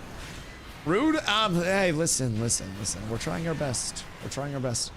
We're recruiting all of the talent that can still bend over and touch their toes. That's the start. We may be the first WoW guild in human history to have a physical exam upon joining. I'm talking about my RGB oxygen tank. That would be so fucking fire. A cane that, as you're walking, has like the little light up on the bottom. It's like those old light up shoes, and they be flashing all like RGB type shit. I fuck with that. I fuck with that heavy. We're up. I have all of my defensives. Therefore, I cook. Hiya! Over here, my boys! Trey, no! Trey, you did it again. It's okay. It's okay. Everything's fine. Everything's peachy. Everything's amazing. I might have fucked up. I might have bit off a little bit more than we could chew here. Try to kill everything we can before we go out. It's all Gucci. Everything's fine. There's nothing to worry about here. Nothing to see here. This is a perfectly under control environment. Uh-oh. Perfectly under control environment. There is nothing to see here. There is nothing to be concerned about. There is nothing to worry about, chat. I have this under control at all points in time. I am my own healer. I am my own tank. I am my own dead. I could have got my wings up and lived. How many orc bosses have you killed? Only 2 with the guild so far. And I don't have the balls in me to pub it. I'm not gonna lie. I do not want to deal with pubs. So we got 2 down so far. Went in first night. Did pretty well with it. Biggest thing was DPS checks, but you guys go back into heroic raid. No, we haven't gone back in yet. I'm gonna try to organize a group to go back in tomorrow. Where am I supposed to stand? It'll help if I don't pull every single mob that's down here. They're just kind of like an annoying pull, if I do say so myself. So, do kill Godzilla or Salad Bar? Salad Bar. Yep. So, Godzilla DPS check was failed. And then we got Godzilla down to like 8% on the DPS check side of things. So, had that. That was good. And then, hopefully, we can also get good attempts in on fucking whatchamacallit. Crocodile Man. What's his actual name? Chimeras. That one. Did you get a good video of you bubbling the Enrage Elise? Wait until you get this. When we went over what the Enrage was, and they told me, Dusty, if the Enrage hits, just bubble it at the end and we'll get 8 seconds to tank it. Imagine my disappointment when I wasn't told that the Enrage has a long cast bar. Bro, I see the Enrage start to get cast, I bubbled that bitch, and I'm just sitting there and I'm like, this is gonna be real awkward when I come out. I had about 1.5 seconds of bubble. That was nice, but let me tell you, that's about a 6-second cast. It was not very fun. I sat there considering every decision I had made up until that point in time. And I threw out a Guardian. And I said, I hope this is enough. And it was not enough. Not enough at all. That shit was less than ideal. It's the worst Warlock I've ever seen. I don't know, man. Les just learned about implosions today. So, I mean, they can have a competition. Maybe like, well, no, that's okay. Listen, I didn't know about implosions before today, so it's not like I was helping too much. I can only use you as the example. You not using implosions is the WoW equivalent of Nin using Blizzard on his mage. So, we did a Warlock that didn't cast implosion once on a single heroic boss. Oh, at least mine were casting like 3 or 4 implosions. But yeah, definitely not as many implosions as one would like. I'm assuming we're supposed to kill the Mind Flays, because I usually ignore this. My bad. Bro, the worst part is that you try to double down on it. Oh, you're talking about the girl. I was talking about you using Blizzard. She approached me. Wait, excuse me. Now with 90% more implosions. Implosions? So, hold on. You're just chilling at a ramen shop. And she comes up to you. And what's the opener? Like, were you swagged out? Or was she like, hey, I love your Cookie Monster pajama pants. I really love how the interior light glistens off your 3-day not shampooed hair.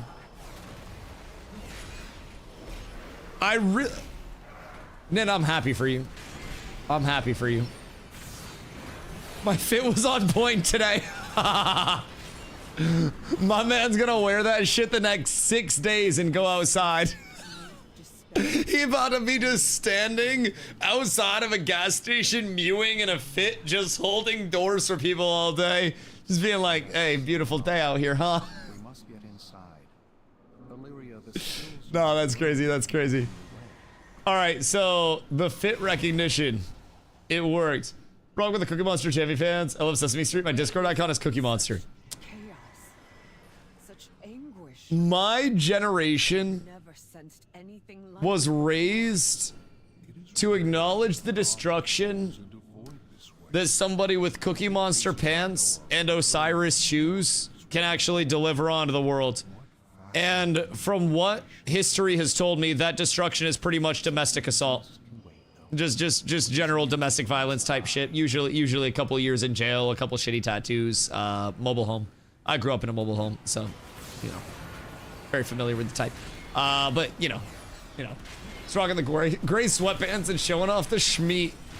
Oh, on this one, if you get the laser things pointed at you, aim them at the, not this one, dodge this. This will try to take your life. But if you get the little lasers pointed at you and it goes under your character, then you aim them at one of the relics. And then that helps us not have to do as much. So, basically get those and then point at the relic. Crow, at the relic! Alright, and then when the relics get clear, we need to go over to the relics that are clear. Because the floor is gonna go to shit after that. So basically, he sends out the big, like, the big safety purge, so to say. And then we aim it at the relics. And then we run around in a circle. Uh-oh. That's not good. Might not be able to do this one solo. Maybe I can. But that'll be a little difficult, so to say. Maybe. That's okay, that's okay. We'll run it back. We'll run it back. Because I don't think I'm doing this much damage to him. 14 milli is kind of a lot for a single target situation. Man, just kill me. Bro, please. Please! Thank you. Alright, run it back, Turbo. Let me see gray sweatpants season. I have gray sweatpants on right now and I cannot see my cock. I don't really understand, like, what the appeal... Stand up off screen. Carla! Carla, does my dick bulge when I wear gray sweatpants? Carla said no. I also can't see my dick bulging at all. So, I don't know, I'm pretty sure it doesn't work if you have a small dick. So I don't really know. I don't know if there's like a hidden meta somewhere or anything, but yeah, I don't know. I just kind of enjoy the comfiness of sweatpants. I don't really have any ulterior motives there. Needs to be at least 3 inches. Hoping they hotfix that at some point. Had some pretty good luck with hotfixes recently, so Blizzard's been great on it. So we'll see. We'll see. I'll continue to do what I can. I mean, like I try my best. It's the effort that means the most, I think. Also, trick for this part: the closer you are to him, the easier it is to run around if you're having trouble keeping up with it. And then we just gotta like pull him out the poop a little bit. So those bad boys, you're gonna aim at the relics, and then as many relics as we can kill, the better. But when we kill those relics, you'll notice this area is now gonna be safer when the purple comes up. At least a little bit. And then we'll take less damage. So then we just keep blasting, and then everybody goes around. And it's effectively the same thing. We just want to not take a lot of damage from him, because when we take damage from abilities, you just end up having increased damage taken from Dirge of Despair. So we want to clear out all of these bad boys that we actually can. And then we ball. Yeah, so over here should be safe this time. Oh! Wait, so what are those actually doing? Oh, he's just like respawning the relics. That's cool. That's cool. Well, yeah, good news, we have plenty of survivability. All we have to do is pump. This is actually kind of, I'm not gonna lie, kind of a mechanically intensive dungeon boss. Not necessarily that the mechanics are gonna like be the end of the world and wipe you. More so that you actually have to pseudo pay attention to the mechanics and that there are many moving pieces. Kind of cool. Kind of cool. I like it a little bit. I very much like it. And then from this guy, pretty sure he drops like a defense trinket. Salad Man training wheels. Yeah, Salad Man is an interesting fight. Salad Man's very interesting. Oh, also during this, just dump all the damage that you can into him. He goes into like a little stunned phase, and then we get to blast for a few seconds. So that's always very nice. Wait, do we get help from her? Or does she just say incoming and then like run the fuck away? Bro, what the heliante is this? I feel like she definitely could have helped us a little bit more than that. Oh, but when it goes into that phase, it also purges our stacks. So they don't add up. So it kind of like has a way to get rid of the soft and rage. So that's nice. GG's, boys. You have now learned many boss mechanics. Many mechanics. It's been an absolute goddamn pleasure. Ooh, the crate of the Gussy. I'm gonna put all my Gussies in here. Oh, I won with a 26. I think I stole. Wait. Oh, never mind. Trey got a 49. Fuck you, Trey! Rat. Band of the Triumvirate. What is up with me and getting these fucking rings like crazy? Anybody need a goddamn ring? Anyone? Anyone need? I don't know. I'm assuming somebody in here needs a 246 ring. 240. 256. Right. 250, 246. And then Trey got 246, 246. How do you, wait, you already have it. Oh, are you talking, wait. I have that? Yeah, you have that. I give to, what do you need? Do you need a ring? Oh yeah, you do. Here. I take it. I bet. Here you go, sir. Enjoy. I hope it helps. I hope it is lovely for you. Oh, also, I have this other one too. Trade. There you go. And then you can have that one. That's kind of crazy that I found the set. Bro, what the fuck do you mean? Like, I got both of the fucking rings, and I already have both of the rings. These rings love me. You want this. Champion, veteran. Yeah, replace your veteran one with this, because it's champ track. That'd be a little bit better for you. Biss! Alright, we actually ran M0s, and I don't have a million extra items. We distributed everything. I think it's time for me to get just a little bit of buffalo chicken pizza and have myself a big meal to end the eve, boys. So, if you guys are new to the channel, I appreciate y'all coming through today and every single day, hanging out with me and the community, vibing out. If you guys are new, please make sure you drop the follow so you know when I go live daily. I have streamed almost 1,000 days in a row. We're inching right up on that, closer and closer by the day at 996. And if you guys were here for 996, I hope you guys are here for 997 and many more in the future. But drop the follow so you know when I go live daily, right around 2 p.m. EST. You can expect to see me here sometime around there. I've been sleeping a lot lately. I've been kind of depressed. But that's not the point. I will catch you guys tomorrow. Once again, big day. It's our last day to try to get into Heroic if we can get something together for that. Other than that, continuing to pump M0s, getting everybody geared, maybe some PvP tomorrow, see what we can do. I'd like to at least try to put together a Chimeras. Are there any classes that are needed? We need big pumper DPS right now. We have heals. We have tanks. We need big pumper DPS. So I would say whatever DPS you are looking to just absolutely blast on. And tanks for keys? Yeah, and tanks for keys. So probably things that can tank or DPS, but like DPS is the big prio. So, boys, I will catch y'all tomorrow bright and squirrely. I appreciate y'all being here today and every day. I love y'all. I appreciate you guys. Peace.